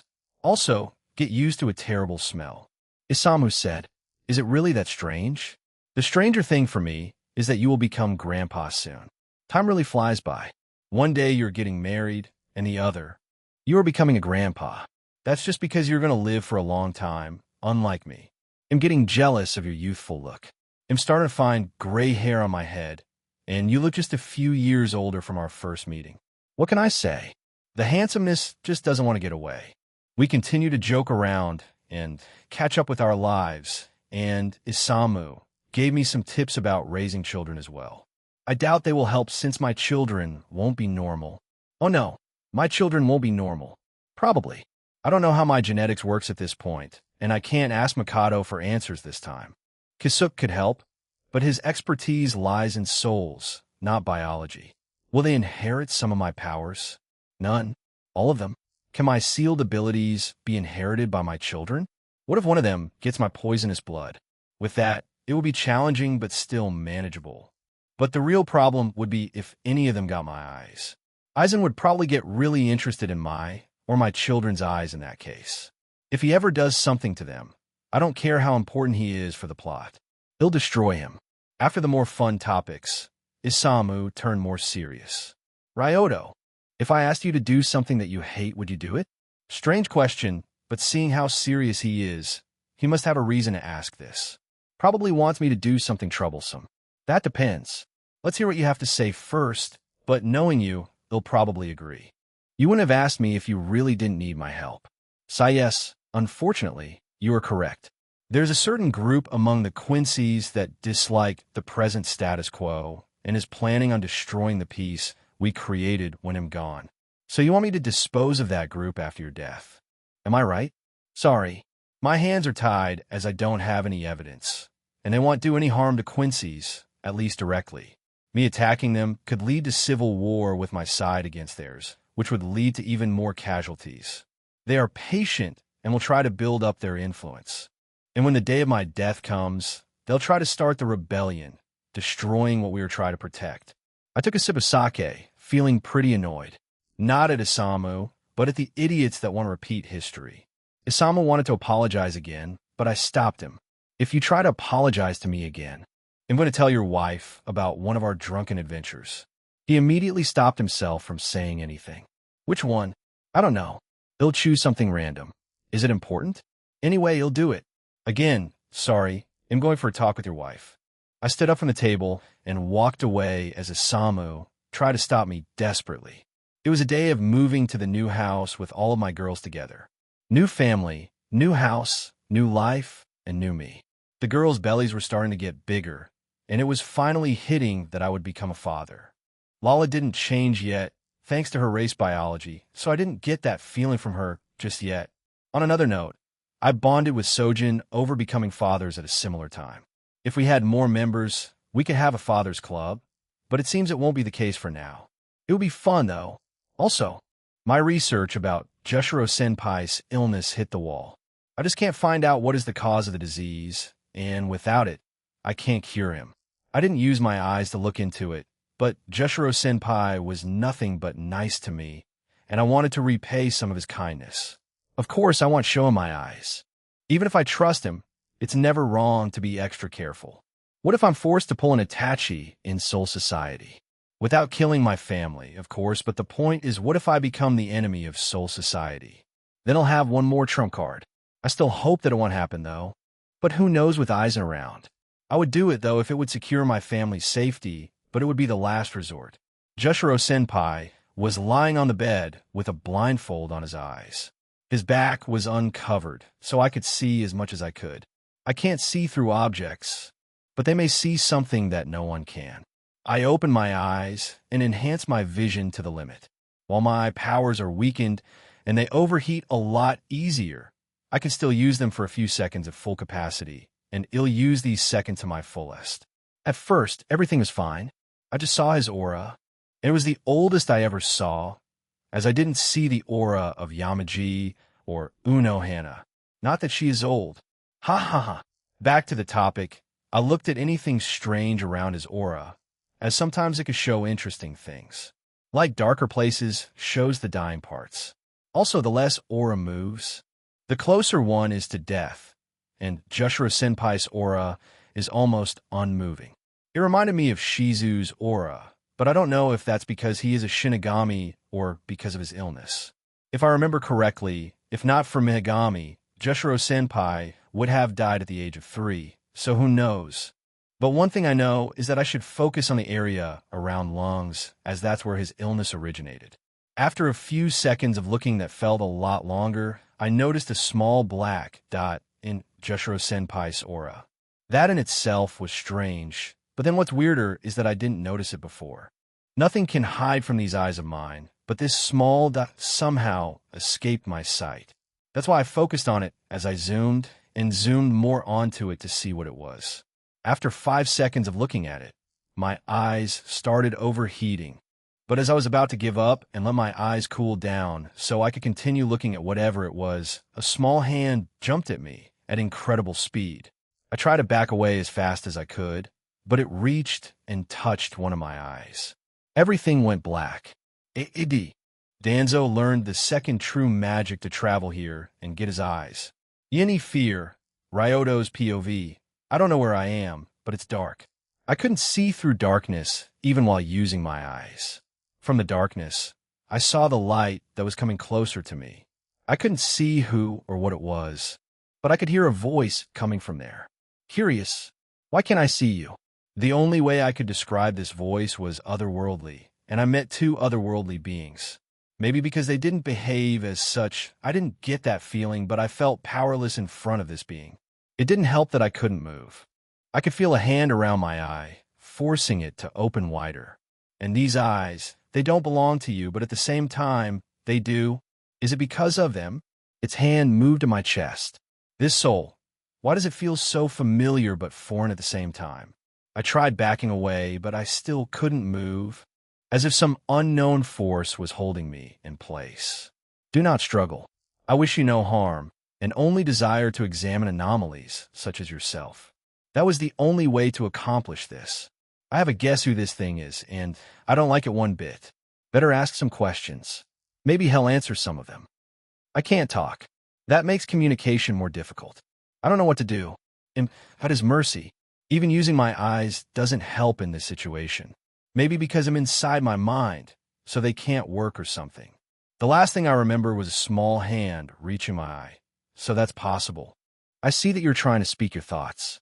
Forgive me, for I don't have full control over my powers because of my circumstances. I would like to have a talk with you as well, and I'm doubtful we will get the chance to repeat this meeting in the future. This is the first time for me to not know what's coming, but I don't hate it. Maybe you'll change an outcome set in stone. Will it be for better or worse is uncertain, but allow me to give you something for allowing me to experience something new. He touched my forehead with what seemed to be his finger. As soon as he did it, I felt an incredible headache spreading across my skull. It felt as if my head would split at any moment, but no matter how much I tried to thrash around and scream as much as I possibly could, nothing happened, which only made the pain worse as my complete focus was on it and couldn't distract myself with anything. May your journey be a fruitful one, traveler. I wish you luck. Idi, Genshin Vibis. Maybe you will go there in the future. I want that. Who else wants that? Come join me and pressure the author for that. Brothers, we shall prevail. My senses returned, but I was in the middle of backing away. And because of his sudden return, I lost control and slammed into the wall, breaking it a bit. I was breathing heavily and sweating a lot. I just got a reminder of why people fear the unknown. The Soul King or Mihigami somehow got inside my head, I assume. He could have done anything he wanted with me, and it made me feel anxious like never before. Even while facing Gid, I had a plan. It was a risky one, but I knew that I had a chance to get out alive from that situation. This time, though, I had nothing. Nothing I could do. No plan to speak of. It's the first time I felt this powerless in a long time. Maybe even ever. I need to prepare myself better, and the only one who can help me right now is Kisuk, with his knowledge about the Soul King. The only thing I know is that he was sealed for a long time and maintains the three worlds. He is also the first being that wielded the powers of Shinigami, Quincy, and Fullbringer. Ryoto-kun, are you all right? Jushiro-senpai ran up to me, and probably seeing my state, he was rightfully worried. Upsilon, yeah, I'm all right. He obviously didn't believe me, and I don't blame him. Sorry for that, but I think we'll cut short this examination. I need some time for myself. I never sounded weak right now, but meeting the Soul King left an impression on me, and not a good one. As I was about to exit the room, but Jushiro-senpai called me out. Remember that if something bothers you, you can always talk with me. Not only because I'm your senpai, but also your friend. I turned him and nodded my head. I appreciate his concern. I really do. Zangetsu, Gyaku, do any of you know what happened to me? It annoys me to say it, but I have no idea. I'm also lost. It felt like nothing had happened, but I can feel something had changed. What happened? Soul King, I grimly answered. That living but not really bastard. How the hell could he do anything? He is barely a corpse at this point. I don't know either, and that was a blunder on my part to not anticipate anything from him. I assumed that he couldn't do anything as he allowed himself to be slain, even though he foresaw it. We'll be focusing on figuring out what he did to me. You two look if anything changed in my inner world, and I'll gather the necessary information. I'm not taking any chances if he is somehow an enemy. You're scared. Of course I am. Who wouldn't be?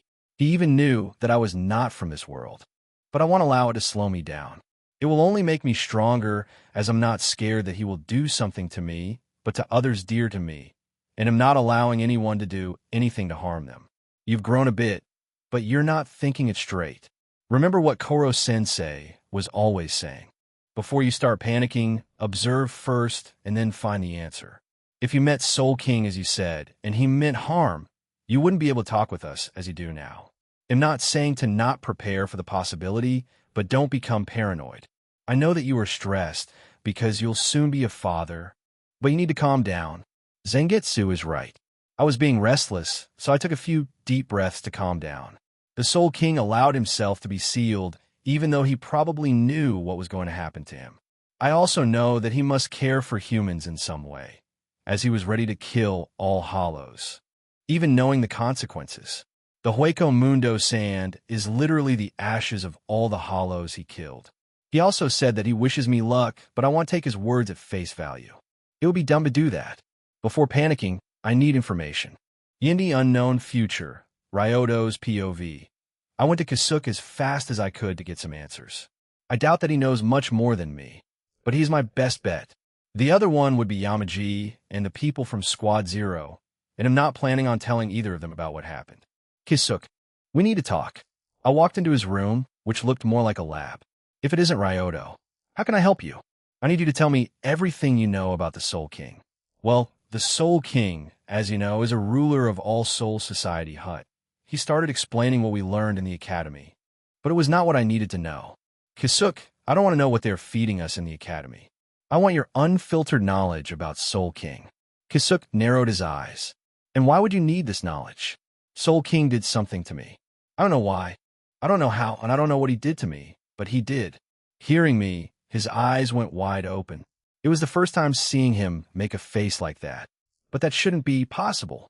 I finished. I know that's why I need your help. Tell me everything that happened. That is worrying. Kisuk said with a grim expression. That's why I'm here. I don't know what I should do, and you are my last hope without making me a target of some kind. As much as I appreciate your trust in my knowledge, I am as much in the dark as you are. The only thing I can do is do some tests on you and hope for something to come out. In the case of tests coming out normal, we can conclude that whatever Soul King did to you is not activated. You could think of it as a time explosion, and it will activate sometime in the future. Very reassuring. But thanks anyway. Also, I don't need to remind you to not say anything to the girls, right? That much is obvious. You are, after all, very protective of them. Hey, you should check it out. Suddenly Zangetsu spoke to me. Now, what the hell is that? I was currently in my inner world after I left Kisuk's room and found a quiet place where I could meditate. On both of my sides were standing Gyaku and Zangetsu, and in front of us was a pole of some kind. So you're telling me that this pole appeared out of nowhere after you searched for anything suspicious? That's right. It also is exactly between two parts of your inner world, which makes it a lot more suspicious. Gyaku answered me. Should we destroy it? Zangetsu suggested, and it was tempting, but it wouldn't be wise without knowing what it was. It could have a mechanism that would harm me if it was destroyed, but before I could say anything, Gyaku stepped in. Zanchan, you can't solve all your problems with violence. Didn't we talk about it? And I told you that if it couldn't solve my problems, I didn't use enough violence to begin with. Before things escalated, I stopped them. We will continue this discussion later, maybe if we are sure that we don't have a bomb inside of us. Anyway, I'll have them observe this pole closely for any changes at all times. Otherwise, it'll live as I did before. There could also be a trigger for it to activate, but it gives me 50-50 either way. Whatever it is, I know that it's somehow connected to that pole. What should I do? What should I do? I'm panicking. That's the most panic I ever experienced. And it's saying something when I met the supposedly Soul King and King of the Milky Way galaxy, who also was my father-in-law. I also experienced a few near deaths and met the literal god of death. And here I am, panicking more than in any of these moments. Why? Because all of my lovers are giving birth at the moment. At the same time, I wasn't expecting my children to have the same birthday. I'm having a cardiac arrest right now, and I'm going to be dead in 5 minutes. I couldn't be in the room where they were giving birth, so I was walking back and forth without stopping, and Sojin was accompanying me as I was when his child was being born, and right now, our roles were reserved. We somehow became friends. I know that it won't help, but calm down. Everything is going to be fine. Captain Unohana is with them after all, Sojin said, but as he predicted, it didn't calm me down in the slightest. Without stopping walking, I replied, "Thanks for being here and supporting me, Sojin, but I don't think I'll be able to relax until I see everyone all right. Just let me walk like this for a bit longer." I didn't need to wait much longer as Unohana walked out of the closed room. Well, it was the first time for me to receive 3 child deliveries, but everything went all right. You can go inside, Ryoto-kun, but be careful, as the girls are still tired. I, however, didn't hear what she said as I rushed inside. There I saw 3 beds not far away from each other, and on them was 3 women holding a baby in their hand each. My heart melted and became strangely calm seeing them like this. Look who is here. Daddy finally decided to show up. Yoruchi, even though tired, tried to tease me, knowing that I wasn't allowed inside, mostly because I wouldn't be calm during the process. So, who is the oldest one in this room? You'll want to hold them in that order. That would be our child. Rin answered. I carefully took the baby out of her arms to hold in my own.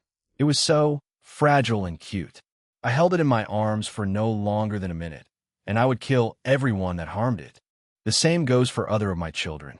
After returning the baby to the mother, I went to Aisane as our baby was the second oldest, and it looked like it will have the same hair color as Aisane.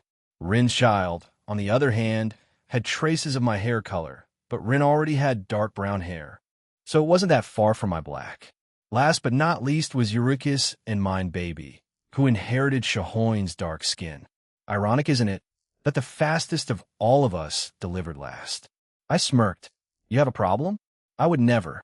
The family just got bigger. I wonder how our future will turn out. Yindi family got bigger. Third POV. Years have passed since Ryoto became a father, and everything was peaceful. Ryoto was busy with his captain duties and training, but always had time for his 3 children, who were becoming increasingly energetic and looking for trouble left and right. Fortunately, Ryoto wasn't alone in a difficulty called parenthood. Rin, Isane, and Yoruchi were together with him, and they all thought about all of Ryoto's children as their own. At the moment, Ryoto was sitting inside his office reading some documents related to his division. He was currently wearing glasses. The only reason for that was because he thought it was funny and ironic that he would need them. Not only that, but because he always had his eyes closed, it made it even more amusing for him. Confusion of others was funnier when you were one of the few that is on the joke. Captain, someone is here to see you. One of the Shinigami of the 7th Division walked into the office after he first knocked on the door, of course. Before Ryoto could say anything, a small silhouette ran into the room. Dad!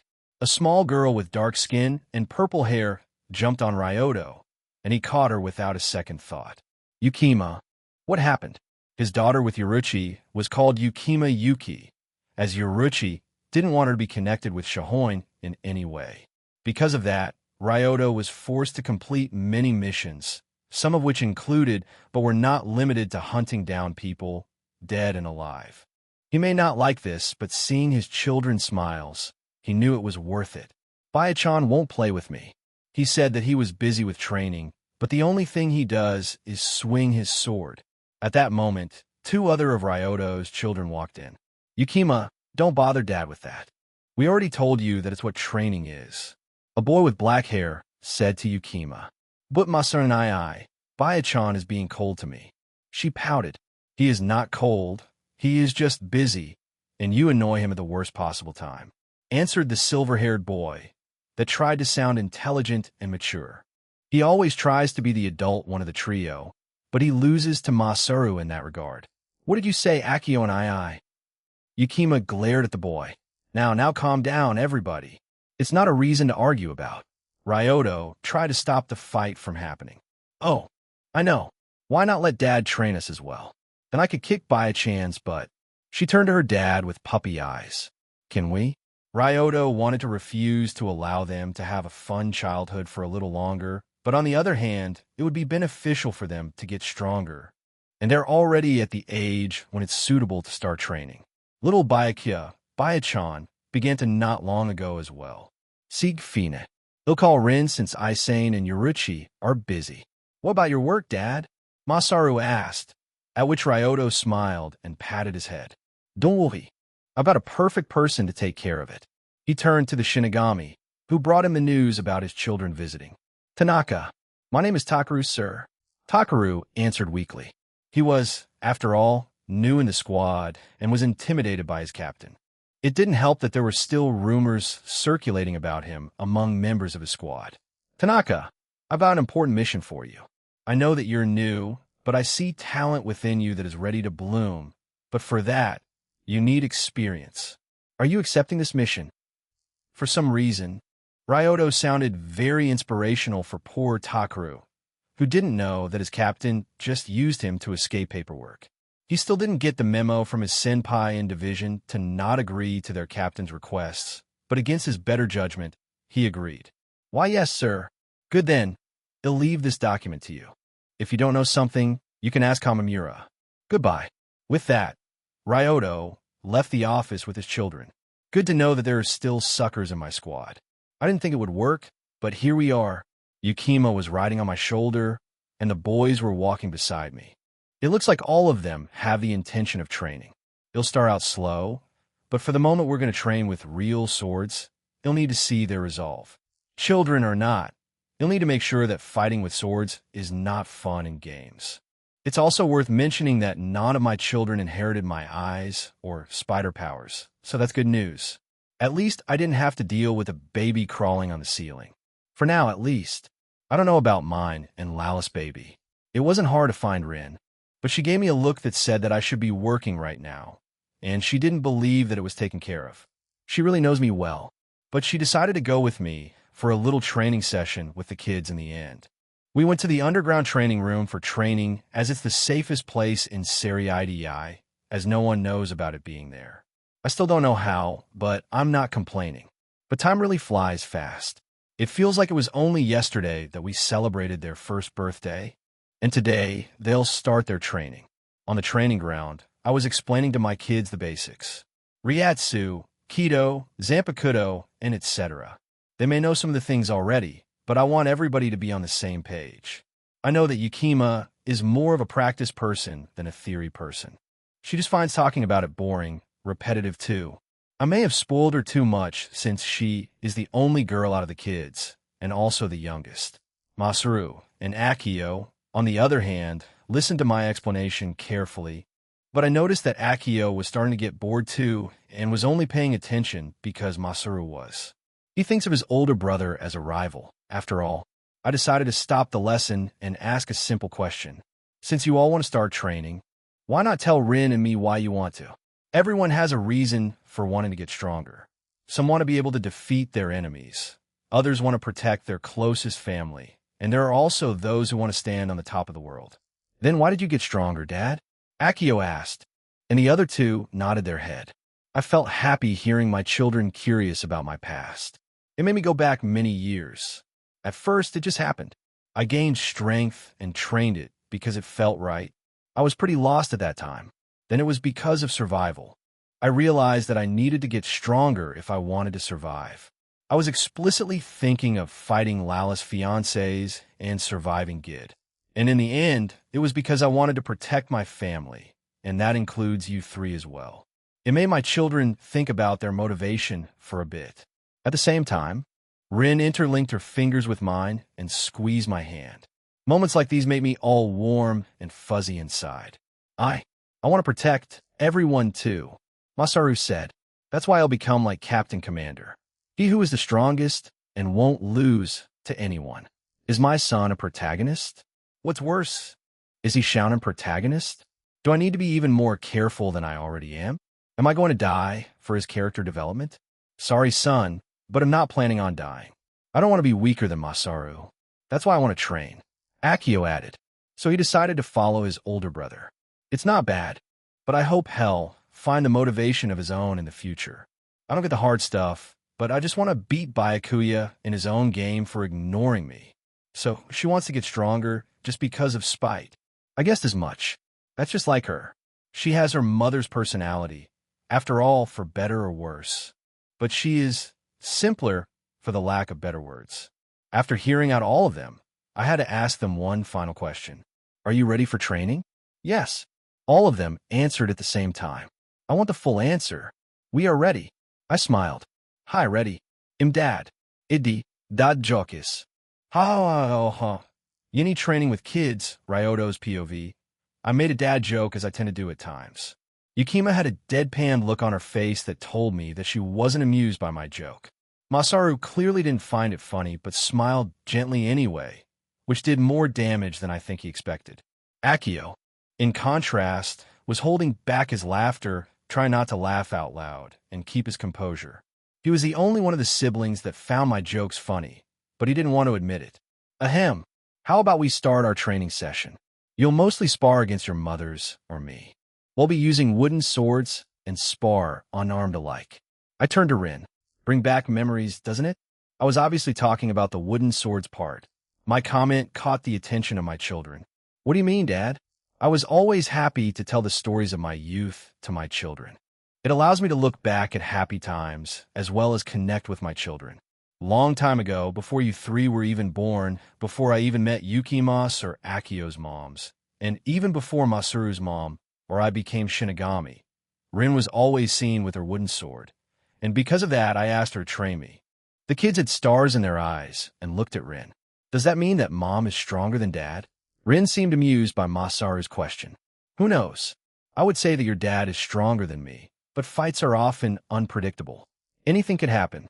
Not to mention that Ryoto has a lot of trump cards and is very flexible in his fighting style. But if I could cut him at some point, I would probably win. She says that now, but I know that she is close to achieving Bankai, and my instincts are telling me that it will be a terrifying ability. Is he really that strong? I only saw him lazing around and escaping paperwork. I could feel an arrow piercing my heart, hearing my own daughter say that. I'm not hurt. I'm fine. Before your father starts sulking, we better start your training, Rin said while smirking at me.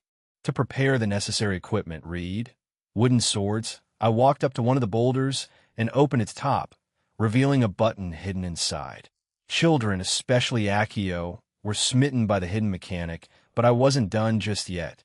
I didn't forget to smirk back at Rin. I'm not petty, and anyone who says otherwise is wrong. After I pushed the red button, yet another revealed a hidden place where wooden swords were stashed. Urahara really needs to get a hobby. It is his hobby, and a great one at that. I handed out swords to each of my children. Let's start with a simple spar.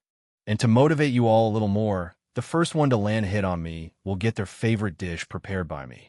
Hearing the prize, I could see everyone starting to salivate. Even Rin, who looked serious the whole time, had a slight trace of salivating from her closed mouth. That's what I'm talking about. He'll be the winner today. He'll go first and win that prize. Yukima raised her sword and pointed it at me. I gently smiled at her confidence. You misunderstood me, Yukima. I want all three of you to come at me at the same time. I took a wooden sword as well and swung it a few times to familiarize myself with it. Come at me. How we couldn't land even a single hit? Yukima and her brothers were lying on the ground, trying to catch their breath. That is a lot stronger than we imagined. I can't wait to get as strong as he is, Masaru added. It's a shame, though, that we are not getting Dad's cooking. Akio lamented. I walked up to them. Great spar, kids. Want to continue? My lungs are killing me. I think that's a no, but if that makes you happy, the reward is here to collect until someone gets it. So the three of you still have a chance. I noticed that they got exhausted already and were ready to fall asleep. I picked up Yukima and Akio and let Rin carry Masaru. This training was very fruitful. I get to know that my children have immense talent for fighting, even without any training in their life before. In just that short sparring session, they improved dramatically without any advice from me. Especially Masaru, who got this look in his eyes that he was always observing and planning. He also adapted to his siblings' uncoordinated fighting. Akio, on the other hand, seemed very calculating, although very inexperienced.